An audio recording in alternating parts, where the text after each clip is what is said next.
I'm Australia's first blind fashion designer and I'm the founder of Blind Grit. I plan to share some of our best practices on culture change around inclusion, supporting people with disabilities. We invest in disabled people with great business ideas. I have been working towards the empowerment and inclusion of people with disabilities in mainstream society. It's important to recall that while efforts have been made for quite some time, the United Nations Convention on Rights of Persons with Disability, UNCRPD, in the last few years has actually made a significant decisive difference. I've developed a portfolio career focusing on health and well-being, sports and inclusion, technology and accessibility, and employment and entrepreneurship. So I'm going to be bringing this standard and helping people understand what it can do to help people in organisations who are creating products.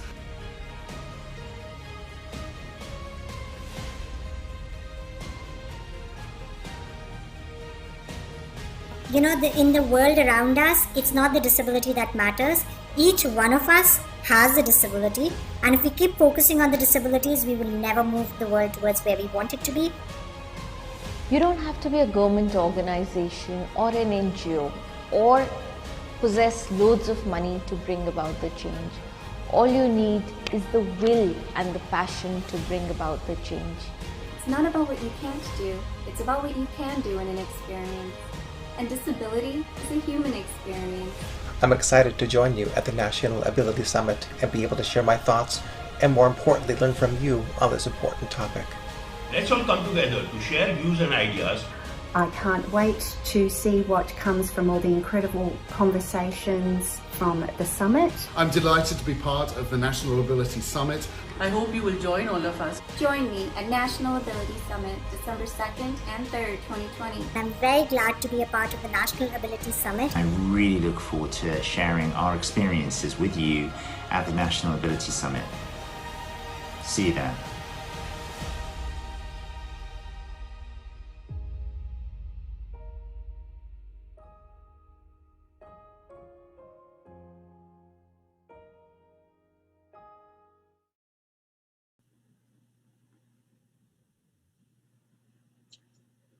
Good morning, good afternoon, and good evening to our national and international attendees. My name is Grishma Shah, and I am co-convening this fabulous summit with Ms. Varija Bajaj.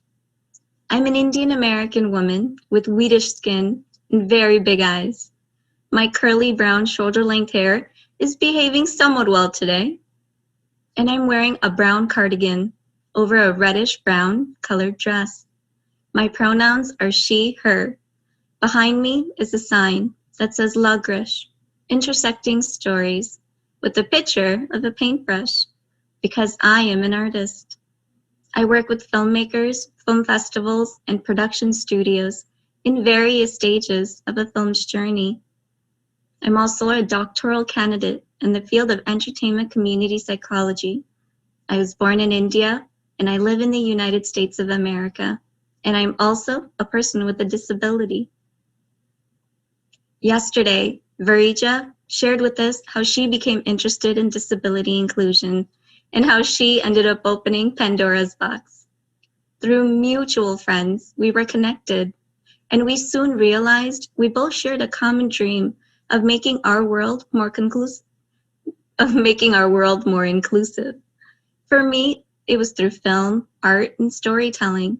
For Varija, it was through employment, entrepreneurship, fashion, technology, education, and much more. As they say, the rest is history.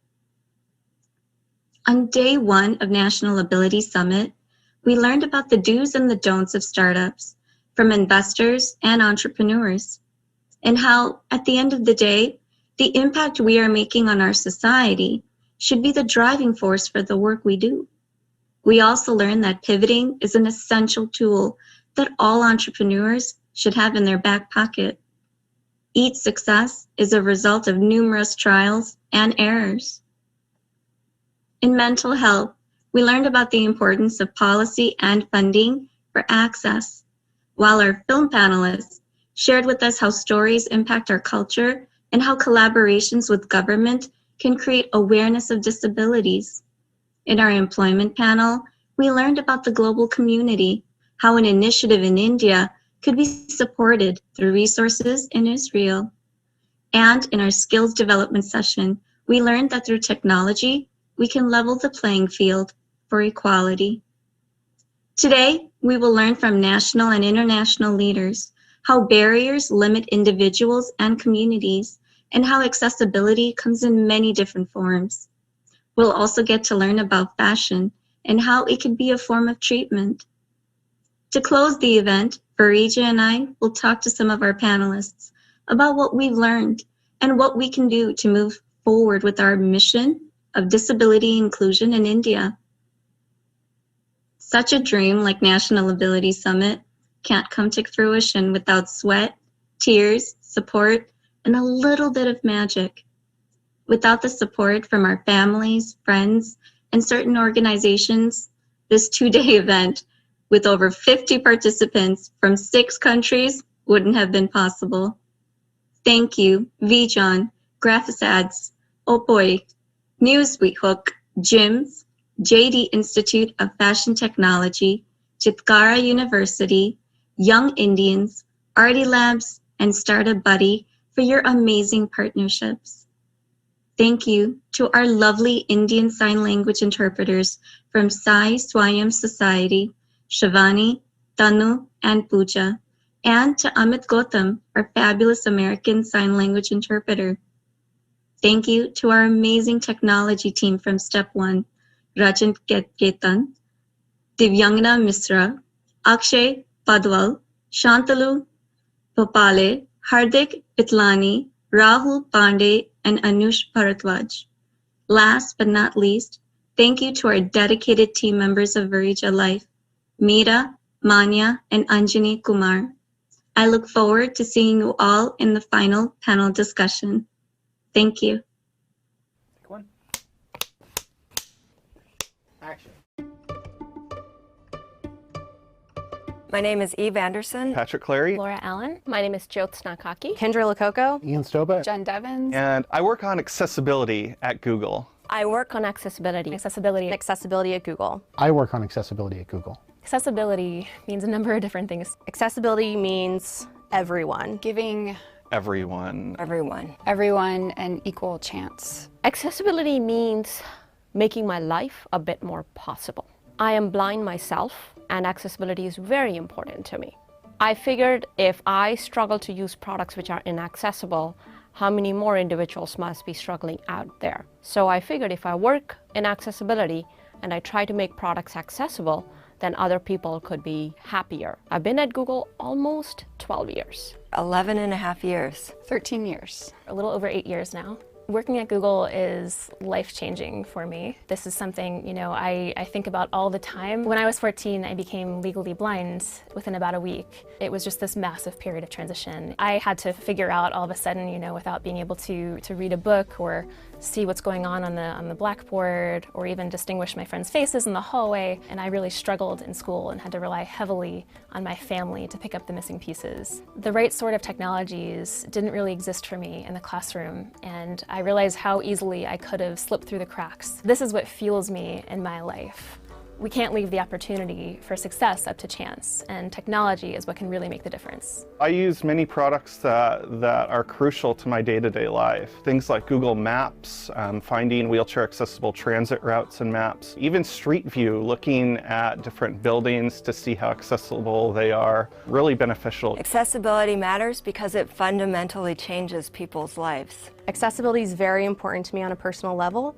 My mom has multiple sclerosis, so she is a wheelchair user. We recently set up a few Google Home devices for her. She had fallen and couldn't get back up, and she was very lucky that she was able to tell Google to call my dad and have him come back to the house to help her. My mom is a wheelchair user, but I also just have a fundamental value of everyone should have equal access. Disabilities don't have to be limitations. The team that I'm on produces a product called Lookout that is designed to help people who are blind or visually impaired explore the world around them.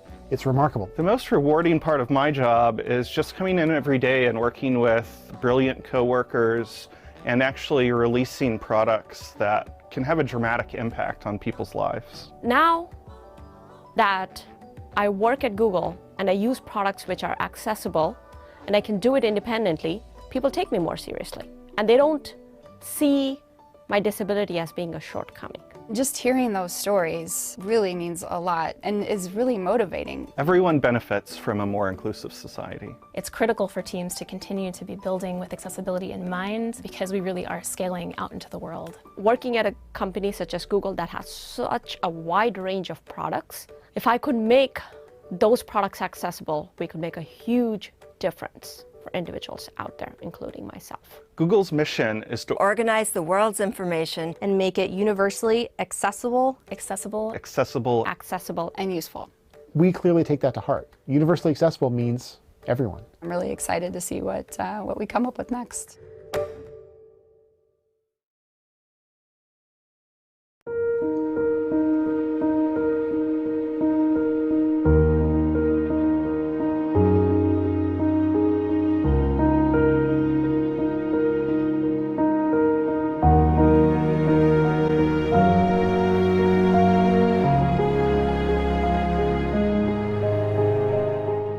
When we think of disability, we often think about visible disability.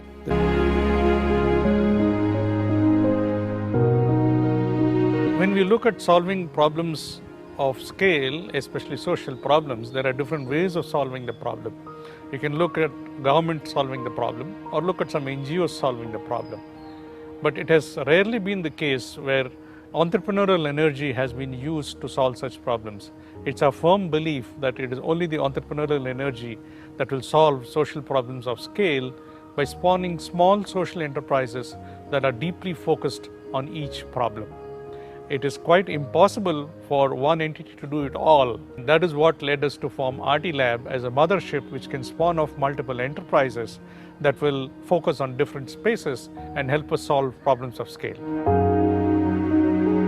RTLab is in some way the first and the most significant effort in India to pull together a product and services ecosystem for supporting those with disabilities. Even in the disability sector, enterprises need to be sustainable. And one powerful way of making it sustainable is to make it as a profitable enterprise. To kickstart this in a major way, we need to have incubation.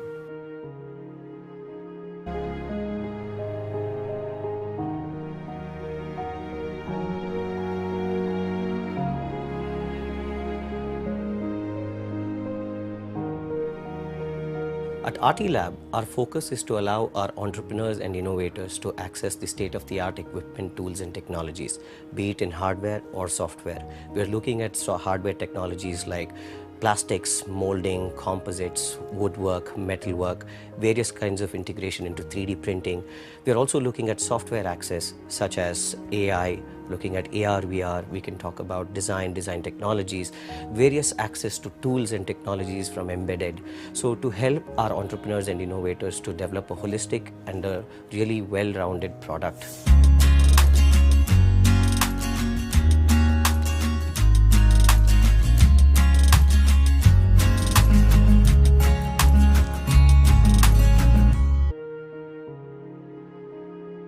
So why would somebody want to invest in disability enterprise? Apart from the potential for making an impact, typically you would look for three things. One is that, is the basic idea worthwhile? Number two, who are the people behind it? Are they credible people with a track record?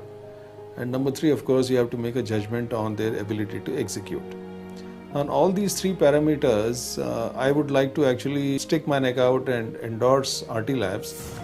RTLab is a Section 8 company and relies purely on grants to be able to fund its incubatees and is planning to build a social fund to make equity investments in our companies. We are a special vehicle which is very advantageous to CSR We are like the Prime Minister's Relief Fund. No due diligence required, no monitoring, no reporting, because we are pre-qualified. That makes us an attractive investment destination for CSR funding.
I'm Australia's first blind fashion designer and I'm the founder of Blind Grit.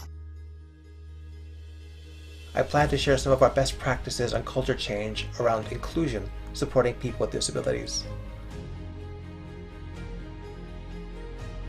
We invest in disabled people with great business ideas. I have been working towards the empowerment and inclusion of people with disabilities in mainstream society. It's important to recall that while efforts have been made for quite some time, the United Nations Convention on Rights of Persons with Disability, UNCRPD, in the last few years has actually made a significant decisive difference. I've developed a portfolio career focusing on health and well-being, sports and inclusion, technology and accessibility, and employment and entrepreneurship.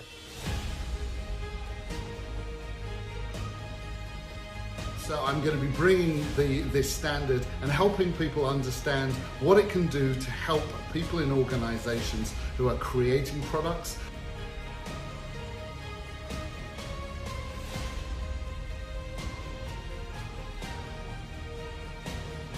You know, in the world around us, it's not the disability that matters. Each one of us has a disability, and if we keep focusing on the disabilities, we will never move the world towards where we want it to be. You don't have to be a government organization or an NGO or possess loads of money to bring about the change. All you need is the will and the passion to bring about the change. It's not about what you can't do, it's about what you can do in an experience. And disability is a human experience. I'm excited to join you at the National Ability Summit and be able to share my thoughts and, more importantly, learn from you on this important topic. Let's all come together to share views and ideas. I can't wait to see what comes from all the incredible conversations from the summit. I'm delighted to be part of the National Ability Summit. I hope you will join all of us. Join me at National Ability Summit, December 2nd and 3rd, 2020. I'm very glad to be a part of the National Ability Summit. I really look forward to sharing our experiences with you at the National Ability Summit. See you there.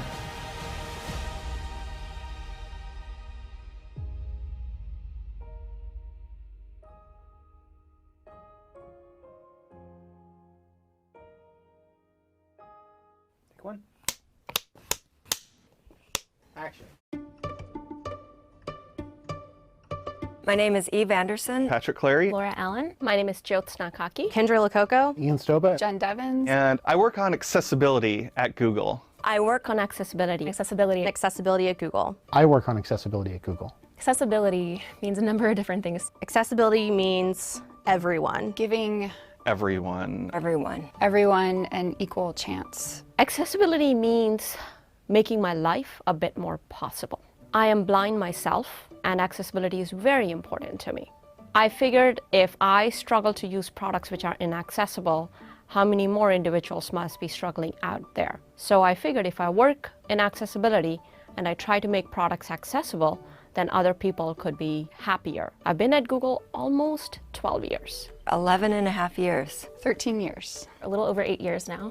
Working at Google is life-changing for me. This is something, I think about all the time. When I was 14, I became legally blind within about a week. It was just this massive period of transition. I had to figure out all of a sudden, without being able to read a book or see what's going on the blackboard or even distinguish my friends' faces in the hallway. And I really struggled in school and had to rely heavily on my family to pick up the missing pieces. The right sort of technologies didn't really exist for me in the classroom, and I realized how easily I could have slipped through the cracks. This is what fuels me in my life.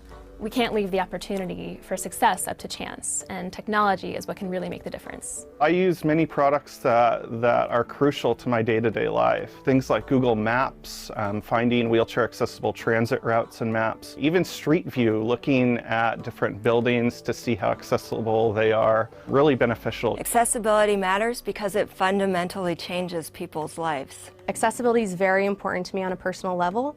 My mom has multiple sclerosis, so she is a wheelchair user. We recently set up a few Google Home devices for her. She had fallen and couldn't get back up, and she was very lucky that she was able to tell Google to call my dad and have him come back to the house to help her. My mom is a wheelchair user, but I also just have a fundamental value of everyone should have equal access. Disabilities don't have to be limitations. The team that I'm on produces a product called Lookout that is designed to help people who are blind or visually impaired explore the world around them.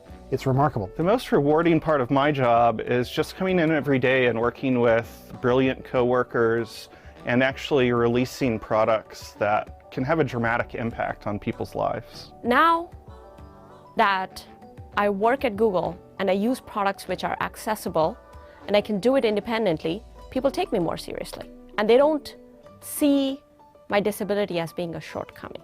Just hearing those stories really means a lot and is really motivating. Everyone benefits from a more inclusive society. It's critical for teams to continue to be building with accessibility in mind because we really are scaling out into the world. Working at a company such as Google that has such a wide range of products, if I could make those products accessible, we could make a huge difference for individuals out there, including myself. Google's mission is to organize the world's information and make it universally accessible, accessible, and useful. We clearly take that to heart. Universally accessible means everyone. I'm really excited to see what we come up with next.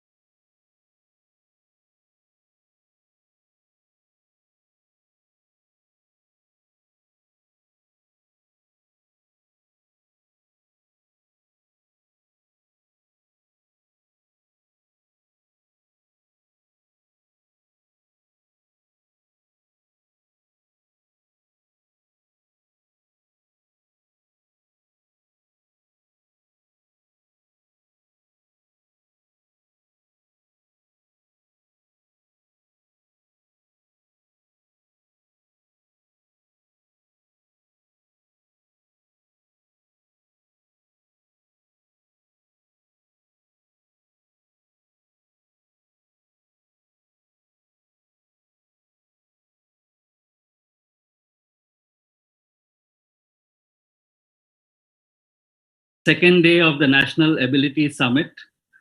I'm Sumit Chakrabarti, consulting editor of Mint. I am in my Bangalore home, wearing a black t-shirt with red trim. I have a painting behind me. I'm no George Clooney like Hardeep Rai introduced himself yesterday. Hardeep Rai of Kaleidoscope Investments. I tend to identify more with maybe Tom Hanks, his role in The Post, the movie about the Washington Post, which I loved. We kick off today with a session on assistive tech solutions, and we have a fabulous panel with us, an international panel, very diverse. Instead of introducing them all now and taking up time, what I'll do is I'll just draw them in one by one into the discussion and introduce them as we go. Starting with Michelle Klopper. She is the Director of Disability Resources at Harvard University and an occupational therapist by training. Michelle, thank you for joining us. Will you introduce yourself and describe yourself pictorially and your setting and where you are? Thank you so much. Welcome everyone. I was delighted to be invited to participate in this summit and in this particular panel. It's very near and dear to me. I'm Michelle Klopper. I'm an older Caucasian woman with shoulder-length brown hair and glasses, wearing a plum-colored shirt and glasses, and I'm sitting in my home office, which has been my home for way too long. And I go by the She series. And again, I pass back to you, Summit. Thank you for the invitation to participate. Thank you, Michelle. Let me start by asking you about your work. What are some takeaways you can share with us from your efforts at Harvard University to create an accessible and hospitable working and learning environment? Thank you for the question. I would say, number one, that it's a journey. And when we look at society at large, it's a long journey and complicated journey because accessibility touches all aspects of life, whether it's being in a dining hall to where we lay our head down at night to how we learn. So the best thing that I can say is we need to gather critical mass allies to help us along this journey, because we all know that disability touches all of us. It is the one identity that we all will be a part of or someone near and dear to us. So making that understood and always being true to the course and sharing that information, and about taking opportunities where we find it with our allies to make even small changes to let people to understand how this affects all of us as a society, as a culture. So I would say we need to chunk it out. We need to find opportunities. And as we're talking about in this particular panel, even though we as a world are undergoing very difficult times, it has been an opportunity for us to be able to fine-tune how we allow the virtual digital world to become more accessible. And people are very much more open to be making change because we are in a time of unprecedented change. So this is what we need to continue to do. And as I say, it's a journey, and no one does it all right. We have to be able to look to other people and have diverse people at the table in order to be able to make and discover best and promising practices. Anything you can share from your specific learnings that maybe other educational institutions around the world can pick up from in terms of the challenges in actually implementing all this at Harvard and scaling it up as well?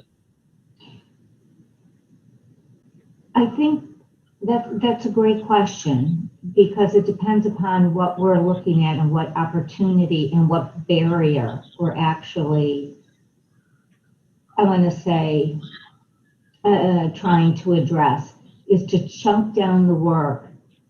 And for people who are unfamiliar, that it can seem overwhelming, and to be able to take small wins. One of the things I really like to do is, if you and I engaged in a project together, is to make sure you felt like a solid partner.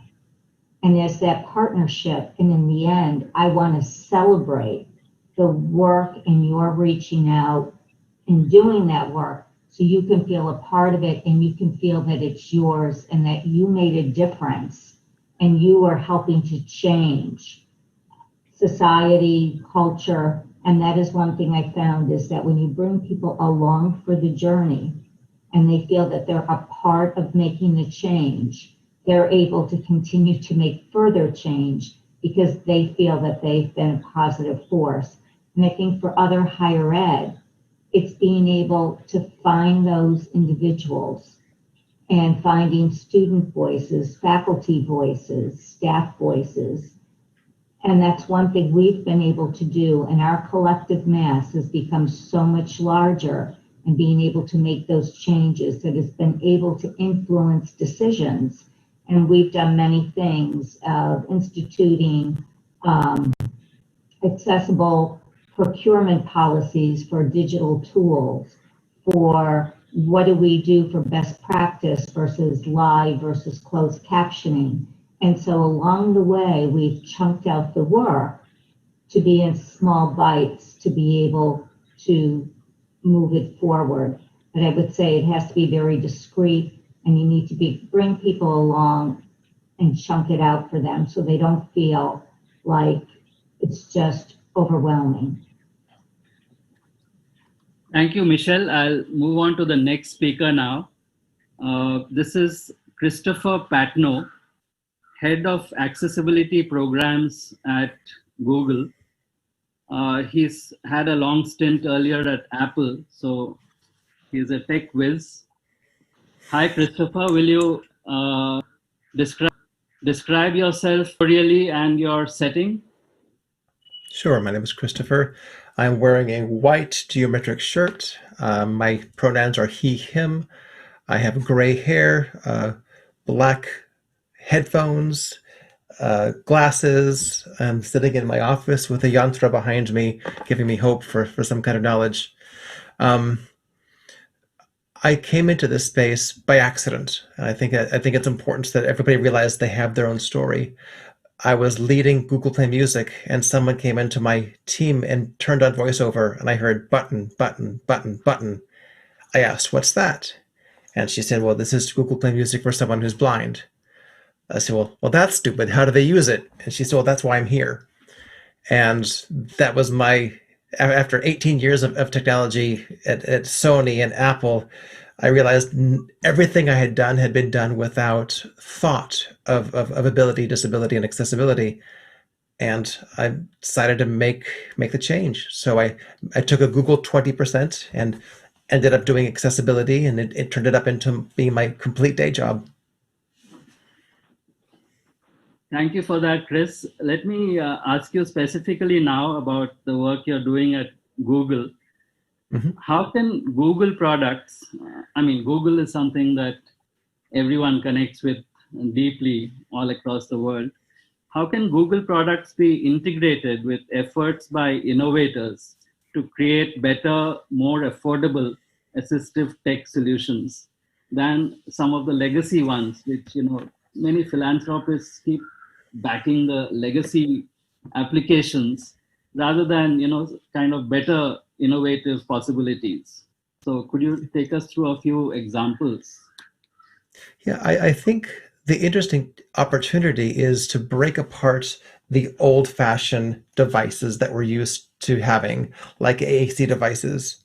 There's no reason somebody have to have a dedicated AAC device if you could use, say, your Android phone or iOS phone and have the functionality that's very similar.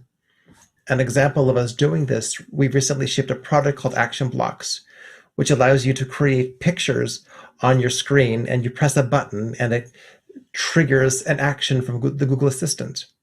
So you can have a button that says, order me a pizza, or call me a ride, or turn on the lights, or move my bed. But recently, we've announced a partnership with Tony Dynavox, and we actually brought in the PCS symbols that people who use AAC devices are used to seeing, and we now embed that into our application. So someone who's used to using the traditional legacy style of devices can use our product to help them make their lives that much better. And some of the efforts we need to do is sort of imagine the future with a different set of constraints. We don't have to, because of technology is advancing so quickly, things become smaller, things become cheaper, things become faster. And what we need to do as technologists is to make sure that we build them in a secure and safe and private way, so everyone's privacy is respected. And we build these technologies in conjunction with people in the community, because without people helping us understand what the real problem is, we're never going to solve the right one. So I think that's the important thing. The integration has to be done with technology as it advances. We break our imagination or expectation of how things used to be, but we design these things in collaboration with people of the community. Thanks for that. And this is something I think the assistive tech community would want me to ask, which is, not just the Google products which are already out there, but what can you tell us about what's coming, what's in the pipeline, some of the exciting new products that the assistive tech community in particular can look forward to in the coming year maybe? That's not a fair question. I can't tell what we're doing. That wouldn't be right. But what I can share is, if you look at the work we've done to date, you'll see some significant advances using machine learning, artificial intelligence in a couple of different areas. And I think it's reasonable to extrapolate farther advances. For example, Live Transcribe is an application on Android, which provides transcription ability, automatic speech recognition over 80 different languages. And this technology is based off the Google Speech APIs. Anyone has access to these things. So we're using the same technology that anyone who wants to use these APIs can. So someone could take these tools that we have, this platform, and build something on their own. So this ASR technology is a really exciting one, and I expect to see some really significant advancements on it, especially as we take these data models and shrink them so they can run on device. So now in our latest version of Android, we have a thing called Live Caption. So someone can actually have a video, say from Facebook, and it didn't have captions. We will create captions for you on device securely, no data connection, at least in English for now. We'll be expanding different languages, but we can create captions on device for you. And now with the latest version of Android, you can actually do this for phone calls. So if a friend of mine who is deaf has actually had a phone call with his doctor for the first time because he reads what comes in, and he himself is verbal, he could speak back. So he's had his very first phone call with his doctor just about 3 weeks ago. So these technologies get really exciting. And do you have a team there, or do you have a process by which you're able to support people who might run into some things that the APIs don't support? I was talking to an entrepreneur yesterday, and he is developing something around two-way communication where you convert sign language to text and then vice versa. So I think he is working with TensorFlow. Now, now if you want to make that device agnostic, you might run into issues here and there. Now, how do you work with a team at Google to resolve issues such as that? It depends on the nature of the problem. If there's a problem with TensorFlow, we have developer advocates and developer relations folks who are dedicated towards TensorFlow. If you're working with Google Cloud APIs, we've got dedicated partner engineers and partner managers for Google Cloud. So it depends on the problem that you're trying to solve.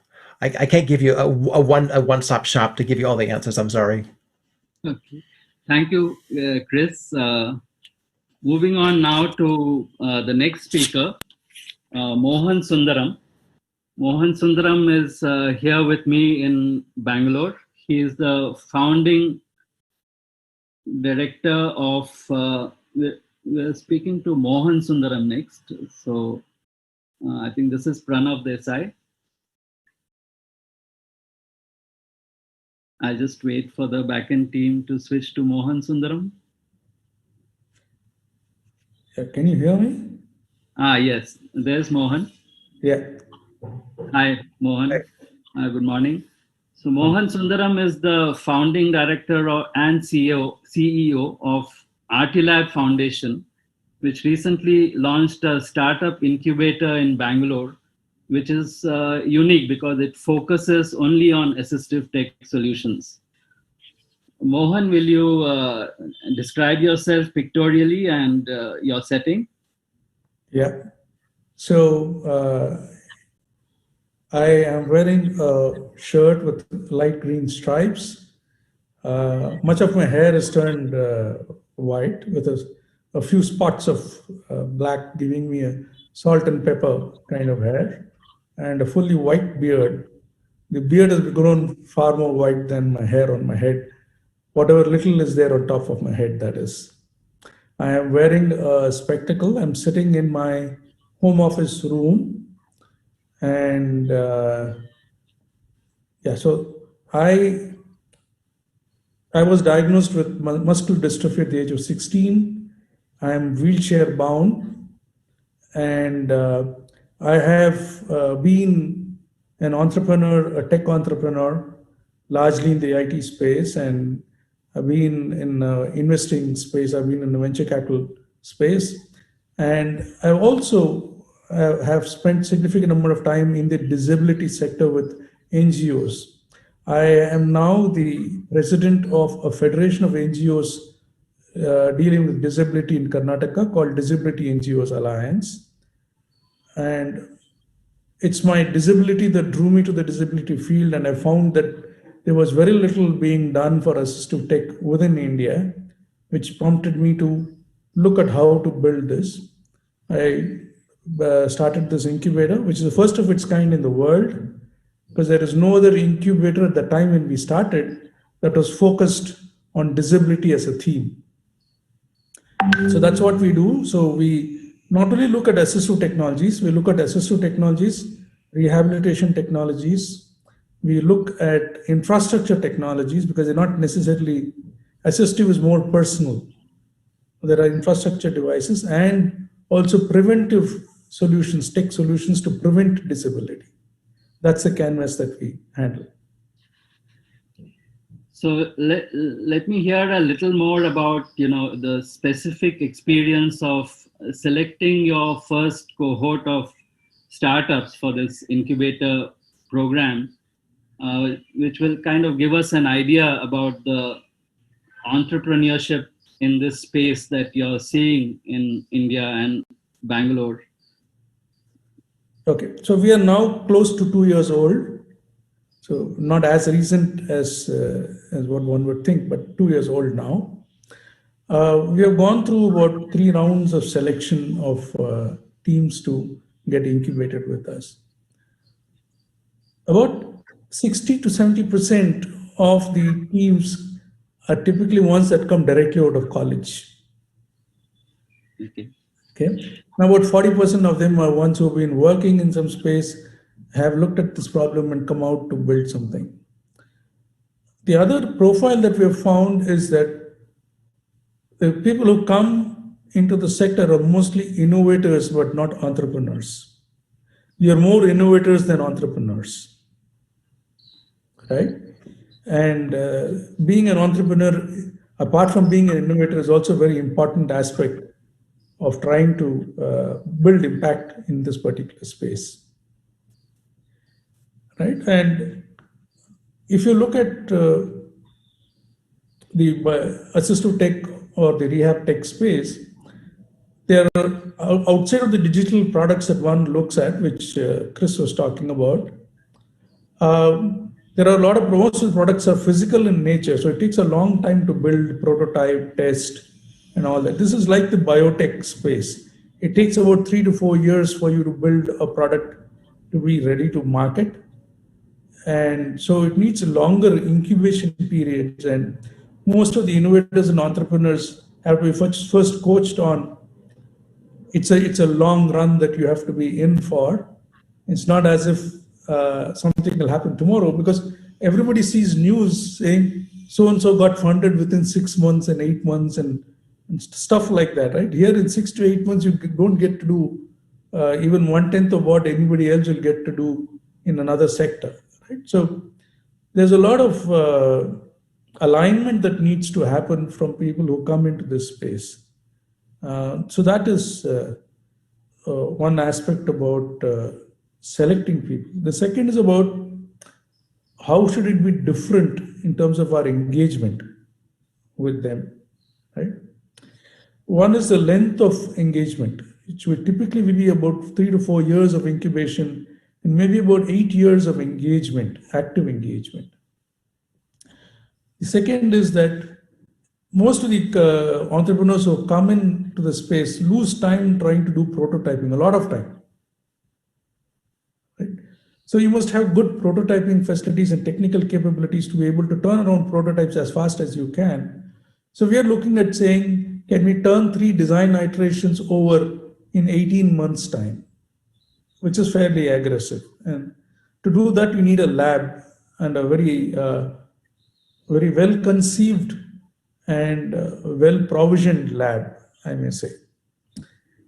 The other aspect is this sector does not, unlike other sectors, does not have a very developed system of production, of channels that take products to market, of people who also understand market models. So what I mean by this is, so I am a mentor at the NSRCL at IIM Bangalore for the last 10 years, and I've mentored about 1,000 entrepreneurs there. And I see the regular startups that come for incubation, right? So when you look at those kinds of businesses, they are direct businesses, meaning the person who is benefited by the product is the one who pays for the service of the product. That's what I call as a direct business. And that is what 85% of them are. Whereas in our space is all indirect model. The one who uses the product, the one who pays for the product are invariably completely different. So how do you operate under such business models? How do you build such businesses under such models is something that a lot of work needs to be done. It is not very well developed as business models in India yet. So we still have to do some experimentation along with the ventures in that space. So it's twice as difficult, right? I mean, firstly, you're dealing in a space that is quite rudimentary in terms of developing business models in India. And you're working with people who are coming fresh out of college. Usually it takes 1 or 2 iterations of entrepreneurship to get the hang of what makes, like you said, an entrepreneur rather than just an innovator. So, how do you look at that? Is it something that you're getting engaged with at an earlier level in academic institutions to be able to, start building that mindset early on? So one is to try and build the mindset. Second is to try and, so I think trying to build the mindset is subsequent to the fact that somebody is committed to the sector. And we wouldn't know about commitments till they actually make the choice post their graduation. Yeah. Right? But over there, what I'd like to point out is I think for many, engineering students, you tend to, pick up an application like that to really maybe learn about ML and AI. You pick up, and you may not necessarily be committed to, that kind of a 10-year commitment that you are making if you really want to go deep into it. So how do you decide, whom to back and whom not to? So I'm part of multiple competitions that are run for college students where they come and present their ideas with prototypes. And there are people who bring up assistive technology prototypes there. So we identify those who have a preliminary interest in being in this sector because they've done something using assistive tech. And we engage with them and try and coach them into what is required to be in this sector. That's a far more focused approach than to do a carpet bombing, like going to every academic institution trying to teach them what it takes to be an entrepreneur in the IT space. Let me now bring in, thank you for that, Mohan. Let me now bring in Pranav Desai, and he will actually, talk to us from the user point of view, because he is the founder of, he's based in Los Angeles. He's the VP, he's a VP at NTT Data, but here he is joining us in his capacity as the founder of Voice of Specially Abled People, VOSAP, which has, nearly 1 lakh volunteers, he told me this morning. Pranav, you, sorry? 8,600, not 1 lakh. Nearly, yes, sir. So, Pranav, will you describe yourself pictorially and, your setting? Yeah, sure. Thank you very much for this opportunity to speak today with panelists that we have. Thank you to Arija also for this opportunity to bring everybody together, because this is what very important, I believe. So like you said, I'm talking right now from Los Angeles. I'm in my home office. I have, wear a light blue shirt with a dark blue jacket with glasses. Still, I have black hair. And the background here is Voice of Specially Able People banner, because that's the foundation that I started before 4 years. And definitely, as you can see on the background, there are multiple logos. So we have Disability Inclusion Index, DII, that we have for promoting inclusion of people with disability. We have WhatsApp Art from Heart, which is basically promoting inclusion by touching people's heart on the subject of disability. We have a WhatsApp mobile app, that is another logo, as you can see, which is multi-purpose, but primarily it's a public utility app for accessibility. So that is my background here on the screen. And yeah, go ahead. Thank you, Pranav. You're also a polio survivor. So let me start you off by, if you can share some of your personal challenges in, overcoming polio and building a very successful international career and now giving back to the specially abled community. Sure. So like you said, I'm a polio survivor, had a polio at the age of 4.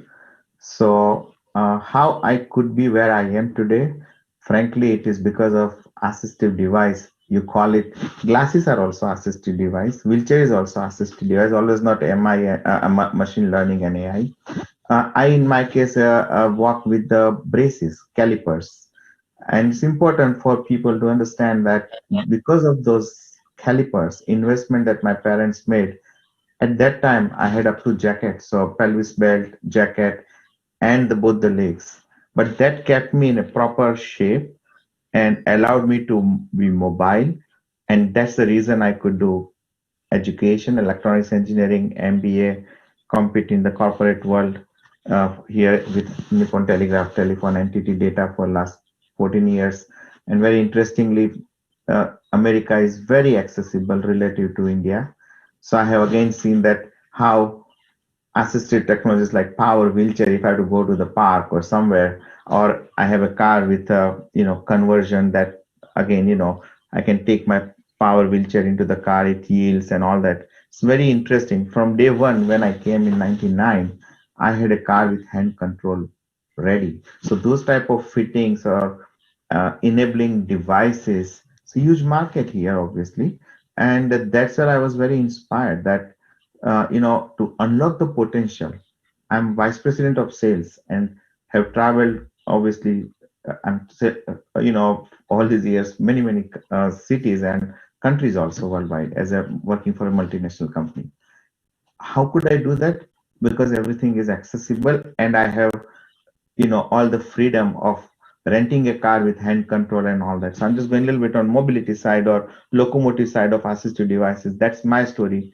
That if a person with polio on both the legs can be head of sales for multinational company, which is 6th largest in the world, that is my full-time job, by the way, for North America. That says something that, person with disability is capable. What is required is equipping them, providing them the infrastructure or devices.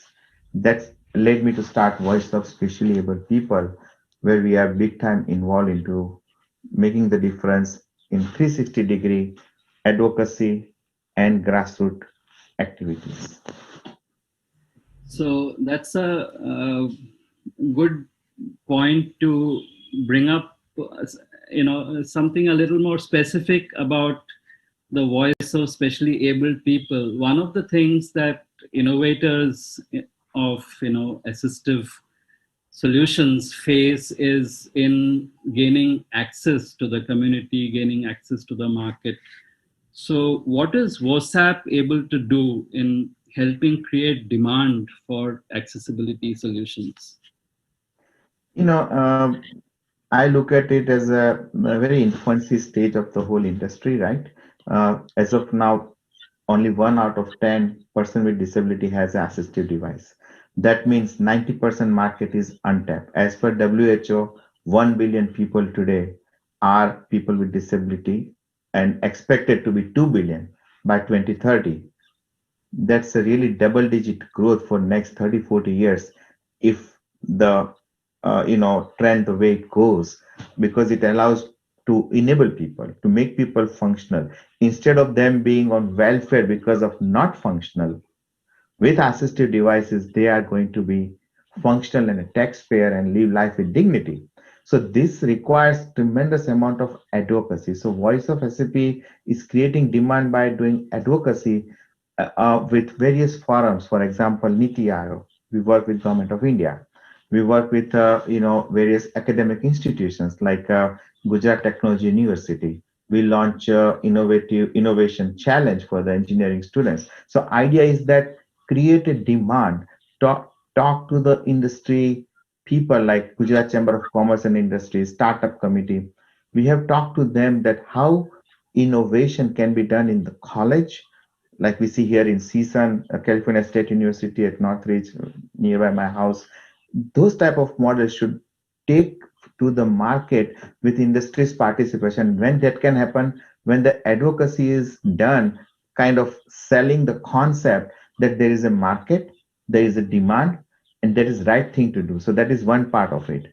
Second part of the demand creation is that government should be spending a lot more, because like if government makes certain rules, it converts into the demand of the products. So that's where we work with Government of India also in multiple ministries and all that, but primarily on the policy making. For example, Niti Aayog, we had several meetings, and we are working towards creating a comprehensive policy that how can India be the leader to not only make the people of India with disability, whoever has disability, more functional, but look at it as a market opportunity, because worldwide there is a need for more affordable assistive devices. And how can we make that happen with more and more innovation that leaders like Mohanji is doing? That's where we have to connect the dots. So that's the second part of creating demand, that government resource allocation for this type of activities.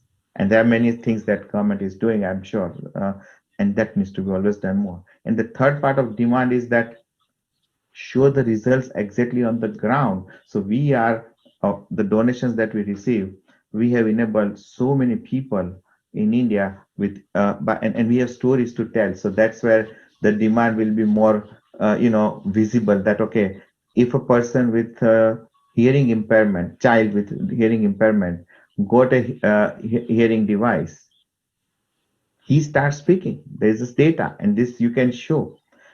If somebody has visual impairment, and we have so many such examples, that we give kind of wings to their aspirations, where assistive device, just $100 assistive device, many cases like Daisy Player, but that college girl is now talking that I want to be going to civil services, I want to be university first. So that's kind of the energy, positivity, enablement, dignity is possible. So the demand has to be created right there by,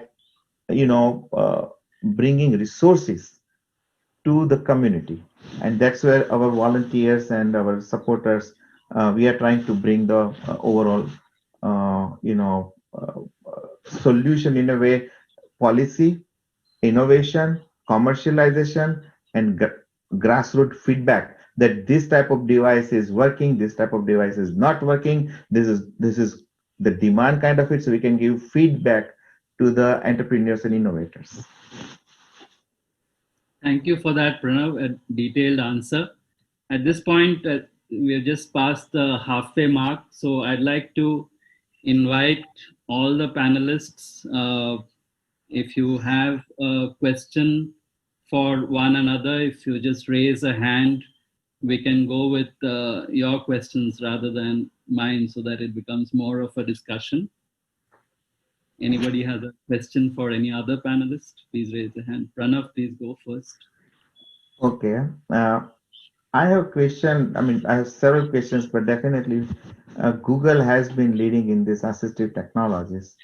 And we have developed actually the mobile app, which is obviously using Google Maps and the GPS and all that. We have tried to develop machine learning solution for accessibility, and we have been successful with 70%, but that's not correct. We need 95%. So we need ton of data. Probably there is an interface that we can talk offline later on, but how can we make sure that accessibility information, we do the grading of accessibility, rating of accessibility.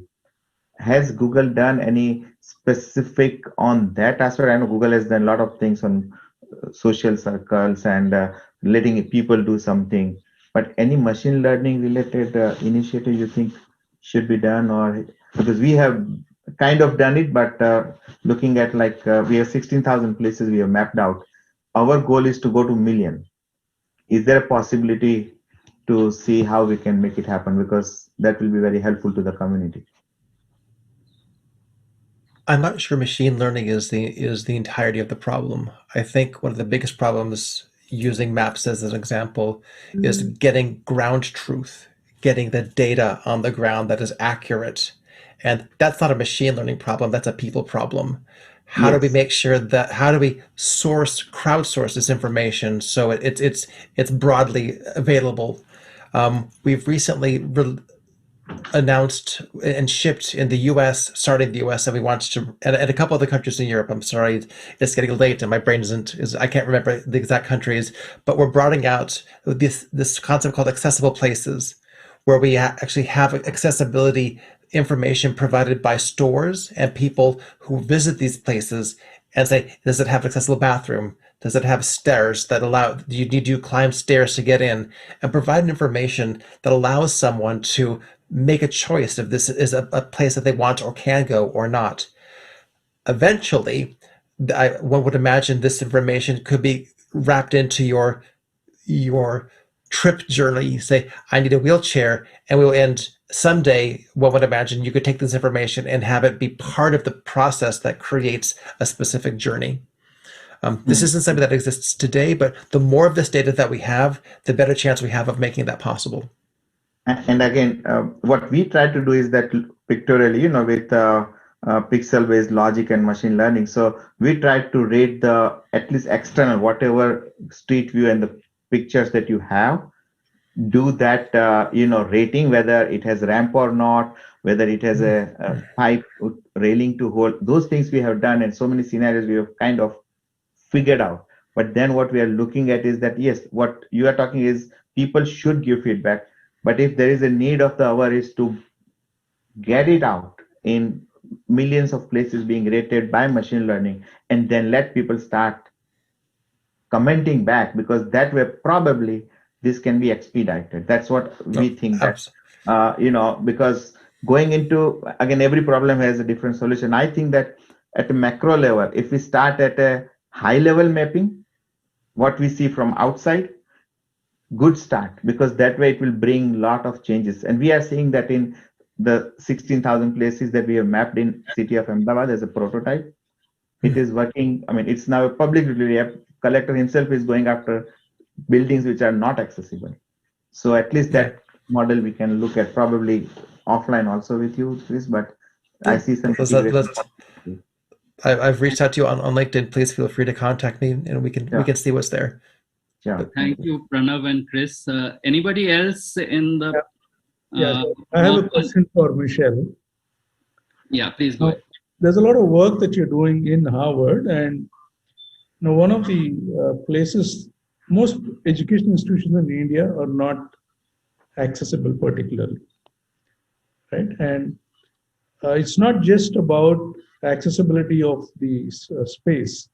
It is also to do with accessibility of educational material, teaching pedagogy methods, and so on and so forth, that will give this person with a disability a level playing field with anybody else. And while physical accessibility is something that has to do with space, for visually impaired or speech and hearing impaired candidates, there's a lot of work that also needs to be done on the content and the delivery mechanisms. Now, have you in any form documented your experiences that others could use to adopt? Do you have, let's say, a template of what a standard education institution must do to address the following disabilities? Have you sort of tried to collate such a document? We do, but not in one particular document, is that we work very closely with the teaching and learning initiatives. And what that does is, from a digital perspective, because we're all virtual right now, it talks about what are the World Wide Web standards on accessibility, as far as basics, even as far as color contrast, as far as how to participate, even to be in a Zoom meeting, of, making sure your lips are seen, not being looking away. So we go from basics to etiquette, to using, just as we prepared for this meeting, of talking about taking turns, how to let students know in advance as far as their participation. We have an assistive technology center in particular just for students that converts materials into the format that they need. So if someone is a Braille user, all of the materials from that syllabus are gotten by that particular team and they're converted into the format that the student needs to use. So, and it sounds very disjointed with what I'm saying because sometimes it feels very disjointed depending upon how the student comes forward. And what we really do encourage from the very beginning, that the student makes known what their needs are. And as a student makes their needs known, then there is someone in each of the schools, say the law school versus the education school, to make sure that the right resources are tapped into. And it's always evolving. None of this is ever done. As we all know, it evolves as time goes on, depending upon the need. And so materials are converted for the students. Faculty, we offer opportunities for them to learn how to interact with students and the curriculum. We just did a whole, and even on my website, there's a document that we just developed on inclusive curriculum and on teaching for anyone, even if you were doing a presentation, to be able to prepare to offer a format, because people only know what they know. And when Christopher was sharing the first time he heard, and that mine was heading 1, heading 2, and realizing that things aren't built accessible. And that's why I said earlier, it's really important to educate and develop collective mass, because we only know our lived experience, most of us. And people don't understand what barriers they're creating. So we need to teach people what the barriers are. And it's the same with faculty, might be extremely talented and knowledgeable, but they know it from their lived experience, not from what it's like for someone who has a respiratory problem or a visual problem. So we need to provide those opportunities and the resources to engage them and for them to direct the materials. But I would encourage anyone to start by looking at our website, which is accessibility.harvard.edu, because it is an evolving journey, and I'm definitely available to speak with anyone further, because there's so many pieces to this. There's the physical environment, there's the virtual environment, there's the preparation, and we all know, and I listen to your work, all your work, which I applaud, is all of this is easier when it is built from the front end and not after the fact, because we know that whether it's a document to read, whether it's a motor vehicle, to add and adapt it afterwards is a lot more work, it's a lot more expensive, and I would encourage everyone that as we all go forward in our journey is to make sure that the decision makers at the table are diverse, because diversity at the table from the front end of design is what's going to get us to be able to develop something more inclusive, because we all benefit whether or not that we have a particular impairment, but it gives us a choice. So it's a long-winded answer, Mohan, but it touches all pieces of the experience. Okay. I have one more question for Michelle from the audience. This is from Akshay, who wants to know about Harvard's interest in participating or partnering with Indian universities and organizations for research on disability. I would definitely say, as you know, we are a research institution, and I would say yes, there's many people that I know at the different schools that are very interested, whether it's education or medical, and in developing and discovery of more and improved ways to be able to engage all members of the community. because this work, again, as I said earlier, is really about all of us and how do we build a better world for all of us. So there are individuals there that I know are very dedicated and passionate about this work. I have one other question from the audience, which perhaps Chris would take. When we talk about disabilities, usually most people are focusing on physical disabilities. What can you tell us about assistive tech solutions for mental disabilities? So these often are the hardest things to bring to life and have them be useful. So much of this has to do with understanding the community and picking the segment of the community that you want to work with. There's such a broad group from the ASD, the autistic system disorders, all the way through dyslexia and everything in between and things even beyond them. I think the hardest thing to do is to pick the right category of disability you want to solve and bring in the experts, bring in people of the community, bring in trusted experts and figure out what you want to solve and how you want to solve it. I mentioned Action Blocks earlier. This is our first foray into building products for people with cognitive disabilities. And it's not the last, because this is such an important thing for us to be able to provide. And we think that we have something to offer given the technologies of like Google Assistant, speech access, the ability for speech recognition, and things like that. Thank you for that, Chris. That question was from Anjani Sharma.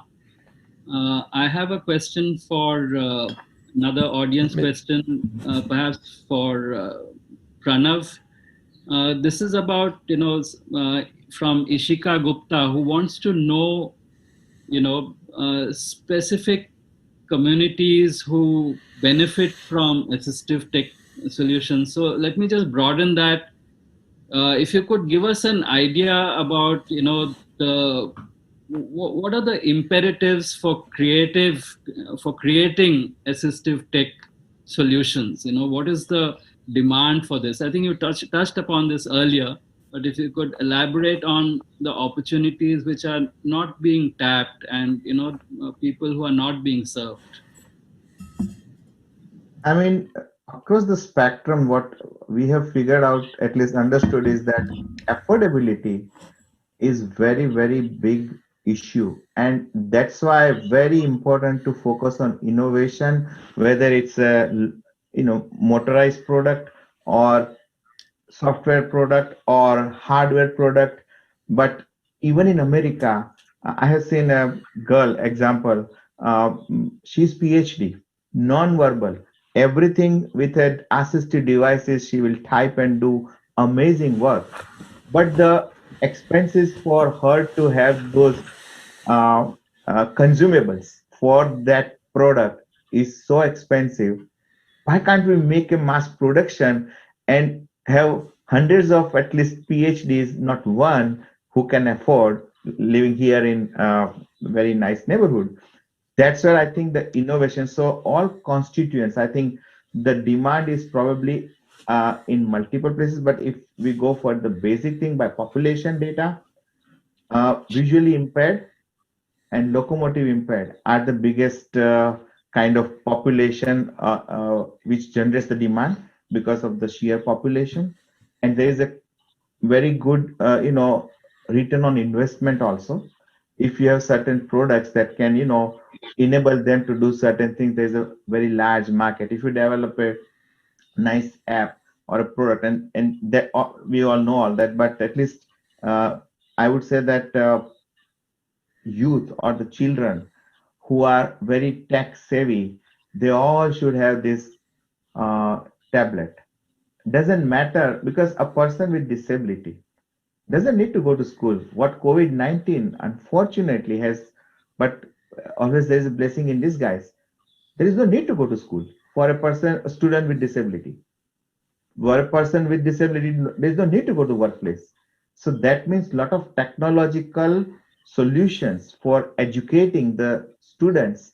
There's a huge market, I think. So because right now all these studies or these products are available digitally, but are they, further enhanced for, visually impaired or hearing impaired students? So study from home. So I think those type of devices like tablets or Daisy Player or the smartphone. Yeah, Chris, these are the things that I think very huge demand to mainstream the youth. At least that's what I think. Children. Michelle, would you like to add to this? Yes, I definitely would. And I'd also like to comment on Christopher's question, is that as far as going back to the fact of people with invisible disabilities, is that we need to really integrate what accessible technology we even have now into the way we are modeling in this particular conference, sign language, the captioning, because these are tools that benefit everyone. So if I had an issue, an attentional deficit, not only can I hear what's going on, I get the benefit of the captioning, or English is a second language. It helps me to be able to fully participate. If I'm someone who had a head injury and I had a hard time looking at the screen, I could have a blue screen or a different type of screen to be able to allow me to participate. So talking about the cost of equipment is that as we make these technologies more mainstream, we drive the costs down. We just need to have the right people at the table while we're developing them, and to be able to decide what to market, because we all benefit. And I'm benefiting from reading the captioning myself, and looking at our sign language interpreter is extremely descriptive, and I'm gaining from her also during this session. So mainstreaming what we're doing into everything that we do will help drive the price down. And that is something that I know people personally in my own life that didn't have technology, and what a struggle it was for them to become professionals, because they had to work twice as hard as I did. And so we owe it to the people we know, to society, to be able to make this technology more mainstream. Thank you for that, Michelle. I would like to actually bring Chris also into this. Chris, what can you tell us about how Google can help make assistive tech solutions more affordable and widely accessible? I think what needs to happen is we need to understand the balance between cost and the cost of product and the things like connectivity. So for example, if you want to use computer vision, somewhere the compute needs to exist somewhere. Whether you have it on device, if you have an expensive device with a powerful processor, you can do these things locally. But if you want a cheaper device, then you could offload these things into the cloud. But then you have to have connectivity. So one of these things that needs to be done is finding the right balance between power and compute and connectivity is one way really to bring some of these latest technologies, these machine learning technologies, and make them cheaper. So speech to text is relatively cheap from a compute perspective, and we can do this on device. Computer vision is much harder, and you either need, if you want to have it in a realistic amount of time, you want to have a powerful processor, or you offload it. So what we can do is make sure all of our products are efficient and as small as possible, so you can run them on devices as much as possible, and then run them on lower end devices. Sumit? Mohan? Yes, Mohan. Thank you, Chris. I'll just pitch in here. A couple of points. One is, somebody asked how big is the market and what kind of assistive devices are required. Now, assistive devices, I think roughly 10 to 15% of the assistive device demand is digital in nature. 85% is physical devices, right? So we should not, that's a larger part of the market, number one. WHO says there is 15% disability of population. It roughly breaks up as 3% geriatric disabilities, 3% intellectual and cognitive disabilities, and the balance 8% is between locomotor, speech and hearing, and visual. About 1.5% is visual impairment, and the speech and hearing and locomotor is equally divided. Now, many of these things are not very apparent because you don't get to see them. 70% of the disabled stay in rural India. The people don't come out of homes if they're disabled, so you don't get to see them, right? So that is one part. So that's as far as somebody asked. And another statistic is Alimco is somebody that manufactures prosthetics and assistive tech devices. Whatever they sell in a year does not even cover 2% of the potential population. Okay. The other question is, how do you make assistive tech affordable? Right. Now, our thesis, and which has been well borne out, so far as India is concerned, I'm not talking for the whole world, but so far as India is concerned, is when you say affordability, typically an Indian customer can afford only 1/20th or 1/15th of what a Western world customer can pay. Okay, whether he buys it himself or somebody else buys it and gives it to him. Right? So you need to innovate to build products at about 1/10th or 1/15th of their costs. Secondly, they should also give importance to what is appropriate. What is built in the West is not necessarily appropriate for India. And I would say in 80% of cases, it is not appropriate. Non-digital products are not appropriate. I'm one who's had that myself. I have a scooter, personal mobility scooter at home, and I go around my colony. There's a 4-inch speed breaker on the road, and this device cannot cross because the ground clearance is 2 inches. That works in the US, that works in Europe, not in India. Right? So the only way to meet these cost envelopes, as I would call them, is to innovate afresh. Take the same idea, take the same problem, innovate afresh to a certain cost envelope, and that is possible. Examples, you have Braille note takers in the US that cost about $3,500 to $4,000. Perkins is the most well-known brand. In India, we have 4 companies that are building it at an end-user price of $350 with far greater features than what Perkins has.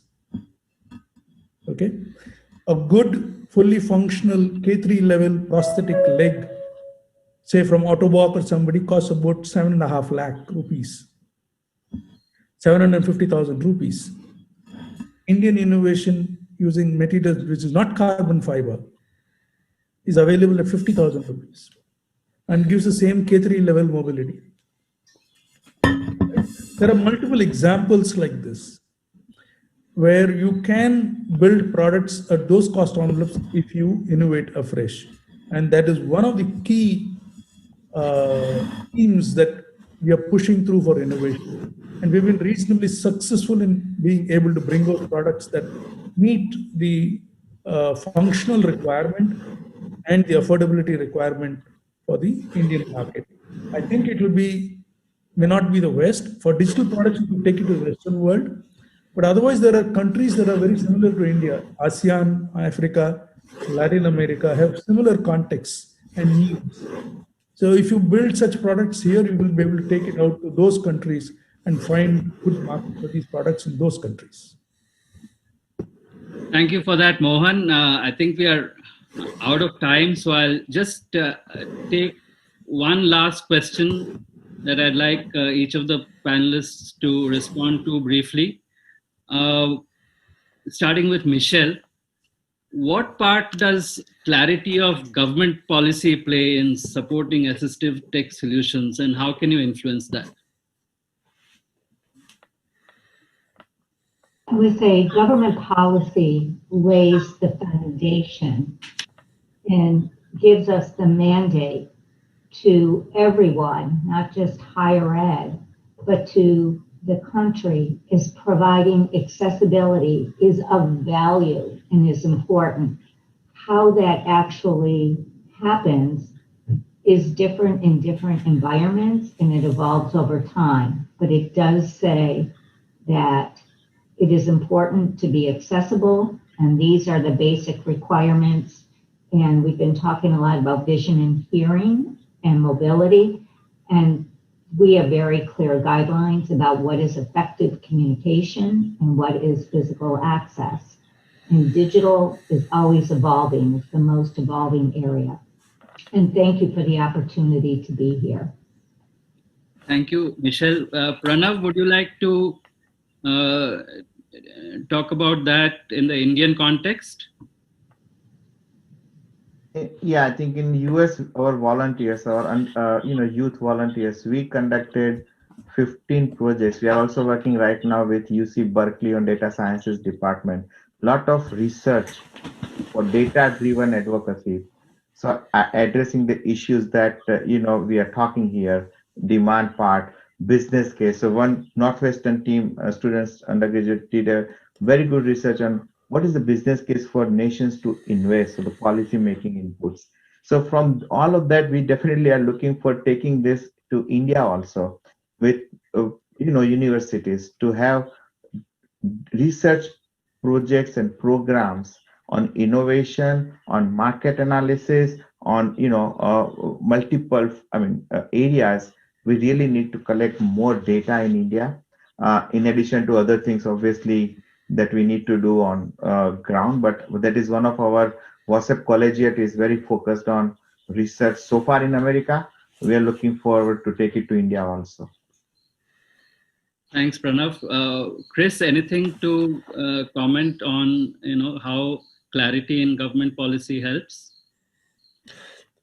I think as Michelle said, it provides a mandate that is easy to reference. There's many things that drive people to work in accessibility. We don't do it for the money. We do this because there's lots of reasons that are usually personal, but different people are motivated by different things. Some people it's a competition risk. For some people it's because it's the right thing to do. And for other people it's because it's the law. So I think the clearer the laws are, the more precise the laws are, but also how they're enforced is so it's not just the clarity of the law, but it's also the enforcement of the laws is what really helps drive people doing what's expected. Thanks, Chris. Mohan, if you could, it's the last answer to this session. Give us the Indian context. If you could give us one or two gray areas and the need for clarity in government policy, in helping create and support assistive tech solutions. Sure. So I think the first step that has happened is for the Rights of People with Disability Act to be passed in 2016. Without a framework under which the disabled can demand their rights, nothing really happens, and that's the foundation. But it has to be followed up with implementation guidelines, which every ministry or every area has to form and publish, and that has not happened. Say, for example, the Ministry of Transportation should publish transportation guidelines. As part of the rights, I have a right to travel anywhere I want. That's part of the act. But then what is the sort of facility that must be available for people with disability to travel? The detailed notifications and the guidelines have to be drawn by each ministry. We are nowhere near that. I don't think anybody's even thinking about it right now, while they should.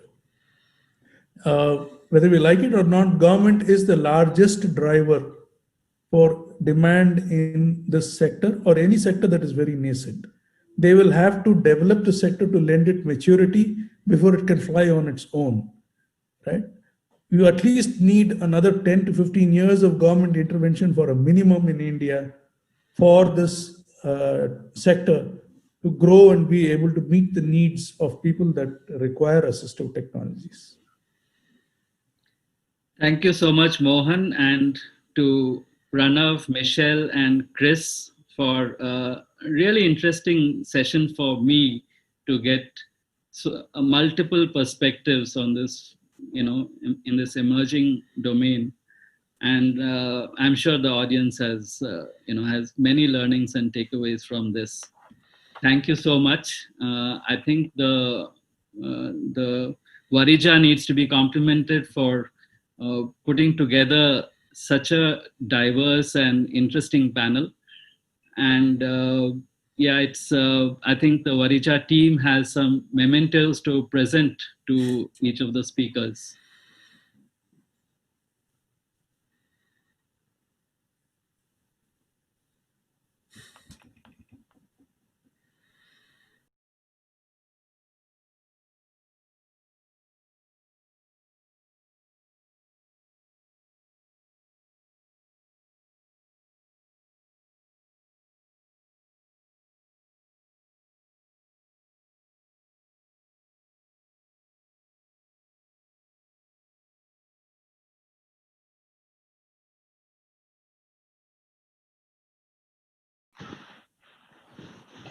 Yeah. Thanks a lot. Wonderful session. And thanks to the Varija team for giving us this opportunity to be together on this panel. Yeah, I've learned very much. A lot of good learning. Thank you very much. Right. Thank you all. Thank you. Thank you and bye-bye. Thanks, Bye-bye. audience, for great questions.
KI is an investment company that looks to invest in great business ideas that have originated from people with disabilities, and our aim is to help to empower these entrepreneurs to become their own leaders and their own bosses and create their own business. Two things that inspired me to set up Kaleidoscope. The first is my son Ishin, who is an adorable little 10-year-old boy who's also severely disabled. He has cerebral palsy. Seeing the world through his eyes helped me to understand better some of the challenges that people with disabilities face with communicating. And then I met Shane Bradley, who is my co-founder to Kaleidoscope. He helped me to understand that disabled people generally find it very difficult to raise money to invest into businesses for themselves. There's 15 million people in the United Kingdom. So, and there's 1 billion disabled people in the world. So KI works in a way where it invests money into disabled people and it helps them to grow businesses. Now, in addition to money, we also bring mentors to the table. It's very, very important that we have mentors that are specific to the actual business, and we have our own methodology too. So we have a method in which we grow companies. And we have a 7-stage, very robust investment process. And it starts off with completing an application form online. And at that point, we would speak to anybody that fills in an application form. We will give them at least 20 minutes of our time. And thereafter, we will begin to filter them out and put them through our training program. The KI training program is an integral part of the Kaleidoscope process. So we train our entrepreneurs from the very beginning, and that forms part of the selection process as to whether or not they get investment. Following this, we provide ongoing training, giving technical business knowledge and soft skill training to give personal development and success skills. We also have a mentorship program, and we train our mentors specifically in disability awareness and making sure that they know how to deal with a range of different disabilities. We would invest anything from £1,000 to typically £50,000. We can go up to £250,000 for exceptional ideas, but I find that our sweet spot is somewhere between £5,000 to £25,000. So anyone that qualifies as being disabled according to the Equalities Act 2010, we are very happy to work with. Within that, we will work with people that have got physical disabilities, cognitive disabilities, hidden disabilities. It really doesn't matter to us at all. Most disabled people, they suffer from a lot of depression. We get a lot of people we need to inspire and motivate. I set it up because I wanted my daughter who's in a wheelchair to be inspired, and not anyone says she can't do it. I wanted to set an example to leave a legacy to others.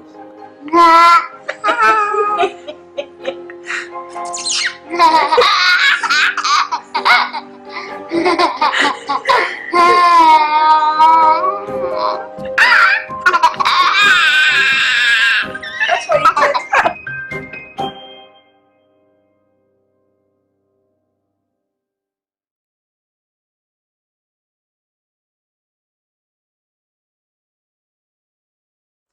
Hi, we at Bajaj Capital are very proud to be a part of this initiative.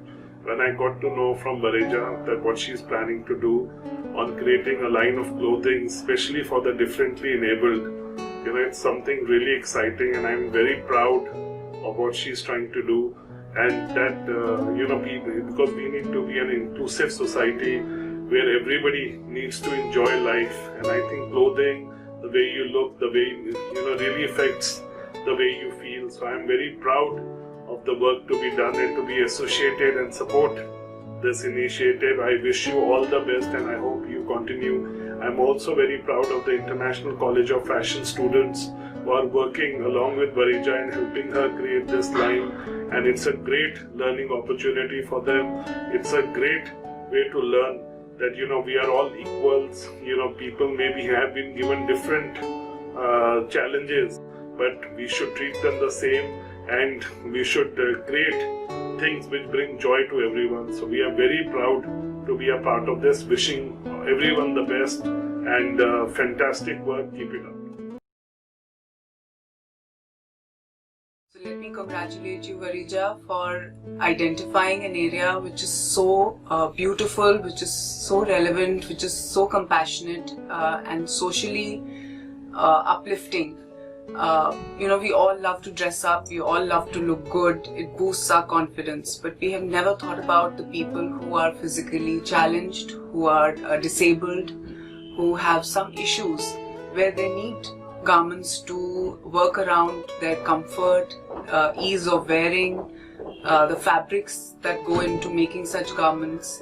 And you have done an exceptional job as a designer to contribute to such an area and involve our students of ICF in your project. So sending you along a huge congratulations and thank you for involving our students in this wonderful journey.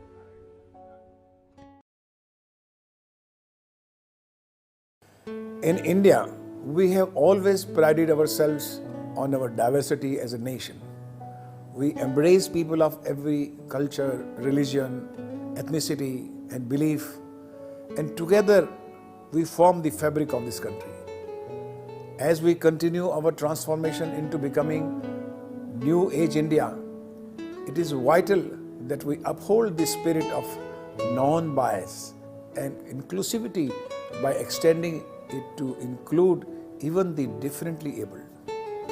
Through this initiative and in association with the National Ability Summit, we have a chance to build a better world. One in which differences are not seen as barriers but as boons. Both I and the Whistling Woods International family are honored to be the part of this movement, and we wish everyone involved the very best. Thank you.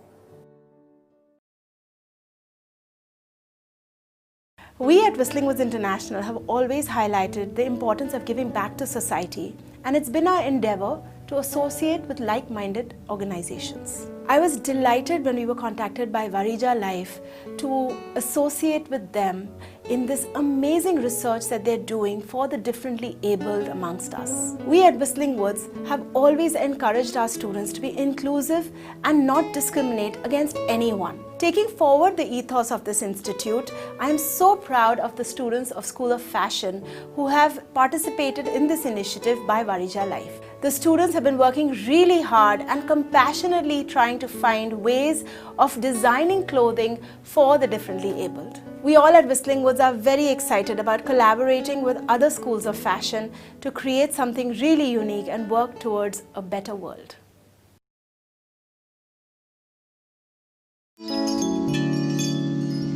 It's not every day that Google comes calling. So when Steve Mahan got the chance of a lifetime to test drive the car of the not-so-distant future, he couldn't get in that driver's seat fast enough. Hey, Nathaniel, how are you? It was just great. Look, Mom, no hands. But this is the Google car. It can't be driven, it drives itself. So really, Steve was actually more of a test rider. This is some of the best driving I've ever done. I love technology, and there was a time in which I loved all the new things because they were novel and interesting, and now I see all those new things that I didn't need before but I desperately need now. That's because Steve is blind, and his disability and the disabilities of millions of others is transforming the marketplace. Think of him as an innovator's inspiration and a marketer's muse. And this is why. The disabled population is the fastest growing minority in the world when you include aging baby boomers. Globally, you are looking at 1.3 billion people, a market roughly the size of China. Add their friends and family to the mix and double that number. That's more than half the world's population. That's right, more than half. Rich Donovan has cerebral palsy. He's the disability guru who first crunched those numbers and saw gold. We're subtitling him because Rich says his message is too important to be missed. What is the formula? How would you describe that? It's simply put, people don't watch Disability Tonight. They want the content. They want the experience. They want the mainstream value that everybody else wants, right? So not special products for special people. No, if you're gonna buy a Ford, you don't want the Ford disability version, right? You want a Ford. In other words, save the pity party. It inspires us. And these commercials are the examples from big name companies we all know, all targeting that lucrative demographic, the disabled. I can't help out as much as I used to. By simply portraying them as any other consumer. Let's open it up. It's a Swiffer sweeper. 8 companies released commercials this year alone. That's never happened before. Dedication. The last one, our favorite. Yeah, next week, buddy. Wait for the ending. And the simple message, beer is for everyone. Pitches and products that hit the right inclusive note. That consumer message is so new, still such a work in progress. And this is where it starts, at meet and greets like this one in New York City and this one in Toronto. Well, let me walk you through my resume. Here, corporate giants are actively recruiting university graduates who have one thing in common. Everyone here, each and every one of them, has a disability, visible or not. And some pretty big players have already bought in. We're proud here in Canada to have BMO, IBM, PepsiCo, RBC, and TD, 5 of the best Susan Lang runs Lime Connect, the recruiting agency that brings them all together. I think they're just recognizing again that they think differently and they bring that new perspective. And that if you have an employee base that represents a certain segment of the disability market, then they know what they need and what they like and what they respond to. At the sprawling Google campus in Mountain View, California, the practice of hiring people with disabilities goes hand in hand with the hammocks. Take YouTube, Google's acquisition. About 100 hours of video is uploaded on YouTube every minute. Ken Hammerstein's sole mission? To close caption as much of it as possible using technology he developed. And oh yeah, Ken, or Caption Jedi as he's affectionately called, is deaf. That's his interpreter on the right. We support up to 10 different languages. It's obvious why Ken needs captions, but guess what he discovered? Most people who use them can hear just fine. They're hearing, but there are many reasons. Maybe that's their second language, and it's difficult for them to understand, but if they read it, then they get the story. Maybe in the situation where they can't use sound. Think of maybe you're in a bar with the 10 different screens, or in an airport, or on a train, or a very crowded place where you kind of want the privacy of your own program. Or maybe you're at home where you don't want to wake up the person next to you and you can watch television. In other words, what's good for the disabled tends to be good for everyone else too. And there's no denying Google is a front runner. Isn't that cute? From the self-driving Google car to Google Glass. Take a picture. Eyewear that acts like a hands-free smartphone. Imagine if you were in a wheelchair, what that would mean for you. I gained a little bit of that confidence I had before the accident back. It's not just about taking existing products and making them accessible, but rather creating completely new things to make the world around us accessible. So Eve Anderson runs a team set up to make sure all Google products meet the inclusion test. Sure, it's the right thing to do. It gave this young woman some of her independence back, but it also happens to be a really smart business move. A 1-2 punch that creates products for a market the size of China and all the rest. We all have some kind of impairment at some time. Maybe we're driving and so we can't put our eyes on the screen, or we're cooking and our hands are filthy and we don't want to touch our phone. And so making things that work without relying on all of our senses and all of our capabilities at all times is really helpful for the population at large.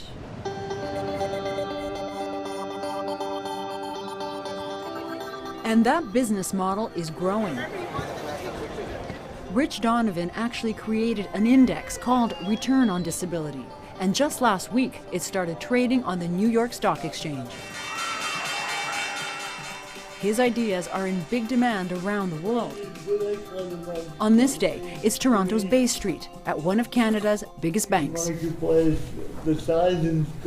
TD is already a front-runner in hiring people with disabilities. When you look at companies that just get it wrong, what is it that they get wrong? When you look at the things Rich is now here to help the bank develop products and services that can be marketed to that same demographic. TD's Paul Clark is leading that charge. The net effect of it, of course, is that the economics are good. It's just good strategy to do this. Okay, it's not as sexy as a Google car, but every small accommodation can be critical too.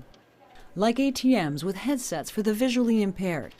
I'm looking to apply for a mortgage, but I want and having sign language technology or staff on site for deaf customers, all with an eye to that growing consumer base that in Canada alone is 12 million people and growing. Once those exist, Rich believes the innovation to feed that marketplace will explode over the next 5 years. It's less than 5 years away. And that is going to make the internet look slow.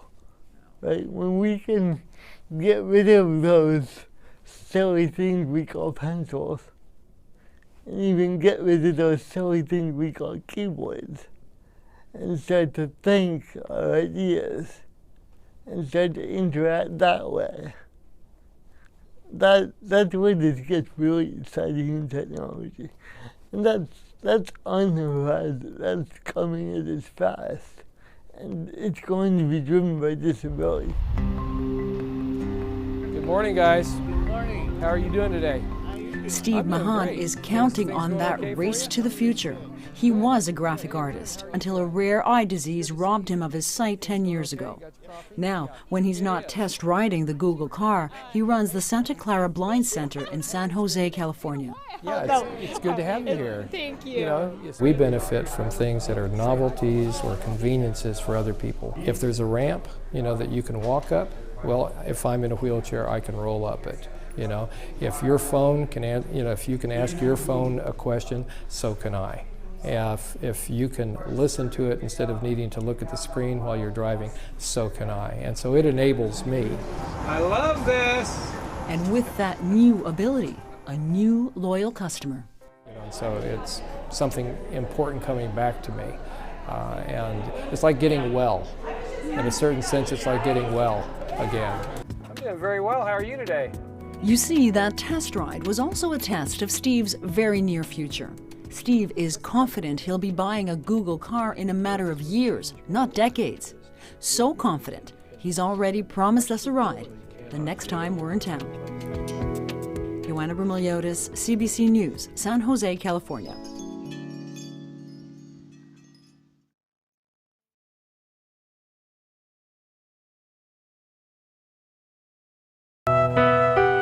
ഇവിടെ community psychiatry പദ്ധതി പുതിയ മാനങ്ങൾ തീർക്കുകയാണ്.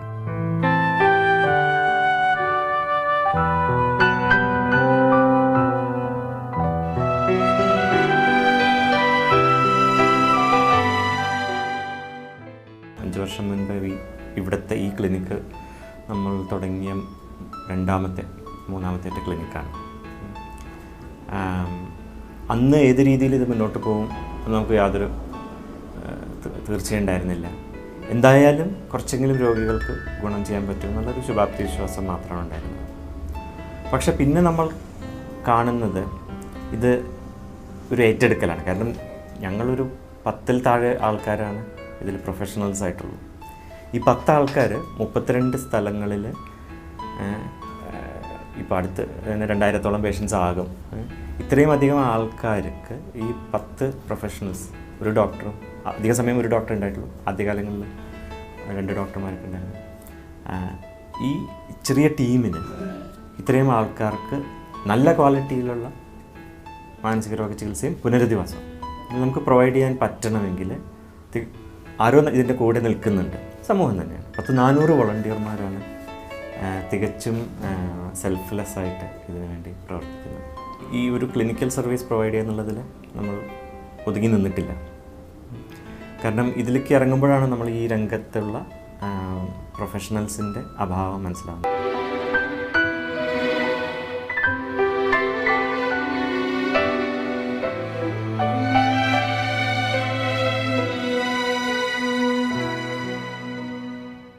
അഞ്ചു വർഷം, 3 ജില്ലകളിൽ 30 ക്ലിനിക്കുകൾ, 2000-ഓളം പേർക്ക് ചികിത്സ. ഇത് സാധ്യമാക്കുന്നത് 400-ൽ പരം സന്നദ്ധ പ്രവർത്തകർ.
I saw something very wrong with the fact that no one looked like me.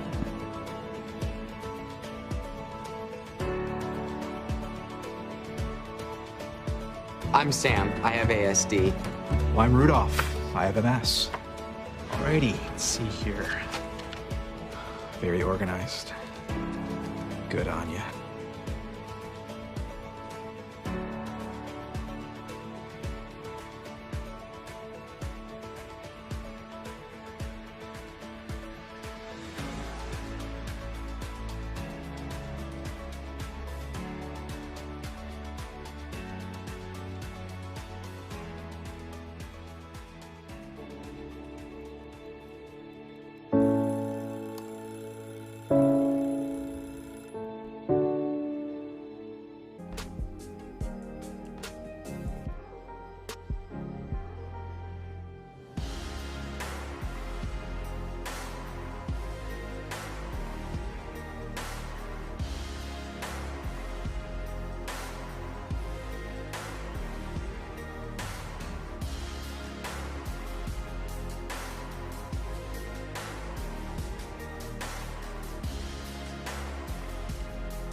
You think I'm drunk? I'm intoxicated. But I've been drinking all day. Yes, I do. I have cerebral palsy, you asshole.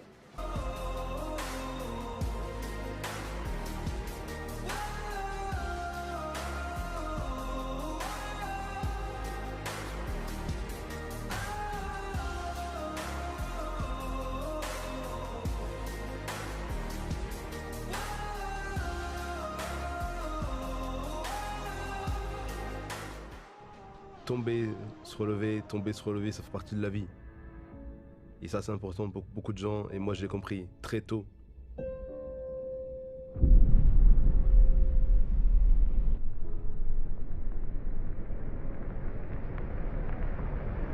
Welcome back, Crip Campers, and a huge hello to President Barack Obama. Hello, everybody, and hello, Andrea. I was hoping to see if there were going to be any s'mores. I guess virtually that's hard to do. One of the first films that we were lucky enough to be able to produce was Crip Camp. Scenes from Camp Jened. It was so moving to us to see all these young people, teenagers at Camp Jened who left camp believing they could lead a worldwide movement, finding their voice and awakening to their power. Andrea Levant. Bringing the Crip Camp story to life means so much to our community. What I want to do is hear from you about what camp's been like. You have joined us on our 6th week of Crip Camp. Hi, everyone. We're continuing the work you see in the film with leaders of today's movement. Always like to start with a spirit of gratitude. We have over 8,500 people registered to join us for camp each week from all over the world. People using sign language. Making sure everyone feels included is our priority. This includes folks who are deaf and hard of hearing. Image description, okay. And blind and low vision. A dress with a black top. I have heart-shaped glasses, short curly hair. I'm wearing a denim shirt. There's a picture of me swimming in Hawaii, which is where I was born. My hair is much grayer than it was just a few years ago. President Obama, I think that there's somebody that you wanted to bring in as well. Somebody who has helped to make unbelievable change in this country and around the world, and who just happens to have been featured in Crip Camp. We want no more segregation. How are you, Judy? Judy Human. I'm good, Mr. President. How are you? How do you see the relationship between activism and protest and social movements and government? We learned very early on that we needed to learn how laws were made, how they're implemented, how to work with our city government, our school boards. We would never have been successful if it wasn't for coalitions. Historic footage. Funding from Section 504 has led to sweeping changes in transportation, healthcare, education, and job opportunities. I can't imagine a more important story to tell. Our greatest progress has always come from the ground up. Scenes of protest. That's how the 504 sit-ins happened. That's how the ADA happened. The passage of this monumental legislation will make it clear that our government will no longer allow the largest minority group in the United States to be denied equal opportunity. I was proud to celebrate the 20th anniversary of the ADA at the White House 10 years ago. Now, as we celebrate the 30th anniversary, we have to remember the hard work and sacrifice it took to win those battles, so it gives us courage for the battles that remain. 1990 Capitol Crawl.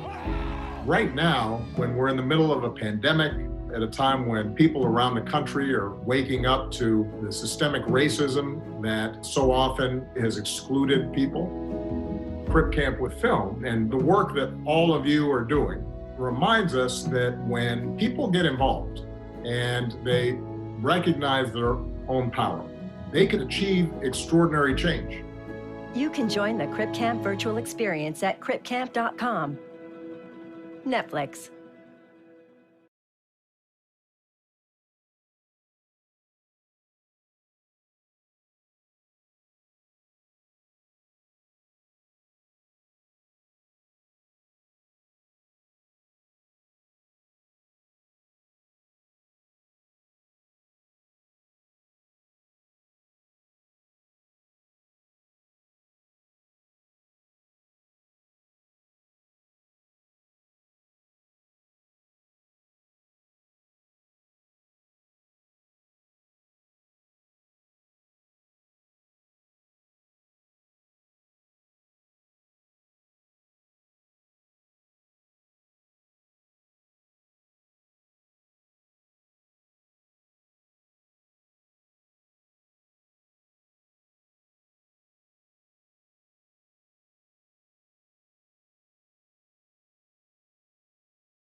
KI is an investment company that looks to invest in great business ideas that have originated from people with disabilities, and our aim is to help to empower these entrepreneurs to become their own leaders and their own bosses and create their own business.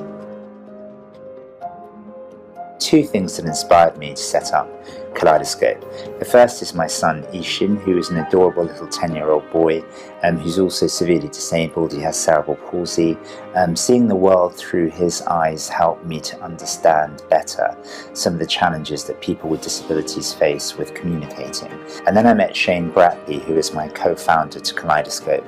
He helped me to understand that disabled people generally find it very difficult to raise money to invest into businesses for themselves. There's 15 million people in the United Kingdom. So, and there's 1 billion disabled people in the world. So KI works in a way where it invests money into disabled people and it helps them to grow businesses. Now, in addition to money, we also bring mentors to the table. It's very, very important that we have mentors that are specific to the actual business, and we have our own methodology too. So we have a method in which we grow companies. And we have a 7-stage, very robust investment process. And it starts off with completing an application form online. And at that point, we would speak to anybody that fills in an application form. We will give them at least 20 minutes of our time. And thereafter, we will begin to filter them out and put them through our training program. The KI training program is an integral part of the Kaleidoscope process. So we train our entrepreneurs from the very beginning, and that forms part of the selection process as to whether or not they get investment. Following this, we provide ongoing training, giving technical business knowledge and soft skill training to give personal development and success skills. We also have a mentorship program, and we train our mentors specifically in disability awareness and making sure that they know how to deal with a range of different disabilities. We would invest anything from £1,000 to typically £50,000. We can go up to £250,000 for exceptional ideas, but I find that our sweet spot is somewhere between £5,000 to £25,000. So anyone that qualifies as being disabled according to the Equalities Act 2010, we are very happy to work with. Within that, we will work with people that have got physical disabilities, cognitive disabilities, hidden disabilities. It really doesn't matter to us at all. Most disabled people, they suffer from a lot of depression. We get a lot of people we need to inspire and motivate. I set it up because I wanted my daughter, who's in a wheelchair, to be inspired, and not anyone says she can't do it. I wanted to set an example to leave a legacy to others.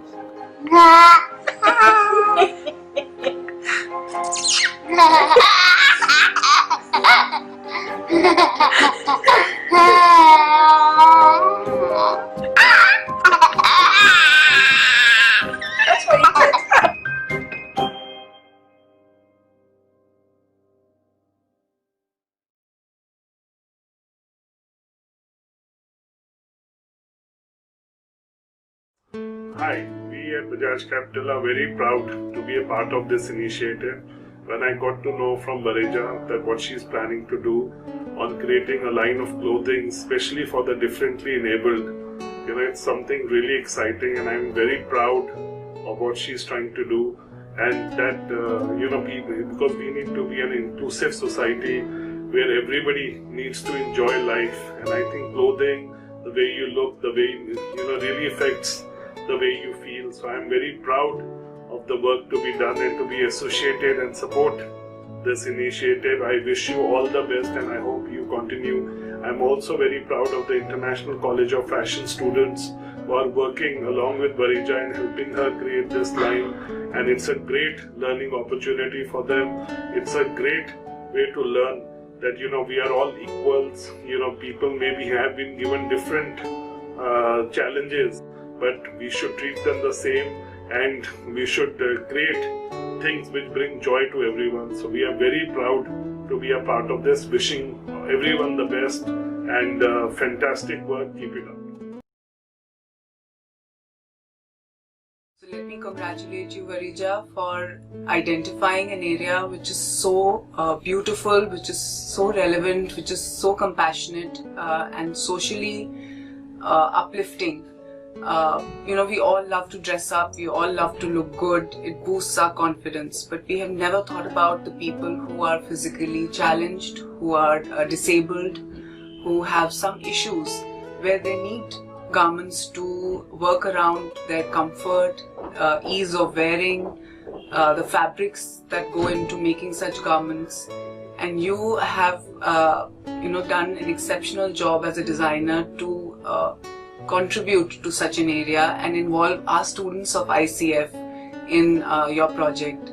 So sending you along a huge congratulations, and thank you for involving our students in this wonderful journey.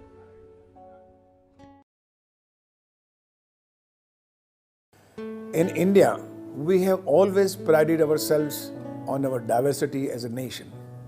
We embrace people of every culture, religion, ethnicity and belief, and together we form the fabric of this country. As we continue our transformation into becoming New Age India, it is vital that we uphold the spirit of non-bias and inclusivity by extending it to include even the differently abled. Through this initiative, And in association with the National Ability Summit, we have a chance to build a better world. One in which differences are not seen as barriers, but as boons. Both I and the Whistling Woods International family are honored to be the part of this movement, and we wish everyone involved the very best. Thank you. We at Whistling Woods International have always highlighted the importance of giving back to society, and it's been our endeavor to associate with like-minded organizations. I was delighted when we were contacted by Varija Life to associate with them in this amazing research that they're doing for the differently abled amongst us. We at Whistling Woods have always encouraged our students to be inclusive and not discriminate against anyone. Taking forward the ethos of this institute, I am so proud of the students of School of Fashion who have participated in this initiative by Varija Life. The students have been working really hard and compassionately trying to find ways of designing clothing for the differently abled. We all at Whistling Woods are very excited about collaborating with other schools of fashion to create something really unique and work towards a better world.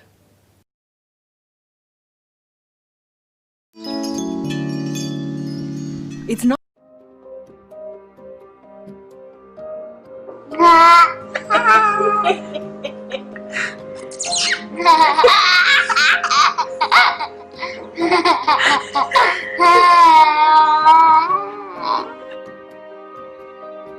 KI is an investment company that looks to invest in great business ideas that have originated from people with disabilities, and our aim is to help to empower these entrepreneurs to become their own leaders and their own bosses and create their own business. Two things that inspired me to set up Kaleidoscope. The first is my son Ishin, who is an adorable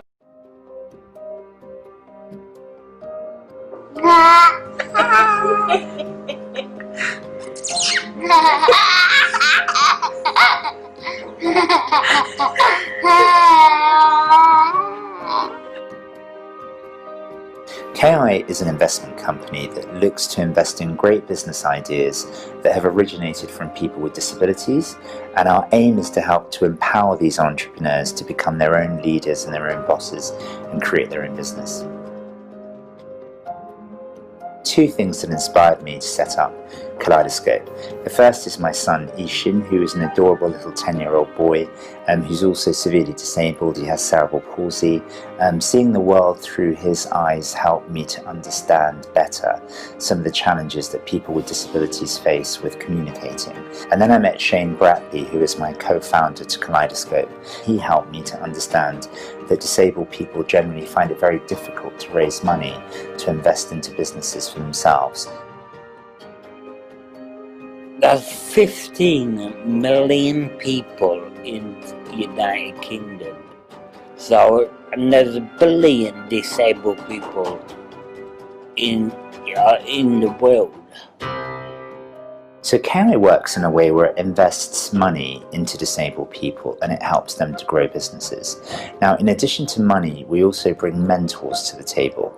It's very, very important that we have mentors that are specific to the actual business, and we have our own methodology too. So we have a method in which we grow companies.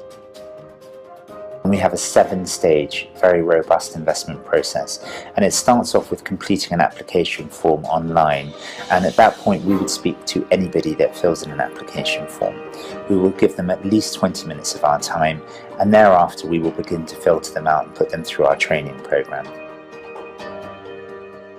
The KI training program is an integral part of the Kaleidoscope process. So we train our entrepreneurs from the very beginning, and that forms part of the selection process as to whether or not they get investment. Following this, we provide ongoing training, giving technical business knowledge and soft skill training to give personal development and success skills. We also have a mentorship program, and we train our mentors specifically in disability awareness and making sure that they know how to deal with a range of different disabilities. We will invest anything from £1,000 to typically £50,000. We can go up to £250,000 for exceptional ideas, but I find that our sweet spot is somewhere between £5,000 to £25,000.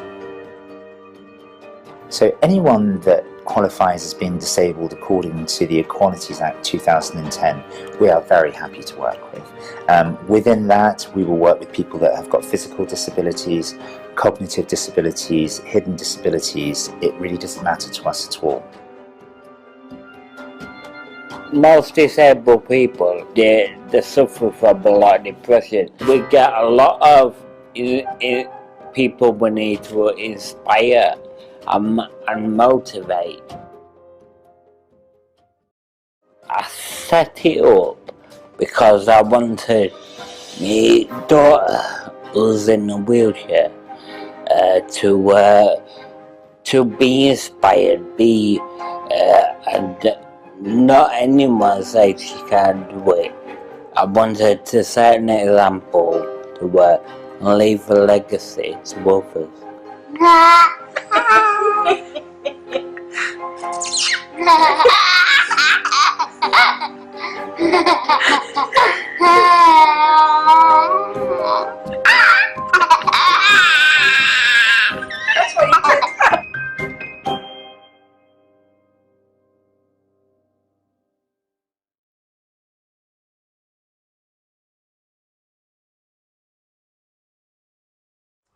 Hi, we at Bajaj Capital are very proud to be a part of this initiative.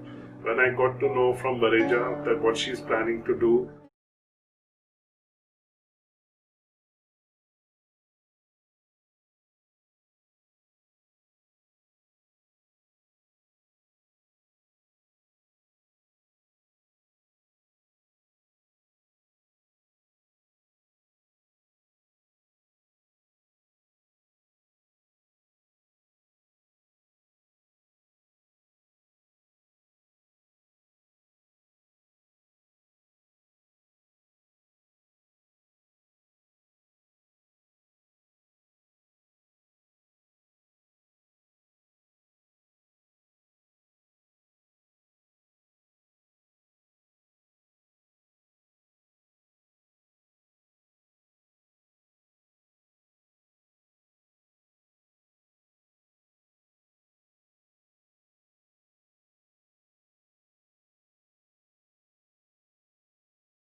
Take one.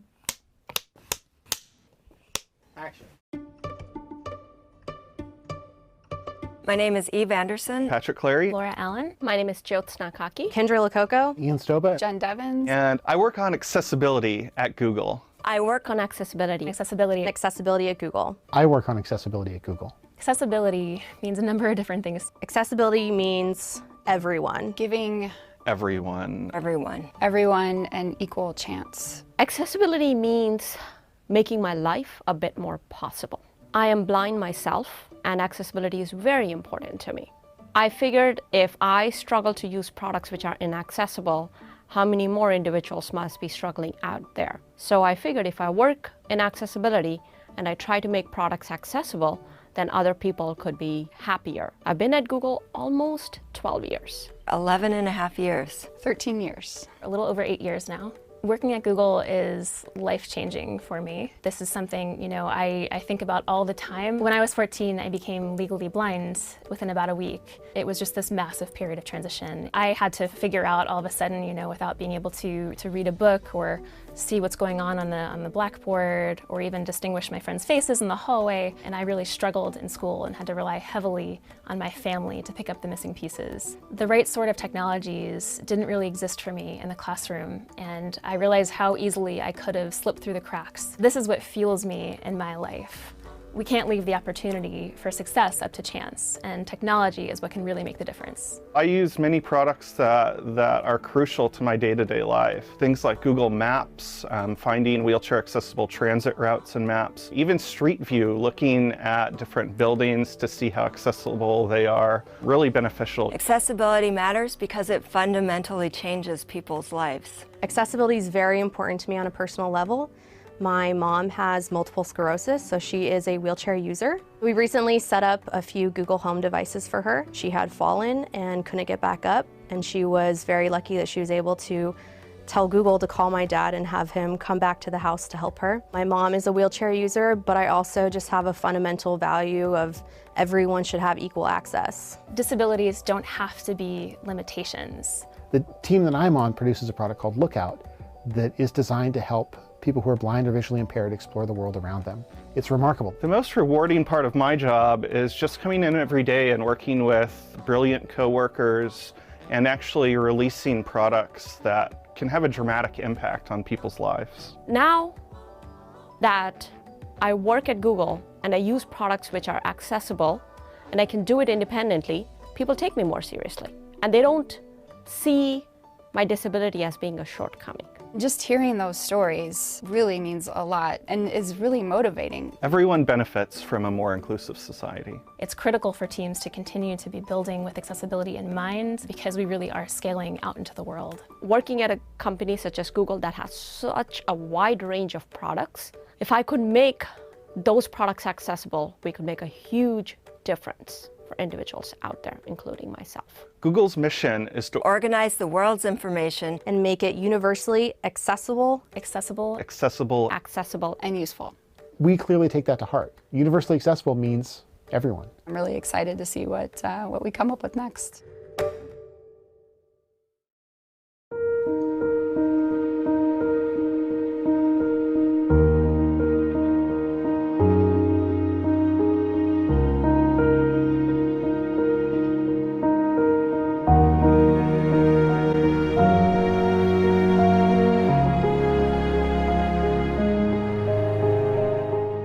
When we think of disability, we often think about visible disability.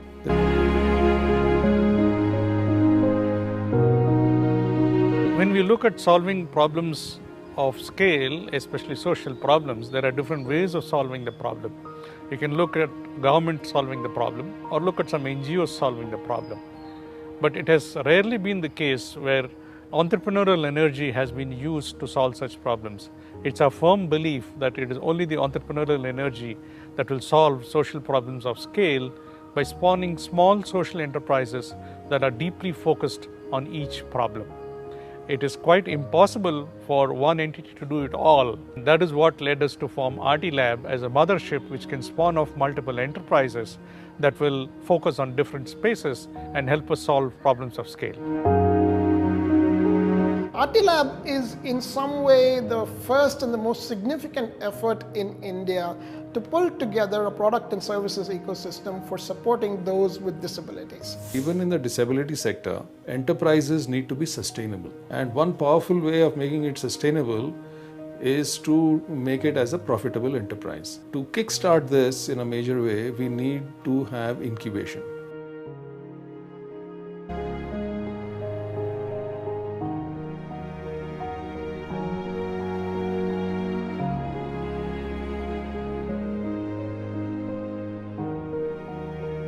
At Artilab, our focus is to allow our entrepreneurs and innovators to access the state-of-the-art equipment, tools and technologies, be it in hardware or software. We are looking at hardware technologies like plastics, molding, composites, woodwork, metalwork, various kinds of integration into 3D printing.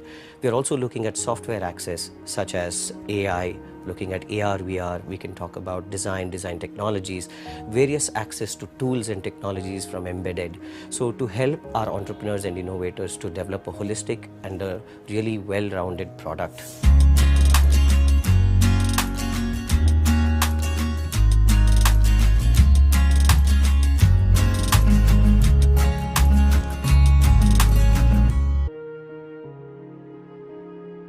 So why would somebody want to invest in disability enterprise? Apart from the potential for making an impact, typically you would look for three things. One is that, is the basic idea worthwhile? Number two, who are the people behind it? Are they credible people with a track record? And number three, of course, you have to make a judgment on their ability to execute. On all these three parameters, I would like to actually stick my neck out and endorse Artilabs. Artilab is a Section 8 company and relies purely on grants to be able to fund its incubators and is planning to build a social fund to make equity investments in our companies. We are a special vehicle which is very advantageous to CSR. We are like the Prime Minister's Relief Fund. No due diligence required, no monitoring, no reporting, because we are pre-qualified. That makes us an attractive investment destination for CSR funding.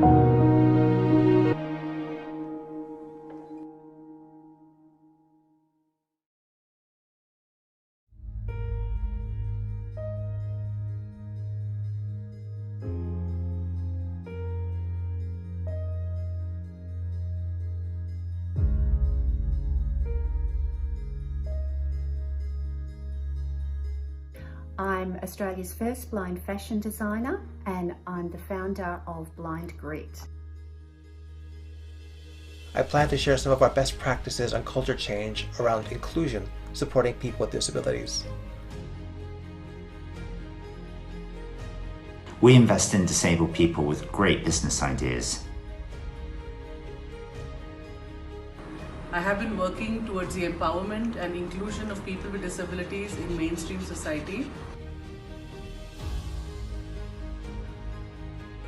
It's important to recall that while efforts have been made for quite some time, the United Nations Convention on the Rights of Persons with Disability, UNCRPD, in the last few years has actually made a significant decisive difference.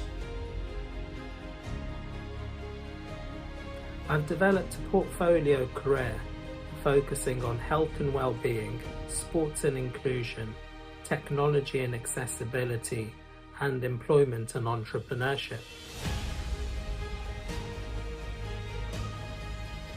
So I'm going to be bringing this standard and helping people understand what it can do to help people in organizations who are creating products.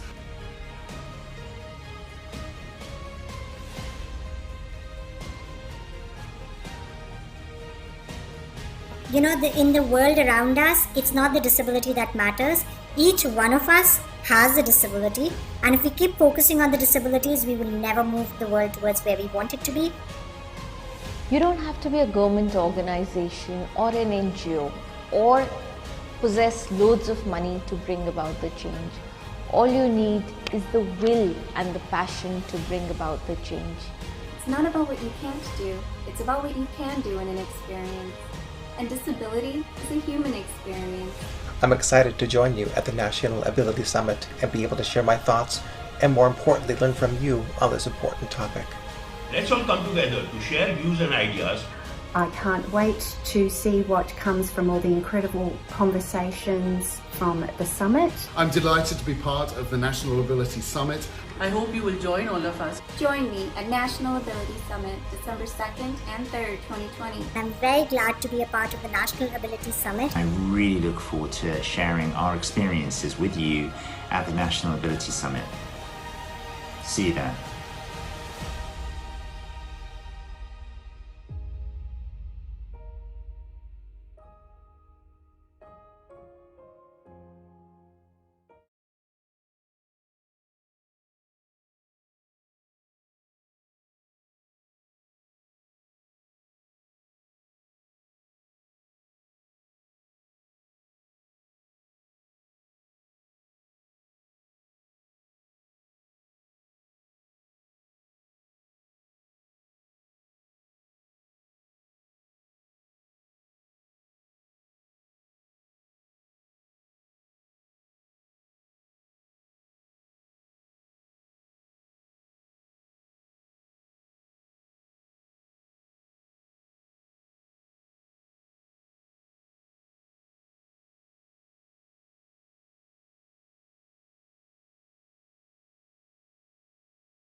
KI is an investment company that looks to invest in great business ideas that have originated from people with disabilities, and our aim is to help to empower these entrepreneurs to become their own leaders and their own bosses and create their own business.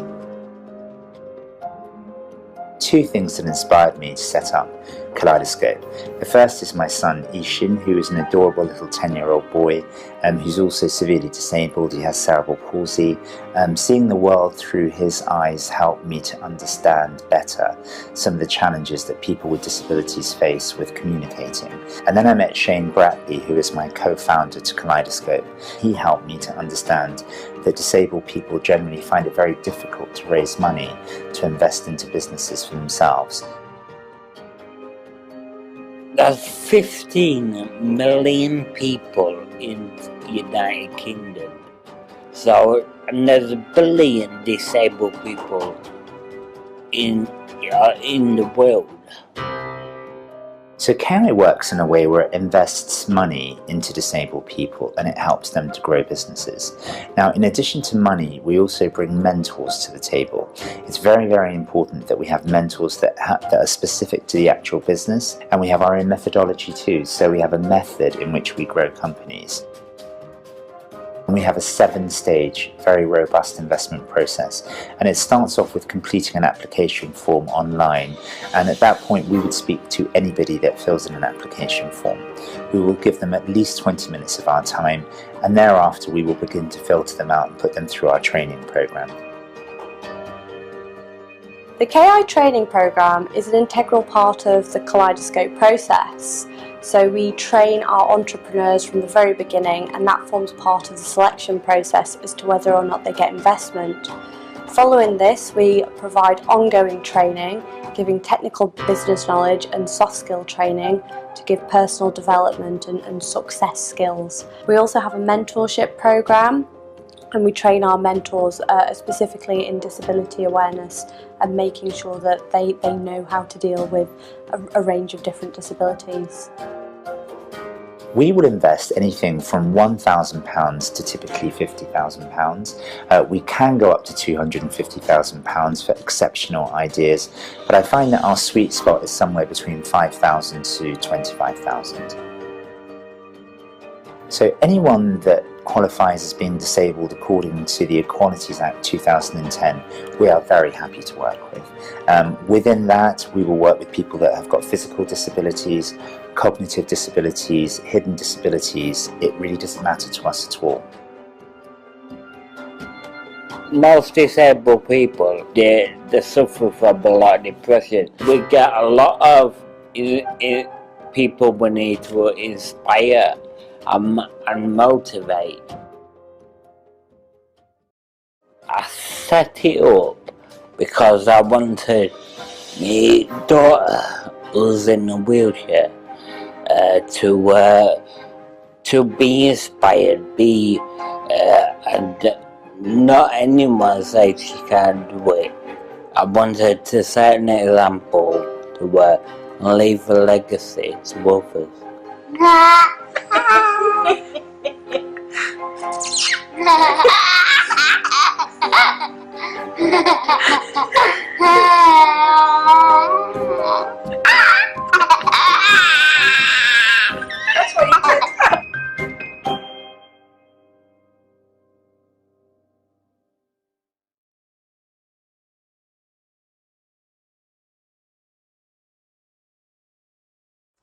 Hi, we at Bajaj Capital are very proud to be a part of this initiative. When I got to know from Vareja that what she's planning to do on creating a line of clothing, especially for the differently enabled, it's something really exciting, and I'm very proud of what she's trying to do. And that, people, because we need to be an inclusive society where everybody needs to enjoy life. And I think clothing, the way you look, the way, really affects the way you feel. So I'm very proud of the work to be done and to be associated and support this initiative. I wish you all the best, and I hope you continue. I'm also very proud of the International College of Fashion students who are working along with Vareja and helping her create this line, and it's a great learning opportunity for them. It's a great way to learn that we are all equals. People maybe have been given different challenges, but we should treat them the same, and we should create things which bring joy to everyone. So we are very proud to be a part of this. Wishing everyone the best, and fantastic work. Keep it up. So let me congratulate you, Vareja, for identifying an area which is so beautiful, which is so relevant, which is so compassionate and socially uplifting.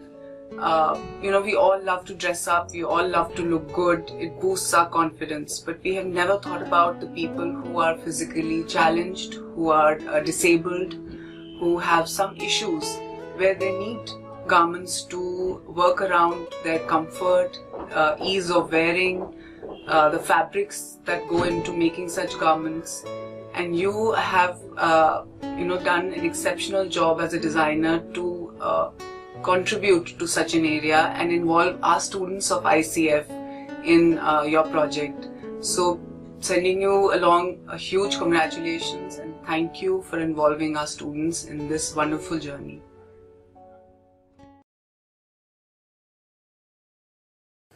In India, we have always prided ourselves on our diversity as a nation. We embrace people of every culture, religion, ethnicity and belief, and together we form the fabric of this country.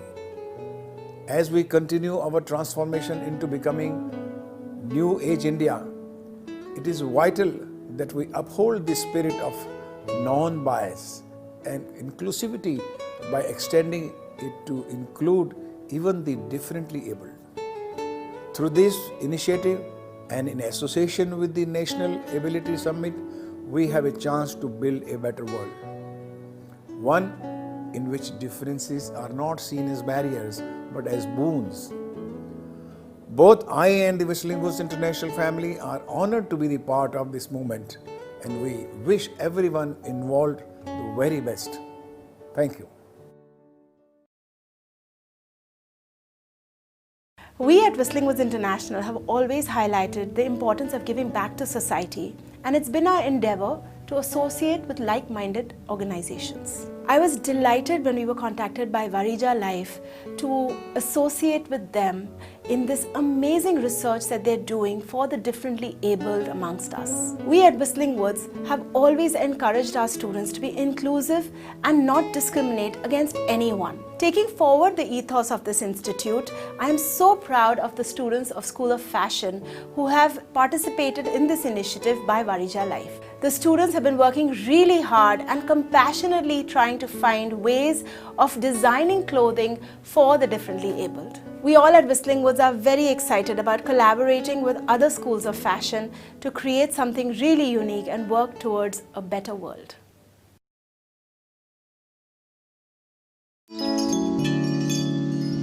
It's not every day that Google comes calling, so when Steve Mahan got the chance of a lifetime to test drive the car of the not-so-distant future, he couldn't get in that driver's seat fast enough. Steve, hey Nathaniel, how are you? This is great. Look, Ma, no hands. But this is the Google car. It can't be driven, it drives itself. So really, Steve was actually more of a test rider. This is some of the best driving I've ever done. I love technology, and there was a time in which I loved all the new things because they were novel and interesting, and now I see all those new things that I didn't need before but I desperately need now. That's because Steve is blind, and his disability and the disabilities of millions of others is transforming the marketplace. Think of him as an innovator's inspiration and a marketer's muse. And this is why. The disabled population is the fastest growing minority in the world when you include aging baby boomers. Globally, you are looking at 1.3 billion people, a market roughly the size of China. Add their friends and family to the mix and double that number. That's more than half the world's population. That's right, more than half. Rich Donovan has cerebral palsy. He's the disability guru who first crunched those numbers and saw gold. We're subtitling him because Rich says his message is too important to be missed. What is the formula? How would you describe that? It's simply put, people don't watch Disability Tonight. They want the content. They want the experience. They want the mainstream value that everybody else wants, right? So not special products for special people. No, if you're gonna buy a Ford, you don't want the Ford disability version, right? You want a Ford. In other words, save the pity party. It inspires us. And these commercials are the examples from big name companies we all know, all targeting that lucrative demographic, the disabled. I can't help out as much as I used to. By simply portraying them as any other consumer. Let's open it up. It's a Swiffer sweeper. 8 companies released commercials this year alone. That's never happened before. Dedication. The last one, our favorite. Yeah, next week, buddy. Wait for the ending. And the simple message, beer is for everyone. Pitches and products that hit the right inclusive note. That consumer message is so new, still such a work in progress. And this is where it starts, at meet and greets like this one in New York City and this one in Toronto. Well, let me walk you through my resume. Here, corporate giants are actively recruiting university graduates who have one thing in common. Everyone here, each and every one of them, has a disability, visible or not. And some pretty big players have already bought in. We're proud here in Canada to have BMO, IBM, PepsiCo, RBC, and TD, 5 of the best of the best. Susan Lang runs Lime Connect, the recruiting agency that brings them all together. I think they're just recognizing again that they think differently and they bring that new perspective. And that if you have an employee base that represents a certain segment of the disability market, then they know what they need and what they like and what they respond to. At the sprawling Google campus in Mountain View, California, the practice of hiring people with disabilities goes hand in hand with the hammocks. Take YouTube, Google's acquisition. About 100 hours of video is uploaded on YouTube every minute. Ken Hammerstein's sole mission? To close caption as much of it as possible using technology he developed. And oh yeah, Ken, or Caption Jedi as he's affectionately called, is deaf. That's his interpreter on the right. We support up to 10 different languages. It's obvious why Ken needs captions, but guess what he discovered? Most people who use them can hear just fine. They're hearing, but there are many reasons. Maybe that's their second language, and it's difficult for them to understand, but if they read it, then they get the story. Maybe in the situation where they can't use sound. Think of maybe you're in a bar with the 10 different screens, or in an airport, or on a train, or a very crowded place where you kind of want the privacy of your own program. Or maybe you're at home where you don't want to wake up the person next to you and you can watch television. In other words, what's good for the disabled tends to be good for everyone else too. And there's no denying Google is a front runner. Isn't that cute? From the self-driving Google car to Google Glass. Take a picture. Eyewear that acts like a hands-free smartphone. Imagine if you were in a wheelchair, what that would mean for you. I gained a little bit of that confidence I had before the accident back. It's not just about taking existing products and making them accessible, but rather creating completely new things to make the world around us accessible. So Eve Anderson runs a team set up to make sure all Google products meet the inclusion test. Sure, it's the right thing to do. It gave this young woman some of her independence back. But it also happens to be a really smart business move. A 1-2 punch that creates products for a market the size of China and all the rest. We all have some kind of impairment at some time. Maybe we're driving and so we can't put our eyes on the screen, or we're cooking and our hands are filthy and we don't want to touch our phone. And so making things that work without relying on all of our senses and all of our capabilities at all times is really helpful for the population at large.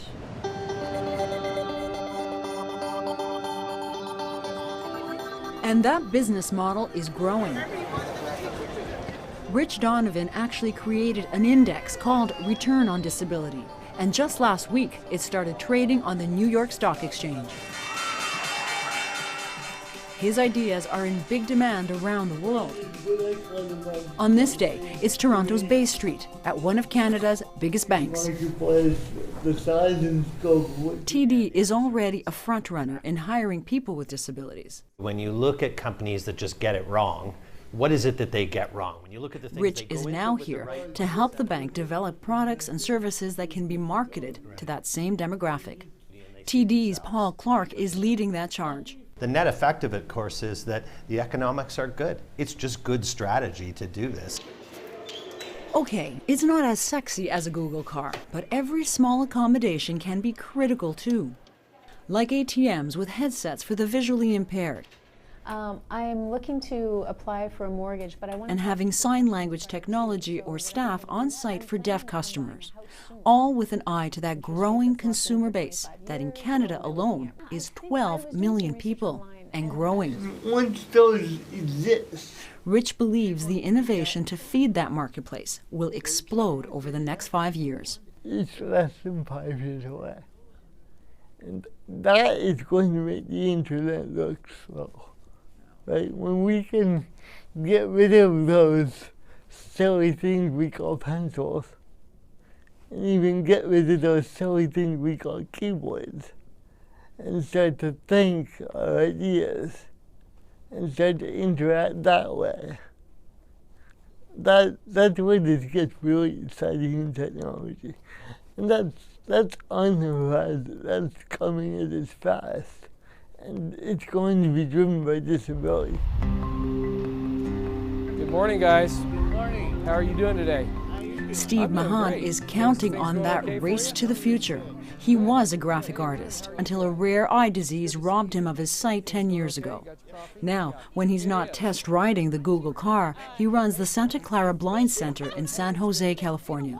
Yeah, it's good to have you here. Thank you. We benefit from things that are novelties or conveniences for other people. If there's a ramp, that you can walk up, well, if I'm in a wheelchair, I can roll up it. If your phone can, if you can ask your phone a question, so can I. If you can listen to it instead of needing to look at the screen while you're driving, so can I. And so it enables me. I love this. And with that new ability, a new loyal customer. And so it's something important coming back to me. And it's like getting well. In a certain sense, it's like getting well again. I'm doing very well. How are you today? You see, that test ride was also a test of Steve's very near future. Steve is confident he'll be buying a Google car in a matter of years, not decades. So confident, he's already promised us a ride the next time we're in town. Joanna Brumiliotis, CBC News, San Jose, California.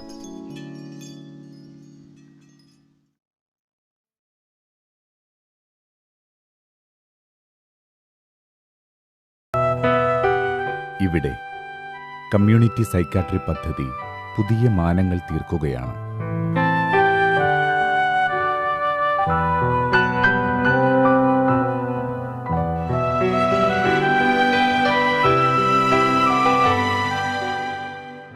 അഞ്ച് വർഷം മുൻപ് ഇവിടുത്തെ ഈ clinic നമ്മൾ തുടങ്ങിയ മൂന്നാമത്തെ ക്ലിനിക്കാണ്. അന്ന് ഏത് രീതിയിൽ ഇത് മുന്നോട്ട് പോകും എന്ന് നമുക്ക് യാതൊരു തീർച്ചയുണ്ടായിരുന്നില്ല. എന്തായാലും കുറച്ചെങ്കിലും രോഗികൾക്ക് ഗുണം ചെയ്യാൻ പറ്റും എന്നുള്ളൊരു ശുഭാപ്തി വിശ്വാസം മാത്രമാണ് ഉണ്ടായിരുന്നത്. പക്ഷെ പിന്നെ നമ്മൾ കാണുന്നത് ഇത് ഒരു ഏറ്റെടുക്കലാണ്. കാരണം ഞങ്ങളൊരു 10-ൽ താഴെ ആൾക്കാരാണ് ഇതിൽ പ്രൊഫഷണൽസ് ആയിട്ടുള്ളൂ. ഈ 10 ആൾക്കാർ 32 സ്ഥലങ്ങളിൽ ഇപ്പോൾ അടുത്ത് 2000-ഓളം പേഷ്യൻസ് ആകും. ഇത്രയും അധികം ആൾക്കാർക്ക് ഈ 10 പ്രൊഫഷണൽസ്, ഒരു ഡോക്ടറും, അധിക സമയം ഒരു ഡോക്ടർ ഉണ്ടായിട്ടുള്ളൂ, ആദ്യകാലങ്ങളിൽ 2 ഡോക്ടർമാരൊക്കെ ഉണ്ടായിരുന്നു.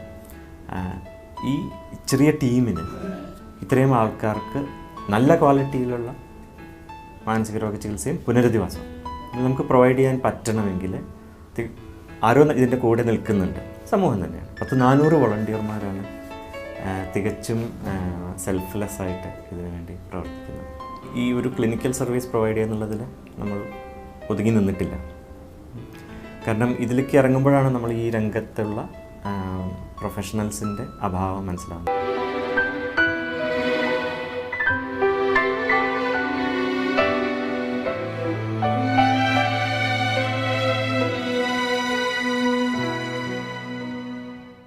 അഞ്ചു വർഷം, 3 ജില്ലകളിൽ 30 ക്ലിനിക്കുകൾ, 2000-ഓളം പേർക്ക് ചികിത്സ. ഇത് സാധ്യമാക്കുന്നത് 400-ൽ പരം സന്നദ്ധ പ്രവർത്തകർ.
I saw something very wrong with the fact that no one looked like me.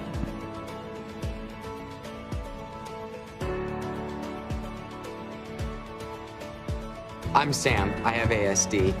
Well, I'm Rudolph. I have MS. Alrighty, let's see here. Very organized. Good on ya.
You think I'm drunk? That I'm intoxicated?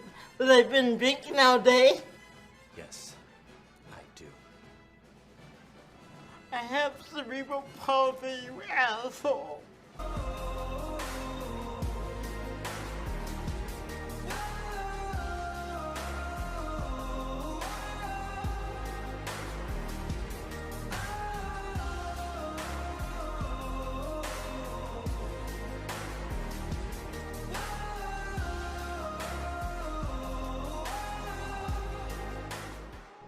Tomber, se relever, ça fait partie de la vie. Et ça, c'est important pour beaucoup de gens, et moi, je l'ai compris très tôt.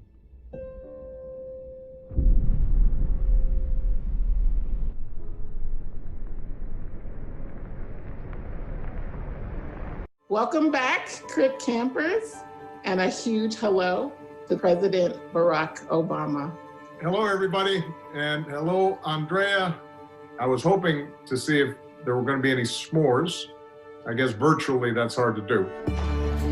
One of the first films that we were lucky enough to be able to produce was Crip Camp. Scenes from Camp Jened. It was so moving to us to see all these young people, teenagers at Camp Jened who left camp believing they could lead a worldwide movement, finding their voice and awakening to their power. Andrea Levant. Bringing the Crip Camp story to life means so much to our community. What I want to do is hear from you about what camp's been like. You have joined us on our 6th week of Crip Camp. Hi, everyone. We're continuing the work you see in the film with leaders of today's movement. Always like to start with the spirit of gratitude. We have over 8,500 people registered to join us for camp each week from all over the world. People using sign language. Making sure everyone feels included is our priority. This includes folks who are deaf and hard of hearing. Image description. Okay. And blind and low vision. A dress with a black top. I have heart-shaped glasses, short curly hair. I'm wearing a denim shirt. There's a picture of me swimming in Hawaii, which is where I was born. My hair is much grayer than it was just a few years ago.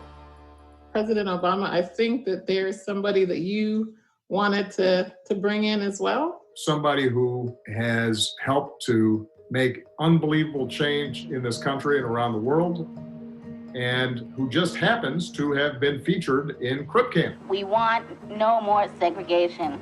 How are you, Judy? Judy Human. Good, Mr. President. How are you? How do you see the relationship between activism and protest and social movements and government? We learned very early on that we needed to learn how laws were made, how they're implemented, how to work with our city government, our school boards. We would never have been successful if it wasn't for coalitions. Historic footage. Funding from Section 504 has led to sweeping changes in transportation, healthcare, education, and job opportunities. I can't imagine a more important story to tell. Our greatest progress has always come from the ground up. Scenes of protest. That's how the 504 sit-ins happened. That's how the ADA happened. The passage of this monumental legislation will make it clear that our government will no longer allow the largest minority group in the United States to be denied equal opportunity. I was proud to celebrate the 20th anniversary of the ADA at the White House 10 years ago. Now, as we celebrate the 30th anniversary, we have to remember the hard work and sacrifice it took to win those battles, so it gives us courage for the battles that remain. 1990 Capitol Crawl. Right now, when we're in the middle of a pandemic, at a time when people around the country are waking up to the systemic racism that so often has excluded people, Crip Camp with Film and the work that all of you are doing reminds us that when people get involved and they recognize their own power, they can achieve extraordinary change. You can join the Crip Camp virtual experience at cripcamp.com. Netflix.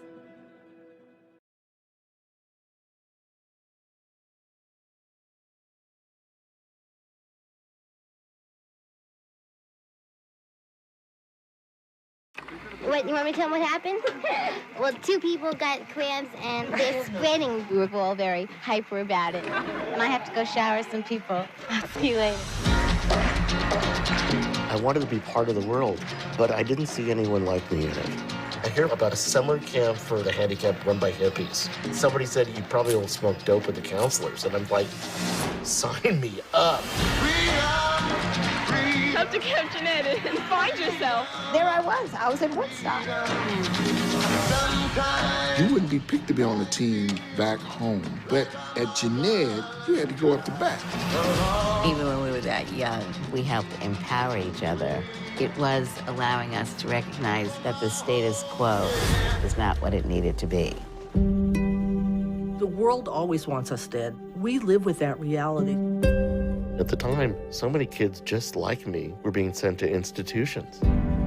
It was just a continual struggle. Most disabled people, like myself, are unable to use public transportation.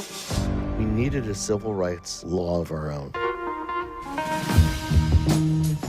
A rehabilitation program has been vetoed by the president because it was cost prohibitive. We decided we were going to have a demonstration. You get the call to action, to the barricades. A small army of the handicapped have occupied this building for the past 11 days. So many people from Camp Jeanette found their way into the building. The FBI cut off the phones. The deaf people went, we know what to do. That's how we communicated to the people outside the building. The Black Panther Party would bring a hot meal. We were like this. We are the strongest political force in this country. We will no longer allow the government to oppress disabled individuals. And I would appreciate it if you would stop shaking your head in agreement when I don't think you understand what we are talking about.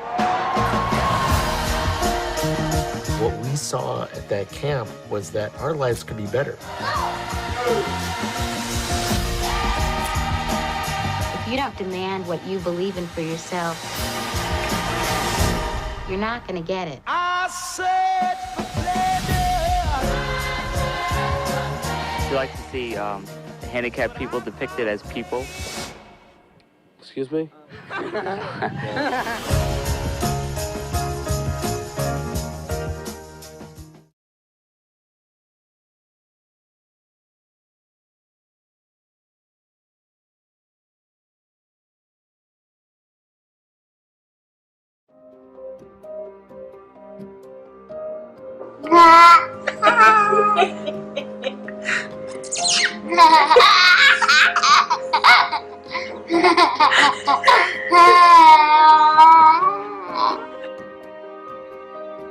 KI is an investment company that looks to invest in great business ideas that have originated from people with disabilities, and our aim is to help to empower these entrepreneurs to become their own leaders and their own bosses and create their own business.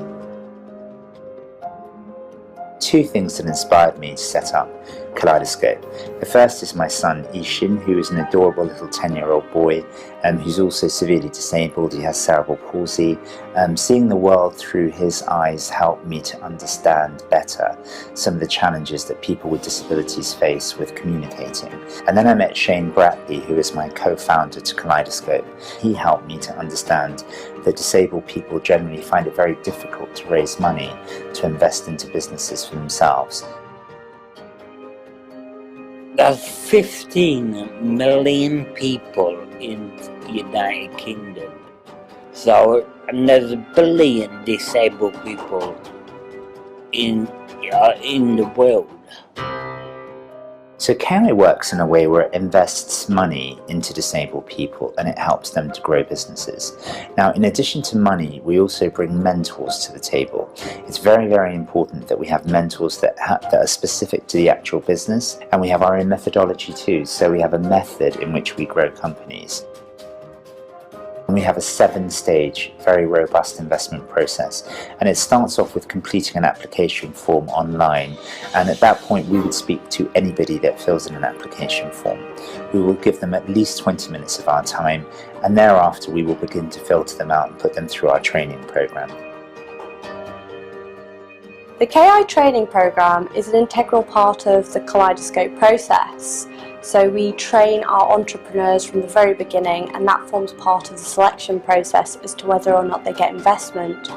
Following this, we provide ongoing training, giving technical business knowledge and soft skill training to give personal development and success skills. We also have a mentorship program, and we train our mentors specifically in disability awareness and making sure that they know how to deal with a range of different disabilities.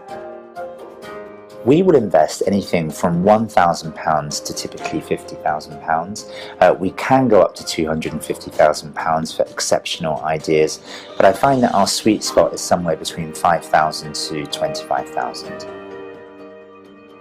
So anyone that qualifies as being disabled according to the Equalities Act 2010, we are very happy to work with. Within that, we will work with people that have got physical disabilities, cognitive disabilities, hidden disabilities. It really doesn't matter to us at all. Most disabled people, they suffer from a lot of depression. We get a lot of people we need to inspire and motivate us.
Hi, welcome to National Ability Summit 2020. I'm Rakhi Bakshi, your host and moderator for the session.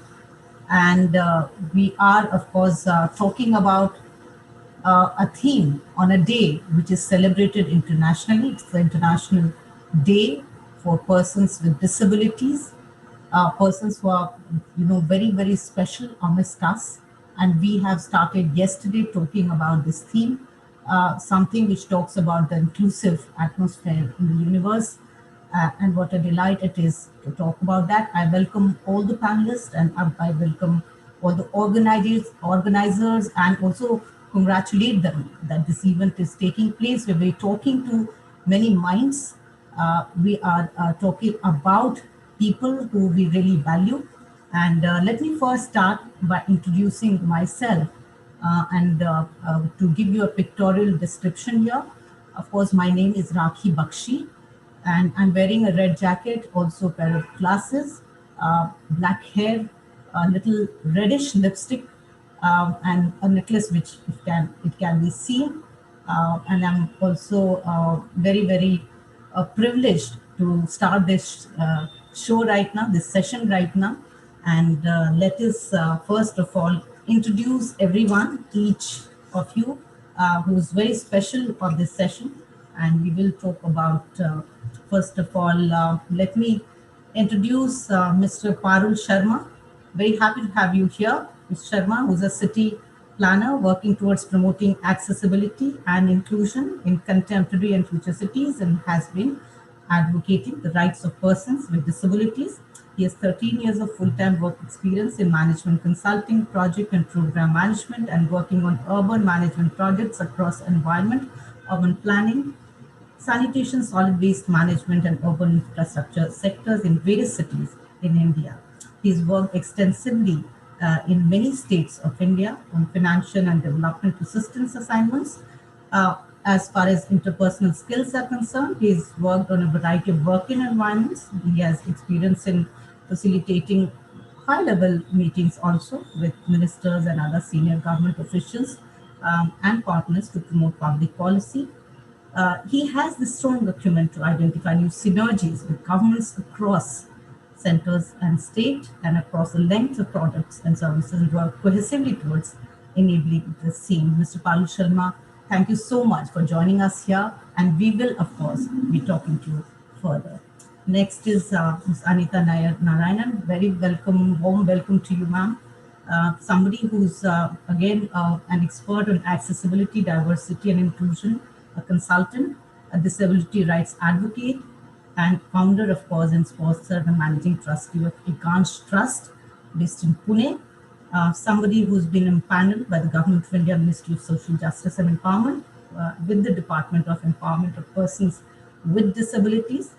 And of course, audit is something which she does also, and something which we will be talking about when we further talk to her.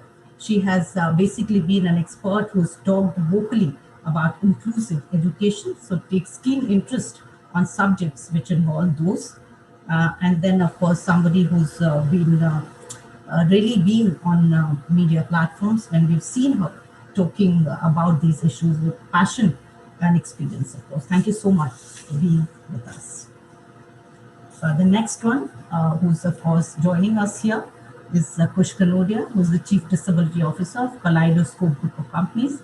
He's a social entrepreneur, disabled BAME system leader, and champion for equality and inclusion, creates systemic changes for the benefit of disabled people, and focuses on the intersection between disability, health and well-being, technology and accessibility, sports and inclusion, employment and entrepreneurship is something that he works on. And of course, he's been a torch bearer for the Paralympic Games in London 2012.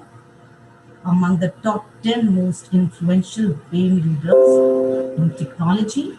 In 2019, he received the Asian Achievers Award for Entrepreneur of the Year, and also included in the BAME 100 Business Leader Index by Green Park, and received the Social Entrepreneur of the Year Award by TIA in London.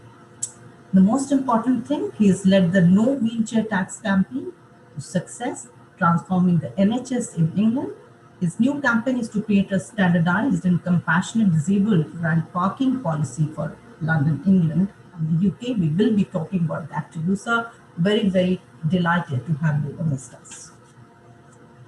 And of course, Mr. Gaurav Raheja, somebody who is a professor of architecture, a design thinker, and well-known expert in universal design, accessibility, and inclusion from IIT Roorkee, and professor in charge for inclusion and accessibility services, of course, with IIT Roorkee.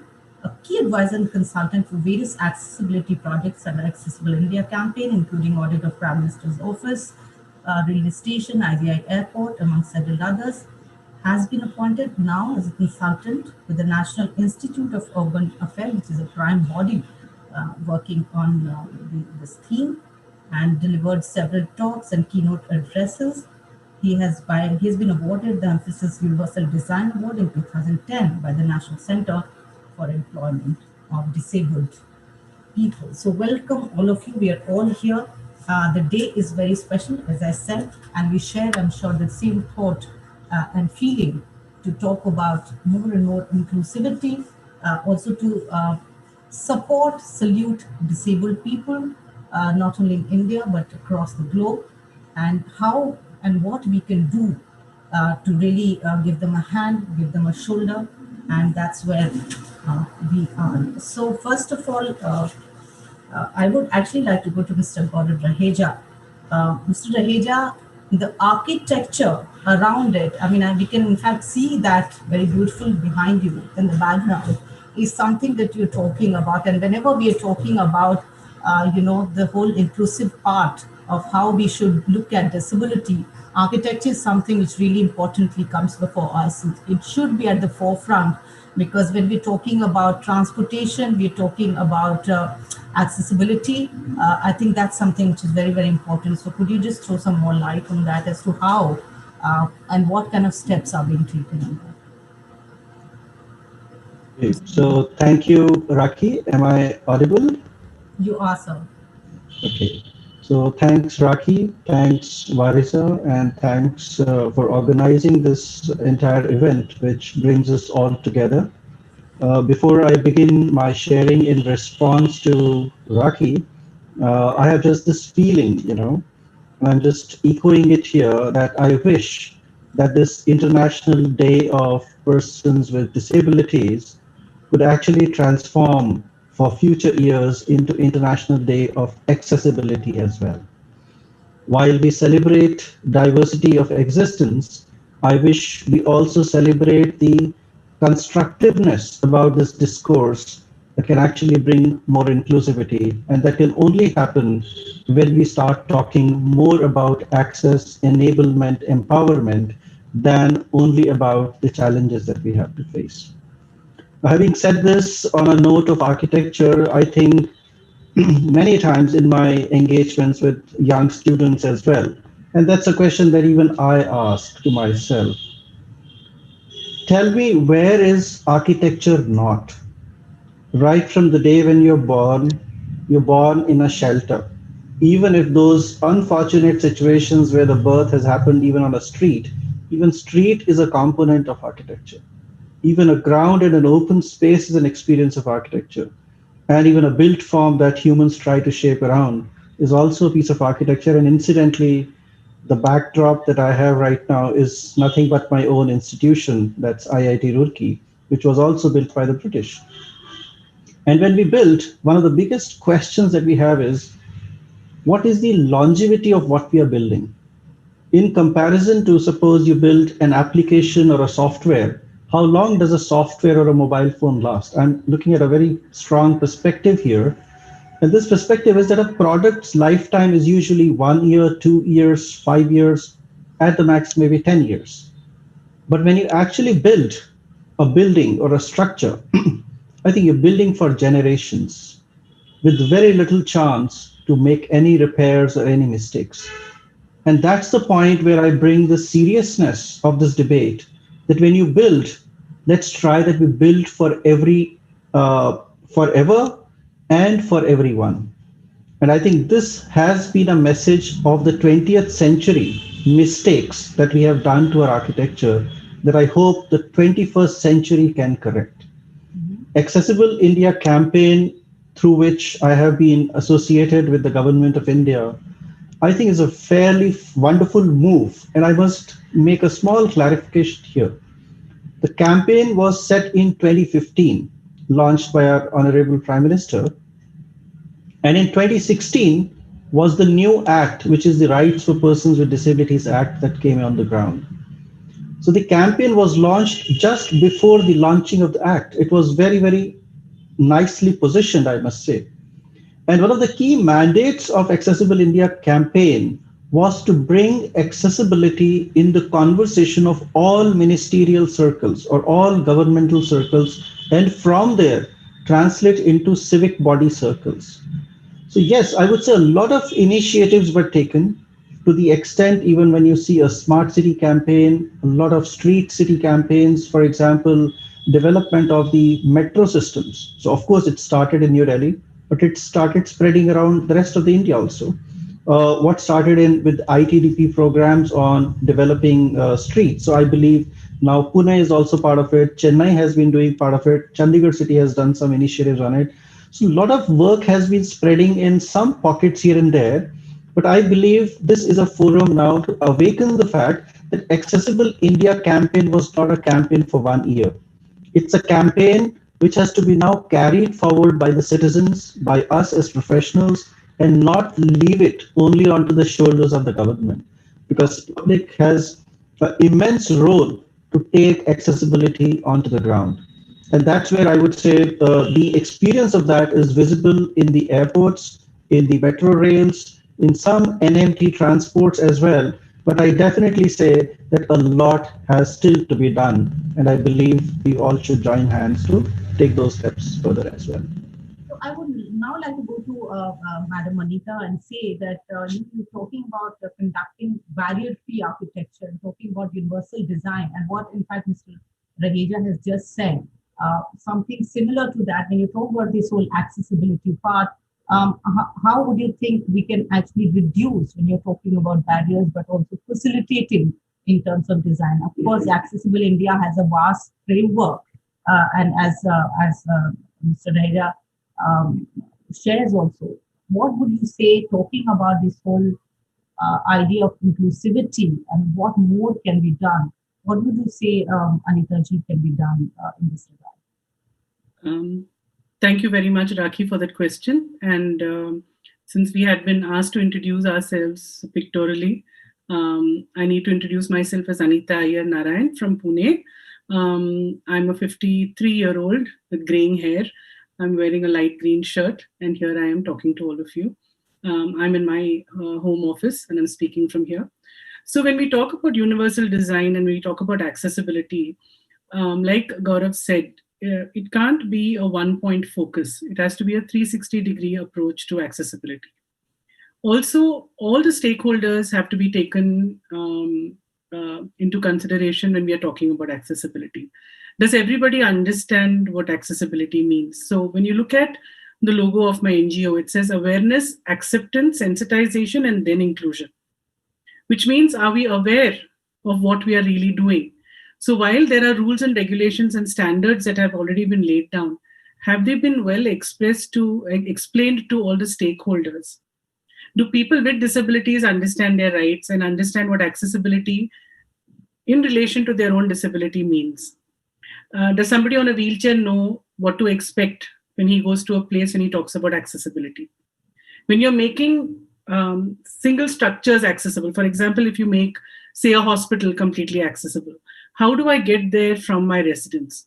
Who are the people who are actually authorizing and commissioning these buildings, these structures? So are we working as one whole team? So like Gaurav said, street design, footpath design, which is the pavement design, transportation design, people who are in all of these departments, people who are authorizing buildings to be constructed. Everybody has to first be made aware of what accessibility means for people with different disabilities. When you give them a mandate or you give them a standard list to follow of accessible features, they may or may not be able to implement it correctly. So there is a huge job of sensitizing people and making them actually aware of what we are talking about. my father always said that you should define the terms you use before you use them. So what is accessibility? Has everybody understood? So while there are experts who understand, if I say universal design now to this group, everybody will understand. But when I walk into a government building or into a municipal building and I tell them, your space is not accessible or my street is not accessible, will they understand what I'm saying, or does the explanation have to happen all over again?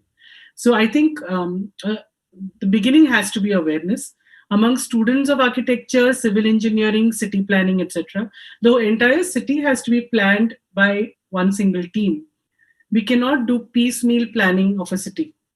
It does not look like one cohesive whole thing. So we have to have a cohesive, coherent, collaborative team that looks at accessibility for a city so that it looks like one complete whole, not like a jigsaw puzzle that you have put together.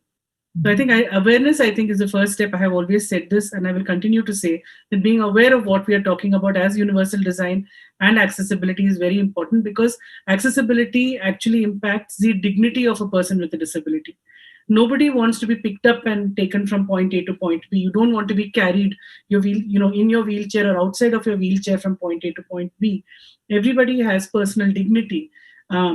If you look at all the phases in your life, right, like Gaurav said, from birth, you talk about education. Are your schools accessible? Is the school bus accessible? Is the road leading from your house to the school accessible? And then you talk about inclusive education. Then you talk about employment the same way. So when you talk about employment of people with disabilities, you may have a 3% quota of people with disabilities in your company, but did they have the 3% quota in the academic institutes that they went to? Were they able to access those academic institutes? Now, of course, with COVID, everybody is studying from home and working from home. It's made things a lot easier, I must say, and this is a different world now, a new normal. But talking about our generation, talk about going to a place of work, going to a place of education, accessibility has to be understood by every stakeholder in the entire process for it to be actually implemented correctly. Okay. So, from Dr. Raheja to Anita ji, now I would like to go to Kush and ask, we're talking about structural accessibility also, as she said, Anita ji, that how, institutions, offices, different buildings can actually not only understand, but actually take proper action also on that. These are actionable steps that I think organizations, institutions have to take. So what is being done and what needs to be done, if you can throw some light on that question. Thank you, Rakhi. Thank you, Vareja. It's a real honor to be here at the National Ability Summit on the UN Day for Persons with Disabilities. So I'll do a quick descriptor for myself. I'm a British Indian man. I've got short black hair, wearing glasses. My shirt is white, it's got red checks. It's not contrasting as much as I would have liked from the white background. So I'm also wearing a red scarf. So I wanted to go through 6 points in relation to your question. So as Anita and Gaurav has said, I think it's really important to have an integrated approach to accessibility. It's important organizations think about the whole journey in relation to accessibility. So for example, if your building has step-free access, but your local tube station, your local train station is not accessible for disabled people, if you don't provide free disabled parking, then I don't believe you're fully accessible as an organization. I believe that all organizations should be doing accessibility audits of the whole portfolio, as well as the virtual environment. I actually believe these should be mandatory for all organizations, and they should be published so people can actually review them. But I understand that, let's focus first on the public sector. This is something I've been trying to push in the UK. And then from that, let's transition to the private sector. I think it's really important we have bespoke workplace assessments for all disabled people, incorporating, as you've been quite rightly mentioned, universal design principles for both the physical and the virtual environment, implementing reasonable adjustments to enable disability inclusion in the workplace. It's really important to have mobility forums. I'm a strong believer in the disability mantra, nothing about us without us. periodic meetings of disabled people who can give you live, real-time feedback in relation to the true state of play in relation to accessibility. So this happens with my local borough, the Royal Borough of Kensington and Chelsea, and it's very helpful to the local council. Then I also wanted to look at this aspect of compliance and going beyond compliance. So the UK government has recently implemented a mandatory implementation for changing places toilets for public sector buildings.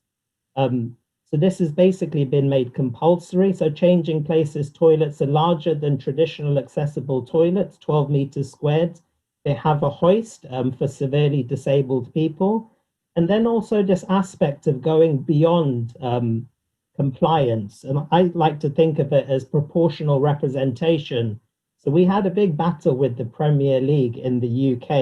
It was a 10-year battle to make all football clubs proportionally representational for disabled people.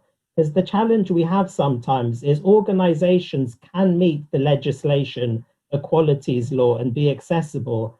But if you just have a tokenistic 1 or 2 wheelchair spaces that are not proportionally representational to the number of disabled people who use wheelchair, then to me, you're not actually living the spirit of the law. So I think it's really important that organizations are proportionally representational. I'd just like to finish by saying that when we design for disability, we design for the benefit of everyone.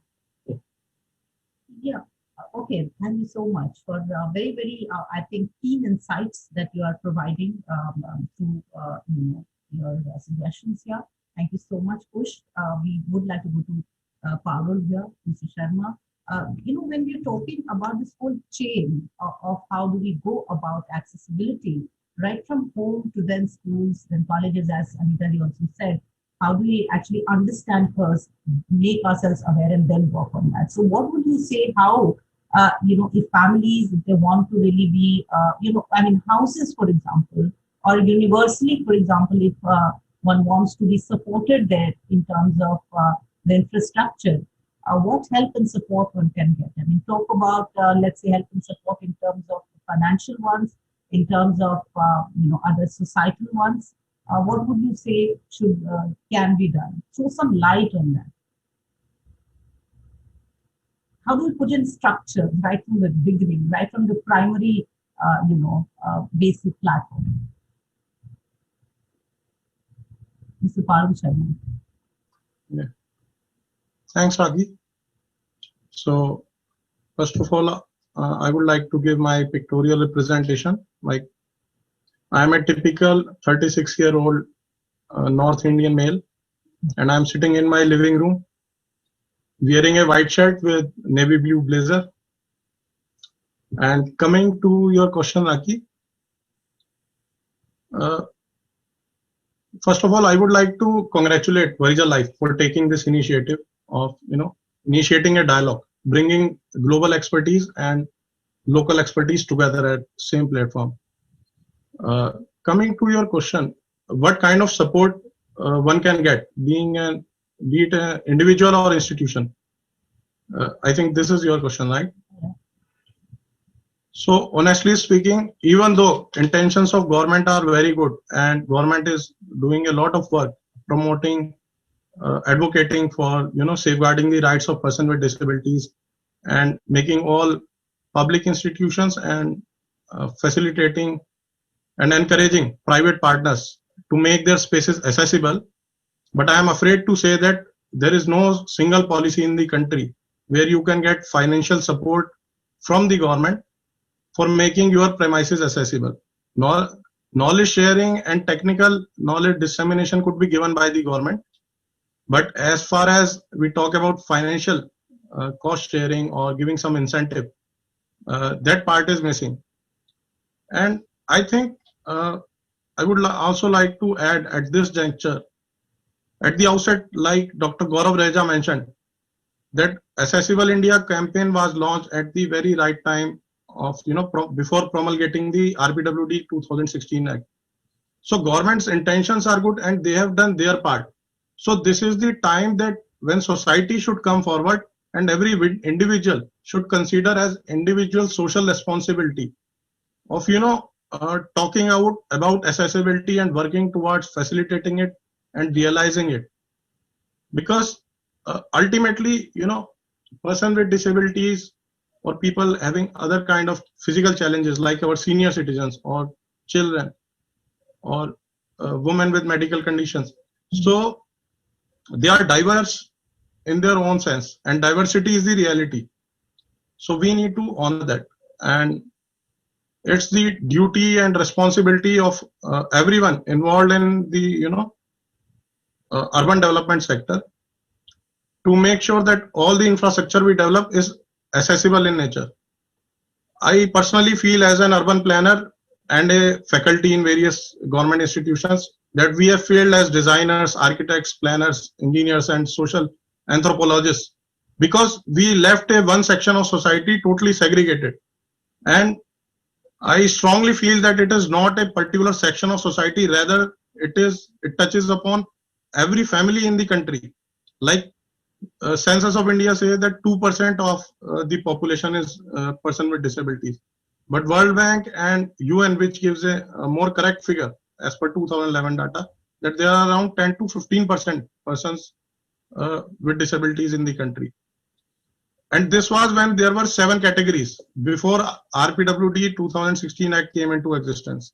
Now, persons with disabilities have 21 categories. So my assumption is that at least 22 to 25% of the total population in this country is person with disability.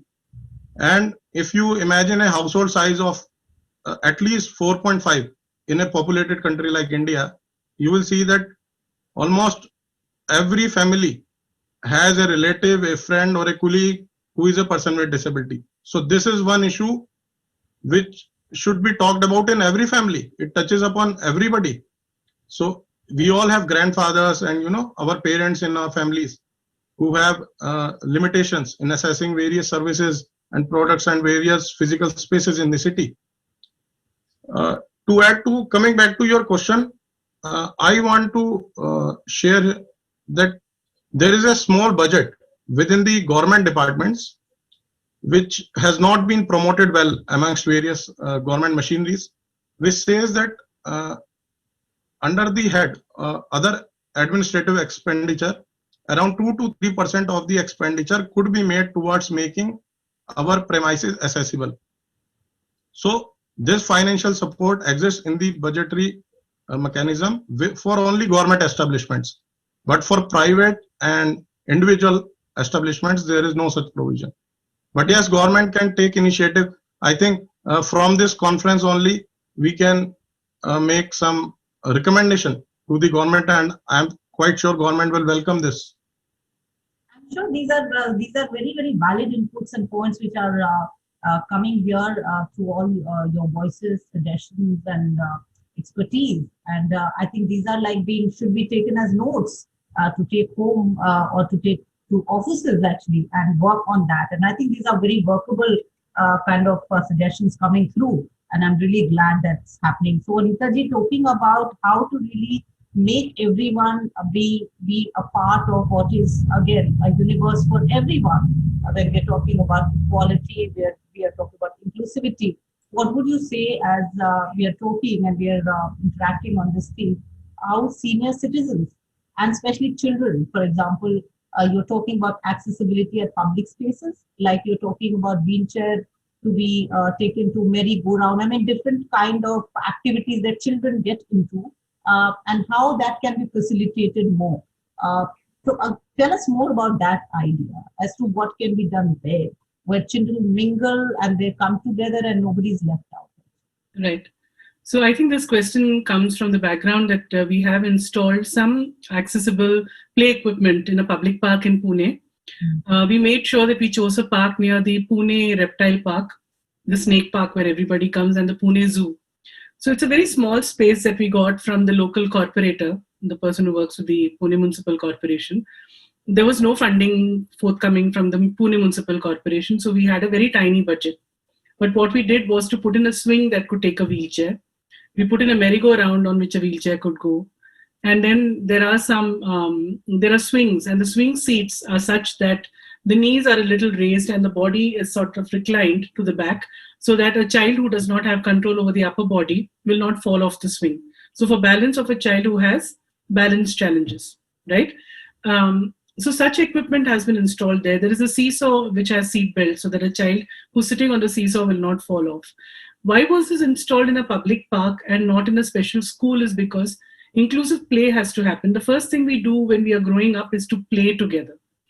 And once children have understood people with disabilities and that they have peers with disabilities, you have played with them, you have grown up with them, the conversations between children are much simpler and more honest than conversations between adults, if you notice. So a child will walk up to another child who's on a wheelchair and very simply ask, why are you on a wheelchair? Why are you limping today? Why are you using crutches? And that child can explain. And the child will explain equally innocently. Whereas this can be seen as an offensive question when you ask an adult. So when the understanding begins at that age, when conversations start at that age, it becomes easier for us to convince and talk to adults who are in positions of power tomorrow, decision-making positions in the governments, in companies. Often when you go into a company and talk to a CEO or the CSR head, they don't even understand what you're talking about when it comes to accessibility. Why should a park be accessible? Because inclusion has to begin there, at the beginning, at play, right? So we have also come out with coloring pages and with storybooks. So what we want is that these conversations should happen at the dining table in families. Like Parul and Kush both said, and also Gaurav, every family will probably have one person with a disability, one member with a disability, or a neighbor with a disability. So all of us know, each of us knows at least one person with a disability, which means we should start having these conversations. I'm sure conversations around gender, especially the feminine, didn't happen about 100 years ago. But today, in every panel, you find that the majority is women, especially when we are talking about social work and all of it. If you look at all the panels that you have put up in this particular summit, you'll find so many women are participating. This would not have been the case 100 years ago. So we have to plan our world in such a way that, 10 years down the line, there will be people with disabilities representing themselves as equals. And that will only happen when we start interacting with them right from the start, in schools, in parks, etc. Yeah, since you mentioned this, let me say more about even myself that, right now I lead a platform on gender, which is called Her World. And I have had, experience of also being a director at Women's Future Service. So gender issues also is issues that we of course will be talking about. Apart from me being a broadcaster, so I have had a stint with Zee News, Doordarshan, and Rajya TV also where through TV we not only talk about political and governance matters, but also these very, very important social matters. And that's where I would like to come to Dr. Raheja here. Dr. Raheja, in terms of planning, sometimes we've seen that the gender lens needs to be focused on more.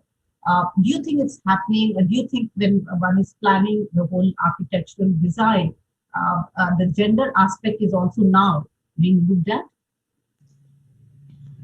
Yeah, Raki, I think before I answer, I forgot my pictorial description.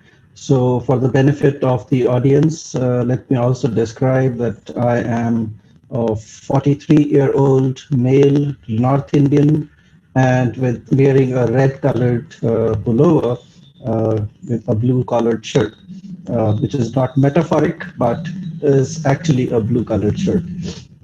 Coming to the question on gender, I think it's a very, very serious question that you've raised. And I can tell you one or two small incidents that I surveyed in public spaces. And I can give a very small example, typical of Indian bazaars. Before I talk about women in workspaces, let me talk about women in public spaces. So how often do you see in a public space a washroom being available, number one, and number two, being available with a gender balance? And most often that we have found, and third, how many times would you ask a woman that would they like to use it? And very often I would say in an ethnographic way that I have observed that the answer and the chances are that women avoid using a washroom in public space. Number two, it is not available also at many places. And number three, it's not maintained to a certain standard which would perhaps become the right kind of choice for certain women to use it. And number 4, even when you look at transportation infrastructure, where the use of or the need for this toileting infrastructure, I'm coming to this word because I find these are things which have not been talked about in the past century, but it is a fairly critical point that that we need to talk about, because of which the rest happens. And again, I have to compliment here the idea of the government, which brought the National Sanitation Campaign, which, if it dovetails with the idea of accessibility, can actually impact gender inclusion in a fairly big way. And these are some very, very big challenges, I believe. Unfortunately, still the evidence to this is very less, because the confidence has not been given by the infrastructure, not just by design, also by the culture of its usage. Because I think, I look at this whole idea of access in then 3 words. One is information access. First of all, do I have the information that this public space or this transportation system or this particular built form has a available, accessible, or a gender neutral washroom available, number 1.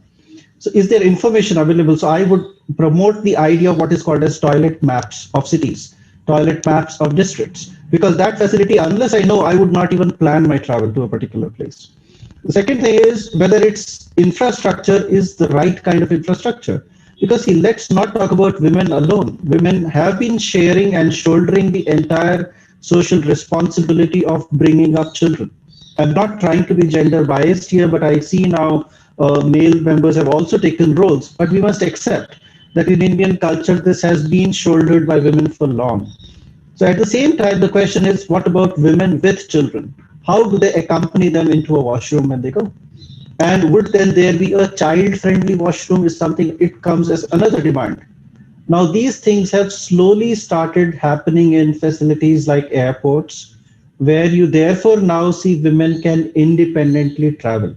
I think that's an infrastructure that one starts feeling proud of, but I think we still have to go a long way. And the third level, where I would believe most of us would agree that India is still 70% rural.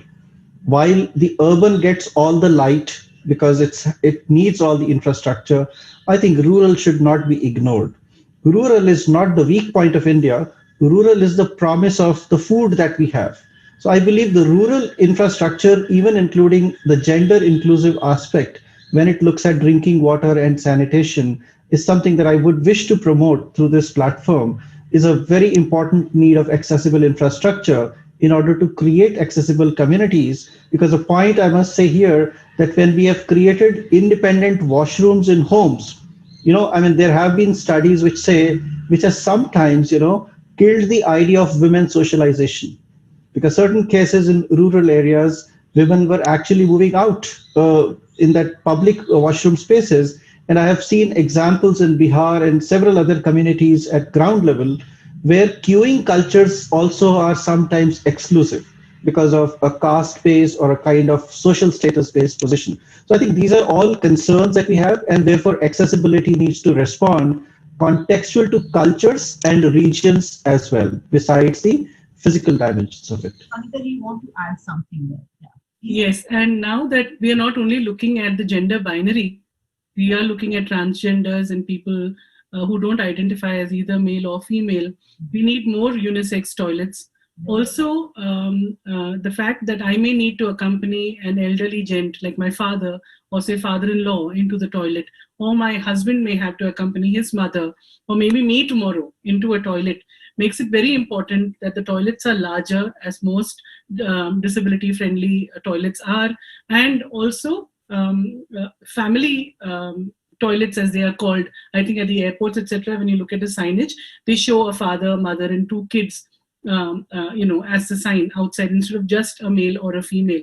So such toilets are coming up across the world, and they need to become the trend everywhere, because people who are transgender and who don't identify as male or female always have a problem about knowing where to go, which toilet to use, and there is always a little struggle there. And like Gaurav also mentioned, Indian toilets also need some kind of modifications and adaptations in the Indian commodes so that they can be used in the rural and in the slum settings. Thank you. Very, very pertinent points, Anita, that you raised. You talked about the rights of transgender and how they really need this kind of support and facility when it comes to accessibility also. I'd like to go to Kush here and ask him, talking about, again, making them self-reliant. One of the things that I saw, while in my experience of knowing what, let's say, the government level things are being done, or how can they become self-reliant, some of these disabled people? There are schemes, there are things being done, but both at the government level but now at the corporate level also, how can they be really included more and more so that one is really self-sufficient? What is being done? I wanted to highlight kind of 3 points in relation to this. So it's kind of a quick snapshot of what the UK government is doing in relation to this. So the first one I wanted to highlight is a program called Access to Work. Access to Work is probably the UK government's best kept secret in relation to disability inclusion, but basically it provides grants for reasonable adjustments to make sure disabled people are not substantially disadvantaged when they're doing their job. So it helps to create a level playing field. And these grants can be adaptations to equipment, special equipment or software, sign language interpretations, costs for taxi fares to get a disabled person to and from work, or even things like support workers. And recently, in the time of COVID-19, this support has actually now been made implementable for disabled people at home, because obviously lots of people are not actually going to the workplace. The second point I really wanted to highlight that kind of follows on from that is this aspect of kind of going from the medical model to the social model. Like what is it that disables a person? So, traditionally the medical model would state it's the impairment, but the social model actually states that it's the environment, it's the attitudes of people. And I think a really good example here is before, we were always told, like, is the only place that it's impossible inside one's head, is basically the question that I'm asking here. Like previously, disabled people were always asking to work from home. We've been asking for it for ages, and we were always told it was impossible. With the stroke of a COVID-19 pen, suddenly everybody's doing it, everything is impossible. And I see that a lot of times it's that the person's attitude is actually where it's impossible. It is possible because technology is advancing so quickly, but people don't explore, people are not inquisitive and to find out what is possible. The third aspect I wanted to highlight was there's a program called the Disability Facilities Grant in the UK, where disabled people can receive grants from their local councils, from governments, to make adaptations to the home. So widening doors, installing ramps, improving rooms, facilities like stair lifts, accessible toilets, adaptive heating, or light control, which is really critical. If a disabled person's own home isn't accessible, how can a disabled person access education or employment? And the last thing I wanted to highlight here was I had the honor to actually to facilitate one of the last speaking events for Stephen Hawkins, who sadly passed away in 2018, but at his time, he was probably the cleverest person in the world. And I would question that if Stephen Hawkins didn't have access to assistive technology, would the world have benefited from Stephen Hawkins' genius? So sometimes I question how many geniuses like Stephen Hawkins have been born in India. How many geniuses like Stephen Hawkins have born in Africa or around the world? But because they didn't have access to assistive technology and an accessible environment, the world did not benefit from their genius. Thank you. Yeah, thank you so much. I mean, these are thoughts that I think we really share, and I think just not on this session, but I think post the session, we are taking home these notes, as I said earlier, and things to not only ponder upon but also to work upon. And that's where I come to Mr. Parul Sharma also, that talking about campaigns, and that's how we saw that legislations also tried to then accommodate some of these very, very important points when we look at 2016 Act also. What would you say the government is now maybe learning more and working on these ideas? I mean, as we say that every time, every day we are learning something, especially in India, taking maybe inspiration from, as Kush said, from the outside world. What would you say are the new insights? What are the steps do you think which are very important and should be really worked upon? Mr. Sharma.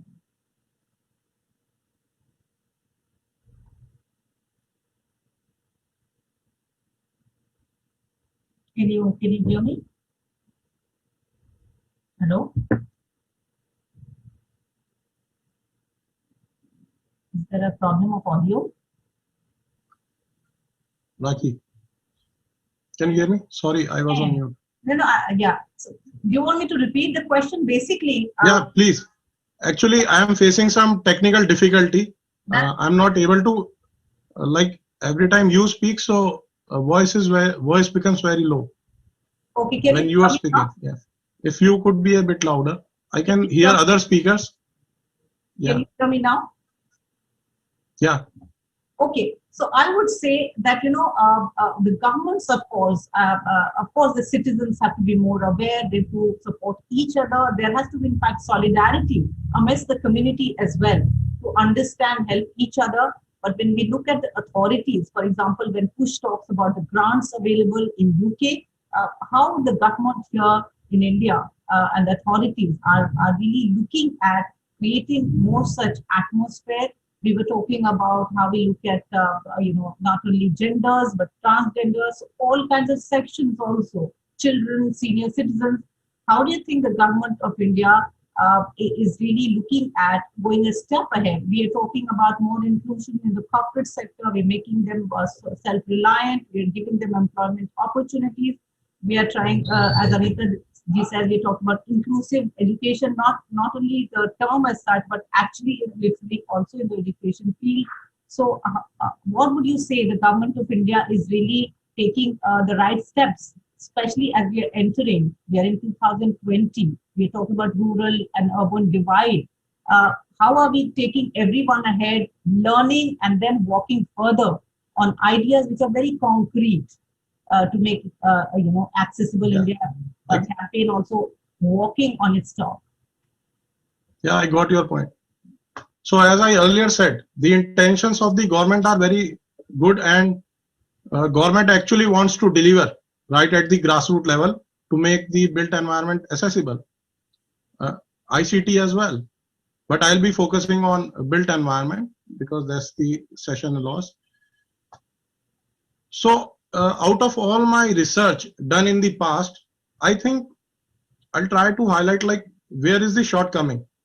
See, in my research, I have found out that we have a law in place like the RPWD Act 2016. At international level, we have UNCRPD. So we also have a political will. That's why the PMO office launched the Accessible India campaign. Now, problem lies in the, I think, participation of persons with disabilities. The various government machinery has failed to bring on board the person with disabilities in the decision-making, plan, preparation, formulation, and implementation phases. So I strongly advocate that this is high time when government should focus on these areas. Then another one is social beliefs. There is still a stigma in the society that, like Kush was saying, that earlier society is shifting from charity to social model, but still I think a long way has to go in India. So government still thinks that this sector of person with disabilities is still victimized. They never think that these can be brought on board at the policy and plan preparation processes. Okay. Then coming to the budgetary allocation, I think even though there is a political will and law is in place, but very less budgetary allocation has been done for the government departments for making premises accessible and allocating same budget for other inclusion efforts. And this needs a cross-sectoral approach for which there has to be, a mega budgetary support in a country like India. Like I'll tell you, the whole budget of the Ministry of Social Justice Government of India is less than the budget of a project for a major highway in India, right? So the ministry is functioning with very less budget. Then a major hurdle is the institutional capacity, because all the posts are not filled in the various government offices which are working for, enhancing accessibility and inclusion in our society. So these problems are being faced by the Indian society. We also need effective coordination amongst the various institutions and capacity building and sensitization of the staff, which is actually working at the grassroots level. Right now, what is happening, all the development authorities and urban local bodies, senior officials are well aware and sensitized about the accessibility issues after the promulgation of RPWD Act. But the staff, engineers, planners and architects who are working at the grassroots level are still not sensitized. They are doing mistakes in ignorance. So I think a mega campaign has to be launched for training of the staff personnel, for doing sensitization of the staff personnel, because we have the will, we can also allocate budgets. But if there is no sensitization and no training, so the threat is that all our energies will go in waste. Because to highlight, like retrofitting of a inaccessible infrastructure facility takes around 25 to 30% cost as compared to 1 or 2% additional cost when an infrastructure is made accessible right at the time of its creation. So this is one area I think we need to highlight. And like earlier, Mr. Kush and other panelists were saying that nothing about us without us. I think there is a time new normal has to be defined, that nothing about us. So everything, every infrastructure in the country should be brought by taking into panel the most person with disabilities, which is the most marginalized section of the country.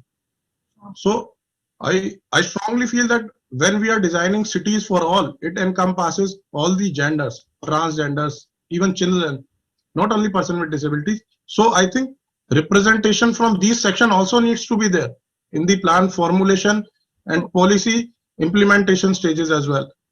And one thing we forgot always in the government machinery is policy evaluation. We make policies, we have penalizing provisions in the RPWD Act, but where are the provisions for policy evaluation? If some law has not been complied with, okay, you have given punishment, you have given some penalty, and there are some legal proceedings.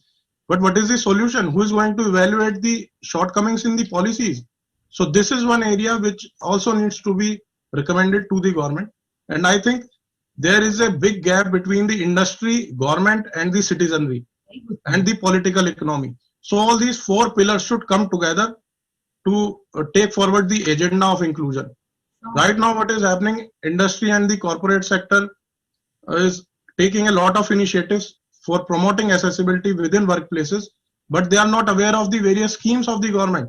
Like I know various schemes of the government where government gives you, reimburses the PF and gratuity if you employ a person with disability, but not many corporates, even agencies like FICCI and CII are not able to disseminate this information. They don't even have the notification of this scheme. So corporate world has to be told about this, that you will get benefited if you employ a person with disabilities in your organization.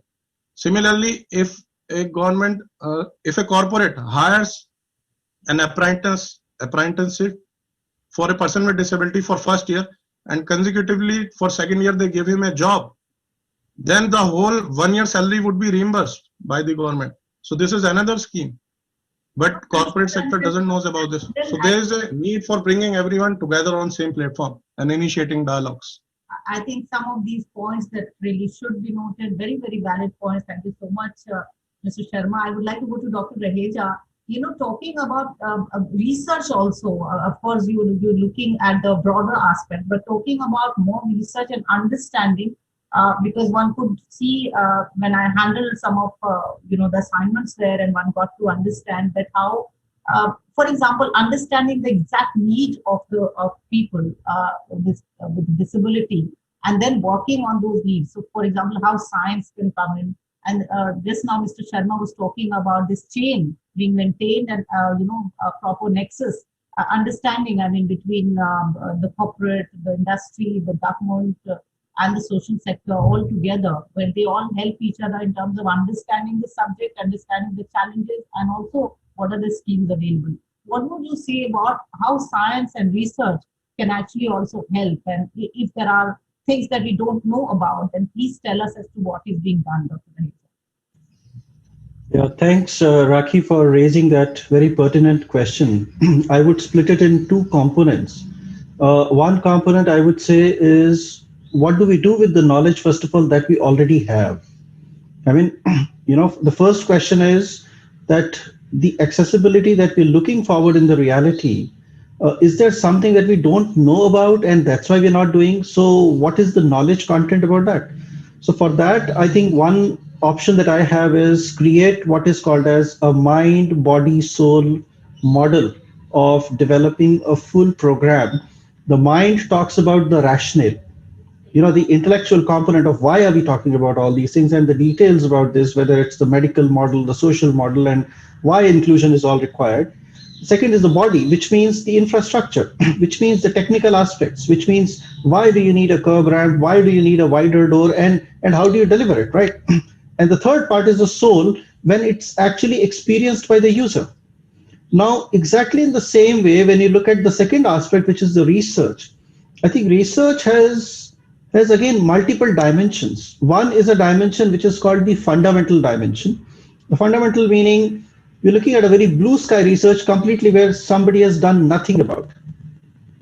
And I can tell you, India has that one wonderful opportunity of area which I think has not been attempted so much as has been attempted in the other areas. And that's the research area of working on accessibility in resource constrained or low resource contexts. Because what has happened is a lot of technologies have been developed. Now, of course, by meaning technology, I don't mean to say only computer science-based technology. That's a technology which has anyways enabled us to work from home, has answered the question of what was impossible has become I am possible now. But there are other technologies that I'm also talking about which integrate between various scientific notions and certain social scientific realities. Now, for example, I will pose a question because I'm coming back to basics. There are many people who still don't have access to drinking water and water in a sanitation system.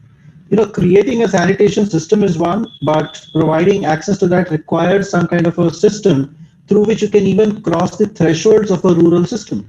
Now that is a sector where I think some different kind of research is needed, which I would use the word is interdisciplinarity of research. So I think India right now has a lot of research where a lot of work has happened in assistive technology sector. The Department of Science and Technology has a separate program, which is called, I think, TIDES, which funds exclusive programs of ventures that people have for developing assistive technologies. There are programs in MITI, which is the information technology domain, where also a lot of research has happened.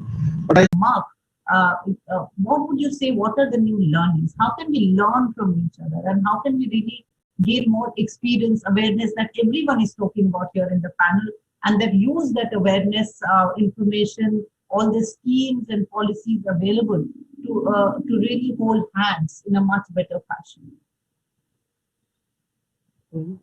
So I guess I can kind of share some of the learnings that I have in relation to the No Wheelchair Tax campaign that kind of transformed 206 NHS hospitals in England, helping 2.5 million disabled people to access critical healthcare. And like one of the sayings for me that really kind of sums up the campaign, it's actually one of Gandhiji's quotes. First they ignore you, then they laugh at you, then they fight you, and then you win.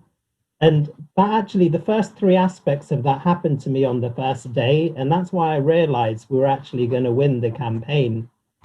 So we had like the Minister of Health and Social Care in England ignoring me. We had Simon Stevens, the Chief Executive of the NHS of England, laughing at me. We had the NHS in London fighting me, but we were published in the Times, the Daily Mail, the Telegraph. We worked with MPs from all the main political parties to create systems change. And some of the challenges that I had, so even the phrase no wheelchair tax, I wanted to create something where the public would be aware. I wanted to create something that would be a hook for the media. But some disabled people were actually saying your campaign is not inclusive to all disabled people, because not all disabled people are use wheelchairs. And I said, that's true. But what I'm trying to do is sometimes the end justifies the means. When we make all hospitals accessible for disabled people, then we can argue about whether the phrasing was fully inclusive or not. So sometimes you have to really kind of seize the moment and carry on going forward. Like I found that some of the most powerful people in the UK were afraid to go up against the NHS, the last key jewel in British society for me, the fifth largest employer in the world. So some of the key learnings that I wanted to share from some of the campaign work that I do. One is to believe in yourself. If you don't believe in yourself, you can't expect anyone else to believe in you. And I find that confidence is the biggest barrier to success for disabled people. Two is don't be afraid of failure. I fail on a weekly basis, but with my failure, it gives me an opportunity to learn. It gives me an opportunity to pivot. It gives me an opportunity to be one step closer to success every time. Go for the moonshot. You know how NASA got to the moon? They hired people that didn't know any better. If they hired people at that time that knew better, they wouldn't have got there. So by believing in yourself and believing in one another and being a dreamer and a visionary, you can create systems change. Build bridges with everybody, even if they're not politically aligned with you. That was one of the key successes of the campaign. And it was actually implemented by it was in the Labour manifesto and the Tory manifesto, and the Lib Dems agreed to it before the general election. Because all the political parties agreed, it was implemented. Trust your gut and go with emergence. When there's dynamic change in the system, like what's happened with the UK, with Brexit, with the general election, there's also an opportunity for dynamic systems change to help disabled people going forward. And I just wanted to kind of just like mention a couple of quotes that I also really like. So one is, sometimes it's the people no one imagines anything of who do the things no one can imagine. And that's from Alan Turing. Follow your dreams and your passions, because you never know when it will come true. So those were some of kind of my learnings and insights. Thank you. Thank you so much for sharing all that with us here. And we're actually delighted that all of you are sharing such very important points that will really not only gain us more insights, but also points that we are saying for everyone to take notes on. Mr. Sharma, talking about the law implementation part, I think you would like to share something as to how it can be done better. What lies ahead? What is the road like? Would you like to say something? Yeah. See, I want to articulate here that accessibility is a precondition for realizing inclusive society, right? We all know about SDGs 2030. So various ministries of Government of India are committed towards working to realize these SDGs in Indian context.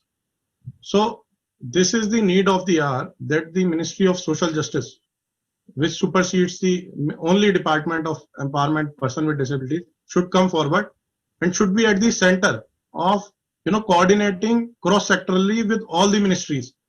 And first ministry should be the Ministry of Housing and Urban Affairs. Second should be Ministry of Electronics and Communication Technology. And third should be Ministry of Information and Communication Technology when we talk about urban development and ICT infrastructure. The other ministry should be Ministry of Road and Surface Transport for looking at various urban transportation infrastructure in the country and what NHAI is doing. I see NHAI is every day, making highways which are inaccessible. They are blocking the sidewalks by providing barriers. And if you see the ramps, the gradient is 1:5 or 1:4 or 3 in some cases. I mean, leave a person with disability, even a normal person cannot, even stand on that ramp, leave apart, rising upwards on that ramp. So there is the role of Ministry of Social Justice and Empowerment becomes very critical at this moment.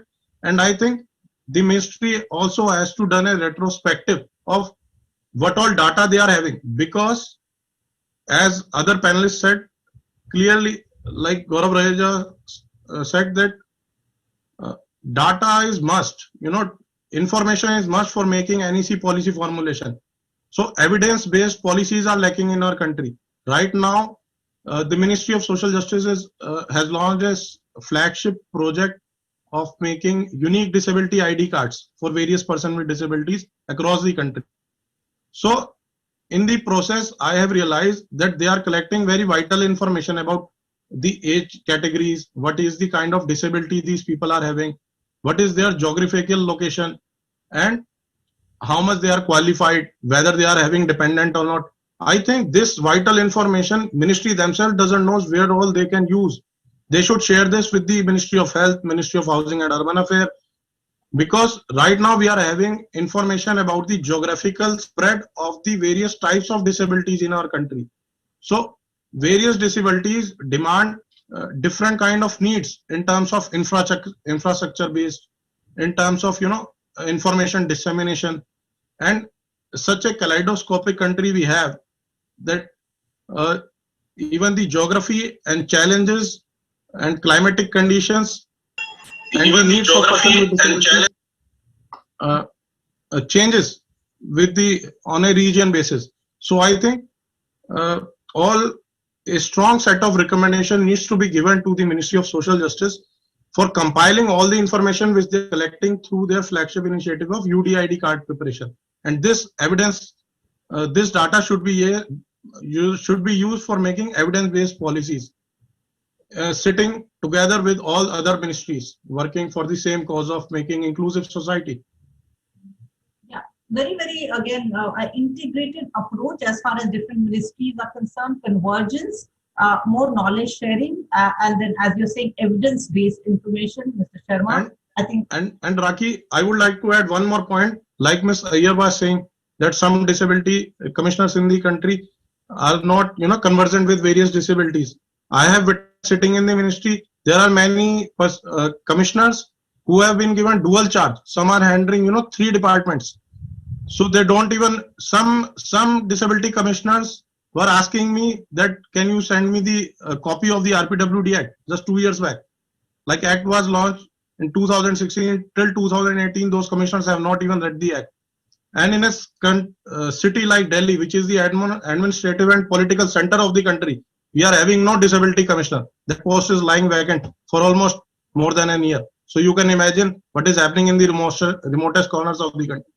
And all this is happening in urban areas. 70% of rural, like Mr. Raheja said, has been left, has been taken for granted. Those persons with disabilities have been left on their own. So who will be looking after their rights, safeguarding their interests? So I think government's role becomes prominent because they have outreach, they have legitimacy, and all the budgets and scalability. Of course. Thank so you. A lot of responsibilities lies on the state. That's what you're saying. But I think all of you are sharing some very valid points, which I think can really be points of concern also and points of workable action, as I say also. Now, as we are just going towards wrapping it up, all just quick points, I mean, on the road ahead. So let's say very brief, maybe 2-liners each. Anita, I'll start from you. I'm not known to stick to just 2 lines, but let me try. I definitely am, I started that way, and I will continue to say that awareness and lack of awareness will, sort of impede the kind of speed that we are trying to pick up in, making India a more accessible place. We have all the rules in place. All the corporates know that they have to employ people with disability, but then you have to have qualified candidates applying for those jobs. For those qualifications to happen, you have to have accessible schools and colleges. And then for that to happen and for people to be able to interact freely, it has to begin with play in the parks. So I think accessibility has to begin at the beginning so that inclusion can happen at the end, right? So if inclusion is our end, we have to begin at the beginning, which is awareness. So I think I will wrap it up by saying that. Thank you. And I think in 2 lines you've really done something. So thank you. Kush, I would like to come to you now. The road ahead. The road ahead. Yeah. Sure. Where disabled people are basically the largest minority group in the world. So it's already been mentioned, 20 to 25%, and we're the most discriminated against. But the truth is, if we work together, we can achieve everything, because there's so many of us. Sometimes I feel that our movement is slightly fragmented. So I learned from the Black Lives Matter movement that swept the world. So what I'm calling for now is a Disabled Lives Matter. Let's work together and let's be the change we want to see in the world. Thank you. Thank you so much. Be the change that you want to see, and Disabled Lives Matter. Dr. Raheja, now to you. The road ahead. Yeah, Rakhi, I think the road ahead, I would spin it in these 2 or 3 statements. Number one, that investment in accessibility is investment in life insurance while you're alive, not after you're dead. Number 2, accessibility is important because all lives matter. I am adding beyond Kush's statement, neither black nor white, nor disabled, nor gender, all lives matter. If human life is here and it matters to us, I think then accessibility is perhaps the only way forward. And third, let's not forget, I know because we are talking about technology impacting us in one way, which is visible, but technology is impacting us in invisible ways as well. We are also becoming aliens, right? So let's understand we are becoming a new society in the 21st century, which has new disabilities, which are situational, right? And those situational disabilities also need to be integrated perhaps better, only if accessibility remains the DNA of the society and not just of the infrastructure.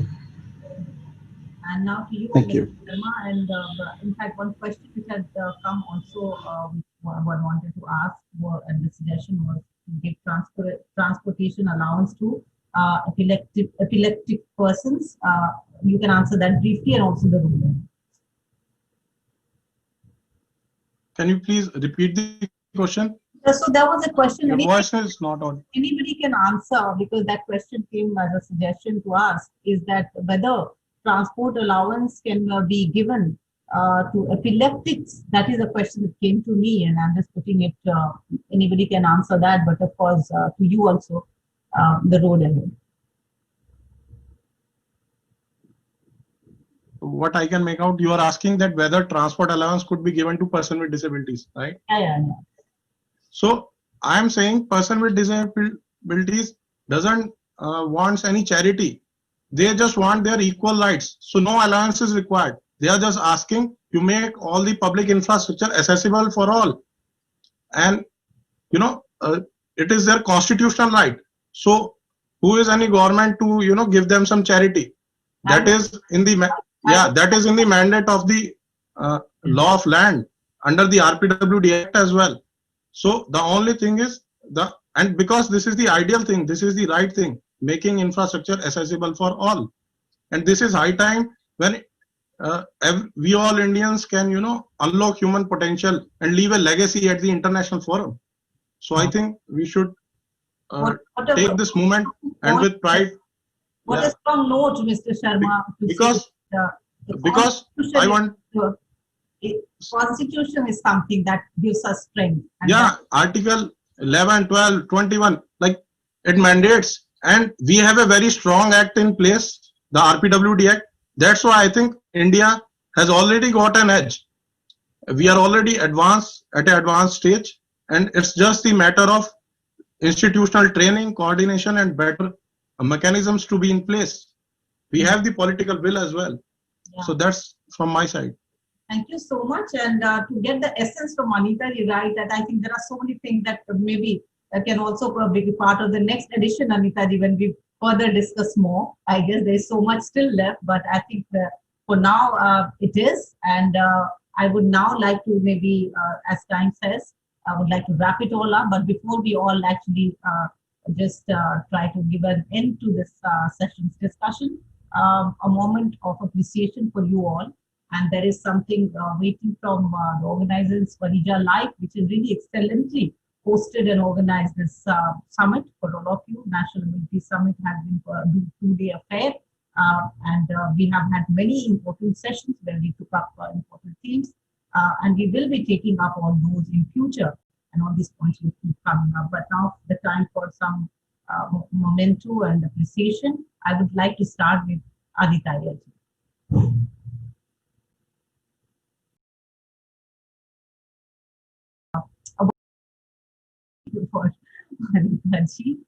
Thank you so much and all the very best. And now to Kush.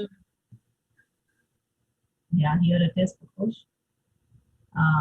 Yeah, and now to Varun Sharma. Thank you and all the best, Dr. Raheja. A lot of insights came from you, and thank you so very much. And thank you to Varija Live, to Varija and the entire team. And here, Rakhi Bakshi, I'll always stand by, as we have all shared one thing, is that the strengths come from within. We have to believe in ourselves, but we also have to give shoulder and reach out by holding out hands towards each other. And that's how we can look at a universe that we all, will be a part of a beautiful world. So thank you so much once again as we now go to the next session. Thank you so much. Thank you, everyone. Thank you, Team Varija. Thanks, Rakhi, and everybody else. Thank you.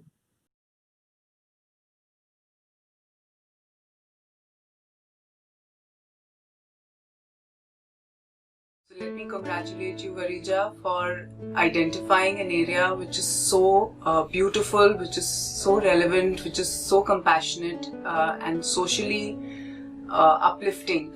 We all love to dress up, we all love to look good, it boosts our confidence, but we have never thought about the people who are physically challenged, who are disabled, who have some issues where they need garments to work around their comfort, ease of wearing, the fabrics that go into making such garments.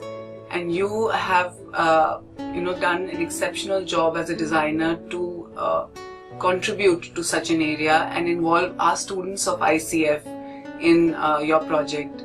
So sending you along a huge congratulations and thank you for involving our students in this wonderful journey. Hello everyone. I'm so proud of the project that we have taken up with Ms. Varija Bajaj. Students are mentored to use reasoning and logical thinking to create solutions that respond to the accessibility and universal design. It is an awareness mission to push social boundaries that regards all people as a human being and an attempt to give a new meaning to an inclusive and flexible garment.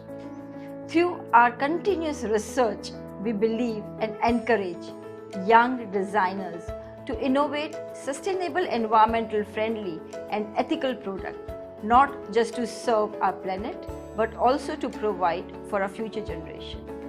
All the best to each and everyone involved in this research on adaptive clothing for differently abled, beautiful people. Thank you.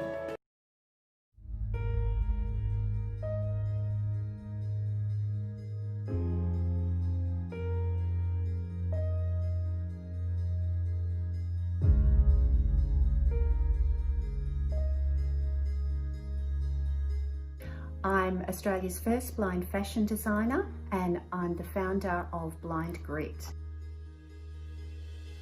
I plan to share some of our best practices on culture change around inclusion, supporting people with disabilities. We invest in disabled people with great business ideas. I have been working towards the empowerment and inclusion of people with disabilities in mainstream society. It's important to recall that while efforts have been made for quite some time, the United Nations Convention on Rights of Persons with Disability, UNCRPD, in the last few years has actually made a significant, decisive difference. I've developed a portfolio career focusing on health and well-being, sports and inclusion, technology and accessibility, and employment and entrepreneurship. So I'm going to be bringing this standard and helping people understand what it can do to help people in organizations who are creating products.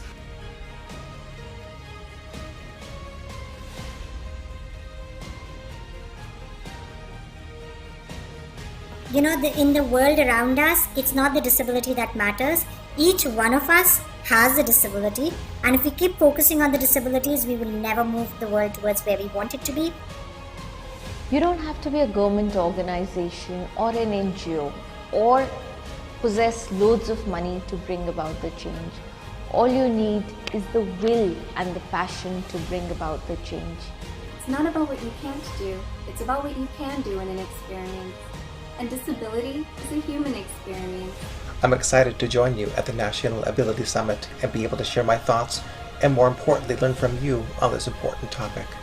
Let's all come together to share views and ideas.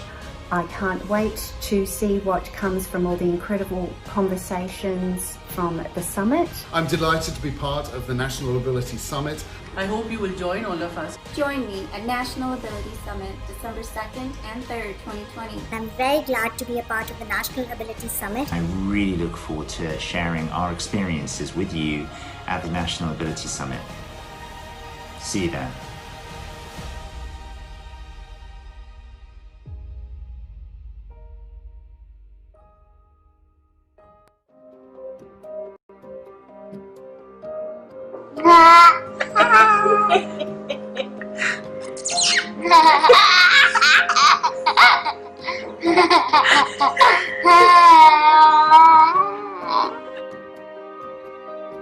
KI is an investment company that looks to invest in great business ideas that have originated from people with disabilities, and our aim is to help to empower these entrepreneurs to become their own leaders and their own bosses and create their own business. Two things that inspired me to set up Kaleidoscope. The first is my son Ishin, who is an adorable little 10-year-old boy who's also severely disabled. He has cerebral palsy. Seeing the world through his eyes helped me to understand better some of the challenges that people with disabilities face with communicating. And then I met Shane Bradley, who is my co-founder to Kaleidoscope. He helped me to understand that disabled people generally find it very difficult to raise money to invest into businesses for themselves. There's 15 million people in the United Kingdom. So, and there's 1 billion disabled people in the world. So KI works in a way where it invests money into disabled people and it helps them to grow businesses. Now, in addition to money, we also bring mentors to the table. It's very, very important that we have mentors that are specific to the actual business, and we have our own methodology too. So we have a method in which we grow companies. And we have a 7-stage, very robust investment process. And it starts off with completing an application form online. And at that point, we would speak to anybody that fills in an application form. We will give them at least 20 minutes of our time. And thereafter, we will begin to filter them out and put them through our training program. The KI training program is an integral part of the Kaleidoscope process. So we train our entrepreneurs from the very beginning, and that forms part of the selection process as to whether or not they get investment.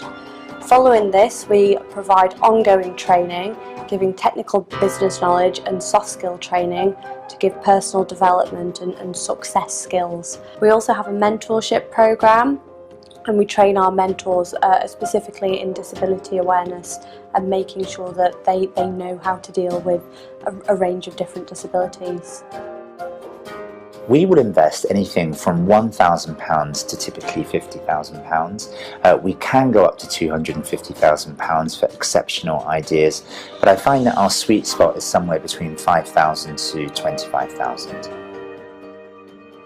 So anyone that qualifies as being disabled according to the Equalities Act 2010, we are very happy to work with. Within that, we will work with people that have got physical disabilities, cognitive disabilities, hidden disabilities. It really doesn't matter to us at all. Most disabled people, they suffer from a lot of depression. We get a lot of people we need to inspire and motivate. I set it up because I wanted my daughter, who's in a wheelchair, to be inspired, and not anyone says she can't do it. I wanted to set an example to leave a legacy to others.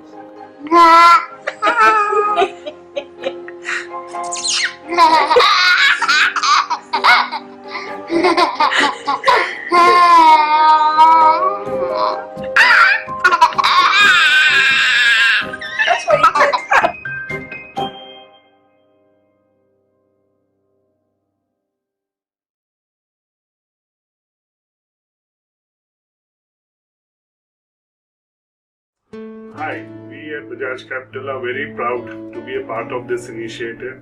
When I got to know from Varija that what she's planning to do on creating a line of clothing especially for the differently enabled, it's something really exciting, and I'm very proud of what she's trying to do.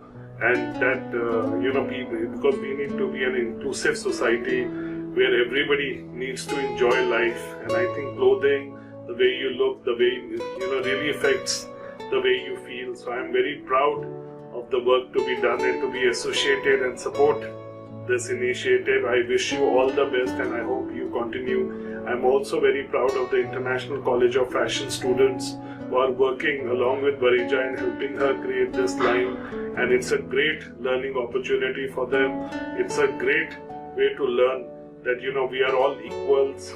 People maybe have been given different challenges, but we should treat them the same, and we should create things which bring joy to everyone. So we are very proud to be a part of this. Wishing everyone the best, and fantastic work. Keep it up. So let me congratulate you, Varija, for identifying an area which is so beautiful, which is so relevant, which is so compassionate and socially uplifting.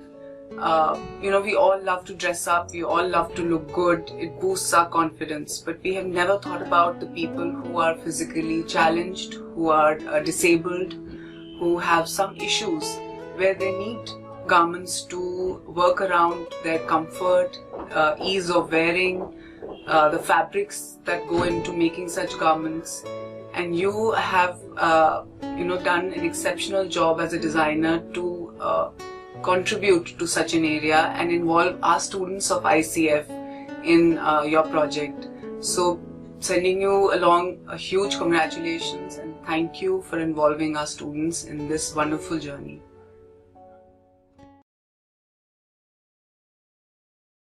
In India, we have always prided ourselves on our diversity as a nation.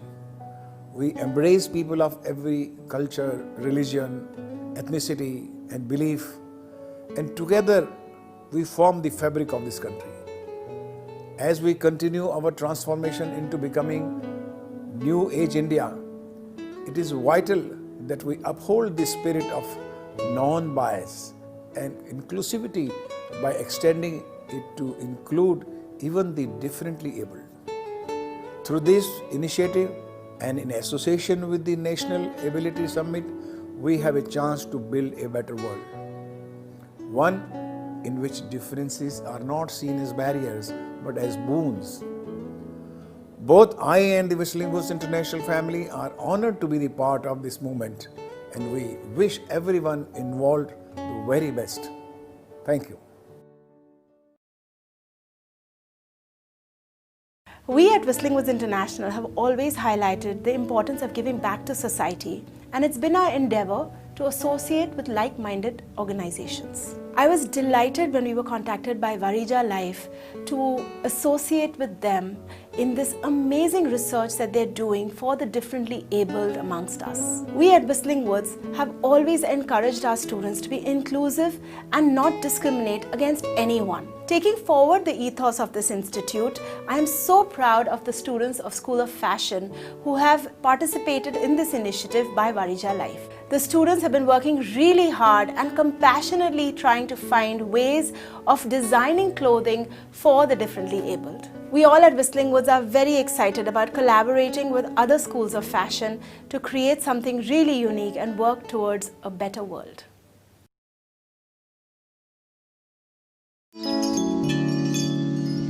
It's not every day that Google comes calling, so when Steve Mahan got the chance of a lifetime to test drive the car of the not-so-distant future, he couldn't get in that driver's seat fast enough. Steve, hey Nathaniel, how are you? This is great. Look, Ma, no hands. But this is the Google car. It can't be driven, it drives itself. So really, Steve was actually more of a test rider. This is some of the best driving I've ever done. I love technology, and there was a time in which I loved all the new things because they were novel and interesting, and now I see all those new things that I didn't need before but I desperately need now. That's because Steve is blind, and his disability and the disabilities of millions of others is transforming the marketplace. Think of him as an innovator's inspiration and a marketer's muse. And this is why. The disabled population is the fastest growing minority in the world when you include aging baby boomers. Globally, you are looking at 1.3 billion people, a market roughly the size of China. Add their friends and family to the mix and double that number. That's more than half the world's population. That's right, more than half. Rich Donovan has cerebral palsy. He's the disability guru who first crunched those numbers and saw gold. We're subtitling him because Rich says his message is too important to be missed. What is the formula? How would you describe that? It's simply put, people don't watch Disability Tonight. They want the content. They want the experience. They want the mainstream value that everybody else wants, right? So not special products for special people. No, if you're gonna buy a Ford, you don't want the Ford disability version, right? You want a Ford. In other words, save the pity party. It inspires us. And these commercials are the examples from big name companies we all know, all targeting that lucrative demographic, the disabled. I can't help out as much as I used to. By simply portraying them as any other consumer. Let's open it up. It's a Swiffer sweeper. 8 companies released commercials this year alone. That's never happened before. Dedication. The last one, our favorite. Yeah, next week, buddy. Wait for the ending. And the simple message, beer is for everyone. Pitches and products that hit the right inclusive note. That consumer message is so new, still such a work in progress. And this is where it starts, at meet and greets like this one in New York City and this one in Toronto. Well, let me walk you through my resume. Here, corporate giants are actively recruiting university graduates who have one thing in common. Everyone here, each and every one of them, has a disability, visible or not. And some pretty big players have already bought in. We're proud here in Canada to have BMO, IBM, PepsiCo, RBC, and TD, 5 of the best of the best. Susan Lang runs Lime Connect, the recruiting agency that brings them all together. I think they're just recognizing again that they think differently and they bring that new perspective. And that if you have an employee base that represents a certain segment of the disability market, then they know what they need and what they like and what they respond to.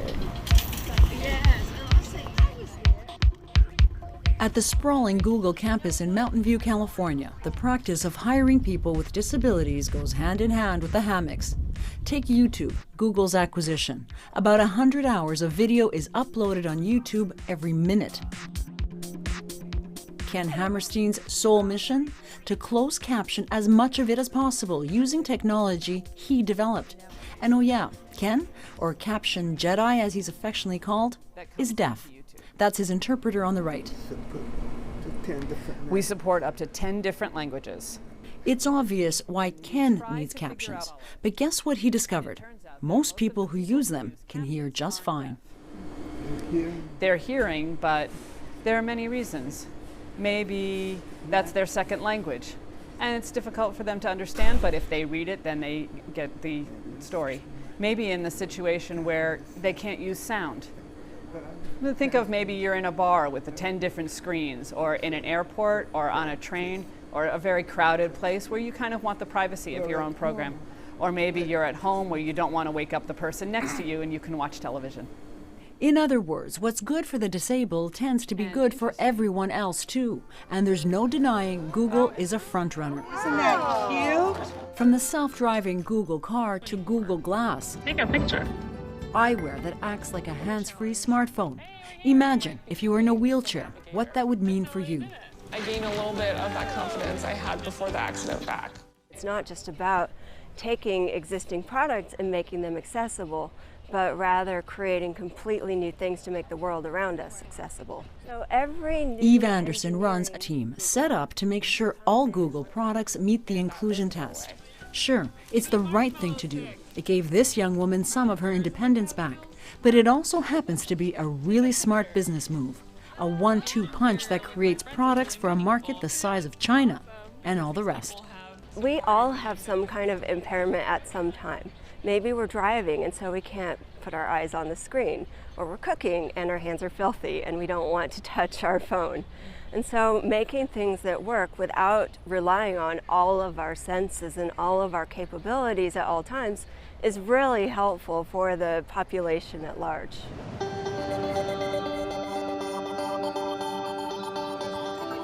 And that business model is growing. Rich Donovan actually created an index called Return on Disability, and just last week it started trading on the New York Stock Exchange. His ideas are in big demand around the world. On this day, it's Toronto's Bay Street at one of Canada's biggest banks. TD is already a front-runner in hiring people with disabilities. When you look at companies that just get it wrong, what is it that they get wrong? When you look at the things Rich is now here to help the bank develop products and services that can be marketed to that same demographic. TD's Paul Clark is leading that charge. The net effect of it, of course, is that the economics are good. It's just good strategy to do this. Okay, it's not as sexy as a Google car, but every small accommodation can be critical too. Like ATMs with headsets for the visually impaired. I'm looking to apply for a mortgage, but I want and having sign language technology or staff on site for deaf customers, all with an eye to that growing consumer base that in Canada alone is 12 million people and growing. Once those exist, Rich believes the innovation to feed that marketplace will explode over the next 5 years. It's less than 5 years away. And that is going to make the internet look slow. Right? When we can get rid of those silly things we call pencils, and even get rid of those silly things we call keyboards, and start to think our ideas, and start to interact that way. That's when it gets really exciting in technology. And that's on the horizon, that's coming at us fast. And it's going to be driven by disability. Good morning, guys. Good morning. How are you doing today? How are you Steve Mahan is counting on that race to the future. He was a graphic artist until a rare eye disease robbed him of his sight 10 years ago. Now, when he's not test riding the Google car, he runs the Santa Clara Blind Center in San Jose, California. Yeah, it's good to have you here. Thank you. You know, we benefit from things that are novelties or conveniences for other people. If there's a ramp, you know, that you can walk up, well, if I'm in a wheelchair, I can roll up it. You know, if your phone can, if you can ask your phone a question, so can I. If you can listen to it instead of needing to look at the screen while you're driving, so can I. And so it enables me. I love this. And with that new ability, a new loyal customer. You know, and so it's something important coming back to me. And it's like getting well. In a certain sense, it's like getting well again. I'm doing very well. How are you today? You see, that test ride was also a test of Steve's very near future. Steve is confident he'll be buying a Google car in a matter of years, not decades. So confident, he's already promised us a ride the next time we're in town. Joanna Brumiliotis, CBC News, San Jose, California.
Greetings from Varaja Life and a very warm welcome to our viewers who are joining us from around the world.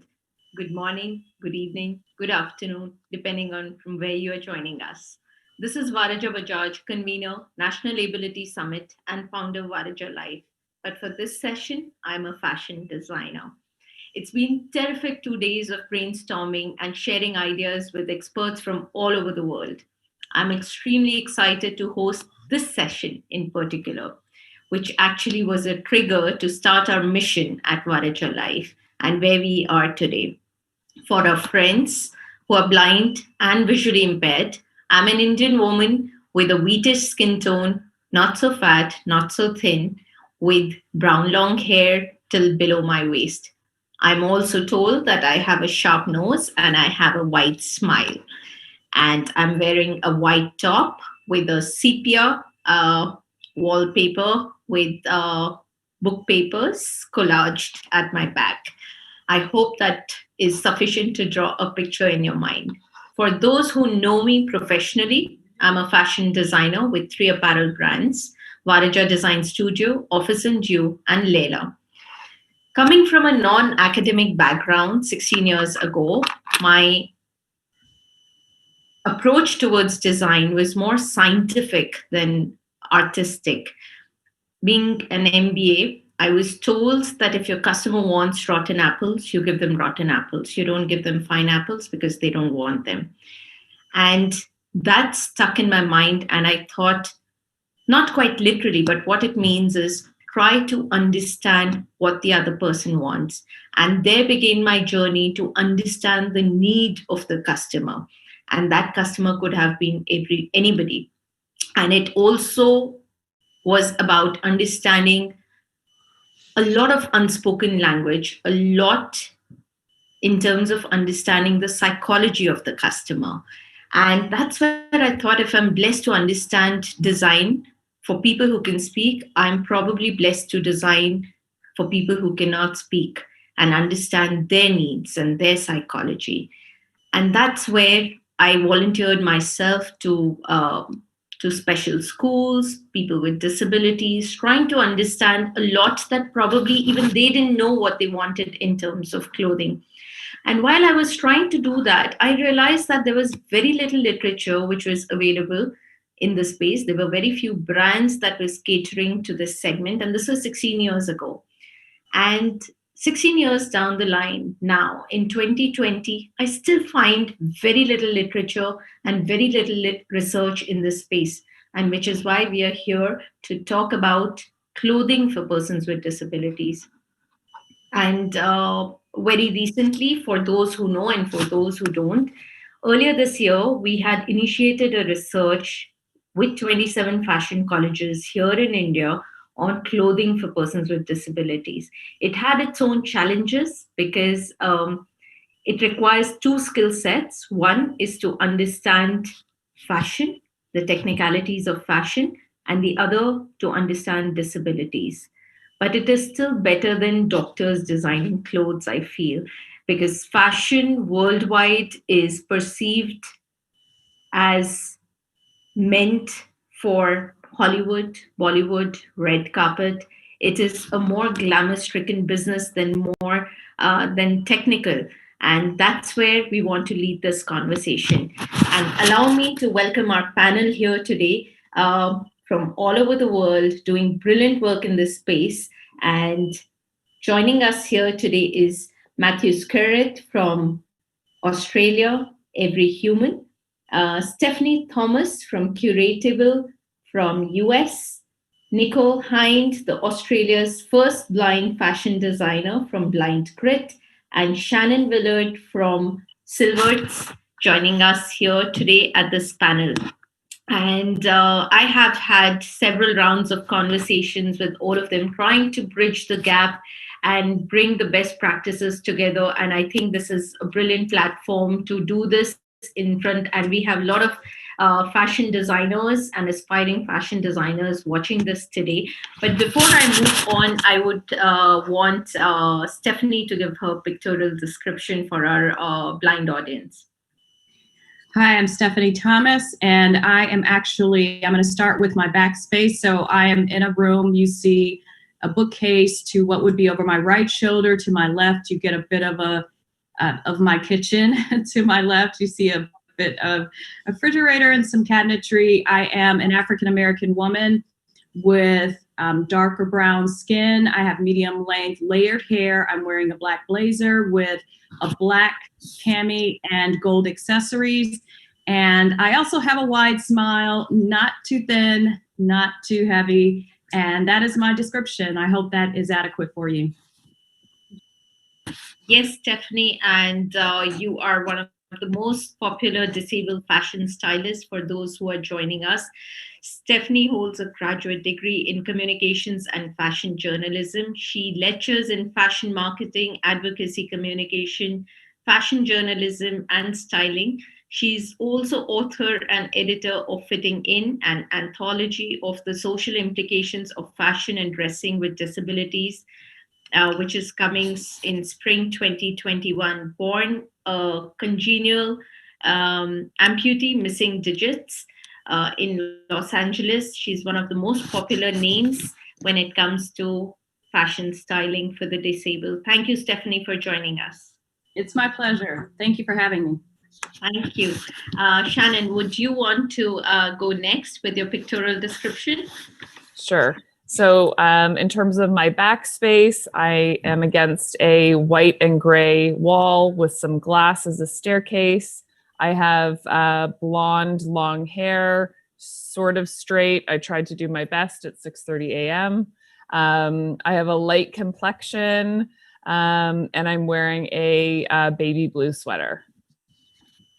Thank you so much, Shannon. Shannon is Director Sales at Silverts, and we would want to know a lot more that is going on, especially during these current times, and how you've been innovating over the years. Thank you so much, Shannon, for joining us. Next, we have Matthew. Do you want to go with your pictorial description? I can see some beautiful painting behind you, though. Yeah, sure. My name is Matt Skerritt. I'll start with my background. I'm against a white backdrop with a painting of Bondi Beach and the Bondi Pool, which is an iconic pool here in Sydney. I'm wearing a navy blue collared shirt with dark brown hair and a light complexion. Lovely. Thank you so much, Matthew. Also, congratulations on your first anniversary of your brand, and hope this marks the celebration as well. Thank you. Yeah, it's a really special day for us all. Thank you. Next, Nikki, would you want to do that? Yes. Hello, my name is Nikki. I am sitting on a buttercup yellow couch. I have pink love heart cushions around me and up behind me. I have a navy blue lace dress that has it's like a singlet top at the top of it. I have kind of medium length blonde hair. I am blind, but I don't necessarily look blind. I have fair complexion as well. Yeah, I hope that gives a good description. Absolutely. Thank you, Nikki. And a lot of people want to know how you do what you do. Nikki is the first blind fashion designer joining us from Australia. Sorry about the lights. It'll take a while, but we still make our way through. So I have the lights on from my phone for the time being. But coming back to the major question that I have been wondering for a very long time, that why this industry hasn't grown. Why have brands not ventured into this space? And somewhere I always thought that it had to do with the scalability of the business, because every business wants to scale up. And in this case, every disability is different. Shannon, would you want to throw some light, because you've been in the space for a very long time, as to why Is that the reason? And how do you combat the challenges of scalability and dealing with different disabilities when it comes to, offering products to persons with disabilities? Yep, sure. So just to give some backdrop to Silverts. So Silverts is a 90-year-old Canadian company. Silverts really started when they entered the market catering. Their clothes really catered more towards kind of elderly and people who had just kind of general difficulties getting dressed. Over the years, I would say more specifically in the last 10 years, we've shifted the business to not just be about clothing that can cater to elderly, but really clothing that really caters to anybody with any type of mobility issue. So, a whole host of whether it's ailments or disabilities, we've tried to design our products with that in mind.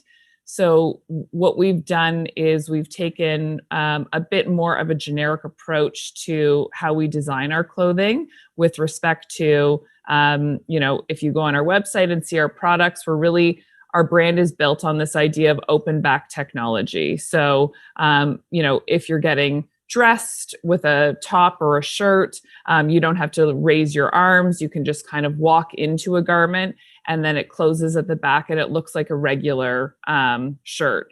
So and we have the same technology with pants.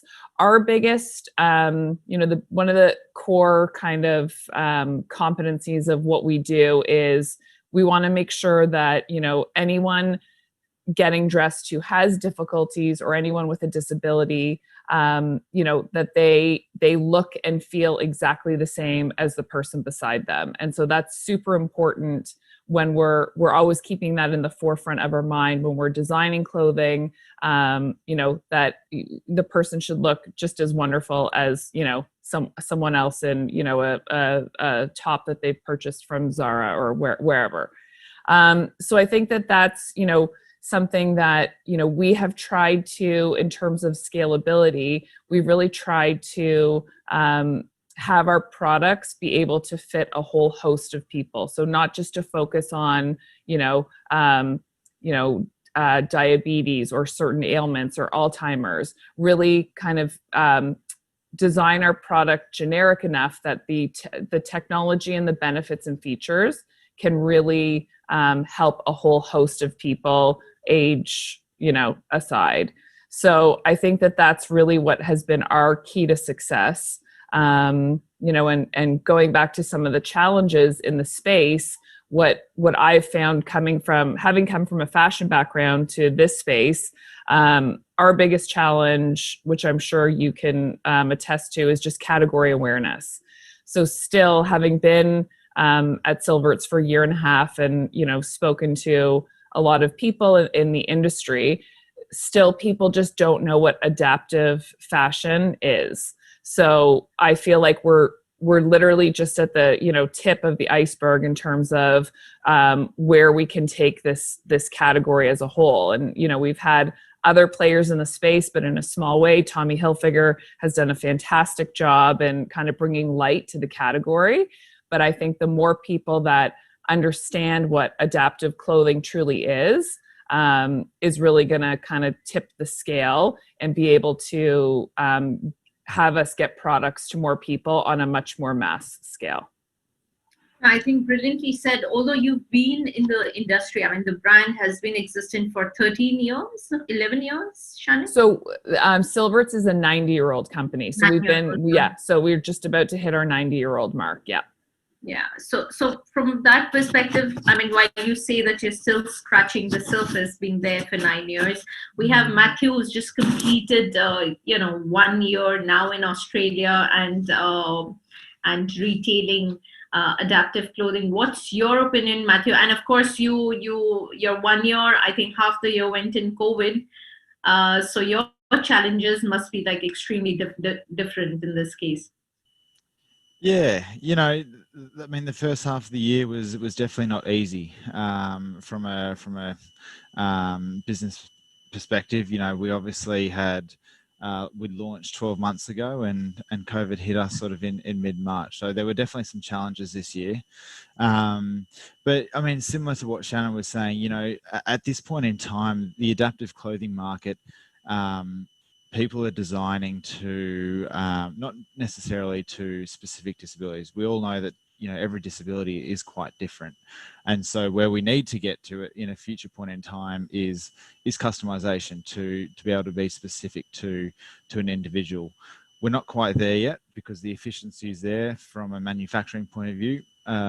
You know, it's at this point in time not necessarily a cost-effective way to be able to manufacture, but we know that's where we want to get to as an industry or as a business, and as an industry as well.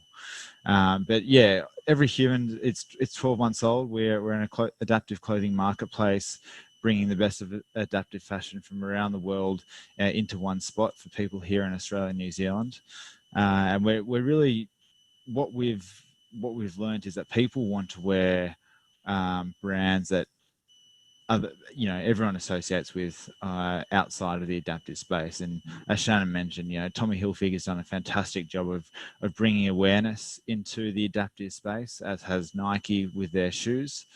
But I think the more people and the more mainstream brands that are involved in the adaptive space, the more recognition it will bring, because the biggest challenge for us all is educating people around these products and the fact that they exist and the functional benefits as well, because there's a lot of people out there who need these products who don't even know that they exist. So I think that's the biggest challenge for us all is that education piece. Absolutely, and that also, you know, so there is a way of looking at fashion from one perspective, which is the business perspective, but I think somebody who's lived it really close is Stephanie herself. You know, so I want to bring in your experience, Stephanie. So a lot of times we as brands or we as designers try to look at the functionality aspect, but in my conversation with you, there was a whole different perception of how the looks mattered more than functionality in many places. Would you like to throw some light? Yeah, thank you for that. I'm just nodding my head because I want to just really co-sign what Shannon said. I totally agree. It's a lack of knowledge of the product existing, because I want to give a bit of my background. Although born with a disability as a congenital amputee, I started to learn about this topic in 1992. So I remember Silverts. Silverts was one of the catalogs that I first ordered to begin to learn more just about dressing a variety of body types. And I also want to talk about the dichotomy. So there are two things that are happening. I believe in the power of human-centered design and universal design, which is what Shannon was talking about primarily. But at the same time, if you look, like in some of my library, I have books back from 1979, 1955, 1969, where, you know, authors like Adeline Hoffman was talking about, wait a minute, we have 30 American designers during the functional fashion movement in the 1960s. We have brands like Trigère, and Levi's was a part of it in the late 70s. All of these brands that were a part of this, over 30 brands taking the patterns of Helen Cookman, who was a designer, a premier designer in the States. They took, you know, her patterns and designed what was then referred to as functional fashion. But what was the hiccup? Why did it not become this mass market? Same conversation in the 1970s. And there was this lack of connection with the community. Although catalogs were going out, a lot of beautiful things were available, but just the idea of disability, that's when I started to really look at fashion as a social construct and think about fashion as, wait, what is the disconnect? We have the design aptitude. We know what to do to design, right? So what's missing? And that's when I really settled on the fact that there are attitudinal barriers that keep us from really reaching the community and from the community reaching us. So I didn't want to approach this topic from a design space or from a space of someone that was manufacturing or getting into that end of it. I wanted to do it through storytelling. And so the storytelling that I use is guided by my disability fashion styling system, which I actually developed in 2004 after designers, talked to me for a year and were excited about me, maybe coming on board and consulting about dressing with disabilities. But what I learned quickly was that was their, attempt at politeness, and I never heard from them again. So I said, what can I do? And up until this point, really quickly, what I had been doing the 10 years prior was I had been talking to the end user. I had been talking to the end user about their needs. How do you get dressed? I talked to occupational therapists, people with disabilities, caregivers. And there were 3 questions that I found that I constantly asked, which made up my disability fashion styling system. Is it accessible, easy for you to put on and take off? Is it smart for your health, medically safe? And do you love it? Is it good for your lifestyle and your body type? And so that's how I approach my work today. And so it's an attitudinal barrier. Social media is helping us break down those barriers, but until we start to understand disability and not be afraid of the idea of disability, I think we can move forward, like Matthew was saying, and then to customizing, to even human-centered design. But we've got to be able to deal with our perception and idea of disability, not from a medical model or a clinical model, but from a social model. Rightly said so. And I think that is what it's very difficult to understand, because when we were doing this research, a lot of students came back and they went very overboard on the technicalities. And sometimes I think it's just important to stay simple. And it becomes very difficult to understand because you're on the other side of the fence. And that's where I want to bring in Nikki. And that's going to be a different perception altogether, because Nikki, you are Australia's first blind fashion designer yourself. So while Stephanie has her perception of styling people with disabilities, I, Matthew, and Shannon have our own perceptions that what are the needs of persons with disabilities. You are living that every moment. And what according to you is the most important thing, and how is it different designing? You're not blind by birth. It's an acquired blindness over a period of time. So what according to you is different than what is being offered right now in the market? I mean, how do you look at it? Yes, and yes, Stephanie, I'm with you. I look at it from of course we have the technical ability to make clothing that is accessible to wear. And Shannon and Matthew, of course, business is always going to be about that scalability. When I first started designing, I looked for, my tribe, my people. Who else in Australia was a blind fashion designer? There wasn't one. So I looked further, and who in Australia were disabled fashion designers, disabled models, disabled anything within the fashion industry. And this was 5 years ago, and it was so close to being non-existent. There were some tokenistic jobs given to blind models and other people who visually had a disability. It was quite obvious they had a disability.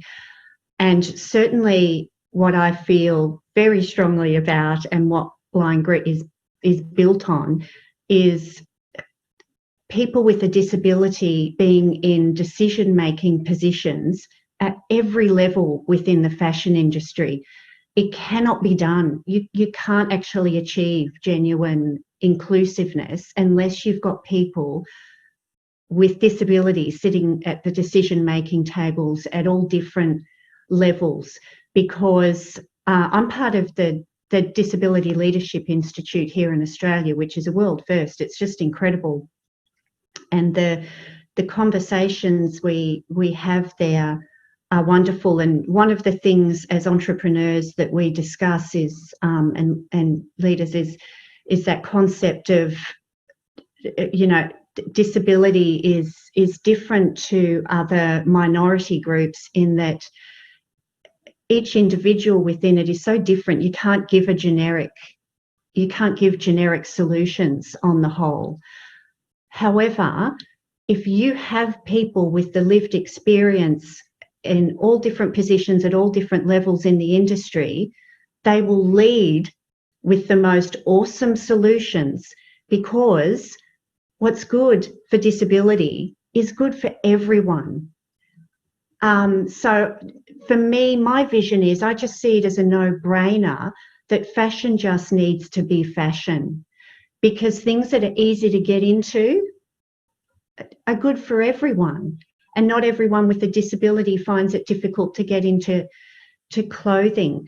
So it's that social attitudinal thing. We need to be actually in there just as part of the fashion world, the conversation, the media, and in a proper organic and representative way. I was lucky enough to be speaking with an Australian company called Afterpay, who are now the major sponsors of Australian Fashion Week, and they came to me to ask about how to help curate the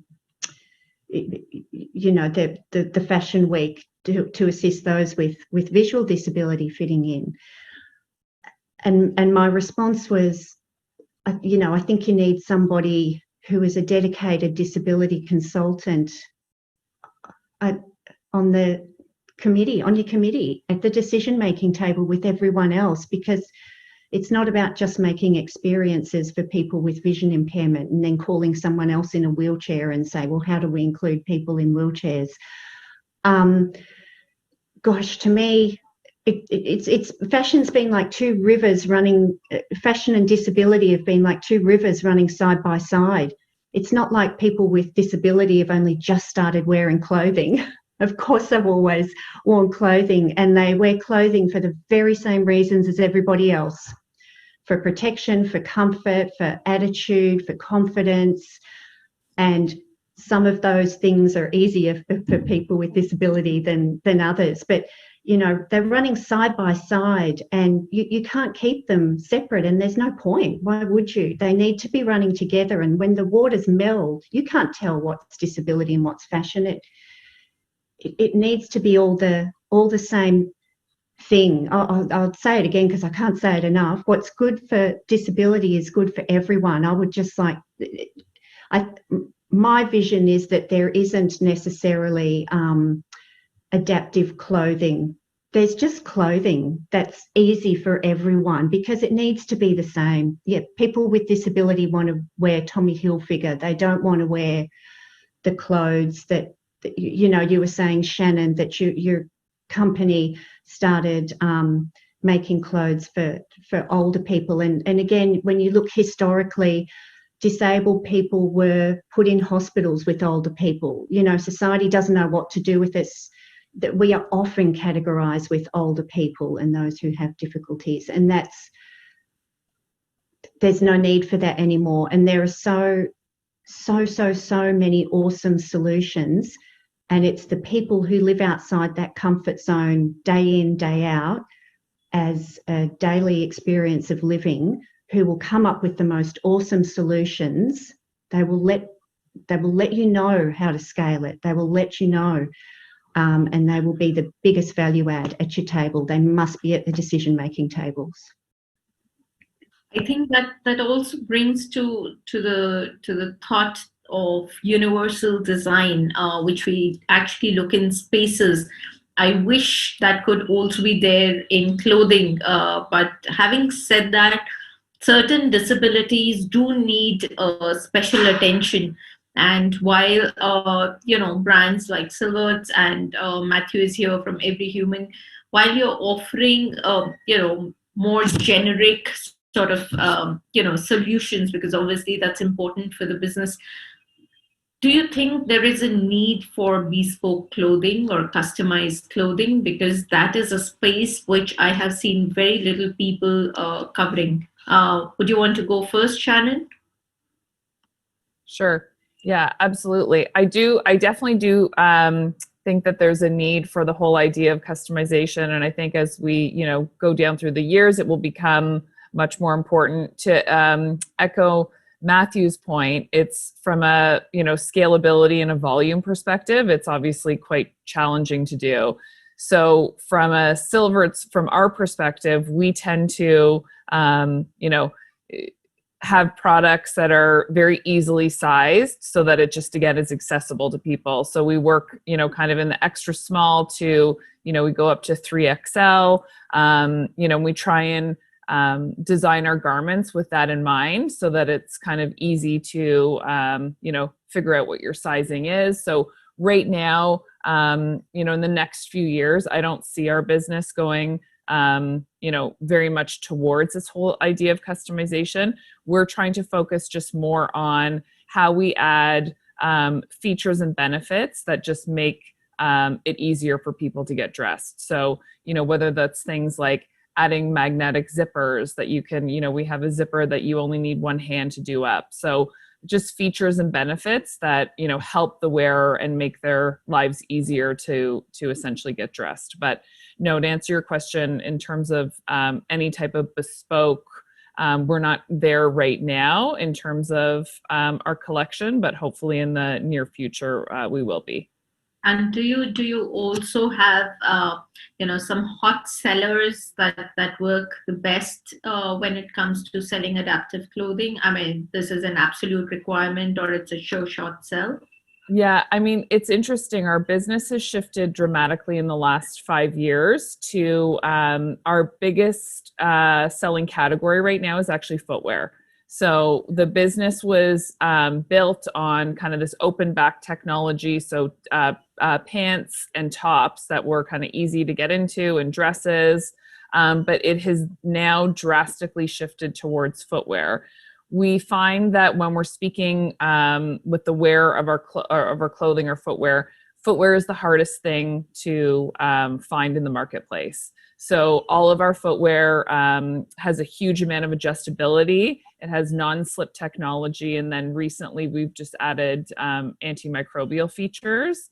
So it's hard to find all of those elements kind of in one item. So yeah, footwear is a huge growth category for us.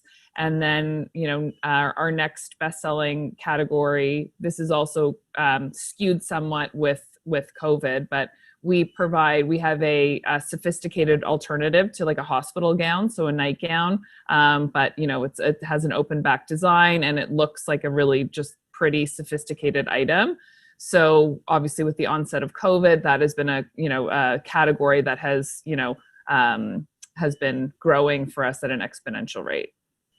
Brilliant. I think that gives us footwear is something that very few of us think about. I mean, I've been associated with colleges, but no, I don't think, at least in India, except for one brand that I know of, there are very few brands that are focusing on that space, and that's quite an eye opener. On the other hand, Stephanie, you have been, for you, it's been more about personalized styling and vis-a-vis scalability, and actually taking and considering every disability to the last level of sensitivity. So what are your thoughts about it vis-a-vis scalability and bespoke clothing? So I'm in Nikki's camp with regards to what's good for disability is good for everyone. But I do want to say, as someone that was born, like I said, as a congenital amputee with a disability myself, footwear for me is very difficult to find. And that is an issue that's difficult for little women who live with dwarfism, or little women that live with spina bifida or different disabilities. I have these conversations on a daily basis. People do not make sizes smaller than 00. So some of my clients have toddler size feet. Some of my clients need wider shoe boxes. The vamp on top needs to be a little higher to accommodate for fatty tissue on the top of the foot. So there are a lot of things that could be done. Now, with regards to styling various body types, for me, I use my styling system to bridge the gap between where the fashion industry is and where it has to go to be more inclusive. And one of the things that I found, let's deal with bespoke again. Bespoke for me, for my clients, I think of bespoke for anyone. It's always going to be just a tad bit more costly because it is specifically designed. I'm just not in the camp of customization because I have developed a system over time that I'm able to shop in stores for people with various disabilities by using my litmus test. With regards to scalability, I think the more people know about it, the more people will purchase. I know we've mentioned Tommy, but prior to Tommy, there were brands like, Izzy Adaptive, Canadian brands like Izzy Adaptive, who were one of the first brands that, I kind of interacted with around 2009, once things started to pick up a little bit more speed or people becoming more knowledgeable about it. After Britain's next missing top model, that was a big thing that drew a lot of attention to it. I think we have to do a better job of identifying disability. That's going to help with the scalability because, like Nikki was also saying, you have to have people with disabilities in the room. I consult brands. I'm in rooms. The first thing people say is, help us not get this wrong. Help us not say the wrong thing. So we're having a lot of conversations, obviously, about design, but I would say to any designer that's listening, I think you need to deal with the idea of disability first. How do you feel about it? How do you interact with it? Are you familiar with the lexicon? Are you comfortable with having these conversations? Because we can tell when you're not. So I think that's the starting point. And once you get beyond that, and find your area and your space, your brand probably already has a lot of low-hanging fruit that is already accessible for people with disabilities. But once you change your attitude around disability, you can already begin to make some inroads and market and begin to learn. I totally agree. And it also requires a lot of understanding of the subject. And it's not that easy, but having said that, do you think there is any literature that is available, any book or any that can guide younger students? I mean, you've been associated with a lot of colleges that can guide young fashion students to get into the space and understand the space better. So in addition to my book that's coming out in the spring, I happen to be working on another really great book with someone that we're actually looking at the history of dressing with disabilities. It'll be out in 2022.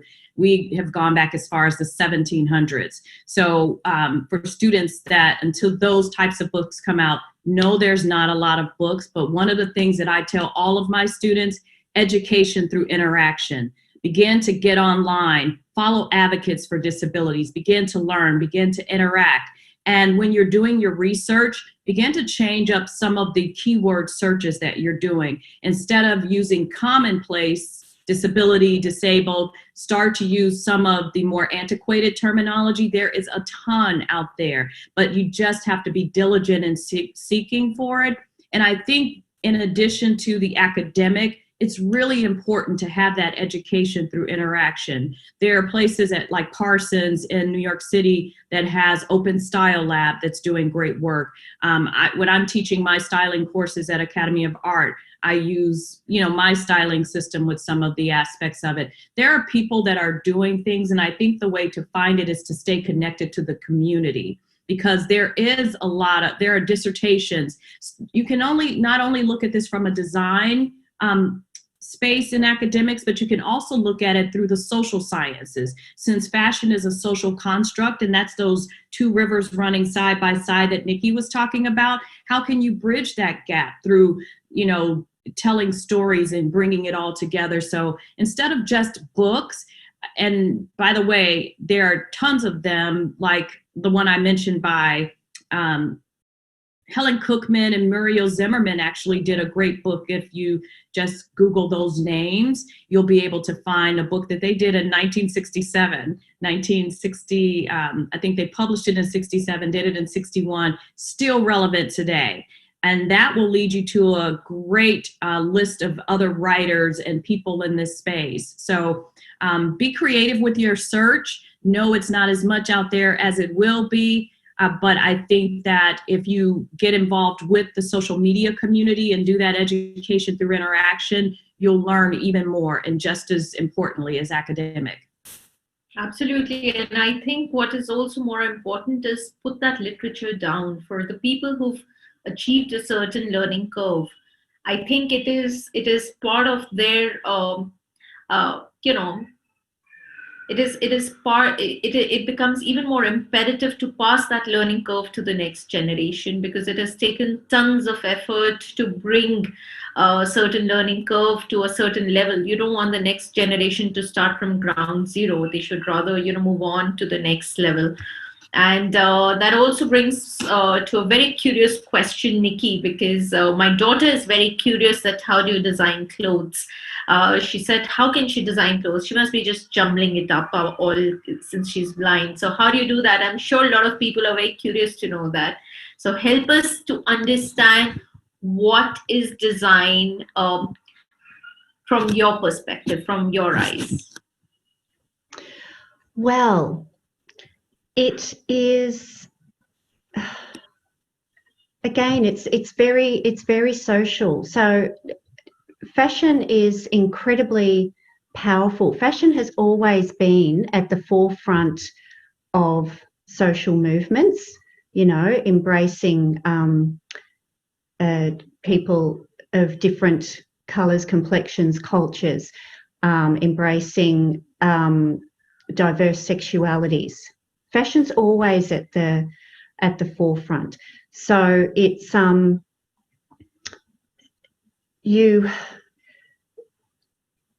people with disability want to wear clothes for the same reasons and in the same ways that everybody else does. I think for a long time there's just been a presumption that they're not interested in fashion, and why would they? Because they look funny. When you don't have a visual disability, and I mean a visual disability by one that when people see you, they can see you are disabled. I don't think I have a visual disability. People can see me and not necessarily think I'm disabled. But when you have a visual disability, that's the very first thing that people see. When you don't, the very first thing that people see and make an instant judgment on is the way you physically present yourself with your clothing, your hair, your fashion. It is so powerful. It can seem such a trivial, superficial thing, but it is unbelievably powerful. So it's the first thing people notice, and you don't get that when you live with a disability at the moment. The first thing people notice is your disability. There's, and it's a bit like the concept of putting on a Superman cape or Cinderella's glass slippers.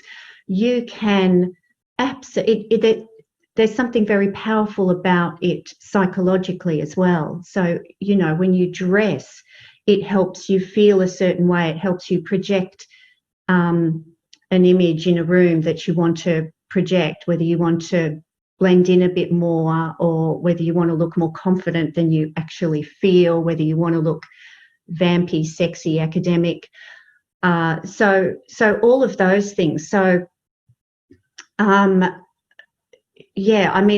I certainly design from the perspective of how you want to feel in your clothes. So the type of character you can take on when you wear your clothes. And I love designing things that are very versatile in terms of you can wear them for a stroll on the beach or, to a black tie event, and things that are versatile in terms of you can change the colours and the straps and the way they sit and make them long and short. I love that concept of being able to change it with your mood, because to me it's very much it's a huge part of your personal communication. And also that concept of how it feels psychologically, but how it feels physically on your body, that it has to feel beautiful. You need to feel like a goddess in your clothing, not just because as soon as you move away from the mirror, you can't tell anymore if you look like a goddess. You probably do, but you know, when most of your time you're not looking at yourself in the mirror. You need to feel like a goddess. Needs to fit beautifully. Beautiful fabrics. And how do you deal with how do you gain your customers' confidence? Because somebody coming to you and thinking that she's a blind fashion designer, how will she put things together, and whether she'll put things together, you know, will they suit me? So how do you manage that? How do you crack that formula? Yes, well, when I created my first collection and sent it into Marie Claire, I think we all know who Marie Claire are, I did not mention that I was blind. I did not want them to know. And now down the track, I kind of feel I'm annoyed at myself because Blind Grit is all about the antithesis of that. But I was really worried about how they would judge my designs, because it was my very first collection, if I told them I was blind. And the flip side of that is, certainly within Australia, you know, people are very interested in that. We are at the stage in history where it's very interesting. So I'm well aware that I get the benefit of being the token blind chick designer. And I don't mind that, because it then gives me a platform to speak about the things that I feel very passionately about and where I think disability needs to sit within the fashion industry. So it goes two ways. But certainly at the beginning of my journey, I was told in no uncertain terms by one of Australia's leading social business experts, you can't do this, and neither can they, meaning people who live with disability, because Blind Grit is built entirely of and around those who live with disability. Everything within the organisation, except the manufacturing, is done by those who live with disability. So I've been told in no uncertain terms, you can't do this. And also, when I meet people and they ask what if they know I'm blind and they ask what I do, and I say I'm a fashion designer, people laugh. Because there's just that instant oxymoron thing with them. No, that can't be. You know, that's silly. So people have a reaction of laughing, of thinking that that's funny. I would like to see more access to the wonderful design softwares that are coming out. They're very, very expensive. In Australia, it's hideously ridiculous to get someone to teach me how to use it. It's at one TAFE here in Australia, and I will learn how to use it through there. But being blind, it's very, very hard for me to get curves and measurements right. I can see, but it's tiring and it's very hard to focus. But if I can put it on a screen, and, because a millimetre when you're designing things makes a big difference, certainly a centimetre does. So, but if I can put that on a screen and, enlarge that millimetre to 20 centimetres and just really focus on all the details, that will allow me to do that so more easily and bring it back in-house more easily. So that's...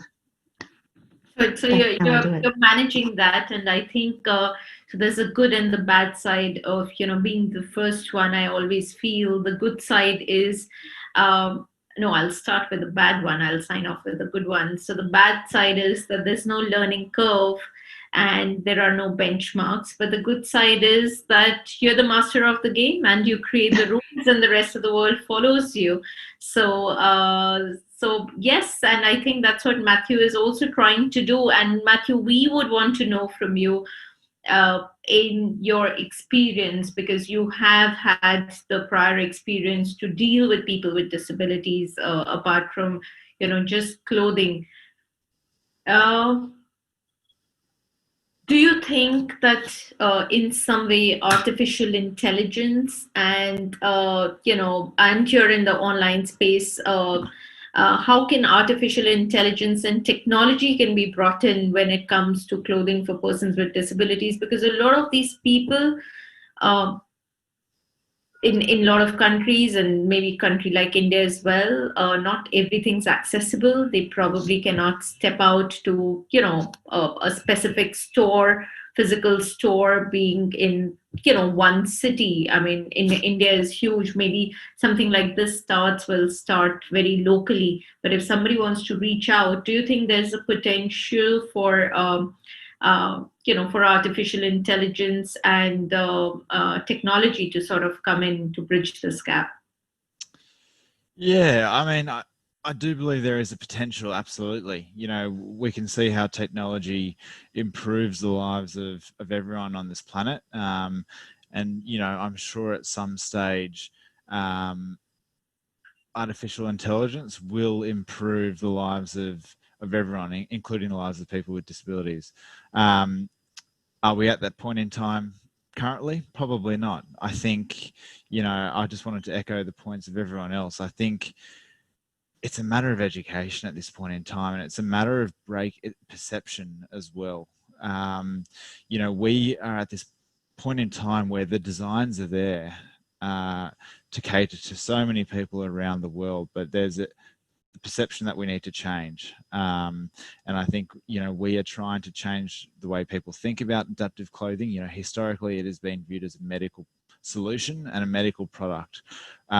For us at Every Human, we're really trying to change the way and people think about that and create the ideology that this is actually a piece of fashion. It's a garment that sort of enhances your confidence. And yeah, sure, it's got the functionality built into these garments, but it's so much more than that. Going back to the technology aspect, I've seen recently here in Australia, 2 girls in school created technology and artificial intelligence through their school program, which essentially allows them to take a photo or use an image and determine the dimensions and sizing. And that's obviously, it's catered towards people with disabilities. And I think, that's a fantastic initiative. And the fact that there's focus being placed on technology and how this can improve the lives of people with disabilities, I think it's fantastic. But I think we're at a point we're not quite there yet. We sort of need to focus on the perception and the way we think about adaptive fashion, and I use the word fashion rather than just clothing or just footwear. It's got such a powerful, fashion has got such a powerful meaning behind it to everyone. Everyone wants to use it to make themselves feel better. And we've recently been a part of Melbourne Fashion Week, and trying to give a platform for greater representation and change the way people think about it, make it cool, make it sexy, because I think at this point in time, that's the biggest priority. Absolutely, and I think so. There are a couple of recent online applications which does. So there's one called Mirror Size. So what it does is that you can take a photograph from your phone and it gives you accurate body measurements. And I think something like that would help in doing bespoke clothing, for the brands that are looking at the space. Shannon, coming to you, I mean, what is the percentage of, I believe you're online as well. So what is the percentage of offline versus online sales, and has that increased? Has there been a shift in the online demand when it comes to adaptive clothing currently during COVID times? I mean, definitely our e-commerce, like our website, has definitely been a huge vehicle of growth for us, no question. Right now, our focus is we've put a lot of emphasis towards, obviously being a Canadian company, we're heavily penetrated within Canada. So we just in the last 6 months have had a major push to get more points of distribution in the US.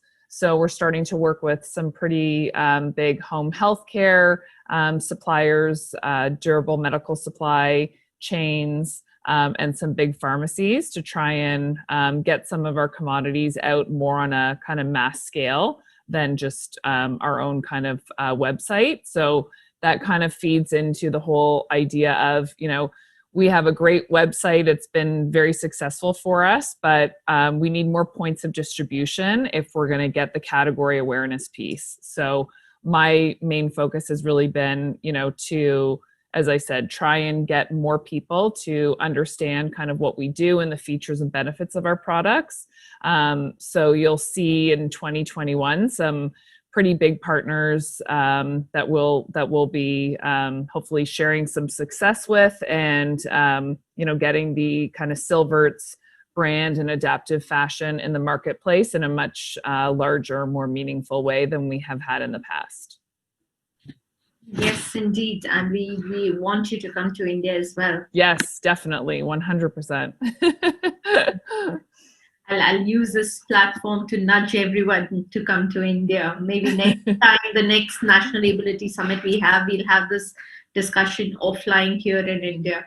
But I want to ask you, Stephanie, you have been you've held the post very strong, of course, for a lot of personal reasons, but what really keeps you motivated? And I'm sure there must have been a lot of challenges in this space, because this is an offbeat space. This is not mainstream fashion. So what keeps you motivated and stick the guns to what you're doing today? Because now you're also coming out with a book.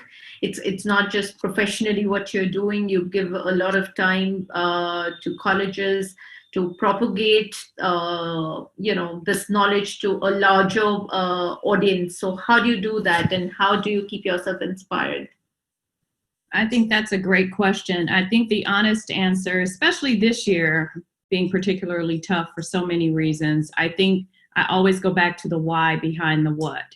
And why am I doing this work? What is it that motivates me around making sure that people have clothing that is easy to put on and take off? And I will give you one anecdote that really stays in my mind, actually two very short ones. The first one is, I asked a gentleman one day, someone I was working with for a fashion show, he wasn't a personal client. I said, do you have any dressing challenges? He was like, no, I'm great, I'm good. I was like, after so many years of doing this, my next follow-up question was immediately, well, how long does it take you to get dressed in the morning? He was like, 3 hours. And he said it with so much confidence and pride that I didn't put it down. I automatically knew. I said, well, guess what? I can help you cut that time in half.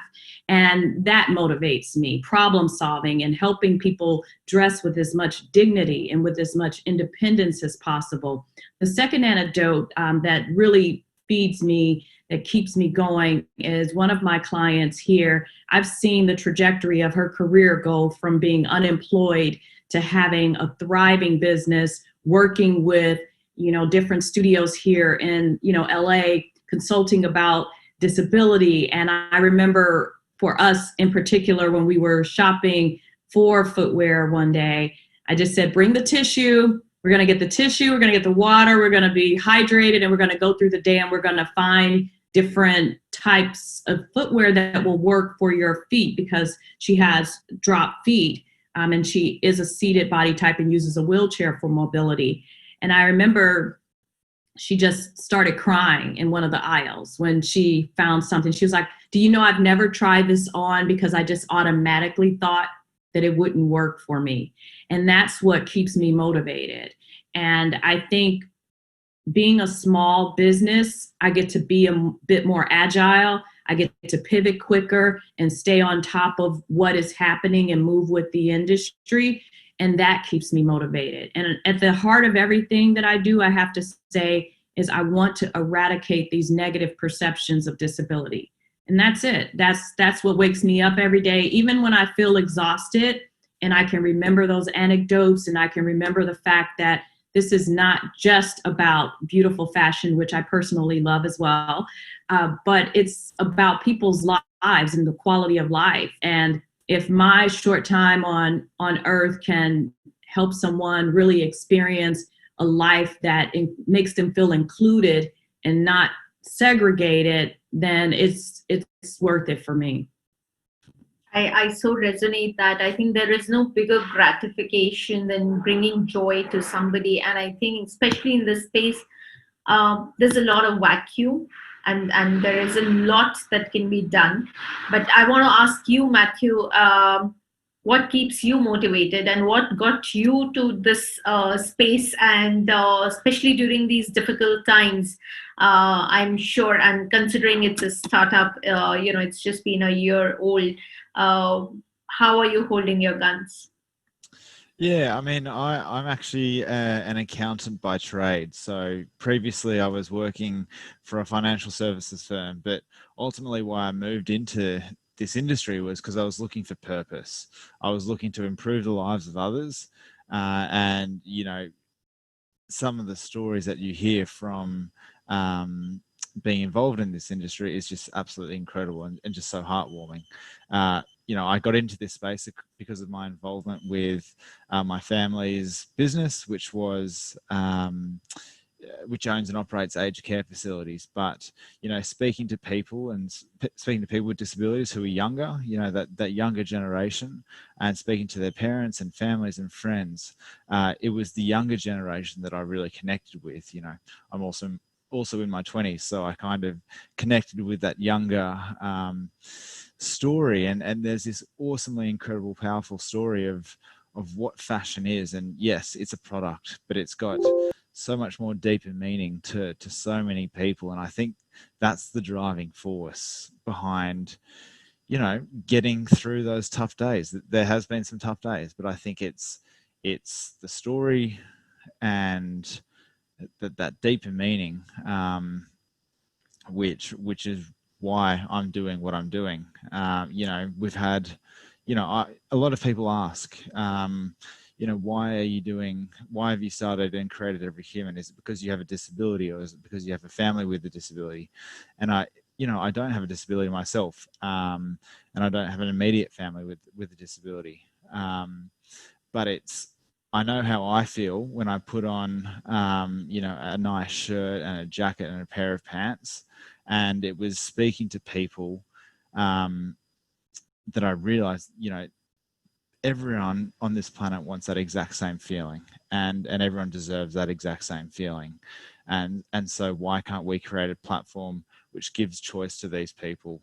And yeah, that's essentially what really drives me to get out of bed every morning and do what we do. I would, if I can step out of the role of a moderator and share one of my personal experiences as a designer. In fact, so exactly what Stephanie said in terms of making an impact to somebody's life, it came to me as a jolt very initially. So I used to volunteer myself to a special school. And so this was 2004, 2005. Purely out of my personal passion and curiosity to understand clothing for persons with disabilities from the scientific perspective, I thought I'll probably just write a thesis. And, I wasn't looking at a business angle to it then.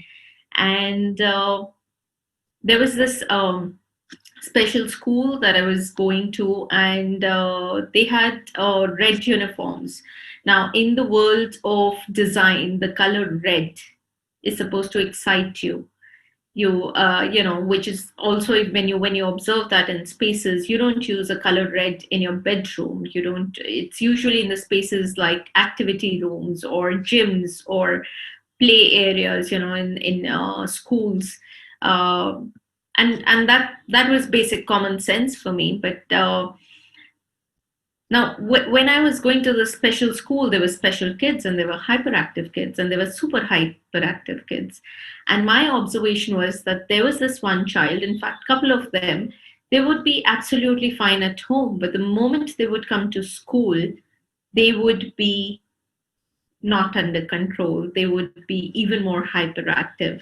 And what the school was doing, because the school had therapists and they were doctors and, people from the medical background or occupational therapists, what they were doing was they were giving them tranquilizers to calm their nerves because they used to get more hyperactive and they thought that that's a medical condition. In my observation, it was the color red that was playing up. So for me, that was the trigger point to get into the space to understand. Another area was, and Stephanie would know that best, Shannon would know that best, coming from the manufacturing background, is most uniforms, most of the school uniforms are pretty much the uniforms that you and me wear. Even in special schools, which is higher level of polyester, simply because you have 2 or 3 uniforms that you run through the entire week, you keep washing them, it's easy, it's durable, but it doesn't let your skin breathe. So a hyperactive child that sweats a lot, the skin would never breathe. And if the skin doesn't breathe, he doesn't know how to express that. He doesn't know how to express the discomfort he is having, and it shows somewhere in his behavior.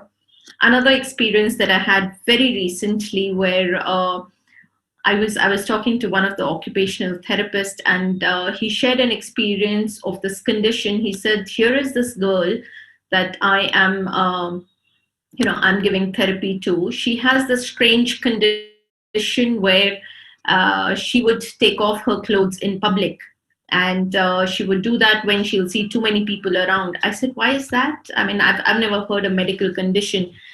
So he said, "No, this is the condition, and whenever she's in public, she would take off her clothes, which is very embarrassing for everyone around and also her family."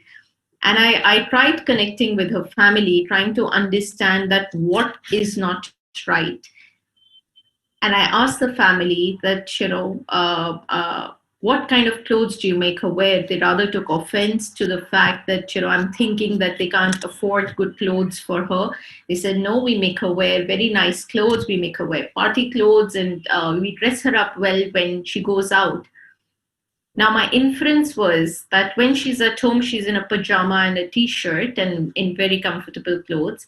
When they're going out, they're making her dress up in a fancy, cheap satin lining dress with inseams, which would make her feel uncomfortable. She had cerebral palsy and she could not express her discomfort, which is why she was taking off her clothes. And from the doctor's perspective or the therapist's perspective, that was an attention-seeking disorder in terms of taking off her clothes in public, whereas the case was that she was just feeling uncomfortable. The fact of the matter is that even while we talk for last so many years, the family refrains to go out in public. And the girl is not taken out of her house because of that embarrassing moment. And I think that is the power of clothes that we are dealing with, in terms of technicalities. And yes, fashion is one of the most important things. I have come across people on the wheelchair, and I have gone out of my way, understanding and telling them the technical aspect, and like Shannon said, wear it like this, you'll be absolutely fine. They said, no, we are happy being uncomfortable, but we just want to look good. So there is a different segment altogether that just wants to look good, and it just doesn't matter. But there is another segment of people who probably cannot just communicate. But I think even when we talk about so my younger daughter is 5 years old. So even when we talk about the social age and the actual age, so even when she's 5 years old, I think even when she was 2 years old, and if she was wearing a new dress on her birthday or otherwise, she knew that she was wearing a new dress. I think the body language just changed. So to a lot of people who feel that fashion is not important, the technicalities are more important, I think that behavior defies that. What do you think, Stephanie? I mean, this has been my journey and my experience, and I thought I'll just step out of my moderator role to share that. But has something like this come across your career? Yes, especially being here in LA. So I work with dressing actors and influencers specifically because I understand that networking for them is 24/7. Whenever they're seen online, whenever they're seen pre-COVID at networking events, it can really make the difference in their ability to live independently. And you're right, a lot of people that I encounter, they're like, they talk to me differently than they're going to speak to a designer, point blank. They're going to tell me that adaptive clothing is ugly. I don't want to wear it. I want to wear clothing that other people wear. I hear it all the time. Designers get really excited about things that they do, but people tell me it makes me look different. And I don't want people to look at me different. I want people to see me and feel like, which is why I named my title, my book, Fitting In, because there is this place that fashions, the social construct of fashion is all about exclusivity. It's fashion, it's this thing, but then there's this push in fashion to be more democratic in the way that they're approaching it now. So there's this thing that's happening, and my customers notice it. So that's why my styling system works, because I'm able to shop at stores that their family shops at. I'm able to tell people that have seated body types, look, love you, but here's the deal. I don't want you getting body sores. I don't want you, having things to harm your body. Let's get the basics for sitting. You need clothing for sitting to protect your health, be it a spinal cord injury, be it, spina bifida, be it someone that has another type of paralysis. So yes, there's this constant push for, I want to look good, but I want to be safe is always second. So it is a fashion conversation, like you're saying. And with regards to other aspects of, people thinking one thing and it's really another, that happens all the time in my work, because there's a perception. Oftentimes people don't ask people with disabilities the same fashion questions that they would just ask any other person. They would just ask anyone these questions. And so I've learned that over the years to make sure that I do that. And I do approach it, as Matthew said, from a fashion conversation. And that's why I use disability fashion stylist. That's why, I talk a lot about, I put those two words together as much as I can in order to eradicate this idea that they're not supposed to be together. So yes, yes, and yes would be my answer to your question. Do I experience that? Absolutely. And Shannon, on the contrary, I think the focus of Silverts is a lot on technicality. Any tips for younger fashion designers, that what is it that they should keep in mind when it comes to clothing for people with disability in case they're looking at launching their brands? I mean, I think the biggest challenge, which we've kind of touched on, is, as designers or salespeople, we don't, like in our environment anyway, we don't experience the challenges that our customers or our users are experiencing, right? So it's really difficult to, and that's why, it is so important to, have those people at the table and have those people talking to our designers we do our best to really kind of understand what these, challenges can be. But we obviously we don't understand because we're not experiencing the same thing. So I think, having a definite level of empathy to really truly understand the challenges that, whether it's, by ailment or, really understanding the challenges that our wearer has is a critical part of the design piece, right? And just, the whole reason of what we're doing and why we're doing it. So I would just say get as close as possible as you can to, like in any business or any brand, the closer you are to your customer and, understanding what they want and what they need is going to, make your brand successful, because you're going to understand what they need from you as a brand or from a design perspective. So I think that's critical for sure. I totally agree to that. And Matthew, I would want to know that how do you, of course, it's been a short tenure, but have you cracked the formula that this is what works and this is what doesn't work? Because you're procuring from various brands across the world, whether it's in terms of the colors or it's in terms of the fast moving category or it's in terms of any specifications that you're seeing? I'm sure you've chalked out a sales graph that, this is what this category or this particular color or this particular fabric is working out best for us.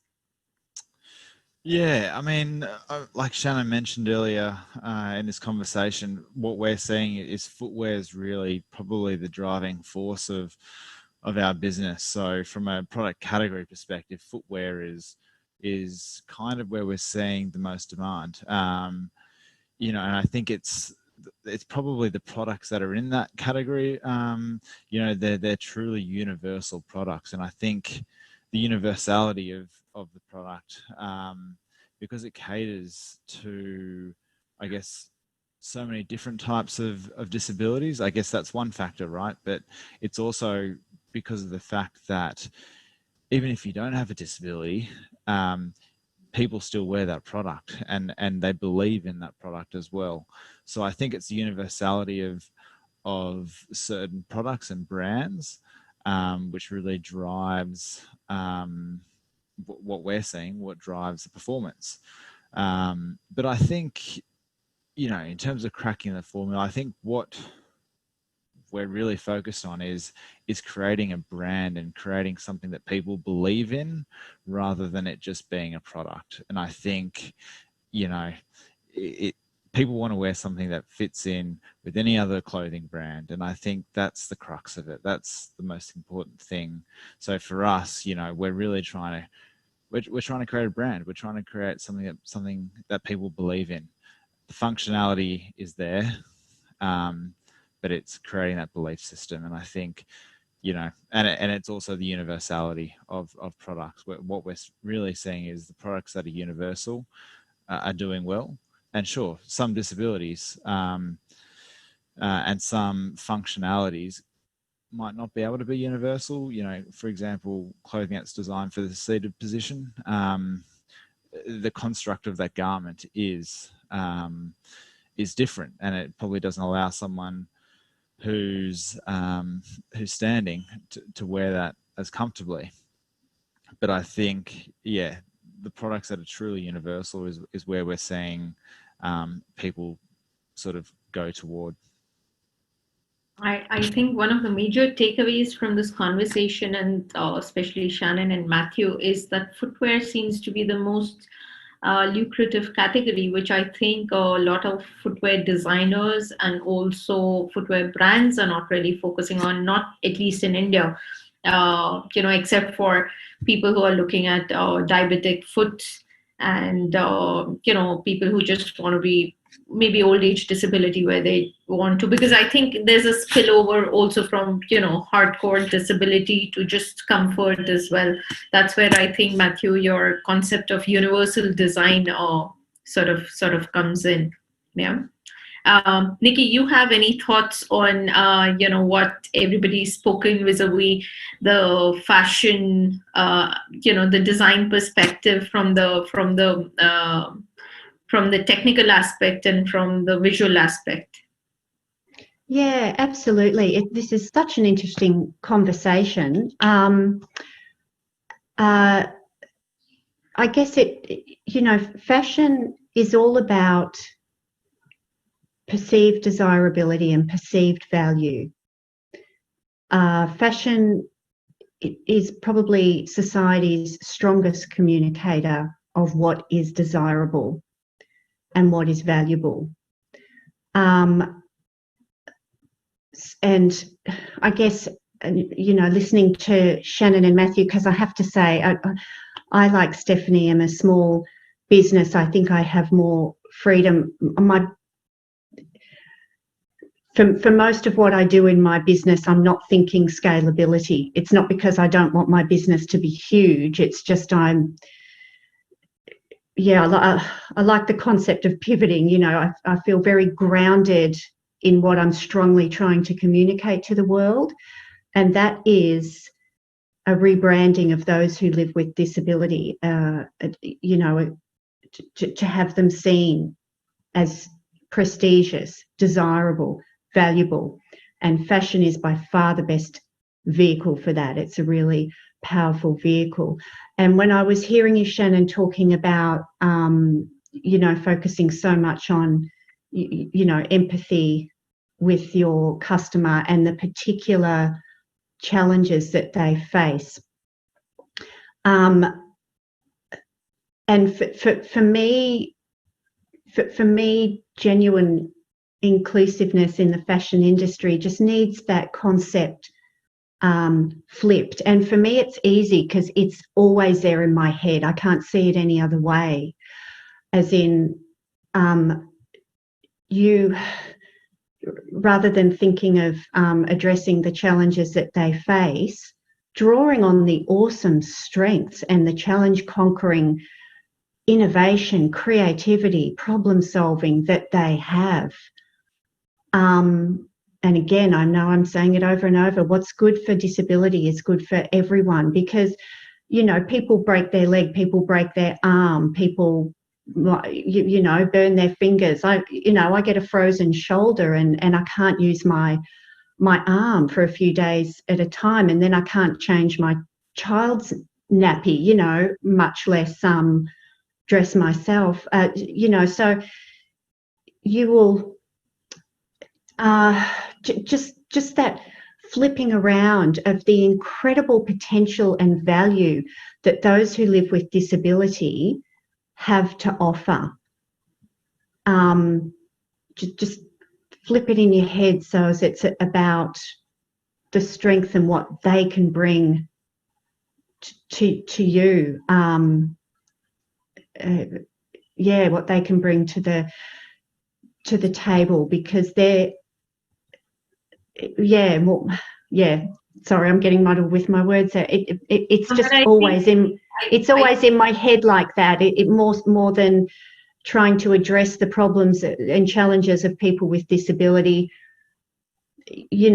value it. It's really valuable, because just harness that challenge conquering energy and entrepreneurism and innovation. I think, like you rightly said, and what I can gather from this whole discussion is also, you cannot do it for them without them. I think that's the formula. So whether we are designing for them, we just cannot sit on the other side of the table and think of what they need. We might. And sorry, Varija, that's what I was. That was the other thing I was about to say. I always go off on a tangent and forget my second thought. That concept of trying not to think about designing for people with disability, creating fashion for people with disability, create fashion with people with disability. Absolutely. It needs to be all the same thing. My vision is it's just fashion in the long term, but create it with people with disability. What I also find fascinating is your biggest sellers are the ones that go on that concept of what's good for disability is good for everyone. The shoes, things that are comfortable and good to wear. Think, do you want to wear it? You can create fashion for those who live with disability that you really want to wear. And I guess that's what I feel Blind Grit is about, positioning disability as something that's desirable and prestigious. Would you get excited about wearing it, or either for comfort or for fashion? Would you think, God, I want to wear that, it looks so comfy, or God, I want to wear that because I'd look really good in it and I'd feel really good in it? So aim towards designing fashion with the disability community, not for the disability community. Thank you, Varija. You prompted what I was trying to say. So it's all about reading somebody's mind and understanding the unspoken language, right? So it just proves that. So I did that for you, but rightly so. And I think my takeaways from this session would be that design with people who actually want it, rather than just doing it and sitting at the fence and thinking that this is what they want, because you'll probably never understand. Sometimes you might think of it from the technical aspect, sometimes you might consider fashion to be the biggest, the looks to be a bigger criteria than technicality. You may not know that the other person is looking at the technical aspect. So it is important to involve them, whether it's in your research, whether it's in your organizations, to be able to understand what they actually want. And research. And I think it also comes back to the first question that I had, was scalability, because I'm also looking at, so of course, all of us sitting here, we have our own motivations to do what we are doing. But if we were to look at it from the business perspective, and, even if younger fashion designers or brands were to be inspired, they need to look at scalability. So sharing knowledge and getting the data and getting algorithms in place will help scale businesses. And there will always be space, like any other clothing or any other thing, in terms of customization and disabilities which do not fall under the generic category. There is always space for them as well. And if I can also use this platform for a very interesting research that we did earlier this year. So majority of the and Nikki's here, so more than 80% people who are blind, they have some good vision. There are very few people who are absolutely blind. So when I say they have some good vision, which is they can, all of us present here, even if we just close our eyes and we have light in front of us, we can move the hand and we know that the hand is moving. That is a good vision. You can observe the movement. So even if, and we also prescribe that in spaces. So if there is a white space and there are black doors, blind people can identify that, because because the black would deflect light and the white would reflect light. So when you're wearing clothes or when you're doing shoes, if you have white shoes with black laces, it'll be easier for people who are blind to handle that. So that was something very interesting that came out of the research, which otherwise I wouldn't have, thought of. On that note, thank you so much for joining this panel and joining the National Ability Summit and sharing your learning curves. And we hope that offline, all of us coming from different countries, and we have different universities now getting attached, and we have a common platform where all of us can keep sharing our challenges and our learning curves to make a bigger and a greater impact. Thank you, Stephanie, Thomas. Thank you, Shannon. Thank you, Matthew. Thank you, Nikki. But before we sign off, we have something very special for you, which is, I wish I could do that physically, but since we cannot, we have virtual trophies for you. So can I request the tech team to present a virtual trophy to Stephanie Thomas, please?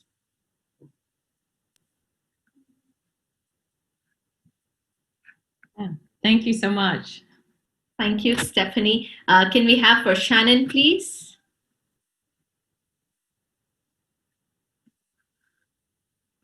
Thank you. Can we have for Nikki, please? I love that. Thank you so much. That's definitely a 2020 trophy. Thank you. Yes, of course. That's the best we could do. Thank you, Matthew. Thank you for joining us. And once again, congratulations we would have had an additional gift for you on your first anniversary of the brand. Thank you so much for joining from Australia. Thank you. Thank you. Thanks to all of you. And we should connect offline to share our best practices and take this forward. Thank you. Well, thank you. At Hassel Inclusion, we're passionate about digital accessibility. It's about enabling inclusive web and app user experiences for everyone. So why should you care about inclusion? Take these 100 ordinary people. 6 may have difficulty hearing this video. 11 may have difficulty reading, or even seeing the words. 4 may have difficulty using a mouse. 18 are likely to be older and may be developing a mixture of all these difficulties. And these 5 people who are colourblind can't see the colours of these dots like everyone else, so may miss some of the information. Many more may not have an impairment, but they will care about someone who does. Children. Hi, Mum. Parents, siblings, or a friend. Or you may have a temporary impairment and use voice recognition if you've broken your arm or when you're cooking. People just like you and me who can't finish their online shop, research their family holiday, or do their banking on their phone. At Hassel Inclusion, we're experts in digital accessibility. We help you not just to fix a problem, but to embed solutions in your organisation. Hassel Inclusion. Access for everyone.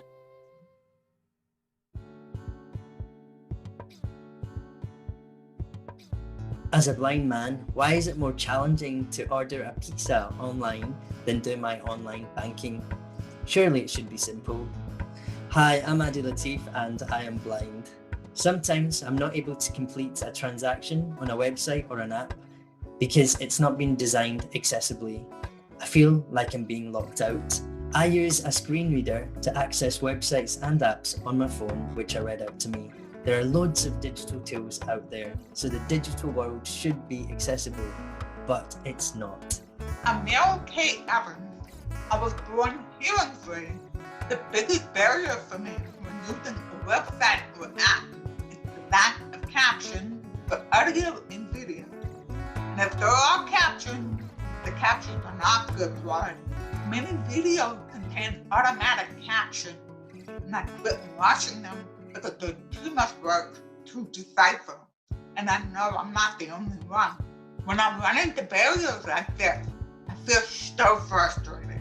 Creating accessible websites and online services is a legal responsibility, but it also makes great business sense. There are 14.1 million disabled people in the UK.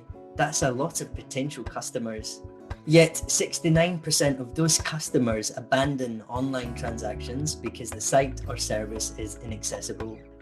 Experts predict that older people will be spending 63 pence in every pound spent. Businesses need to make themselves accessible to them or risk missing out. Designing inclusively will open digital doors to potentially millions of more customers and make your services better for everyone. AbilityNet has over 20 years experience in digital accessibility and can transform your digital services to make sure no one is missed out.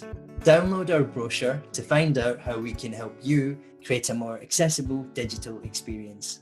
Don't lock me out. Seriously, don't knock me out. Download our brochure from www.abilitynet.org.uk/locked-out or call our sales team on 01926 562 672.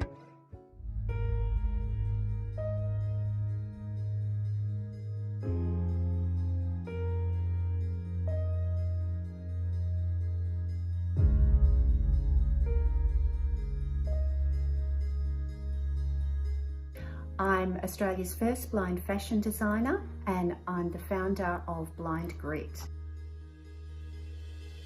I plan to share some of our best practices on culture change around inclusion, supporting people with disabilities. We invest in disabled people with great business ideas. I have been working towards the empowerment and inclusion of people with disabilities in mainstream society. It's important to recall that while efforts have been made for quite some time, the United Nations Convention on Rights of Persons with Disability, UNCRPD, in the last few years has actually made a significant decisive difference. I've developed a portfolio career focusing on health and well-being, sports and inclusion, technology and accessibility, and employment and entrepreneurship.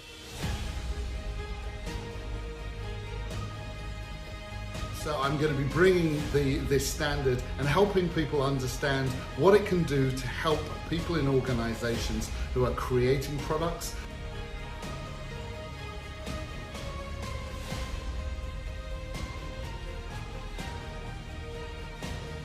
You know, in the world around us, it's not the disability that matters. Each one of us has a disability, and if we keep focusing on the disabilities, we will never move the world towards where we want it to be. You don't have to be a government organization or an NGO or possess loads of money to bring about the change.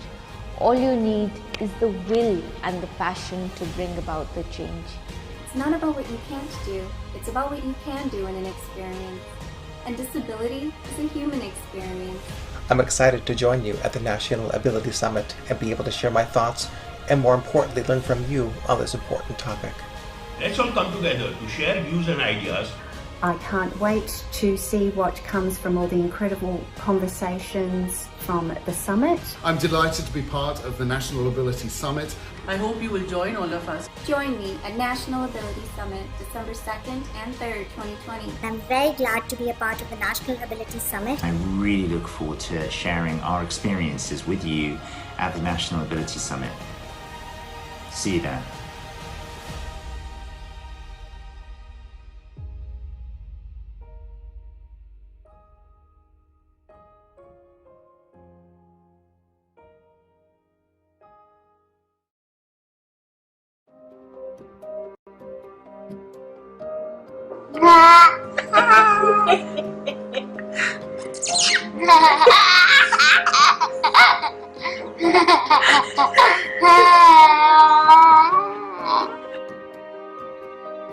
KI is an investment company that looks to invest in great business ideas that have originated from people with disabilities, and our aim is to help to empower these entrepreneurs to become their own leaders and their own bosses and create their own business.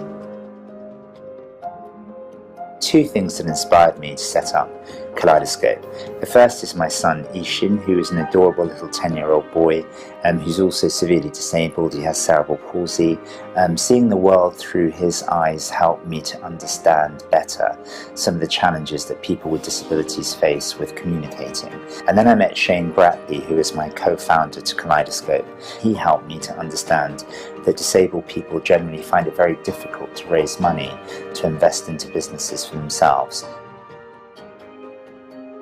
There's 15 million people in the United Kingdom, so and there's 1 billion disabled people in the world. So KI works in a way where it invests money into disabled people and it helps them to grow businesses. Now, in addition to money, we also bring mentors to the table. It's very, very important that we have mentors that are specific to the actual business, and we have our own methodology too. So we have a method in which we grow companies. And we have a 7-stage, very robust investment process. And it starts off with completing an application form online. And at that point, we would speak to anybody that fills in an application form. We will give them at least 20 minutes of our time. And thereafter, we will begin to filter them out and put them through our training program. The KI training program is an integral part of the Kaleidoscope process. So we train our entrepreneurs from the very beginning, and that forms part of the selection process as to whether or not they get investment. Following this, we provide ongoing training, giving technical business knowledge and soft skill training to give personal development and success skills. We also have a mentorship program, and we train our mentors specifically in disability awareness and making sure that they know how to deal with a range of different disabilities. We would invest anything from £1,000 to typically £50,000. We can go up to £250,000 for exceptional ideas, but I find that our sweet spot is somewhere between £5,000 to £25,000. So anyone that qualifies as being disabled according to the Equalities Act 2010, we are very happy to work with. Within that, we will work with people that have got physical disabilities, cognitive disabilities, hidden disabilities. It really doesn't matter to us at all. most disabled people, they suffer from a lot of depression. We get a lot of people we need to inspire and motivate. I set it up because I wanted my daughter, who's in a wheelchair, to be inspired, and not anyone says she can't do it. I wanted to set an example to leave a legacy to others.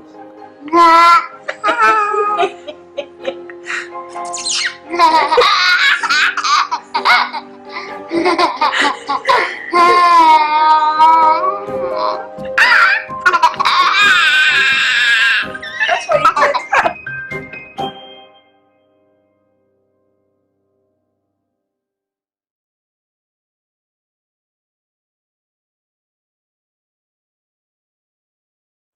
Hi, we at Bajaj Capital are very proud to be a part of this initiative.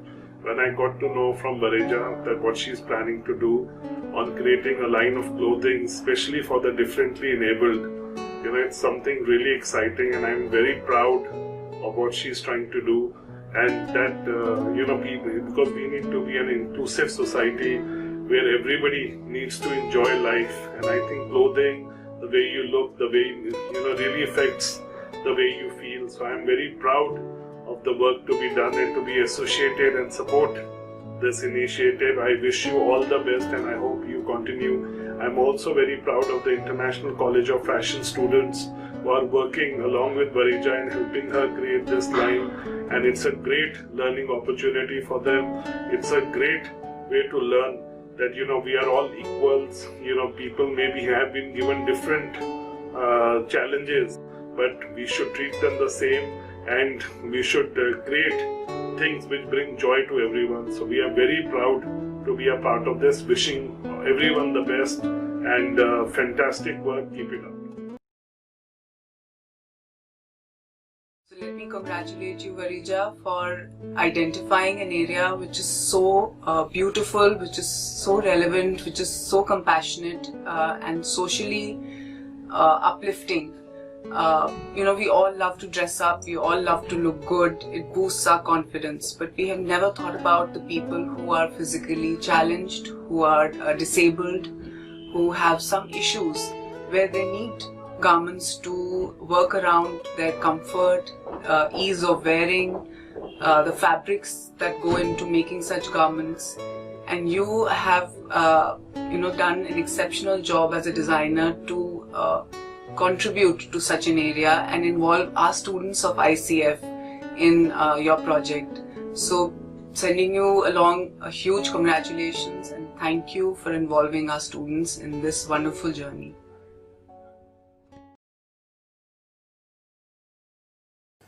In India, we have always prided ourselves on our diversity as a nation. We embrace people of every culture, religion, ethnicity, and belief, and together we form the fabric of this country. As we continue our transformation into becoming New Age India, it is vital that we uphold the spirit of non-bias and inclusivity by extending it to include even the differently abled. Through this initiative and in association with the National Ability Summit, we have a chance to build a better world. One in which differences are not seen as barriers but as boons. Both I and the Whistling Woods International family are honored to be the part of this movement, and we wish everyone involved the very best. Thank you.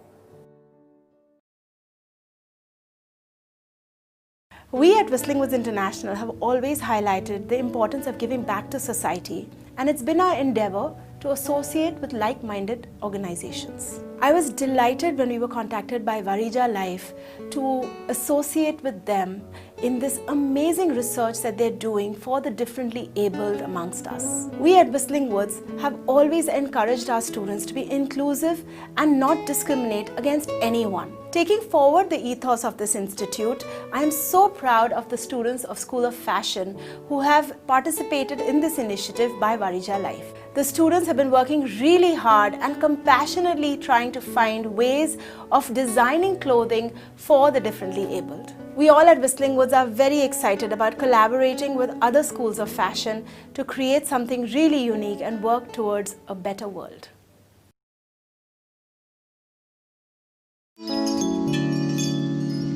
It's not every day that Google comes calling. So when Steve Mahan got the chance of a lifetime to test drive the car of the not-so-distant future, he couldn't get in that driver's seat fast.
Hi, good evening, everyone, and welcome.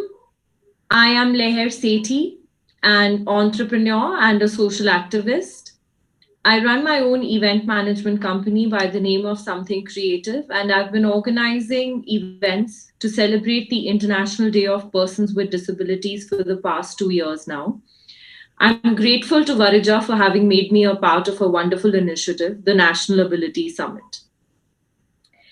I will give you a pictorial description of myself. I'm an Indian woman with dark brown straight hair that reached till a few inches above my waist. And I'm wearing a gray shirt, a t-shirt, and I'm wearing large cat eye glasses in purple. So we're discussing skill development in order to bridge the gap. We're discussing digital accessibility and the challenges and the opportunities that come along with those. And let me begin by introducing the panelists for the session in an alphabetical order.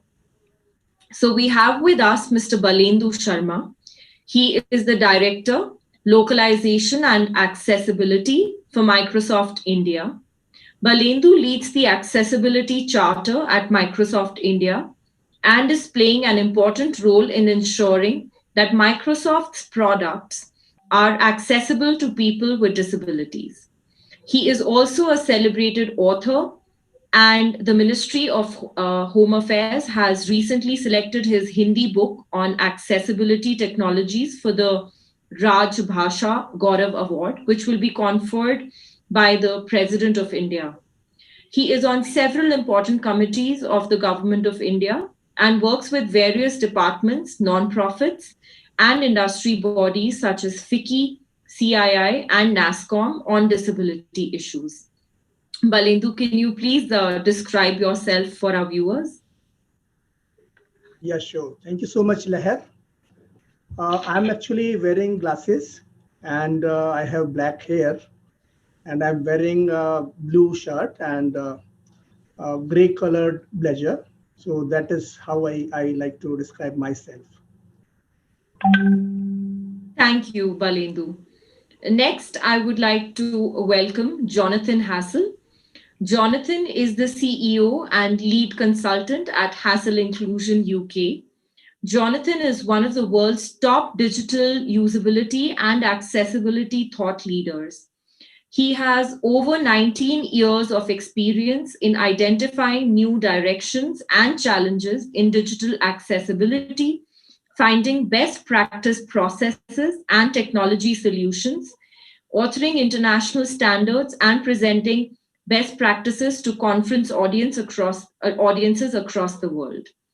He has just delivered the new International Accessibility Standard, ISO 3071-1, which is based on the British Accessibility Standards, BS 8878, that he led the creation of in 2010. He leads Hassel's team of experts, providing strategic accessibility transformation to organizations worldwide. Jonathan, can you give an image description of yourself?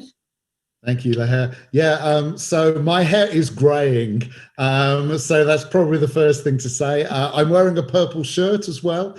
In the UK, purple is the colour for this particular day. So I'm wearing glasses as well, and I'm coming to you from an office with some nice art in the background. Thank you, Jonathan. Next, we have with us Robin Christopherson. Now, after studying engineering at Cambridge University, Robin worked as an IT instructor for the Royal National Institute for the Blind before becoming a founding member of UK tech charity AbilityNet. Now globally acclaimed as leading experts in their field, AbilityNet specialize in advising individuals on adaptive and assistive technology, delivering workplace and DSA assessments, and helping clients design attractive websites, software, and apps that are easy to use by all. Central to his mission is raising awareness of the inclusive power of tech through writing regular articles on a range of current and future-facing technologies, as well as delivering a busy public speaking schedule in the UK, Europe, and the US. Robin was recently named in the 2019 list of the world's 100 most influential people in digital government for his work on government select committees and working groups, and for campaigning for better digital services and proactive enforcement of equality legislation. He was also the runner-up for UK Digital Leader Public Figure of the Year 2015 after the government's own digital champion in the Digital Leaders 100 Awards, with AbilityNet winning first in its category of Digital Leading Charity. Welcome, Robin. Can you describe yourself for our viewers? Thank you very much. Hi, really glad to be here. I'm blind myself, so it's a guess as to the colour of my shirt. Maybe it's grey, perhaps, or light blue, perhaps. Similarly with my hair, it's probably dark brown or maybe even grey.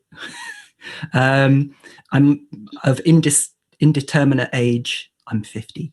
And I am very pale, probably because I'm a white male in the UK and it's raining outside, which isn't uncommon here in the UK.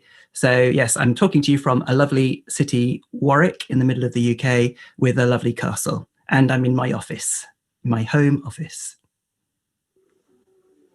Thank you so much for that, Robin, and welcome on the panel. Next, I'd like to introduce Shilpi.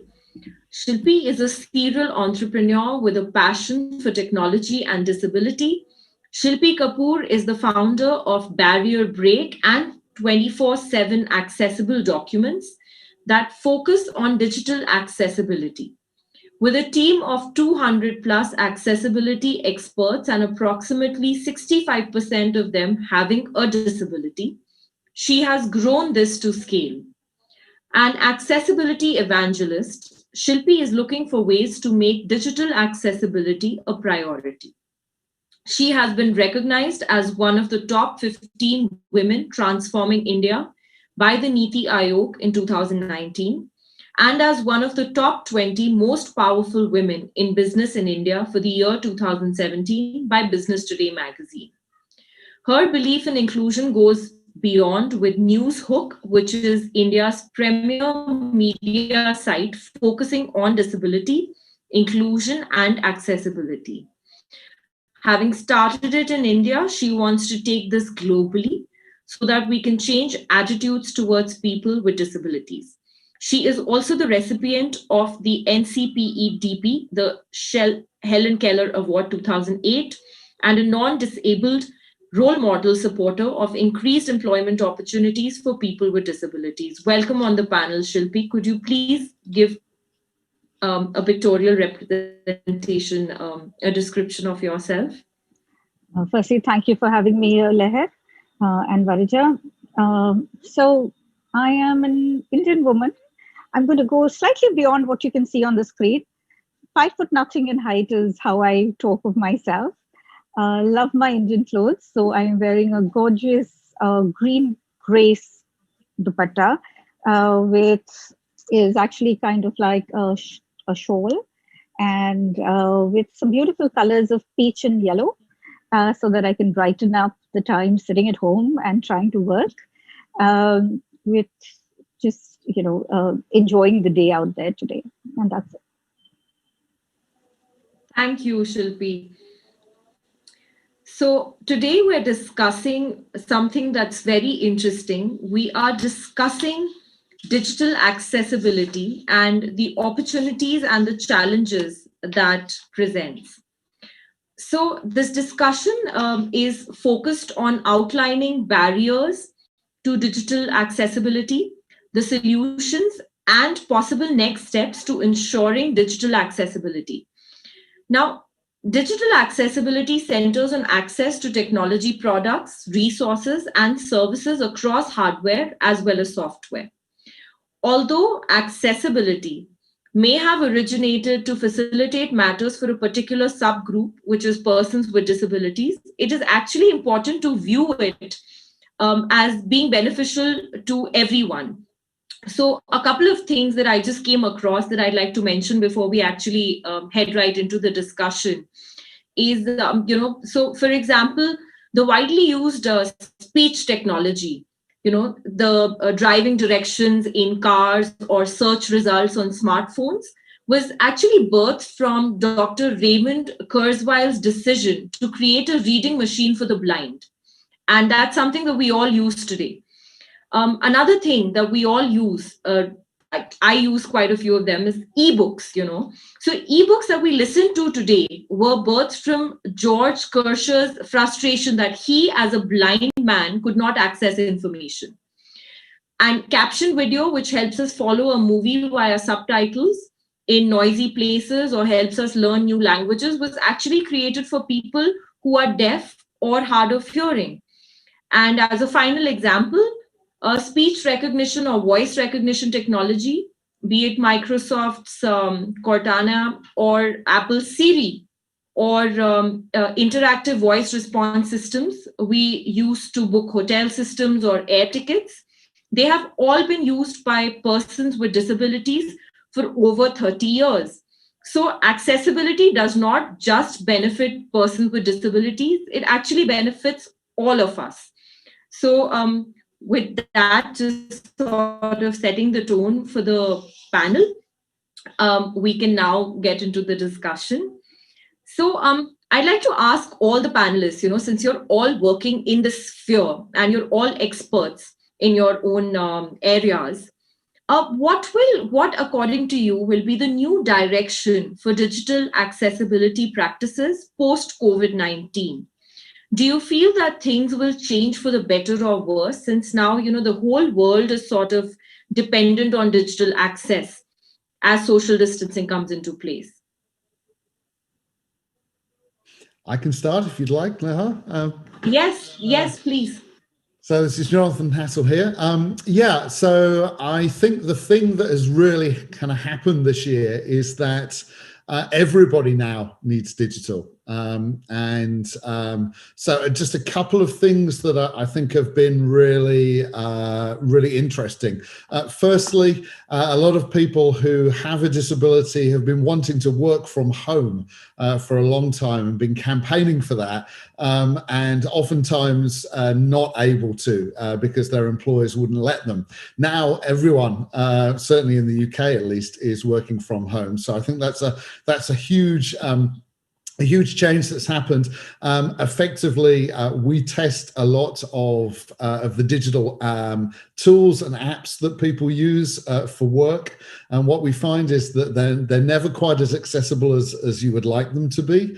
And now we don't have the opportunity to ask the person sitting next to us for help because there isn't somebody sitting next to us. We're all on our own at home. So I think that's one thing about staff. I think the second thing, speaking into what you were talking about earlier, accessibility isn't just for people with disabilities. It's especially for people who are older as well. And what we're finding is that a lot of people who are older are now using technologies digitally that they would never have chosen to use before. My mother started doing online shopping in March this year for the first time. And she represents a huge new customer base for a lot of our online shopping, older people. So I think just a couple of things there that I see have changed this year, which make it really, really important that everybody, listen carefully in this session, I think. Thanks, Jonathan. What are your views on this, Balendu?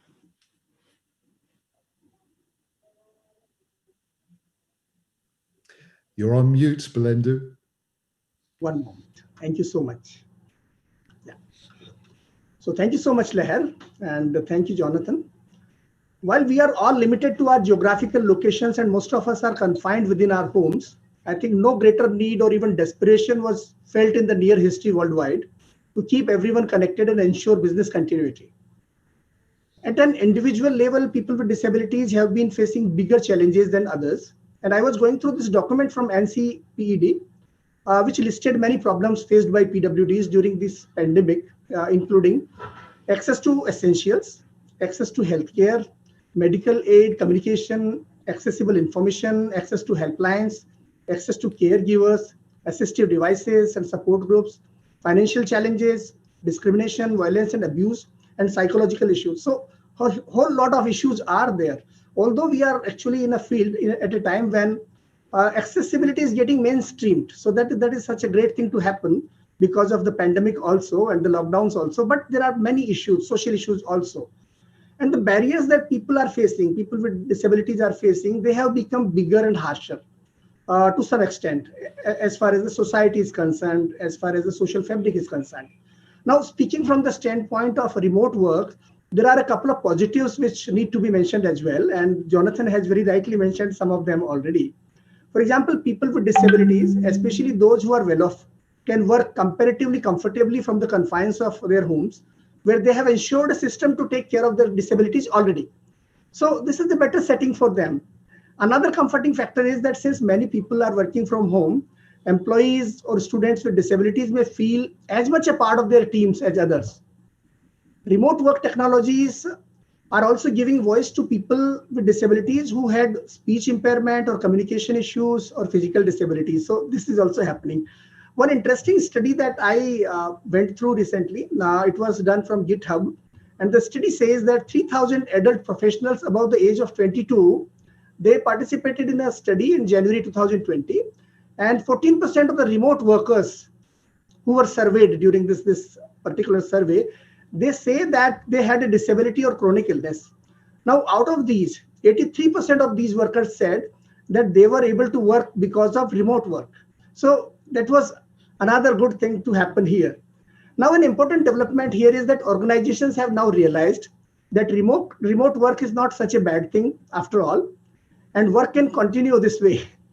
This proposition is favorable to people with disabilities, as remote workplaces also mean accessible workplaces to some extent, and also the trend is likely to continue. So many things are there. I think a couple of more things I can list down. For example, there are some challenges from technology perspective as well as remote work perspective also, because number of jobs are coming down. So that is one very concerning fact. Millions of people with disability, they are losing their jobs worldwide, including the UK, the US, and India as well during this pandemic. Secondly, the dependence on digital devices and internet, etc., it has increased a lot. And many PWDs, especially in India, they face issues like non-availability of devices themselves and dearth of technical support, etc. So that is another, I think, point to consider. There are many other factors also, but I'll end with this. Thank you, Balindu. I think that's a very valid point, but we also need to consider that in India, we have, there's like a lot of, there's a huge divide between people living in urban India and those living in rural India. So both need to be handled in a very different manner, and their challenges are entirely different, if I may say so. Robin, what are your views on this? Really interesting contributions so far. I think there's surprisingly extreme overlaps between India and the UK, for example, because we too are having challenging times. We do have actually, you'd be surprised to know, quite a challenge with rural areas. Despite being such a small country, you'd think it would be easy to reach every corner of it with decent bandwidth, connectivity, etc. But actually there is definitely still the digital haves and the digital have-nots. So that is a challenge when you are being asked to work from home, in rural Wales, for example. So that is definitely a challenge. Just to pick up on the point that both of them have made, and yourself as well, about how accessibility isn't just for disabled people.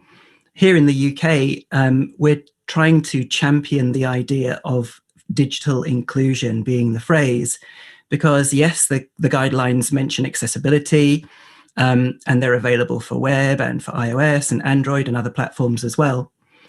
But they're absolutely not just for disabled people. And, today we're in a mobile first world. Even when working from home, for example, you'll often pick up your phone as part of that workflow. So, you might choose to join a Teams call or a Zoom call on your phone simply because, you want to do something else on the computer. You don't want to have multiple windows open, that sort of thing. Obviously, for other leisure or ordering food online or other purposes, staying connected with people, mobile is really important as well. And when it comes to mobile, particularly when you're out and about, if you're allowed to go out, then you are extreme computing. You're computing in extreme environments. So accessibility is definitely no longer just for disabled people. Every single mobile user is sliding up and down the spectrum of ability or disability, or on an hourly or minute by minute basis, because bright sunny day, small sheet of shiny glass, noisy bus or cafe, bumpy bus, so many different distracting environments where those things that you mentioned before that were often originally designed for disabled people are actually coming into play for everybody else. Every single mainstream browser these days has a reader mode where you can simplify the layout of a page and you can have it spoken out as well. So those are definitely mainstream considerations. So because accessibility has often in people's perception got baggage, it's for disabled people, it's like a bolt-on exercise. And obviously if something is bolted on, then it can also be dropped off. So we want people to think of accessibility guidelines being for everyone, to make inclusive products that are fit for purpose in the age of extreme computing. And because it's for everyone, it should be, a core part of what you do. And that's obviously the most efficient way of delivering accessibility or digital inclusion, because if you think about it at every stage, there aren't going to be any costly or nasty surprises at different stages in the process. So yeah, we would definitely want people to think about inclusion as the key element here. So the business case for accessibility is hugely compelling. And the winners, when it comes to the shift of focus even more to digital with home working and with COVID, are the people that have been delivering or focusing on accessibility. So at AbilityNet, we've been doing a monthly series of webinars with global leaders in accessibility. I interviewed Jenny Leigh Flurry, for example, head of accessibility at Microsoft. And she said that COVID allowed them to telescope down 18 to 24 months of roadmap for features for Teams down into just a few months. And we are seeing the benefits of that in Teams. It's a very, very capable platform. It's almost like an all-in-one solution for home working. And it's fully accessible. They have prioritized that. Similarly, I was talking to Christopher Patno, who's head of accessibility at Google, and they've benefited from that because they have been prioritizing inclusion. If they hadn't, there would have been a backlash. There are many losers in this game. I'm looking at you, GoToWebinar. That is a complete nightmare. And if you guys had chosen that for this event, I'm sure you wouldn't have. I wouldn't have been able to join without support. So, there are so many positives, there are so many opportunities around what COVID has brought for digital inclusion, but there are challenges as well. As Jonathan alluded to, working from home, you can no longer say, oh, can you come and just look at this? It's not speaking to me properly or something. Or if you need physical support to hand, then obviously that's really, really challenging. So yeah, there are definitely opportunities and there are definitely challenges. I sit on a disability working group for a very well-known university who have been developing a vaccine here in the UK. And after COVID, they got inundated by contacts from different disabled employees within the university. They employ hundreds of thousands of people at the university, and many of their roles were very suitable to home working, but for years they've been asking for it. And now, since lockdown, they were contacting the working group saying, thank goodness, thank you for letting us, or, we're really pleased that we can now work from home. The two things that we've been asking for years, being able to work from home if our role allows, and having more flexible working hours have been granted since COVID. Can you please make sure that the university know in no uncertain terms that we want this to carry on after COVID as well? And I personally think that the we're not going to go back to the old way of doing things. The new normal will be the option of being able to come in remotely, whether it's for working or for a presentation like this. Much as I would have loved to come to India, often our clients would ask us to come to London for an hour meeting because they just like the face-to-face. And for me as a disabled person, or for anybody, that what they're in effect asking you to do is take your whole day to come and meet them. And that's going to be unacceptable going forward from a safety point of view, if COVID is still around, but also just from an appropriateness point of view in a professional situation. You know, we now know that this is very effective. And as soon as you put things online or you give people the opportunity to come in remotely to present, for example, then once that remote is in place, you're not only giving the option of people in the room to access that, you can open it up to a global audience, etc. So there are so many opportunities, and thankfully, touch wood, people have begun to realize that unless they're creating inclusive products that are fit for purpose in this age of extreme computing, then they're going to be left behind. They're going to be the losers. Right. That's very valid points there, Robin. Thank you. What are your views on this, Shilpi?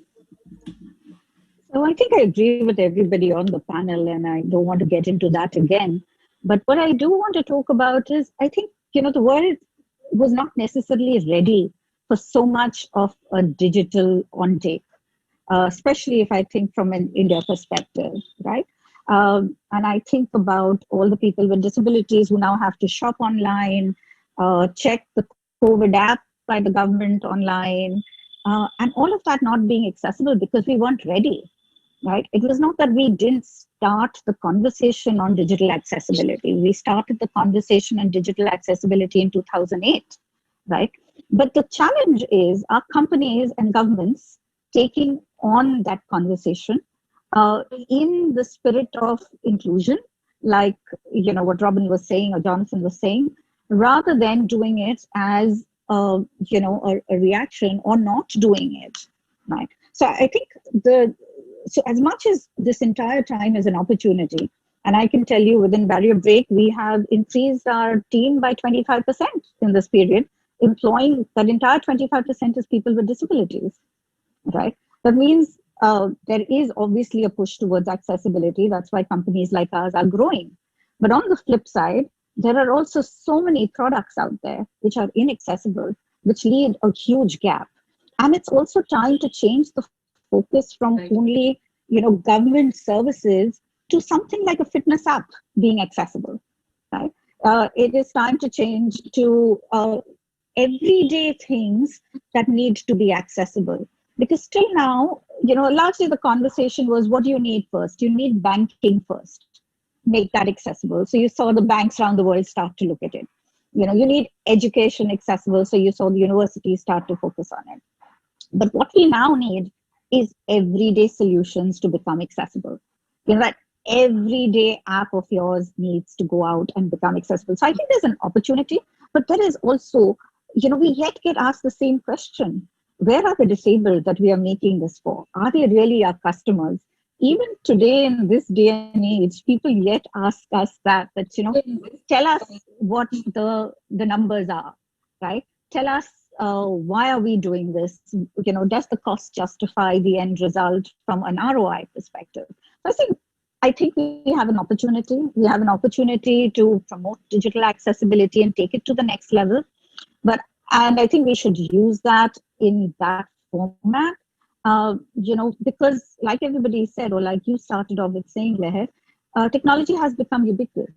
That word prediction is being used by everybody. The Google Maps is being used by everybody. Everybody is using Siri and Cortana. So we got that opportunity, but now that opportunity, which these large organizations like Google, Microsoft and all are taking on, needs to then come down to the smaller players who are the actual people who's, if I could call it the last mile, I want, a fitness app. I want to shop. Now I need those guys to buy into that. And that's not going to come from government legislation. It is going to come from something else, right? And it's going to come from the opportunity that's the market of people with disabilities, or the potential that market has. And I think that's the shift, because I can tell you since 2006 in India that I have struggled to get the government to come on board. And though we have every legislation in place, every guideline in place, we don't have implementation, right? So we need to shift that, and we need to show that business opportunity. I honestly believe that if we show that, and we will have to show that somehow, that is where the tide is going to turn, because India is not litigious like the US is, right? So we are not going to be taking that route. We need this, incentivized route, if I might put it like that. That's from me. Right. No, the world over, for that matter, Shilpi, as far as I can see, I think people are attaching an economic value to getting people with disabilities on board. And what a lot of companies are also realizing now is that you don't just get the person with disabilities, you get their friends, you get their entire family on board. So when you develop a product that can benefit a person with disabilities, everybody else around them is also sold out on it. And that is something that I think a lot of companies are now waking up to, at least world over. India, I think, yet has to catch up to it. And hopefully we will do that soon.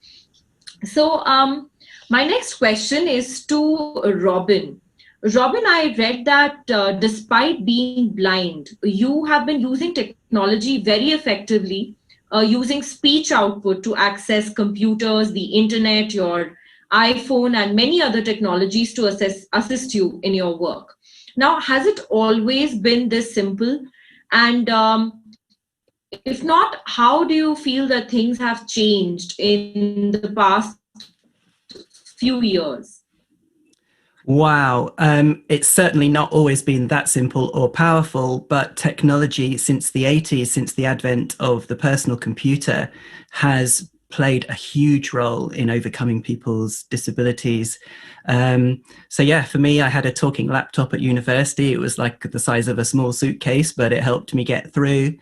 And a lot of things were specialist and quite expensive. So I used to have a backpack of equipment, a talking note taker, a talking GPS Trekker Breeze, it was called, for navigation, talking MP3 player, talking barcode scanner, so many different devices, each with their own battery pack. And some were several £1,000s, none were cheap. But now I have just my iPhone, and all the apps on there, many of which are free, like Microsoft's Seeing AI, which uses AI to help a blind person read, see what's around them, recognize people's faces, recognize colors. I should have done it on my shirt, shouldn't I? Recognize banknotes, so many different things, even handwriting. And another free one from Microsoft, Soundscape, helps me get around. And they even partnered with, where's my glasses? So I've got these, I wear these all the time. These talk to me, they've, a Bluetooth thing, but they've also got a compass in there. And the Soundscape app tells you exactly what you're passing, points of interest as it's called. And not only that, it does it in spatial sound. So if the bus stop is just to your left, then it will be to your left. And because of these sunglasses, if I turn to the left, then everything pans around so you can very easily get to where you need to go. So all of these have been distilled down into mainstream technology. And I think the mainstreaming of inclusion here is the key point, because some of the objection to employers employing disabled people is the cost. That is absolutely not the case now. Since the last big update of Windows, for example, Windows 10, 2004, Narrator is superb. Narrator is good to go for most commercial and private purposes. It's really, really good. So we're seeing many, many more things being built in. If you go into Apple's settings app, for example, since iOS 13, they brought the accessibility settings up out from underneath general. And I think that's a brilliant thing to do, because we would invite everybody to customize their experience. We're all different shapes and sizes. We all slide up and down that scale of impairment.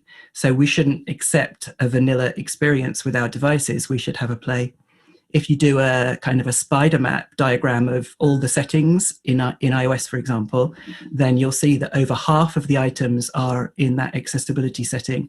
So you're ignoring a huge area where you can optimize your experience. So yeah, I feel very fortunate that we're living in an age where there is an awful lot of mainstream inclusion, apps that are very, very inclusive, very, very powerful, and either free or very low cost. So that's the environment. Having said that, there are still assistive technologies that will fill niches, and the World Health Organization, the WHO, are calling for governments to sign up to a core set of assistive technologies that they're currently finalizing, which should be seen as being as important for disabled people as a hearing aid or crutches, that sort of thing. And the beauty of making that available as a kind of on the public purse is the volume of scale will bring the prices right down. And so we'll see the kind of mainstreaming of specialist technology as well. So we would strongly encourage people to go to that. APL is the WHO APL. If you just search for that, then you'll get to the right place. So yeah, very, very exciting times, but still very challenging as well, because there are a lot of hurdles to overcome. Right. So that those glasses of yours look like something that's right out of a James Bond film, Yeah, but I mean, they're mainstream. Cool. It's by, I wouldn't mind getting hands on. They're by Bose, B-O-S-E. We all know Bose make nice speakers. So this isn't a specialist device. It's really mainstream. Just very quickly to talk to Grishma's point about the law not being sufficient. She's absolutely right. Here in the UK, we've just celebrated the 25th anniversary of our disability discrimination law. And now today, less than 10%, single digits percentage of websites even meet single A, the very minimum. Double A is the legal requirement. Until the European legislation that only applied to public sector, sadly, came into effect last year. And then we suddenly saw a shift, because for the very first time, that legislation named government bodies that would proactively monitor and enforce the law. And that's the key thing. The law needs teeth. We've got no enforcement here in the UK, apart from when that EU legislation came into effect. Sadly, the Brexit guillotine came down, and the European Accessibility Act, which is the thing that comes up behind that to apply to all sectors, got lost for us here in the UK. So the chances of that being enshrined into UK law is very, very small. But we want the inevitability of being fined for having an inaccessible website or app to be as inevitable as getting a parking ticket, or the tax people, Her Majesty's Revenue and Customs over here in the UK, coming after you for your tax if you haven't paid it. Those are so inevitable here. We want fines for inaccessibility to be that. And luckily, it doesn't take an army of traffic wardens on the ground to give you to see if your website is inaccessible. It's something that can be done very quickly from your desk. So, this is a scalable thing. Just quickly, in Norway, they do this proactively across all sectors, and they do enforce it very energetically.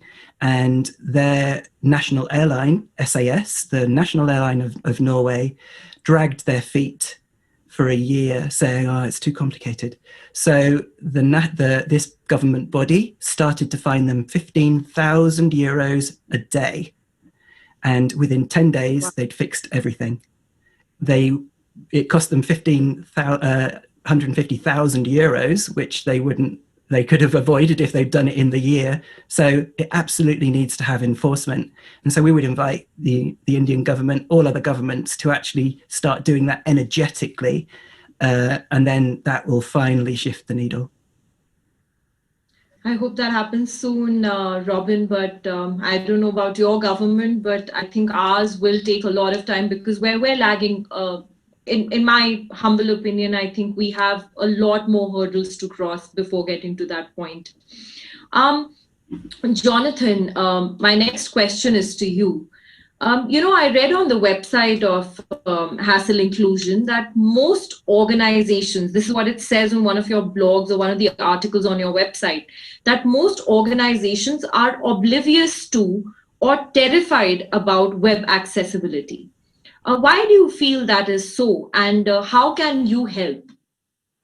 So it's partly Robin's answer, really. I think we have a different perspective here in the sense that so most organizations try and get away with not doing accessibility in general. They kind of bury their head in the sand until they're kind of forced to wake up. And the problem, I think, a lot of the time is that it's so. To give you one example, there are a couple of American law firms who are sending emails to organizations saying that if you don't sort this out immediately, we're going to, you're going to have to pay us huge amounts of money to go away, or we're going to sue you. And whilst I appreciate that it's useful to have a law that says that accessibility is important, and whilst I think any law should have some enforcement behind it, the way I tend to think about things is that most people out there think of accessibility as avoiding losing. So I don't want to be sued. And anything you do in life to avoid losing is something that you don't like. So price comparison insurance websites, for example, you buy the cheapest insurance that you can get away with because you don't think you're going to need it. That's what most people think about when they come to accessibility. We at Hassle Inclusion are understand that the law is useful, but we like to talk about the positives. We like to talk about actually accessibility being about winning, not about avoiding losing. It's really, really important for organizations to see the huge benefits. For example, how many customers are not able to buy from your website if you're selling things, if you are handling customer service. The whole purpose of digital transformation, as we call it, is that actually handling customer service online is much cheaper than doing it on the phones or in an office, a branch of a bank, a town hall. So every single person who can't actually come with you all the way to online is costing you more money than you should be paying. So from our perspective, we find a lot of organizations who are getting into accessibility are terrified that they're getting things wrong and that somebody is going to hit them.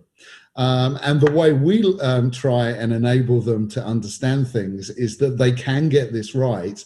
And actually, if they do, Shilpa used my favorite term, which is ROI, return on investment. If you get this right, it can be the best thing that ever happened to your business. And that's what we try and do at Hassle Inclusion. We try and enable organizations to stop being so terrified about getting things wrong and start thinking just a little bit more clearly about how they can really benefit from this. So the international standard that we created, ISO 30071 Part 1, is very much about taking organizations on a journey. It's not about the technical standards. It's actually about how an organization thinks about accessibility, how they expand their awareness to understand that they could win from this, how they embed it in the strategy of the organization. So it's not, if you like, just for their customers, but it's for their staff too. It's not just for their websites, it's for their apps too. It's enabling them to embed things in their process of creating products, so that they can actually do things in an efficient way because they're thinking about it right from the start, rather than getting everything wrong and then trying to fix things in a panic at the end. And fundamentally, it's about saying, what was the impact of that on our organization? Was this, if we spent money and time and effort on accessibility this year. Was that a good thing for our business? And how do we prove that return on investment so that we will just continue doing this because it makes good business sense? That's the page that you were looking at there is the page from my books that talks all the way through this. And so yeah, I'm even very happy to give people a link if we can get it to people for them to download a free copy of my book so that they can take their own company through what have we got to win. That's the key thing. Right. Thank you, Jonathan. So there's a huge untapped market out there for all these companies to tap into, from what I could understand from reading, on your website. So my next question is to Balendu. It's connected to what we've been talking about. So Microsoft has ensured that most of its products are accessible to people with disabilities. So what are the opportunities that Microsoft has been seeing in doing so? Yeah. So first of all, I think some wonderful examples have been shared by both Jonathan as well as Robin. And they have talked about accessibility being, a business relevance, as well as I think Robin has shared some wonderful examples of some products which have been rolled out by different companies, including Microsoft. So I can see that there is a greater sense of responsibility which is being shown by different companies, especially in the area of technology. Now, Robin has already talked about some wonderful examples of, like Seeing AI on iOS, which has been rolled out by Microsoft, Soundscape and Narrator, etc. Now, such products are actually bringing the revolutionary power of technology to everyone, because most of them are free. And one big problem that makes technology often inaccessible is its cost. And we see in India that very often. Now, we at Microsoft are making technology really easily accessible, and there are reasons behind that. Let me talk about one more example. We know that Professor Stephen Hawking, who had ALS, he had to use expensive technology to communicate and to express his views. We all know that. Now, almost similar technology is part of Windows itself. Now it is part of the operating system itself, where there is a feature called eye control, which can be used by anyone to control his computer itself by just eye gestures, including typing by just looking at the on-screen keyboard. So these kind of revolutionary things are happening, and they are part of the technology ecosystem itself, which is being used by all of us in our day-to-day life. So things are becoming very accessible, and cost is also not a big problem over there. So that is one example that I wanted to talk about, that things are moving forward in a positive direction. Now, you asked about Microsoft. So while Microsoft's products are inclusive by design, I would also like to call out that our commitment to inclusion goes far beyond our products and services. It extends to the very cultural fabric of our workplace, which is inclusive. Do you know that we also have a Chief Accessibility Officer, and Robin had talked about her. She's Jenny LeFleury. And this is indicative of the importance that we accord to inclusion. And we have greatly benefited from her leadership. Perhaps you are aware of Microsoft's mission also, which is to empower every individual and every business on the planet to achieve more. This includes every single person in the world, including those with disabilities. Now, there are 4 broad directions of inclusion at Microsoft. They are culture, systems, products, and future vision, which also involves innovation with a focus on accessibility. A couple of other things that are also pertinent to be mentioned here. For example, we go for AI for accessibility. That is one important program at Microsoft. Secondly, responsible AI, and also cloud for social good. So these kinds of things which are there, and we are investing in these things, and that is part of our future vision. Now, let me talk about our products. We believe that there is no limit to what a person can achieve if technology reflects in the diversity of everyone who uses these products. This spirit and our commitment to inclusive design guides our product development process, right from conceptualization to engineering and to testing. When a new product is planned, we think about accessibility first, because it was being discussed right now that if you add any accessibility features later on, I think that is not as much effective as it can be if you talk about that at the beginning itself. So this is what is happening at Microsoft. We talk about that at the beginning itself. It is not like we build a product first and then add elements of accessibility to it. Now, we also have a trusted tester program under which our softwares are tested by people with disabilities as well as, certified testers. And we take actions based on their feedback. So this is, all these things are part of the very fabric inside the engineering processes at Microsoft. We actually also help other software vendors to make their products accessible as well by making available our cognitive services, APIs, and other services that we offer through our cloud, which is called Microsoft Azure. While all this may sound somewhat idealistic, accessibility is at the core of Microsoft's products. It is a guiding principle for us. This also makes business sense, as pointed out by Jonathan just now. This also makes business sense because when you make a product accessible from the beginning, you actually develop this in a well-organized and structured manner, keeping all probabilities in mind. And that way you avoid future costs of adding accessibility functionality later. You would find that all our flagship products, including Windows, Office, our cloud platform, Azure, and even our mobile applications are accessible. Let me give you another example here. Microsoft Teams, which is one of the latest applications from Microsoft, has rich accessibility features such as automatic captions, which with named identification of people who are speaking. The names are also pronounced there. They are also mentioned there. Then immersive reader, which is also part of Teams, which is useful for people with learning disability and cognitive disabilities. Inline translation of messages, which makes it possible to include people who speak other languages also. Then dark themes for people with low vision, support for screen readers, ability to pin multiple speakers on the screen so that if you are using a sign language interpreter during a meeting, he or she can constantly remain in front of everyone's eyes. At the same time, there are many other features also, but I think I'll let that go right now. I will not talk much about that. Now, you asked about Microsoft's, the importance that Microsoft gives to accessibility and the reasons behind that. So we don't look at accessibility from the standpoint of something good to do only. Accessibility also brings tangible opportunities into pictures. For example, as a global organization serving a large number of world population, we consider accessibility as a social responsibility and commitment.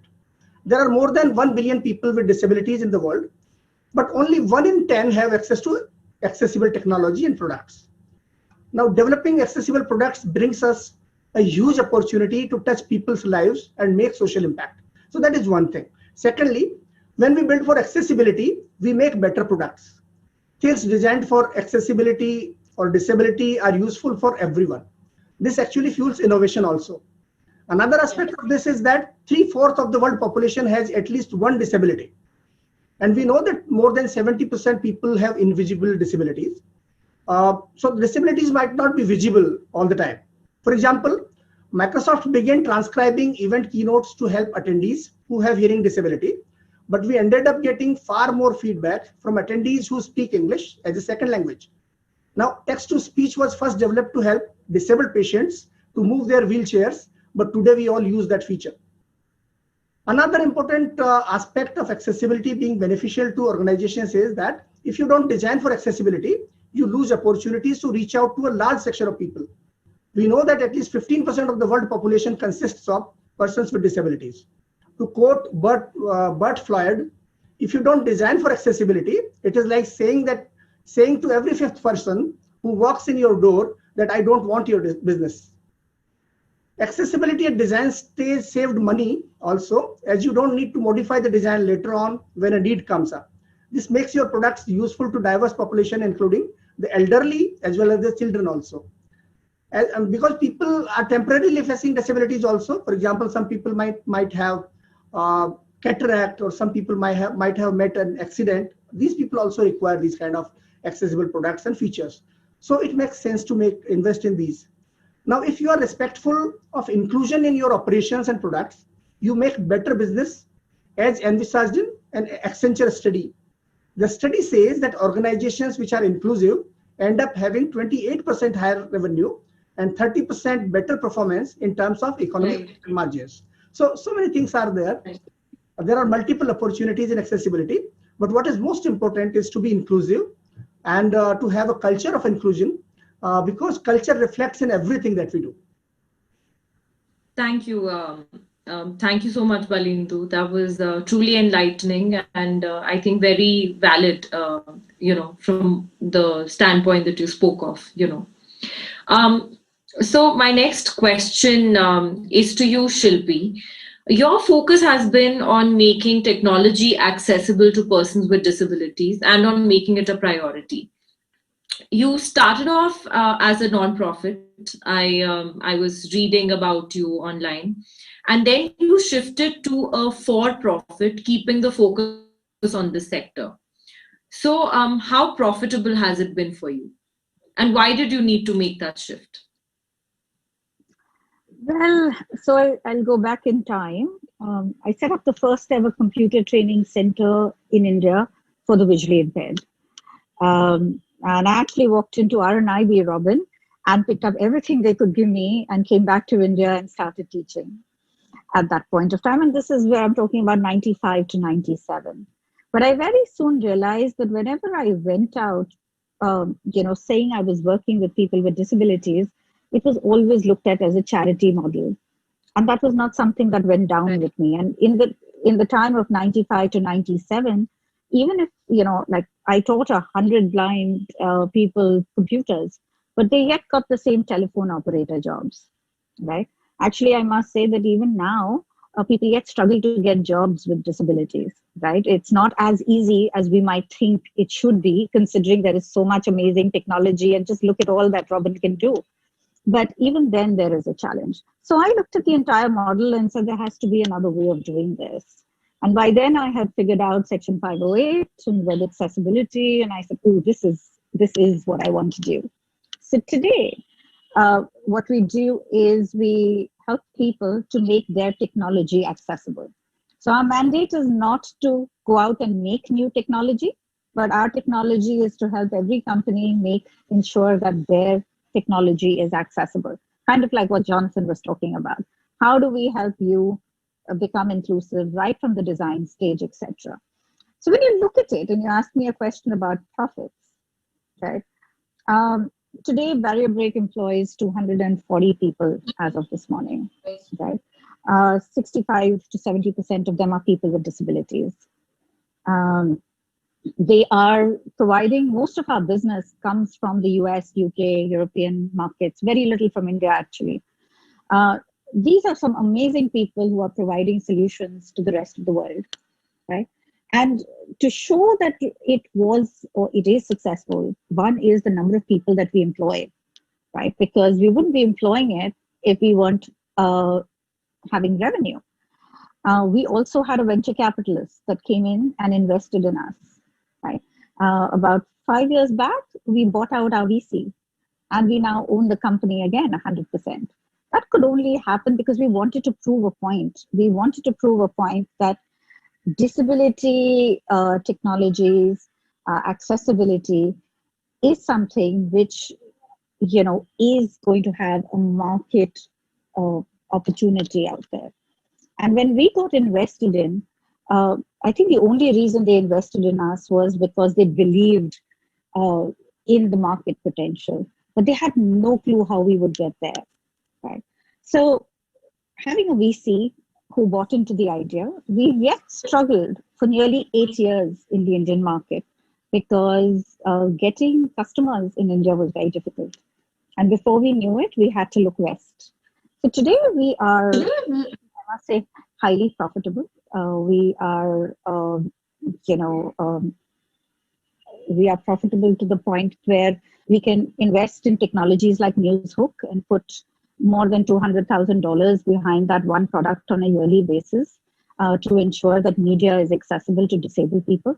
And we can do that because Barrier Break is successful, right? So I believe there's an opportunity, but you have to find that right model, right? And disability has to be looked at like any other business opportunity. And only when it becomes mainstream is everybody going to look at it, right? We've got Microsoft looking at it, as I said earlier on. But now, how do we get, the smallest tech company creating technology to also look at it, right? So I think the opportunity is there, but you have to find and understand the model that will work for people with disabilities. And you have to come up with an interesting proposition that your customers are going to buy into.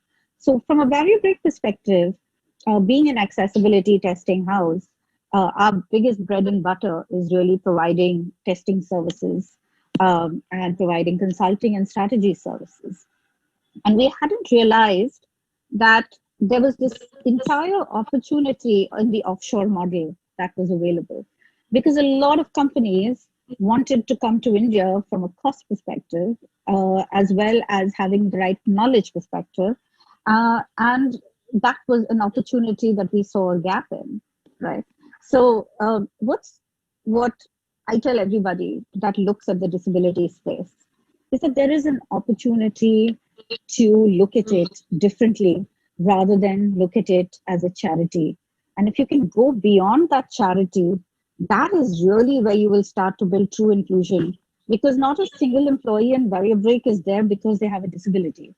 They're there because they are amazing, productive members, as well as, incidentally, they have a disability, right? And that's the beauty of it, because the moment you can say that story, it's truly empowering from all perspectives. So I think that's what VarioBreak really set out to do. Having said that, and before I end, Newshook as a news channel which specifically targets news and stories about people with disabilities is struggling to find a business model for it, because news doesn't always have, other than advertising, it doesn't have too much revenue. And interestingly, most of the ad platforms out there are inaccessible to people with disabilities yet. And I refuse to make my product inaccessible by putting an inaccessible ad on it, right? So now that's the place where we have to go with kind of, you can say, seed funding an entire business, right? And that's what we're doing. So I think disability is a space where you have to decide where you need grant, where you need seed, where you have an actual true business opportunity, and look at it. So that's the way I would look at it, Leher. Okay, great. Thank you, Shilpi. Can I be seen by everybody? Because I've kind of lost my video here. Yes, you can. Okay, great. So I'll just continue then. My next question is to both you and Balendu.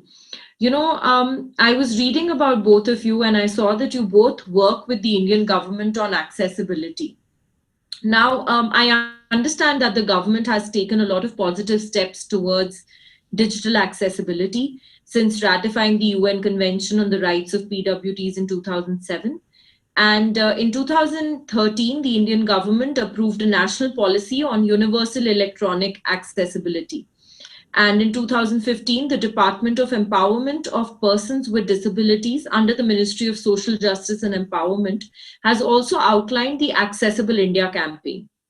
Now, this campaign is geared towards achieving universal accessibility and comprises accessibility of the built environment, the physical infrastructure, accessibility of the transportation system, airports, railways, railway stations, etc., and accessibility of information, which means making public documents and websites accessible.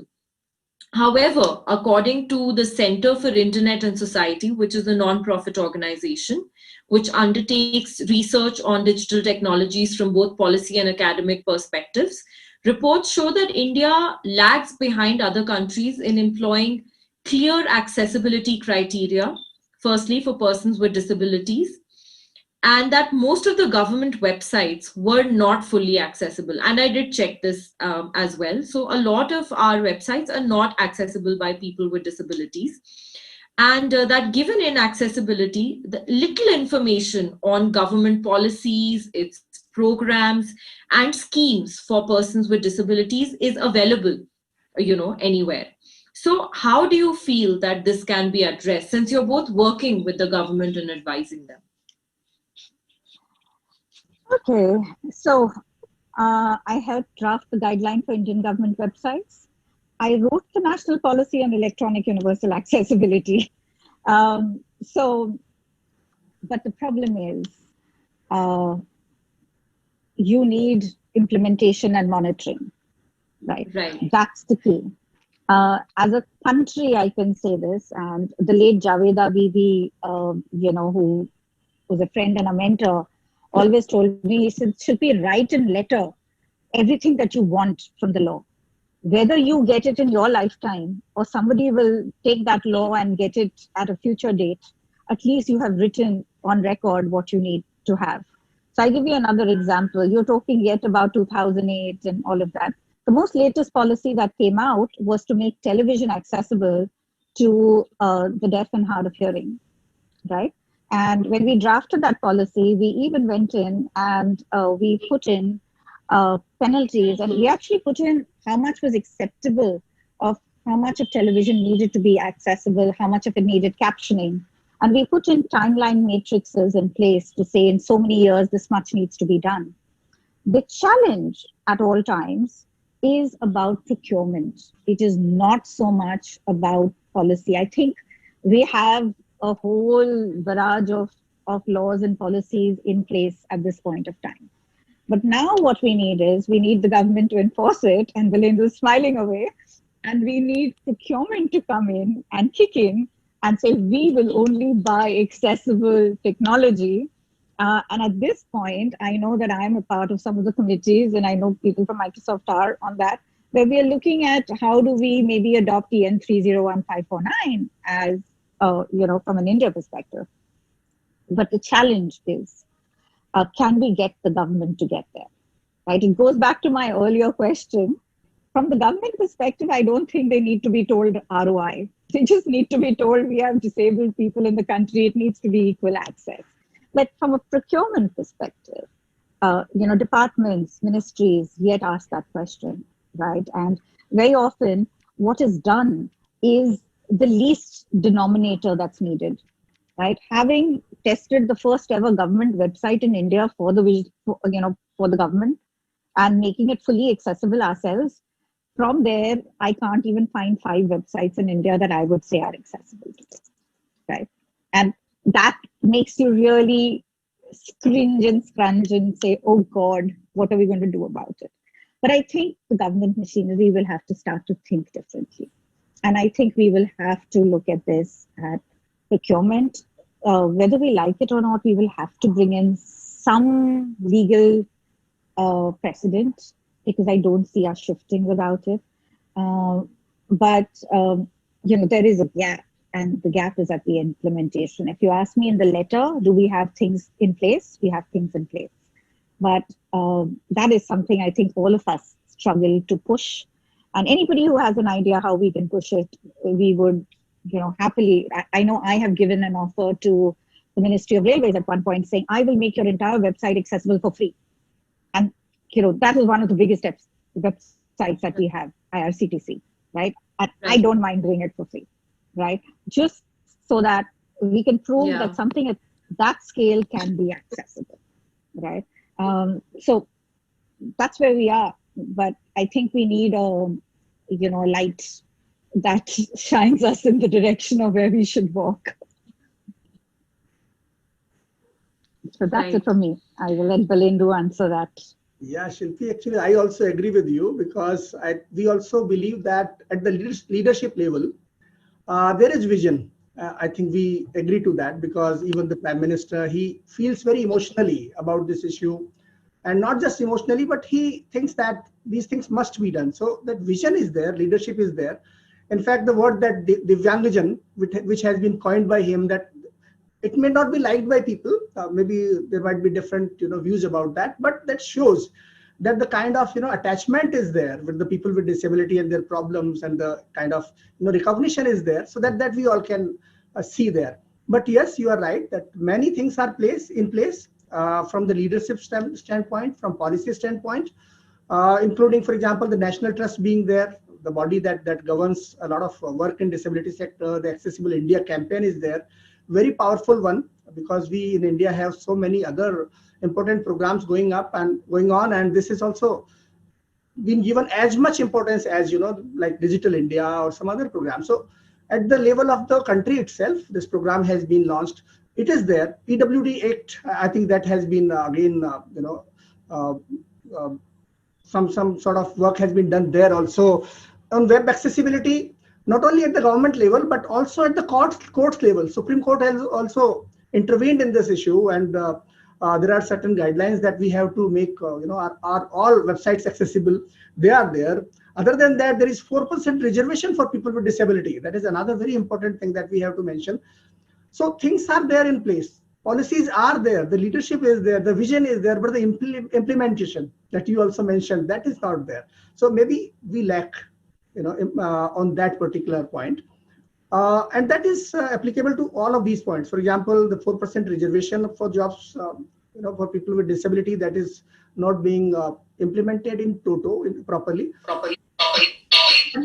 There might be certain issues there, some pragmatic issues, some practical issues might be there. For example, people say that even this 4% is divided into different disabilities, and it is very difficult to find people that meet that exact percentage. So those kind of things are there. But I think I think there are answers to these questions available if we try to find these. Similarly, in government sector, another very important thing is that where we talk about filling these posts, 4% posts, but the accommodations which are required by people, the kind of software, the support which is required, like for example, screen readers, accessible premises, etc., they are not available there. So even if we provide this 4% reservation, there will be problems that we will be facing. As far as the website accessibility is concerned, that is a big problem, because the government of India has, I think, more than 8,000 to 9,000 websites right now. And these websites are also to be converted into 22 languages. So if you, multiply both of these figures, the figure becomes very colossal kind of a figure. And this is a big challenge as well as a big opportunity also, because if the government wants, it can involve people from, the private sector, it can go for partnerships, it can, trim its procurement policies, etc. And this can be done. So although the vision is there, but practical hurdles remain there. And I think it is up to the vision that the government has already shown. If the vision also reflects in implementation of these policies, that will be great. So many things are there. I think a couple of things that we can probably mention here is that even stakeholder awareness and knowledge and capacity, that is also missing, because policies are made at the top level, but the implementation happens at the little lower down the line. Similarly, lack of local language ICT solutions, that is a big problem in India. We say that more than 92% people in India, they live in, they speak Indian languages, and it is very important that we connect these technologies and these services with the local languages, because otherwise we are not going to make a big impact in this entire scenario. So that is a big problem. And secondly, other than that also, the concerns are regarding cost, that is also there. So we have to promote research, number one. Not much research is being done in India. We have to promote that also. We have to create policies as well as programs for implementation of those policies which are already in place. We have to give tax incentives to be maybe the developers of applications, the developers of websites, organizations like Barrier Break and other organizations which are working in this area. We have to give them tax incentives or maybe tax credits, etc. We also have to support the people who are consuming these services and products. We have to support them because these technologies are quite costly. So if we can do that from government side, if we can support these people, that will be also very useful, and it could also be very empowering to those people. And one more, I think most important thing is that we have to ensure that accessibility is mainstreamed across the government. It is part of the government's fabric itself, the thought process itself. And if that happens, that it will reflect in everything. So that thing is also missing somewhere, because things are being done at certain levels, but they are missing at some other levels. So I think a lot of work needs to be done there on this front.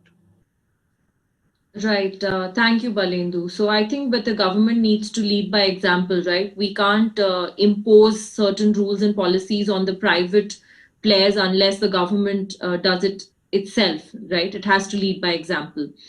So with that, I think we come to the end of this panel discussion. It's been an extremely energizing, exciting session for me. I've learned so much from all of you panelists, and it's been very interesting to see the work, the disruption that's been going on in the sector. And I think there are a lot of business benefits of digital accessibility for organizations from what I could understand from everyone. You know, Robin and Jonathan spoke about it from an international point of view and from a point of view of, you know, the United Kingdom. And I think both Balendu and Shilpi have given extremely, interesting points when it comes to India. And I think there is a lot that we need to do in terms of accessibility, at least in India. There's a huge roadmap that we need to kind of cover. So I was told that there are these amazing e-mementos that have been prepared by Varija's team that will be handed over to all the panelists. So I'm going to call out the names one by one, again in alphabetical order. So first, I'd like to call upon Mr. Balendu Sharma. Thank you so much for having been part of this panel, Balendu, and for all the amazing work that you're doing. Thank you so much. It's my personal privilege and honor to be here with all the scholarly fellow panelists. Thank you so much. Thank you to you as well as Varija and the organizers. Thank you. Next, I'd like to thank Jonathan Hassel. Thank you so much for joining us all the way from UK, Jonathan. I understand you're very busy today. It's a real pleasure. I've really enjoyed it, and it's been very, very good, especially to hear some of the insights about what works and what the challenges are in India. So thank you so much. It's been really, really good.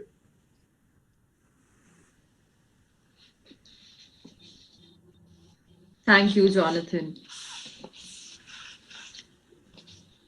Next, I'd like to thank Robin Christopherson. Thank you so much, Robin, for having joined us. And we've learned so much from all the insights that you shared and your own personal experiences that you told us about. So thank you so much for having been with us today. Thank you very much indeed. A quick apology to Shilpi because I called her Grishma earlier, and that's because I was in gallery view and not speaker view. So apologies, Shilpi. Very quick request to Balendu with his Microsoft hat on. Please, can you ask them to bring the accessibility checker up to be a default item in the ribbon in Office, because simple things like that can change consciousness and the mindset so that people can have accessibility top of mind in, you know, what they do on a daily basis. So there are some easy wins out there as well as some huge challenges. Thank you. Thank you, Robin. I think now it is part of the review tab inside the ribbon itself. So that is one. Bring it up. Bring it up. Yes. Yes. Thanks. I'll provide that feedback. Thank you. Thank you for that feedback, Robin.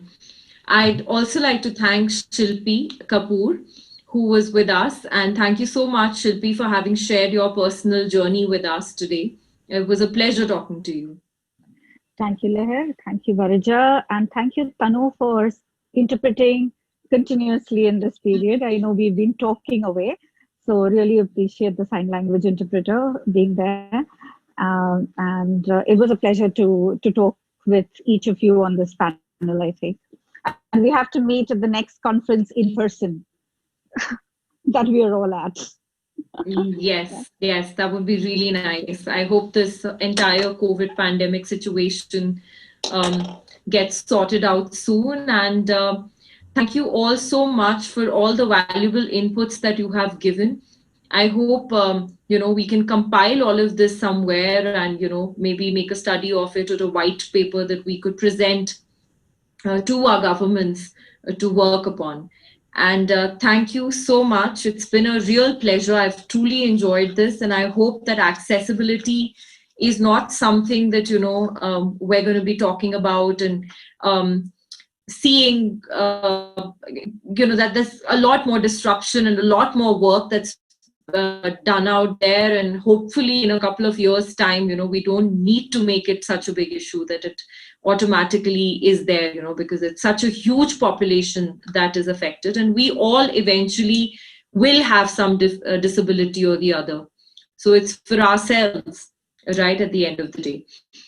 So thank you all so much. I will sign off now. Good night, and thank you, Varija, for this, for putting this up. It was a wonderful effort, and thank you so much for making me a part of it.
Greetings from Varija Life and a very warm welcome to all our viewers who have once again joined us for this session, which is going to be the highlights for 2 days. What brainstorming and what terrific sessions and what learning that we've gone through over these 2 days across 10 sessions on employment, skill development, assistive technology, accessibility, digital accessibility, films on disability, and fashion. So it's been crazy 2 days trying to take notes, and we have this expert panel that has joined us to review these 2 days. My disability has set in. I am everything appears hazy, but I am still very, very excited. I have my glasses back.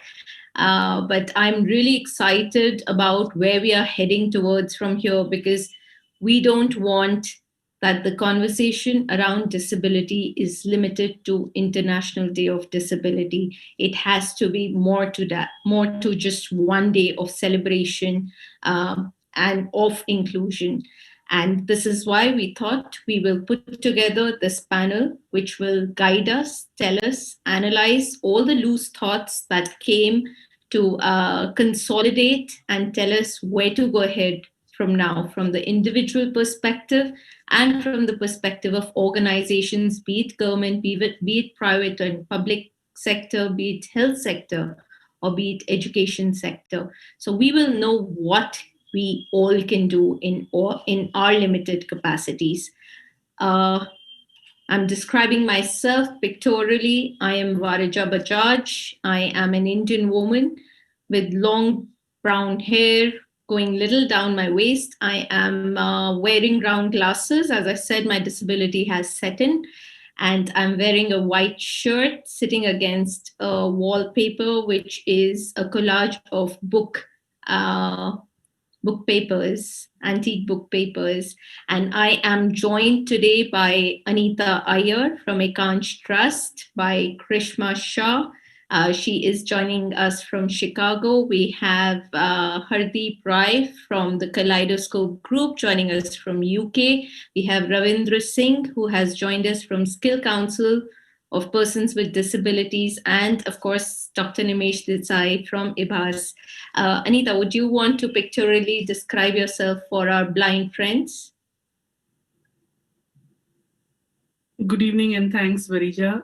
It's been a wonderful 2 days, and congratulations to your team and you for having put together such an eclectic group of experts and speakers, all of who seem to be so excited about being here, which is most important. So all the sessions were very engaging. Thank you. To describe myself, I am an aging Indian woman with graying hair.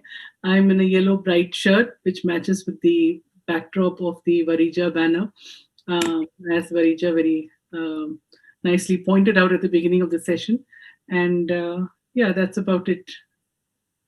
Thank you. Thank you. Thank you, Anita. So happy to have you here. Hardeep, you go next. Thank you again, Varija, and I couldn't agree more with Anita. I think it's been an incredible 2 days, and it's really exciting what will come out of this and what we'll take forward. So huge congratulations again on that. So my name is Hardeep Rai, as I said yesterday morning, for those that were watching, and those that know what George Clooney looks like. I'd like to say that I look a little bit like him. So I have black hair, brown face, brown eyes. I'm wearing a grey jumper with a blue shirt and an orangey tie, and I have a photo of my son, Ishan, in the background. I like your emphasis on George Clooney. I hope he's watching this as well. In fact, do you want to just call me George after this, going forward? we will. Sure, we would do that. Thank you so much. Ravindraji, would you like to go next? Namaskar to everyone. My name is Ravindra Singh. I represent the Skill Council for Persons with Disability, and I'm from India. I am in 50s. I have short hair, wear glasses. Right now I'm wearing a purple shirt with a traditional half sleeves Indian jacket. And behind me on the wall is a a Thangka painting. The Thangka paintings are traditional Tibetan art, which is there. So that's what it is. And yes, congratulations to Varija. Brilliant sessions. It couldn't have been more action-packed 2 days that we have seen. A lot of ideations, a lot of new thoughts, a lot of ideas. So let's keep it going. Thank you, Ravindraji, and your background is nice and colorful. It adds to a lot of color to the session. Dr. Desai, would you like to describe yourself? You're on mute, Dr. Desai.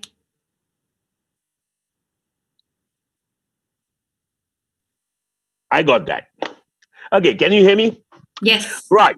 First request to you and everyone in this session and otherwise, notwithstanding the age and the professional background, let's drop the Dr. Desai, please. Nimesh is quite all right. I'm a physician, psychiatrist, and a public health professional from Delhi. Been in India a large part of my life, and I am a 6 foot heavy set, mid 60s, possibly the eldest of the group here, with more gray than black hair. And yes, Hardeep, George, you took it away from me 20 years ago. That was my name, and so kudos to you, George. Good to see you. Thank you, Nimesh. Thank you. Thank you. That was vivacious, and we would want to start with Anita without wasting much time about how did you see today's session on assistive technology? What do you think individuals or organizations can do in terms of taking this forward? Okay, so it is assistive devices that I was a part of. Yes. And we had a very good panel today, and the discussions revolved mainly around involving people with disabilities in the design process, I think, which is something that everybody would agree with, making sure that people with disabilities are a part of the design process. And this would apply, I guess, to everything, whether it is accessibility of built spaces or adaptive clothing or movies, the experience of movies, even with skill training, actually getting inputs from the person who's actually involved with the disability. Also, there was a mention about running captions for Facebook and other such apps on devices, assistive technology that can help with all of this. I guess there is an overlap between assistive devices and digital, assistive technology as well. So we were talking about, they were talking about running captions for Facebook and such other applications also online, which would be wonderful, because when there are people watching different, audio-driven shows like on Facebook or on YouTube, it would be nice to have captions on your gadget. Even if the actual app does not provide you with it, your gadget will provide you with it, which was wonderful.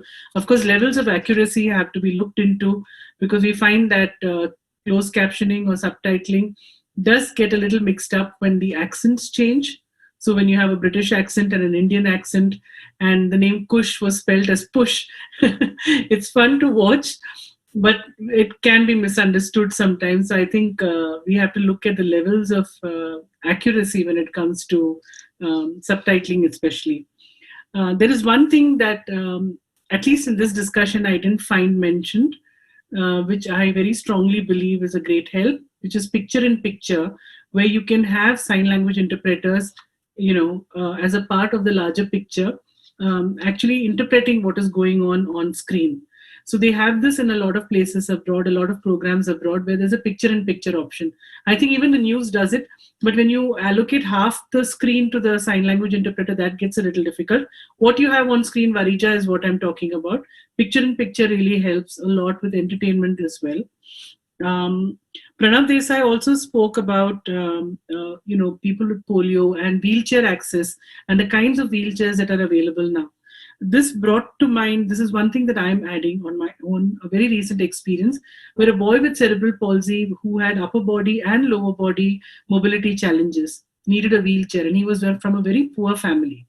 And the wheelchairs that are available in India with the reclining back are all 20,000 almost or above, rupees 20,000 or above. We know for a fact that they need to recline sometimes because otherwise the pressure is always on their bottom. And, to prevent pressure sores, to prevent digestion and breathing and all of that being impacted, they need to recline, and the feet also need to be raised to prevent water retention. So reclining chairs at lower prices have to be produced. So correctly priced assistive devices, including wheelchairs and applications and, of course, phones, etc., tablets were spoken about. Mr. Pranav Desai also talked about a Google Map on which we can find places that are accessible, right? So I believe he has come up with something like that. My question was on Facebook, so I guess the panel didn't see it. Question is, what kind of awareness do we have around us? So if I had that app in hand, with which I could gauge the accessibility of a place, would the parameters we mentioned, would there be a form that I have to fill up to check whether the toilets are accessible, whether there is a ramp, whether if it's an eatery, if it's a place where I have gone to eat, will I know if the dining table is the right height for a wheelchair user, things like that. So will there be a form available? So working around this Google Map access, we need to see what we can do. It would be a wonderful thing, I think, to have in a place like India, where also in my panel, Gaurav spoke about this, to locate a toilet that is accessible, especially when you're on the highway. You don't know where to stop because many places do not have accessible washrooms on the highways, even within cities, right? Also assistive devices in education, according to the worldwide standards, and how tech savvy are teachers in India, how tech savvy are students in India. So raising the bar there and making sure that our teachers and students in rural areas as well as in urban areas are actually able to, harness and use this technology that we have today. This was discussed also to some extent. And that technology has to reach the last user, whether it is a rural person from a rural area or from a slum. Are we able to reach? What we have seen in the COVID times, I think, is that we have not been able to reach the rural areas at all in terms of education. A lot of children with disabilities have fallen out of the education system because schools and homes are closed for the past so many months, and we have not been able to reach them. So though we are sending lessons over WhatsApp, etc., it's not really reaching them to the extent that it is reaching the more urban and well-to-do kids, if I can put it that way. Again, all this has to be cost effective, and basic utility, usability of everything that we are putting out there has to be looked at. There are a lot of panels that I'm on when people are coming up with assistive devices, and there is this seed funding happening, startups happening. We need to look at something that can actually be used at the end of the day, and which is very useful and scalable for people with disabilities. So I think that would be my conclusion of what I saw in that particular panel. Would you want to continue for accessibility as well, Anita, since you were Sure, there? absolutely. So this was the panel which I was on, and it was a great discussion really, because I think all of us agreed on everything, which does not happen always. So Anita, before that, if I could just interject with regards to, so Pranav Desai's app is called Voice of SAP. Right. So anybody can download it. It's Voice of Specially Abled People. They have close to 8,500 volunteers across the world, and a lot in India as well. So anybody who goes to any place, they can individually, so to say, audit that space in terms of accessibility and put a picture. And I believe they have some grading system. So anybody who is disabled or want to know or want to visit a place, they can check on that app whether that particular location is accessible or not before going there. And his suggestion was if Google can map this as well, so it becomes much easier for people with disability. So there was a sort of a proposal for Google to take this up. You could probably put it out there because there are a couple of other people who are exploring this also. So maybe post this session, you could, probably in comments or wherever else, you could mention the link so that we can look at it and use it. I would definitely like to check it out. So when it comes to accessibility, one thing that came out of it was the departments working together. Most often an NGO like mine, when we are talking about accessibility, we are very confused about who to go to. So should we go to health or to, because we talk about access not only to built infrastructure, but also to health related facilities. So who should we go to? Should we go to the health department or the transport department, social welfare, the municipality? Which department will be the one that finally helps us to, file a report about missing accessibility or some kind of facility that we may need? So about having a very clear vision of which department should we go to with a complaint or a request for anything. So departments working together so everybody understands. Also, this was I think this was in response to a point that all of us brought up, where from your school onwards, everything has to be accessible. So a park has to be accessible, so that children with and without disabilities can play together. Your school has to be accessible. Your college has to be accessible. And that is when skilling and training and placement can really happen to the extent that it actually should, because then you have really well qualified candidates.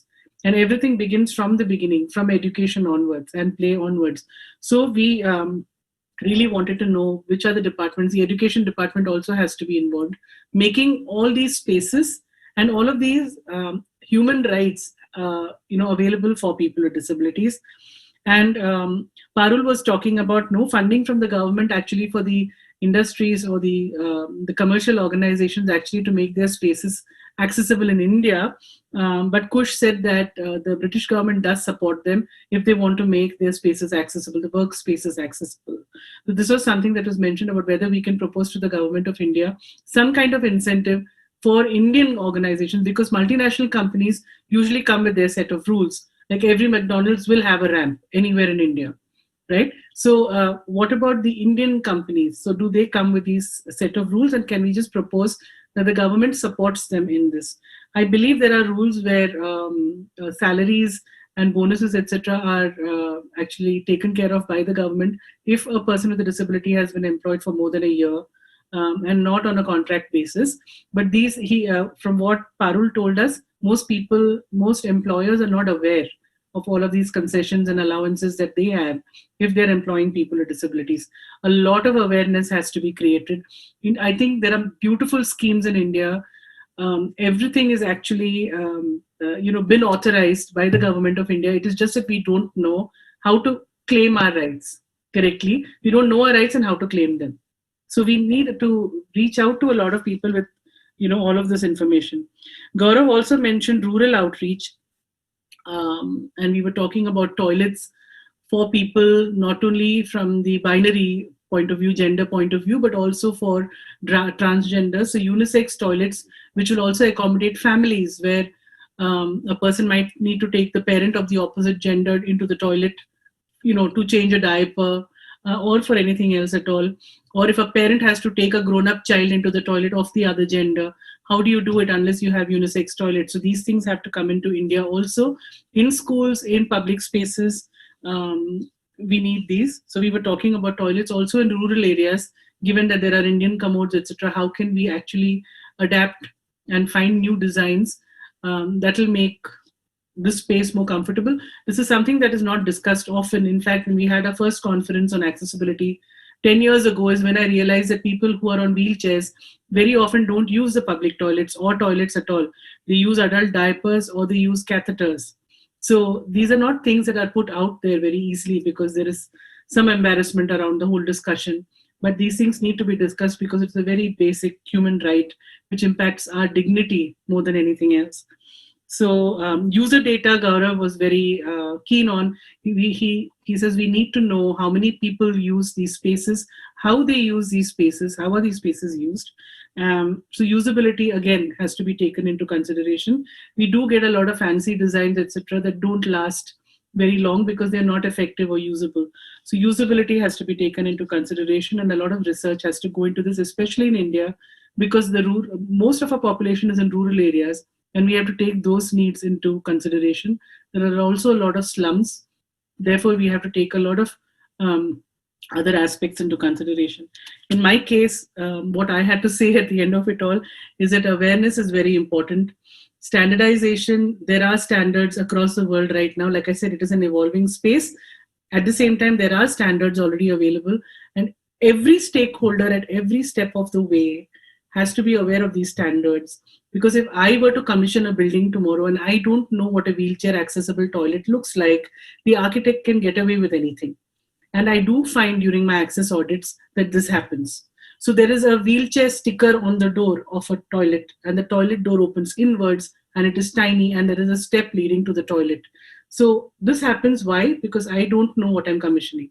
So at every step of the way, awareness has to be created. And in all courses that are offered, whether it is adaptive clothing, whether it is fashion, architecture, civil engineering, town planning, education, I think we have to bring inclusion into the syllabus. Even IAS courses have to have inclusion and accessibility as a syllabus, because when we get a disability commissioner somewhere, he or she has to know every aspect of inclusion, so that when we go and talk to them and approach them with something, they understand exactly what we are trying to convey.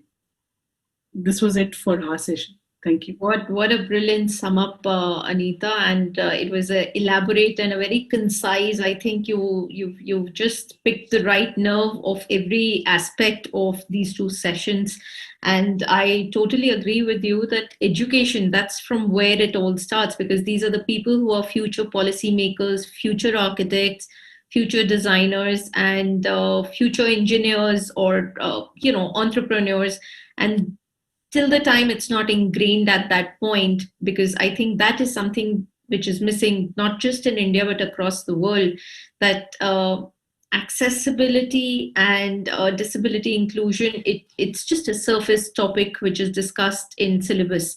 It is not delved deep. So of course, Gaurav is from IIT Roorkee. So I know of him, and he's one of those people, if I can share that experience. So to do a project on accessibility, he actually, so from Roorkee, when the students were to, I think, come to Delhi or some other city, he made sure that all of them, and these are able-bodied students, all of them traveled by wheelchair, so that they know exactly, and they were to travel by wheelchair to the train station, seek help, ask somebody to pick them up, and pretend as if they cannot walk.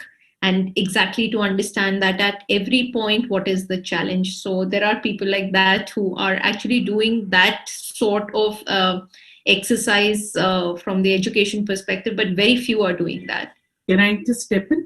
So this is something that I do even with management students. In fact, when I do workshops for corporate offices, I put the top guy in the group on a wheelchair. I make sure that they arrange for wheelchairs, and I ask him to go and access his own washroom or his own cabin or his own cafeteria and see if he's able to sit with the rest of them in it. We blindfold them and ask them to see if they can find their way from one point to another in the same office that they have been for the past so many years. So this kind of simulation helps not meaning to evoke sympathy, but empathy, to actually understand how you have designed your space and what you have authorized and what is it that you're running. So if you are employing somebody with a disability, are you physically prepared first to welcome that person in? So the access audit actually begins at the entrance of the building, not inside. So even the parking lot and everything else has to be audited to make sure that everything is accessible for people with disabilities. And like you said, accessibility is not a privilege, and it should not be a niche area. Just as sustainability has become a part of our language now, of our jargon in every aspect, architecture, clothing, absolutely everything. We're talking about sustainability. Accessibility has to be an equal part, and you should not be able to pass your course unless you pass in this subject also. It has to be mandatory in every course that is delivered, and every park that is created across the country has to be an accessible park. It has to have inclusive play equipment so that children with and without disabilities play together. It has to begin at that point. Thank you. We'll stop here. Thank you. Thank you so much. And Hardeep, would you want to jump in next for your analysis of, and you brilliantly moderated the startup session. So we'll start with the startups and thereafter the employment session. What's your review? You'll have to unmute yourself, Hardeep. I was hoping I wouldn't have to follow Anita, because that was a seriously detailed summary. Very well done. Mine's going to be a lot more simple than that, so apologies. But yeah, I loved moderating the session, Varaja. There were 5 very energetic entrepreneurs, all had some fantastic business ideas. And, you know, I think they all presented, and I think some of the key themes that I think came out of that was their personal journeys and what inspired them. Because I think when it comes to entrepreneurship, it's really important to understand where does that drive, where does that motivation, where does that inspiration come from? And I tried to tease that out of the entrepreneurs, and I think they were very, very good and very open and very honest at getting those points across. And I think they spoke very honestly about some of the challenges to do with entrepreneurship around rejection and not getting honest feedback from investors, or not having enough investors to go and talk to in the first place, and their motivations. And, you know, one of the big points was the length of time it takes to get an idea from literally something that's out of your head onto paper. So there was a lot of that. And I think there was a lot of talk about what sort of support they feel they need going forward. And there's a big theme that's coming out here, which is they feel the government definitely needs to become more engaged in terms of helping entrepreneurs, raise the profile of entrepreneurs, maybe offering grants to entrepreneurs to at least start their business. So I think in terms of going forward and what we can do, and I think Varaja, this is where I think Kaleidoscope would be delighted to help with the way forward. Okay. The first thing I think we need to do is there needs to be a committee of people that come together and say, right, this is the group of people that are going to take forward this entrepreneurial project. And whether that's us, some of the entrepreneurs that we've met, and Varaja, this could also be, you know, there was top 12 entrepreneurs we met. It could even be people from that top 12. It doesn't have to be the winners, okay? So people that are really passionate about getting the government involved. So I think we set up a committee of people and we ask the government for a meeting, and we say, look, this is currently what you do for entrepreneurs, and we spec out exactly what they do. And we say, this is what we would like for you to do for entrepreneurs, and we spec out exactly what we'd like for them to do. And that's the way that we begin our conversations with the government. Because I think, for me, in my experience in the UK, you have to find the right connection first. Right. And hopefully if this is played back and people are listening to us from the government, they will identify the right department that's prepared to engage in that conversation. The second thing we need to do, again, because one thing I've learned is having government support is important, but it's not everything. Okay. The next thing we need somebody from the private sector, ideally a bank or a corporation, to become a sponsor for us, okay, like a benefits in kind sponsor. So we in the UK, we have NatWest Bank, okay, so NatWest Bank give us access to meeting room spaces. We're able to do conferences, you know, and they didn't charge us because that was part of their corporate social responsibility. So having a sponsor is very, very important. So I think, you know, if the government comes on side, the sponsor would come. And then I think what we need to do, the third thing we need to do, is we need to engage the investment community. And I'm very happy as an investor in this world for 5 years to open our doors and say, look, guys, these are the mistakes we made. These are our learnings, and this is how we need to move forward, importantly. So, you know, all cards on the table, being very open and sharing, okay, to the investment community. Because again, if we're going to get anywhere, you have to engage the private sector. They need to see that this is a sustainable opportunity. And then the final thing I'd like to propose, Varaja, which you may not be willing to do at this particular point, given that you've had 2 days of a conference, is I would like to propose we have another Disabled Entrepreneurs Conference at some point next year. Because I've done 2 of these in the UK. First time they were ever done. They were wildly successful, thank God. And what they did is they teased out of the community all the people that were actually interested in entrepreneurship. Okay, and those whether they were the journalists, whether they were the investors, whether the sponsors, whether entrepreneurs, we need to start creating a community of disabled entrepreneurs that have a voice. Okay, and that's something that came out from the UK and what we did from the conferences. So I would like to propose, from my point of view, those 5 very tangible next steps that I think we could begin to work on. And what I'm also very happy to do as Kaleidoscope is, in the meantime, if there are businesses that have heard us, they're keen to come forward, they want to come onto the incubator, absolutely no problem. There's zero cost. We would be very delighted for them to come forward, because we can then start sharing them with you guys, right? So as we build the community together, there are people that are getting value from the very short term, because my hope is that from this conference, people are inspired by entrepreneurship. I mean, and I would say that because that's my world, but I really hope there are a lot of people with disabilities and their families that would like to help them to get forward. So that's my summary and the way forward on the entrepreneurship, Varija. Thank you so much, Hardeep. And I think there's some brilliant takeaways from what you just mentioned. I will get Ravinderji later because he'll have lots to add on from what you've suggested, because he's already working in that space. But before I move on to him, I also want you to sum up the employment session. The employment. Okay, so first of all, I really enjoyed the employment session. It was very engaging. I thought there were some fantastic views. I'd love to take quotes from everybody if I could, but I think the some of the quotes that I thought were really, really big for me, though I'll just pick two, I think. The first was what Microsoft have managed to achieve that Adam was relating to, which is in the USA, 13.7% of their workforce identify with some form of disability. Now, that is phenomenal. Phenomenal. I don't think there's any company in the world that are anywhere close to that, except Kaleidoscope, but we only have 29 people.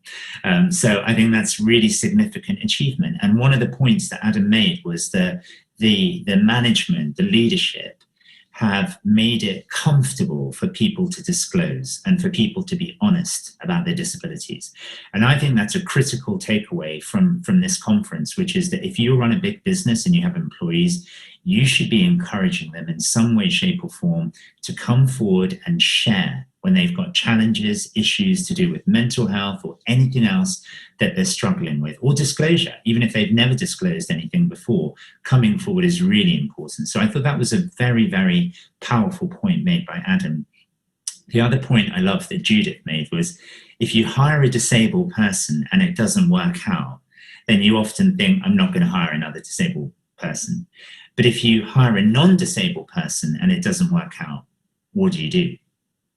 You hire another non-disabled person, right? And I really love that, because I thought the way that was delivered was fantastic. And I thought Mikhail on Israel was very powerful in terms of how forward-thinking Israel are in terms of what they want to try and achieve. And I loved the concept of bringing employers together. And I think one of my actions and my suggestions here, Varija, would be, in a similar way, let's set up a committee of people, okay, that are employers, because at the end of the day, the biggest challenge we face, and this is what came out of this session, is the attitudes, okay? It is the perceptions.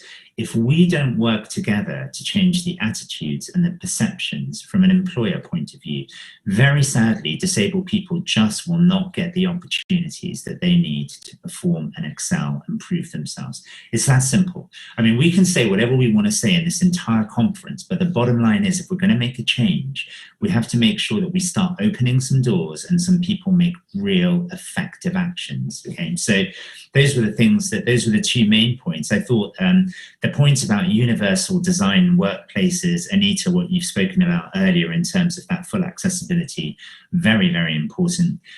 Interview processes, critical. You know, I've observed in the few conferences that I've been speaking at recently, this point about recruiters, the people that are actually hiring people into the business, not being properly trained, is a lot bigger an issue than we think it is, actually. And this was brought out in this panel as well, that those people that are actually recruiting, very, very important.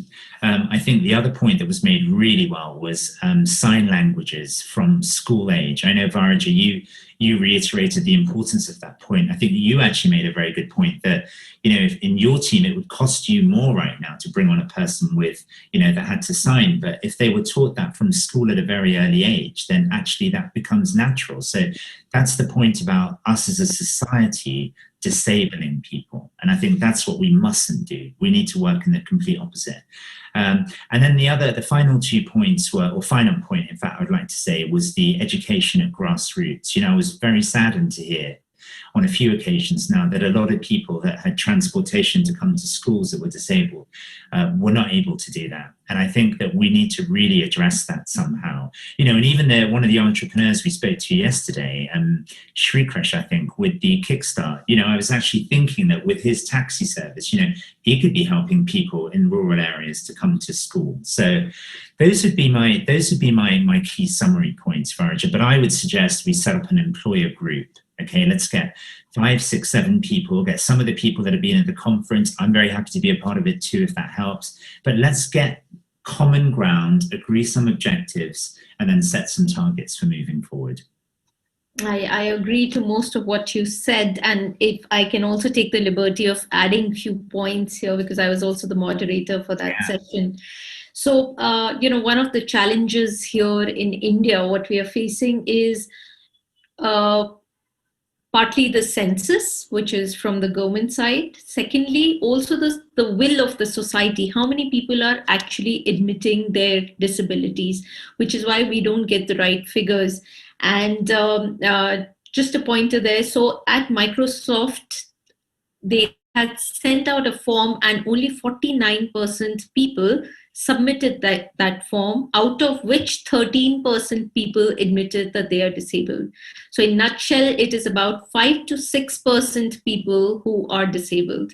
So even an organization like Microsoft, not everyone is comfortable admitting their disability probably. So they're still struggling. So I think that is an issue all across. But somewhere I think as a society, we are also to be blamed, because for somebody to shy off their disability is because we've not made the environment conducive enough for them to admit it.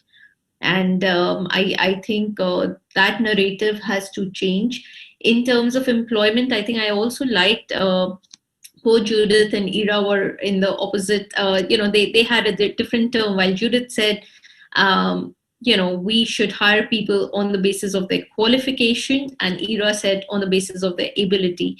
And eventually we came down to the point. So for example, if I am running a factory where I am making clothes, and if I find somebody who can stitch fast and stitch good quality, I should hire that person on that basis and not reject him because he cannot hear or for any other reason, because his job is not of marketing or talking. His job is to do his work. And if he's doing it at an accurate speed, he should be hired for that. So defining abilities is a bigger challenge now, because I think that's where skill development also sort of comes in, because we have failed. We have hired people in the past who were disabled, but it somehow didn't work because we were not able to identify their ability, number one. Number two, we could not define the exact ability that we wanted that person to be hired for. So I think that's where I would want Ravinderji to come in, because he has worked extensively in the area of skill development. So skill development is one, but on the other end, are the employers sort of sensitized enough, you know, how they can include persons with disabilities as part of their mainstream?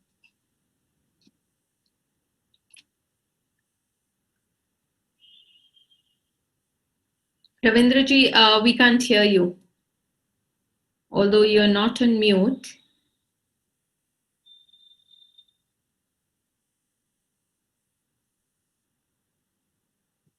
Grishma, is he audible? No. Would you like to join again, Ravinderji?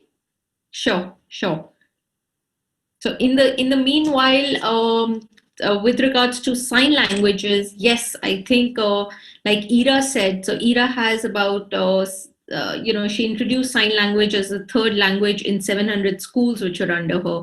I think that is a big takeaway, partly from the education board perspective, and also private schools. I think they can include this, because if I have somebody, yes, Anita, you want to come in?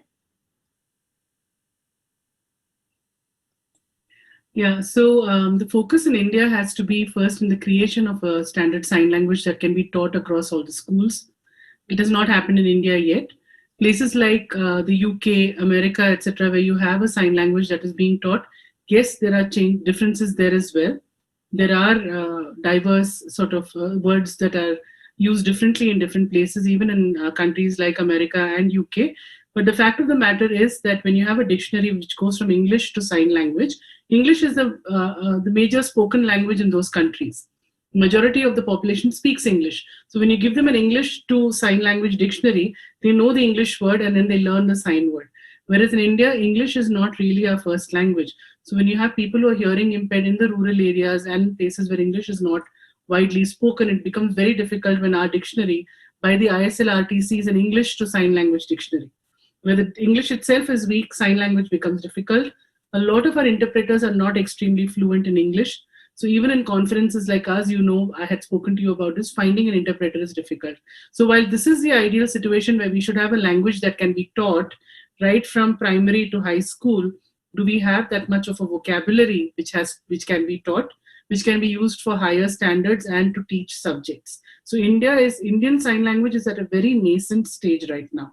This will happen a few years hence because work has begun, positive work has begun. They're accepting different points of view now after a very long time of hammering at the government and the ISL/RTC. Now they're willing to take inputs and it's growing. But until we have a language that can be taught in terms of, see, when you teach a language, there is literature, there is grammar, there is poetry, there's so much. Sign language is just evolving in India now. And we have taken bits and pieces from everywhere. And mainly French and British Sign Language is what we have taken from, borrowed from. Until we have our own slightly standard or say a uniform sign language across the country, so that somebody who learns sign language in Delhi can also use it in Trivandrum, can also use it in Bengal or in Kashmir or anywhere else. Until we have that one language which can be called our sign language, it will be difficult to teach it in schools. It won't be as impactful as it would in another country where the language has been standardized to some extent. That was my input. Thank you. So Anita, do you think, so there are schools that are teaching English, right? So those schools cannot incorporate the sign language?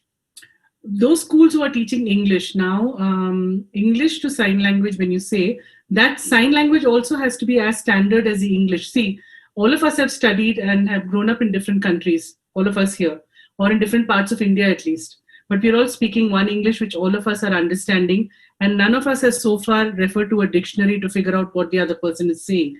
So because of the diversity in India, proper nouns, including a word like name, is signed differently in different parts of India. So she says this, in Maharashtra it is this, okay, some people say this.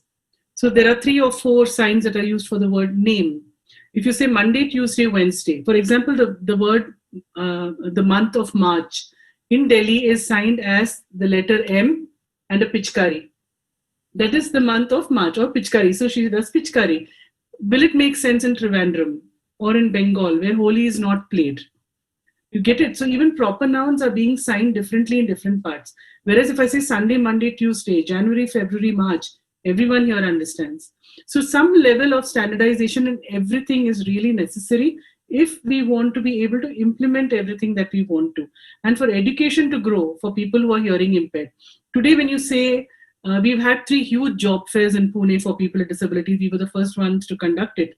When you say jobs for people with disabilities, they say, oh, so, you know, Big Bazaar, there are so many people who are hearing impaired. That cafe there are so many people who are hearing impaired. Their intellect is not impacted. It is only their hearing. But the level of education that they are getting because of the lack of a language with which we can communicate with them. Their growth is stunted not by their hearing disability, but by the fact that education is not reaching them. So for us to have entrepreneurs like Hardeep is talking about and CEOs of companies from this group, language is first, communication is first. So unless we are able to give them the skill to communicate and learn, how did we learn? Without language, we could never have reached the academic levels that we have reached today without language. That is the situation of people with hearing impairment in India. So sign language has to grow, and then we can sort of, you know, make sure that everybody learns it. So that it is all uniform and it is not varied everywhere. Very valid point. Thank you so much, Anita. Thank you for those inputs. Ravindraji, do we have you? Hear me now? Yes, we can. Brilliant. Technological challenges at the last minute.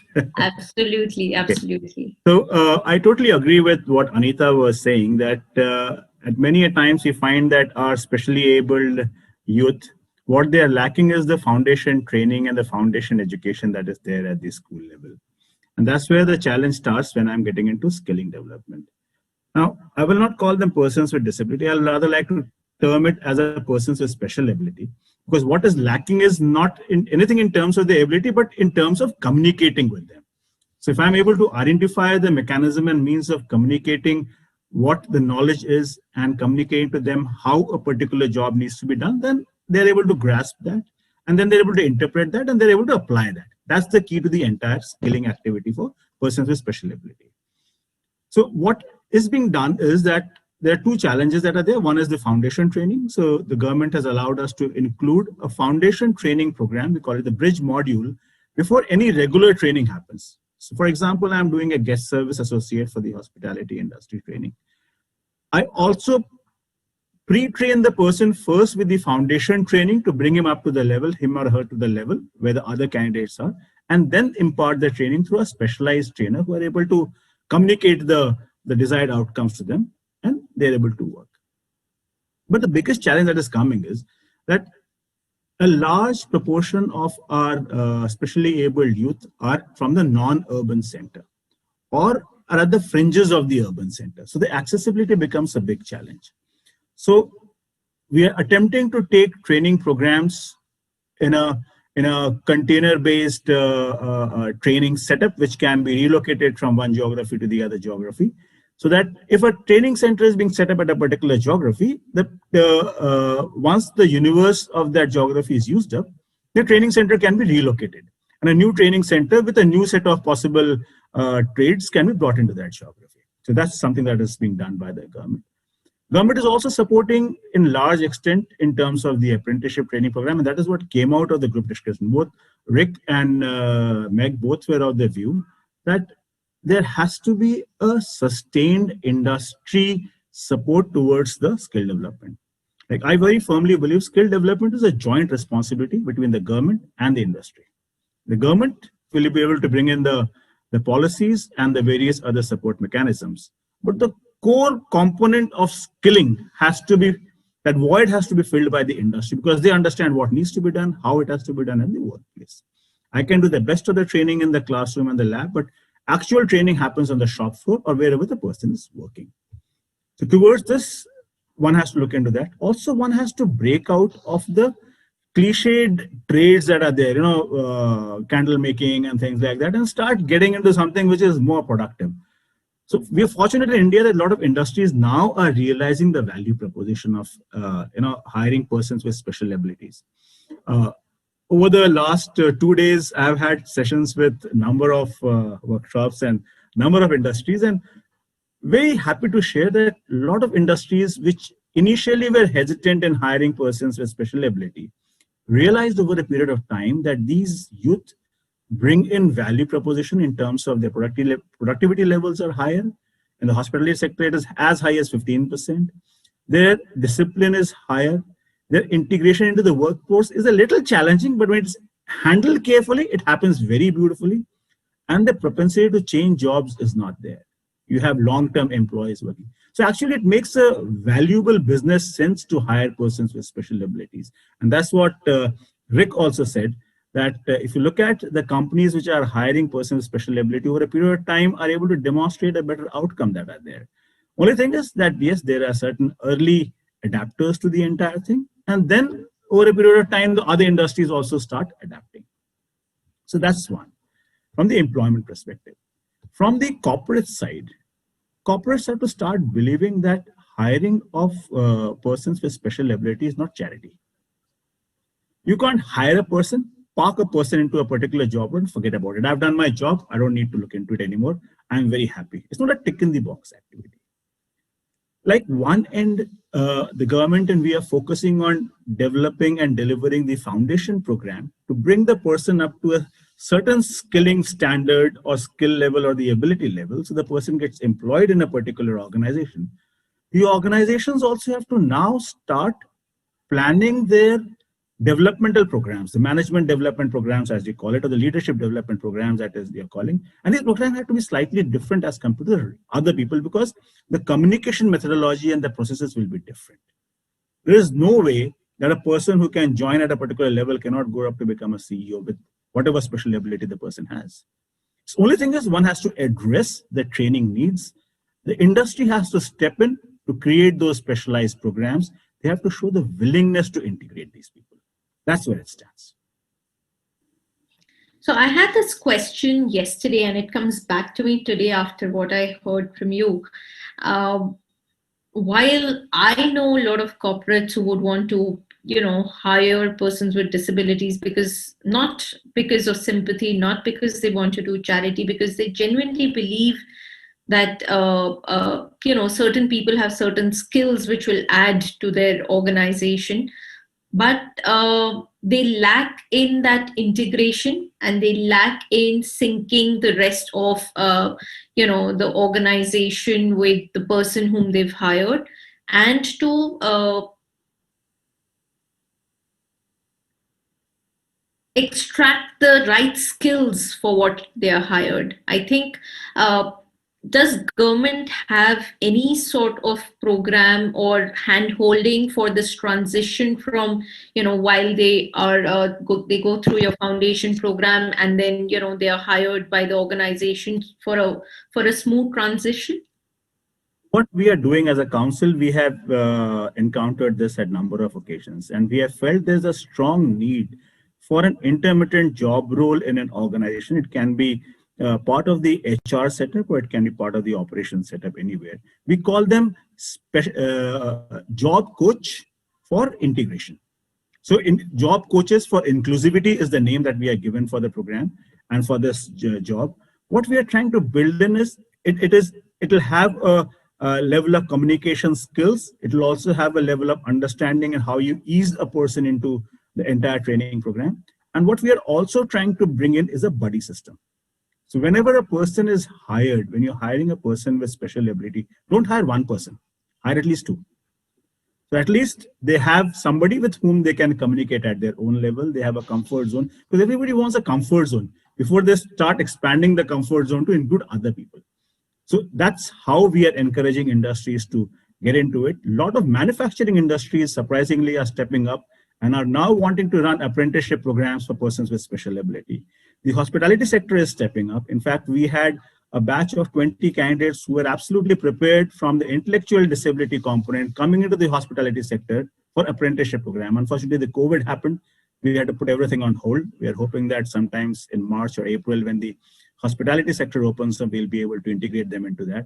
So there are willingness and there are ways and mechanisms that we are identifying, but some of the disabilities or some of the special abilities are early stages. So we are working on those. Speech and hearing impaired is something one looks at very easily. The locomotor disorder is something that one looks at most easily. And the low vision and the visually impairment is something that I look at. But nobody looks at the intellectual disability component, which we are working on. We're also not developing programs for the learning disabilities. So let's see how we are able to. You're getting a lot of claps from Dr. Desai, because that's where he wants to jump in, and that's his space to No, but I'll let Grishma go. No, let's have you let art and fashion and films come in the last. All right. Thank you. Is Ravindraji done? I'm done, sir. Okay. Right. Thank you. Okay. I was part of one panel that spoke about the clinical approach to building better mental health solutions. And the session that preceded was non-clinical approaches to building better mental health solutions. I did listen in on that. And so I have an idea about both these sessions. If you all permit, I'm going to combine the gist of both these sessions. We had this wonderful moderator, Sandhya Menon, who spoke about her own experience with a mental health issue and what we refer to as the lived-in expertise as against the technical expertise. And in the first session on non-clinical approaches, we had three persons who were non-mental health professionals who kind of spoke about their experiences as well as their programs. And the session on clinical approaches had three medical doctors, psychiatrists talking about very different settings: the public government sector, the private corporate sector, and the NGO sector. The first thing that occurs to me is that I must clarify that as we spoke in this session, and as I realized today in the one day following that, there's 2 or 3 different aspects overlapping. And I've asked this of Varija before yesterday also, and we discussed it in this session. In the National Ability Summit, I guess our focus ought to be on, and we did focus on, the mental illness related disability or abilities. I'll come back to that paradigm in a minute. One could talk about the larger issues of mental health and the issues and vicissitudes in the larger field of mental health, which we did touch upon, but we left it as outside of the purview of this meeting, the 2-day summit. And the third issue, of course, would be, as I am realizing since yesterday and today, having listened in on many other sessions and this session particularly, what about the psychological, behavioral, social, attitudinal, mental health aspects of everything that we are talking about in these 2 days, including this session? I didn't hear it in direct words, but almost everything that we spoke about, essentially it's all there in the mind, to use the cliche. If not at least in the mind, in the society. So if you include the psychosocial aspects both, then actually the entire gamut becomes too large. And having mentioned that, having flagged that, I'll leave it there for now. One thing that we agreed upon, I think, in both these sessions was that the issue of mental illness related disability or recognizing ability is actually a very nascent area in India and South Asia, if not entire Afro-Asia as of now, possibly the world. Why I was scrapping Varijaji, you understand, is that Ravindraji put it so well. The issue of access, assistive technologies, employment, entrepreneurship is all for, pardon me for using the term, visible disabilities. The invisible ones, mental illness, intellectual impairment, dyslexias, autism, the invisible ones and the less favored ones. Let's face it, the hierarchy within the field of disability is also fairly clear. And we rank fairly lower there. As I said in the session yesterday, it was great that Varija and team had put out the 2 sessions on mental health at the start of the 2-day summit. And so, as I said, I like being the soup or the dessert. And so I was happy to be the soup. I'm happy to be the dessert. But the dessert, I do want to bring up what I'm referring to at this minute as cross-cutting themes of mental health and social attitudes and psychological change for everything that we are talking about. That we need to really recognize. What we all agreed upon was that the traditional professional or public sector approaches for mental health are hardly going to be adequate. That there was a set of paradigm shifts that we required. Again, it will seem a bit cliched because I guess all of us, 6 of us here in this panel, are looking for paradigm shift in more than one way. So for me to use the term paradigm shift or paradigm shifts for mental health is actually no gainsaying. Because all of us are looking for very fundamental paradigm shift. But with that, the field of mental health for its own inherent negative attitudes of the society and for the reason that I am saying more than once, for what it does to entire field of disability and empowerment, I think needs paradigm shifts, not just for core field of mental illness related disability, but I will take the liberty of saying individually for everything that we are talking about. Talk about disability, talk about mental health with more sensitivity. Get more professional, but more importantly, paraprofessional and non-professional solutions. Get more literacy.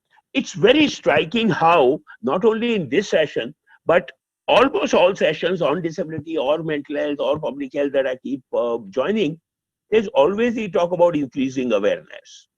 In a lighter vein, I do wonder if the entire world and the human race of 7.8 billion at this point of time is going to keep making everybody aware and more sensitive about issues, there's going to be a crossfire of awareness campaigns. Every group wants to sensitize and make aware some other groups about what they are doing. But that's in a lighter sense. What's really important is, and to come back to mental health, more democratic, more participatory solutions, and that my panelist friends emphasized, and we all agreed upon, all 7 of us. More non-formal or semi-formal approaches. And the next paradigm shift that I want to refer to, again, I would claim, if I might, to apply to all that we are talking about, reaching out. Reaching out both ways.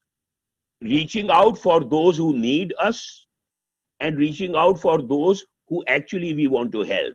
We need to enable and empower them to be able to reach out. And that reaching out doesn't happen very easily. What's a paradox in mental illness related disability, that narrow but crucial critical mass of persons, is that the UNCRPD principles of inclusive living and independent living is not easily conceivable for persons with mental illness related disability. If I might use an allegory that I've used more than a few times, see, almost all other disability conditions have the CPU all right. Now here it's not as if the CPU is not all right. I'm perfectly sold on this idea of moving from disability to ability. But as we said in this session, and again all 7 of us agreed, for psychosocial or mental illness related disability, the journey to recognize from disability to ability is going to be that much more difficult. Because we are historically and cross-sectionally as a human race so negatively attitudinally placed for people with psychosocial disabilities, including mental illness disability. And so the challenge there is actually much larger than it would seem for all sectors. I would also say that while I'm with Hardeep George in suggesting a separate summit, and maybe for all of these 6 sessions that themes that we are talking about in this session, there could be a 2-day summit. But I think if you'll all agree, what has been very exciting and a huge learning experience for me individually from those 2 sessions and from these 2 days is the learning across even sectors within the disability sector. And so this cross theme dialogue that we are having within our own sector is something that I would suggest and request we really need to continue in the next few years. While working in our own wells, so to say, we need to also start looking at what the other person is doing, and there is so much more to learn. In the end, I would say that the 2 themes that I have learned in last 20 odd years of about half of my professional career of 40 years actually got put forth in the sessions on mental health and again in these 2 days entirely. And allow me to bring that up. For most of you, I'm sure those have been simplistic messages that you imbibed for long. I have learned and I'm learning. Nothing about us without us. And for mental illness related disability or for all disabilities, we are all only temporarily able. The moment we get that in, the entire issue of sensitivity becomes a tad easier. As long as it is about us and them, it's not even us versus them, but it's about us and them, the mountain to climb will always be very big. I think we need to start getting across this idea of how all of us are only temporarily able. In time sense, in quantum, what will hit home, nobody really knows. And the 2020 pandemic has actually taught us as human race in our lifetime that more than anything else could have, including the emphasis on mental health. And so this is an opportunity for all of us to focus on all issues of disability, specifically on issues of mental health and psychosocial disability. I'll stop there for now. Thank you so much, Dr. Desai. I think very well summed up, and more so in the current times when we are going through COVID and we are hearing stories.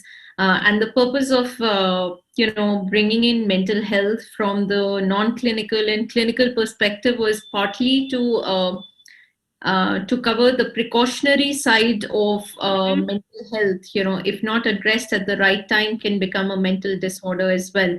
And also covering from the disability perspective. And I think it was brilliant, 2 sessions which did encompass a whole lot of things which otherwise is very difficult to even think of.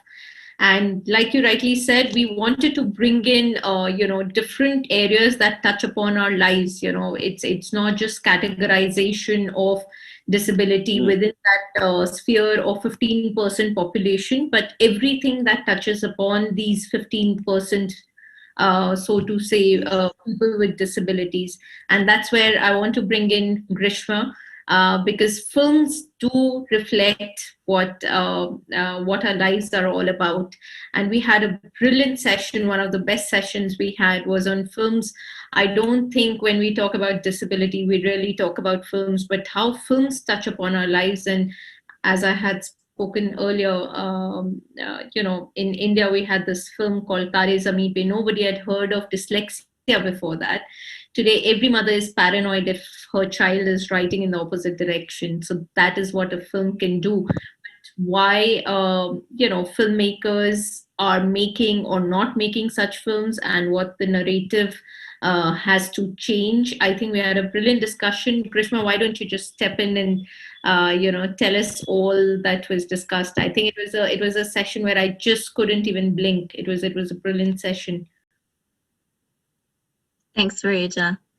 That's makes the moderator's job very easy when the panelists are so amazing. I did want to add to something Nimish was saying. I wonder if film is like a midnight snack or if it's an appetizer. If mental illness, the panel is more of soup. But we can come back to that later. So you're right. The thing about films is that films teach us at a really, really early age how to love, who to pity, and who gets our hate. And we don't realize that we're learning all of these things because it's so entertaining and we think of it as a story. But then when we become parents or professionals, all of this conditioning starts to, show up again. So the takeaways from the amazing panel was that it's really important for us to, as filmmakers, make sure that we're creating content that's very authentic. And if you're not creating content that is authentic, then you're not respecting the human experience. And I know that we've touched on this a lot. You can call it the lived experience or you can call it the human experience. And so what's happening is that because of stigma and because of fear, a lot of people don't want to disclose their disabilities. And we need to be able to flip that script as filmmakers. And we need to do that by the way that we tell our stories. And so when we educate our community that disability is just a human experience, or like what Nimish was saying, right? We're temporarily abled. Is that what you said, Nimish? Yes. It's much of the same thing. We're basically just trying to say, hey, folks, you know what?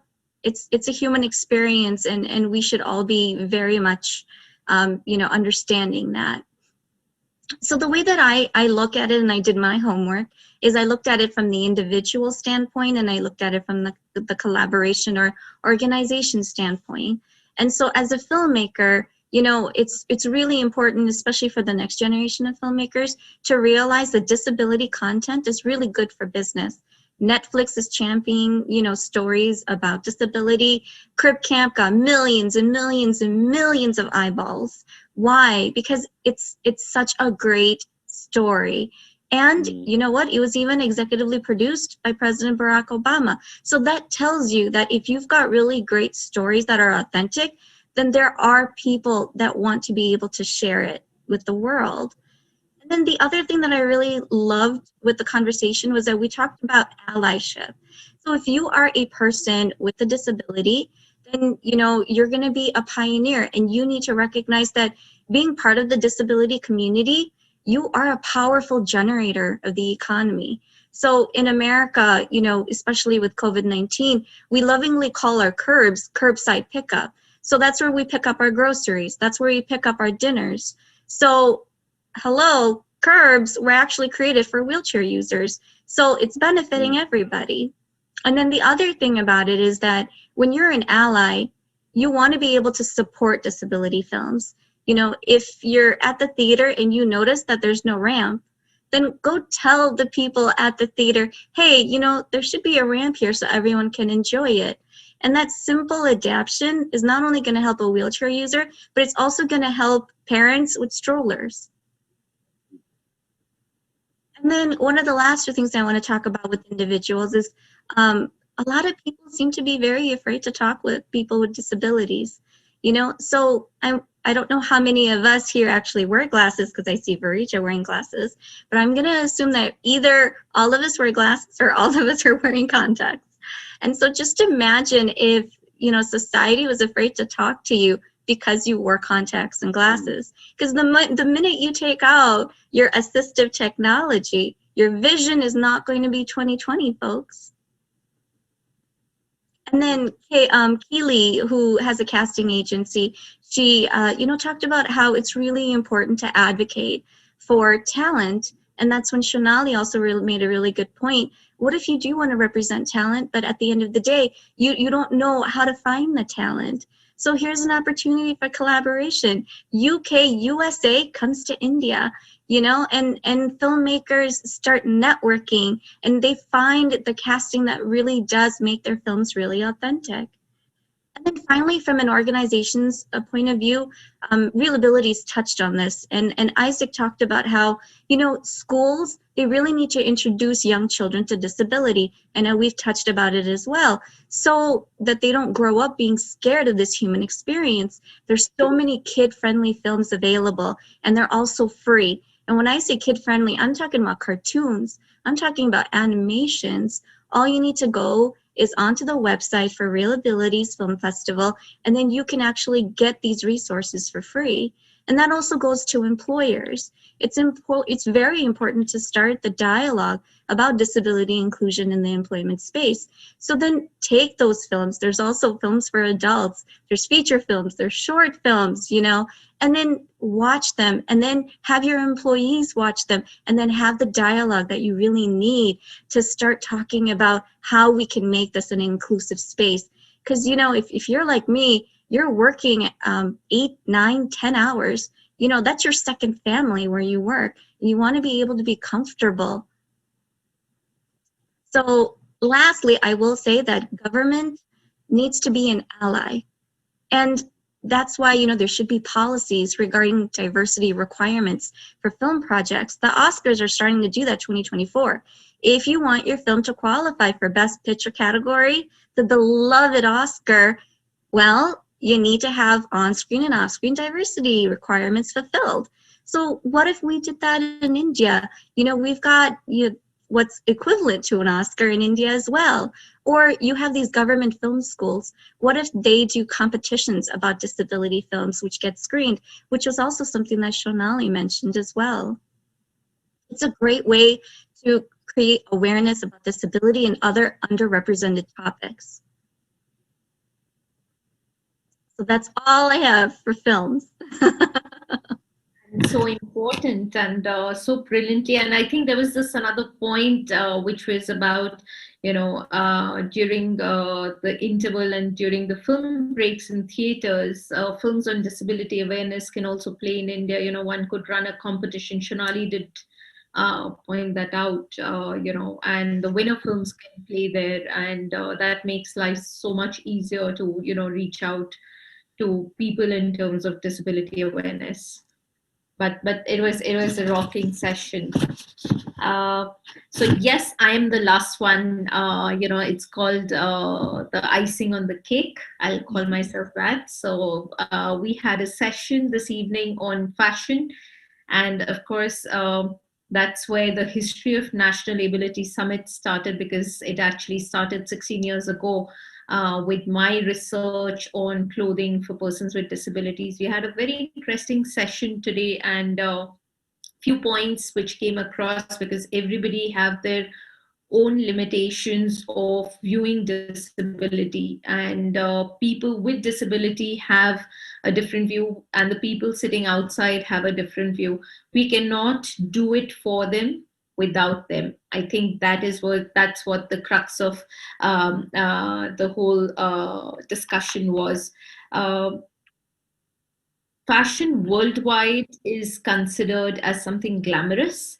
It is for the red carpet, and that is where the orientation stops. And there is very little that is spoken from the technical aspect, and very little from the point of view of clothing for persons with disabilities. Even the fashion shows that support people with disabilities are, I think they're an easy way out to show the support. I think the greater support is to actually design clothes for them rather than just showing them on the ramp, because I don't think 2 days or 1 day or 2 minutes of ramp appearance is going to do a big change into their lives. The actual change has to happen at the ground, which is that the curriculum for clothing for persons with disabilities has to be introduced in fashion colleges all across the world, because there is very little literature, not just in India, but across the world, when it comes to clothing for persons with disabilities. As discussed, it requires 2 skill sets: one about textiles and fashion, second about disability, wherein the two departments or the 2 sectors have to work together. Again, the government has to be an ally and has to play a role to bridge this gap. So in India, a Ministry of Social Justice and Ministry of Textiles can sort of, come together and bridge this gap to bring these 2 skill sets together and help students to do a research on clothing for persons with disabilities. But it should not just stop there, because it's much easier to produce the human resource, which is fashion designers, who know who understand the skill. But not all fashion designers on day one would start their businesses. It has to be a front-end integration. The entire supply chain has to be sensitized. Who is going to hire these people? So maybe incubation centers need to be set up with bigger organizations in India, the likes of Reliance or the likes of, or even Amazon for that matter, who can hire these people. And they need to be sensitized as well. So it has to be an integration of the entire supply chain. One other challenge that we discussed in our group was about scalability, and maybe that is the reason why this sector or clothing for persons with disabilities over so many years, and 16 years of my observation, it is a standstill sector, because scalability is a very big issue.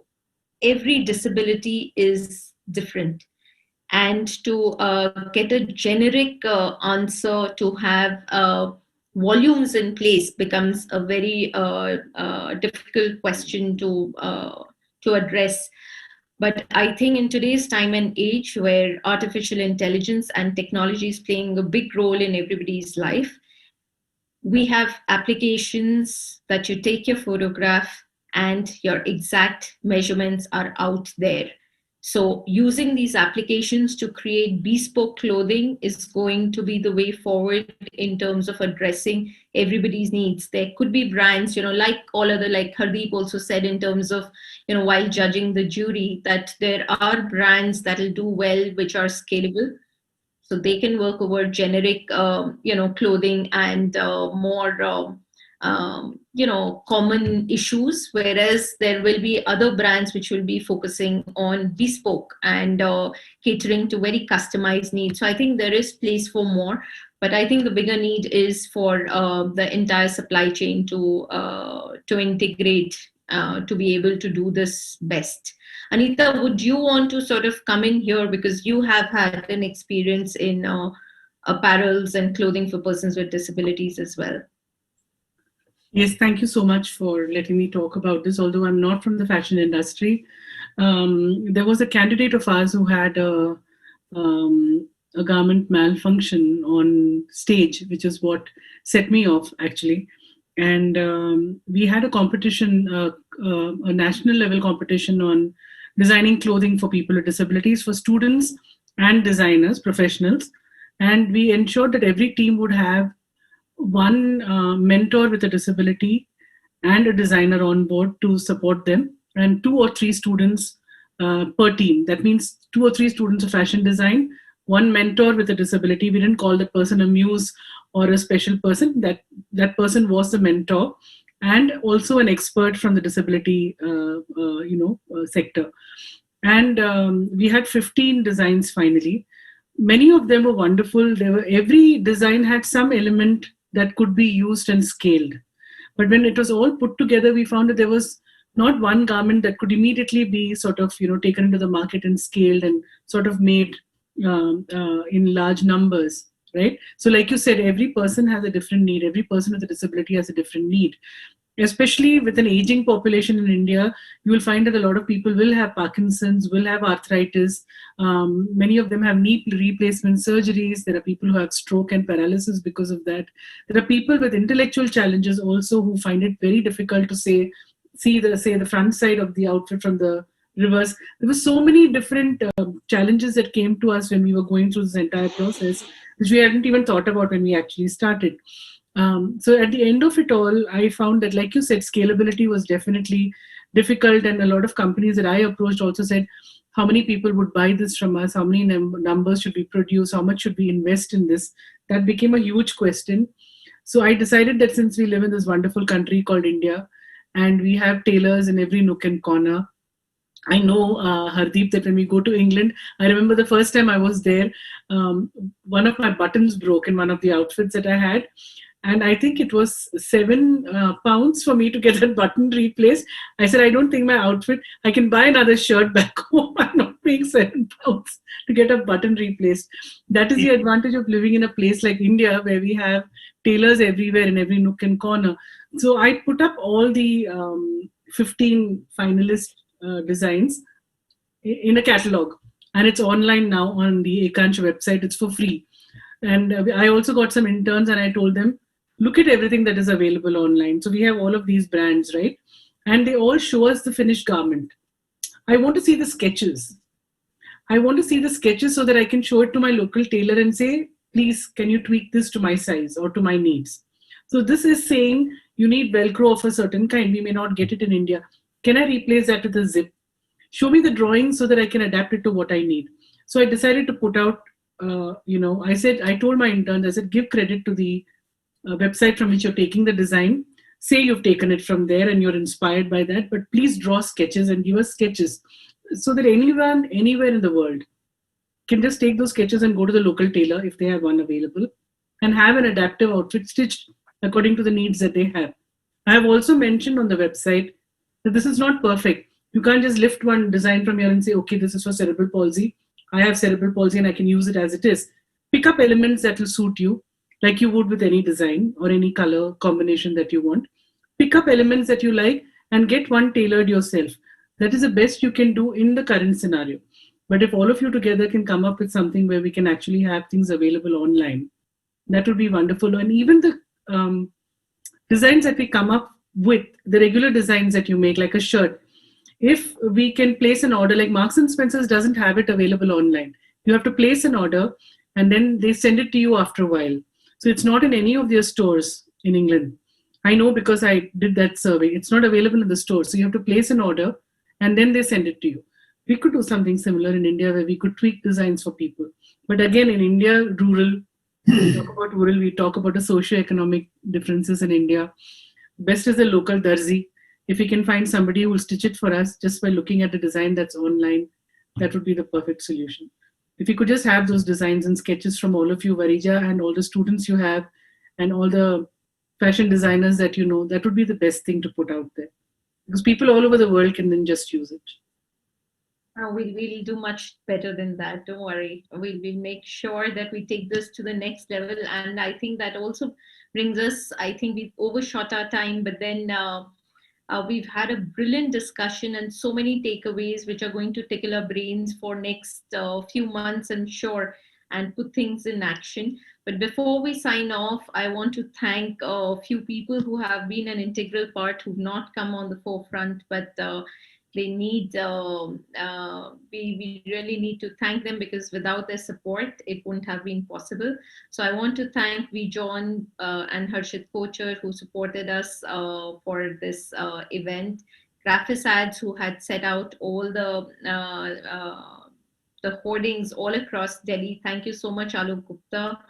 Oppo-E, which is our digital partner. And in case you have not checked, please go and check. The Twitter is flooded with what Oppo-E is doing for this event. Thank you, Nivedita, so much for your support. And thank you, Shuchi. Newshook, Shilpi Kapoor, thank you so much for supporting us. You're our media partners. JIMS, Jagannath Institute of Management Sciences, they've also been part of the research for clothing for persons with disabilities, one of the colleges that I'm associated with. JD Institute of Fashion Technology, thank you, Rupal, you've always been there. Chitkara University, Young Indians, Rohit Puri, Young Indians Noida Chair. He's always been there. He's been trying to educate himself on the subject, but come what may, he's always been on our side.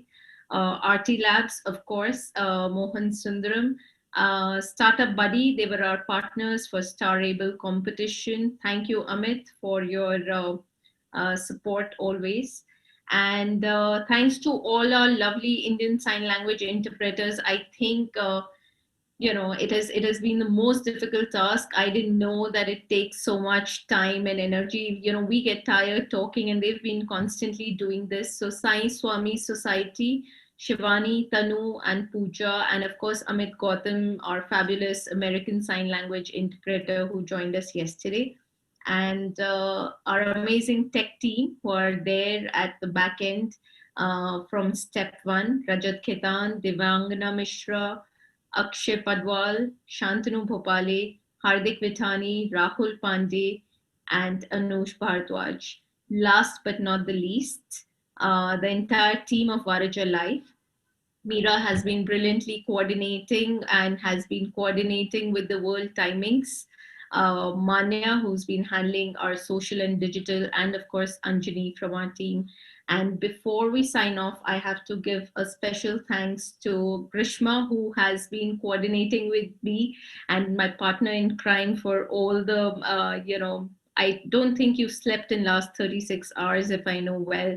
So yes, your makeup doesn't hide your, your black eyes, but what is more overpowering and overwhelming is your enthusiasm for this. And I don't think this would have been possible without you. So thank you, Grishma, and thank you for all the panelists who have taken out time to review this. We will keep tickling you and we'll keep hammering you to join us, even post this summit. I will ask the tech team to bring in the trophies, please. That's a small gratitude token that we would like to present it to you. I would have loved to do that physically, but here we have a virtual one. Kindly get that for Mr. Ravindra Singh, please. For Hardeep. Thank you so much, Hardeep. Thank you, Varaja. It's been a real privilege to be a part of this. I've really enjoyed it. Thank you for the opportunity. And we have to bring you to India. I'd love to. Consider me to be a part of your team, but in London at the moment. Super. Anywhere in the world. Now we are all digital. Yeah, exactly. Thank you, Anita. Thank you so much. I think your inputs are valuable and you're so well researched on the subject. Thank you. Thank you so much for having me here. Thank you, Dr. Nimesh Desai. I think your constant support and your, at any given point, you're just there and you've really gone out of your way to assist us for this project. If I might use Martin Luther King one more time, we all have a dream. His famous speech about I have a dream, I think we need to adopt to say we all have a dream for the utopia that we are looking for. And it must come true in this lifetime. Absolutely, sir. And the last one, we need one for Grishma, the tech team. So thank you, Grishma, officially. Thank you so much. Brilliant. Thank you, Varija. Thank you. Thank you for everyone who joined us for these 2 days. Thank you. Thank you. Thank you.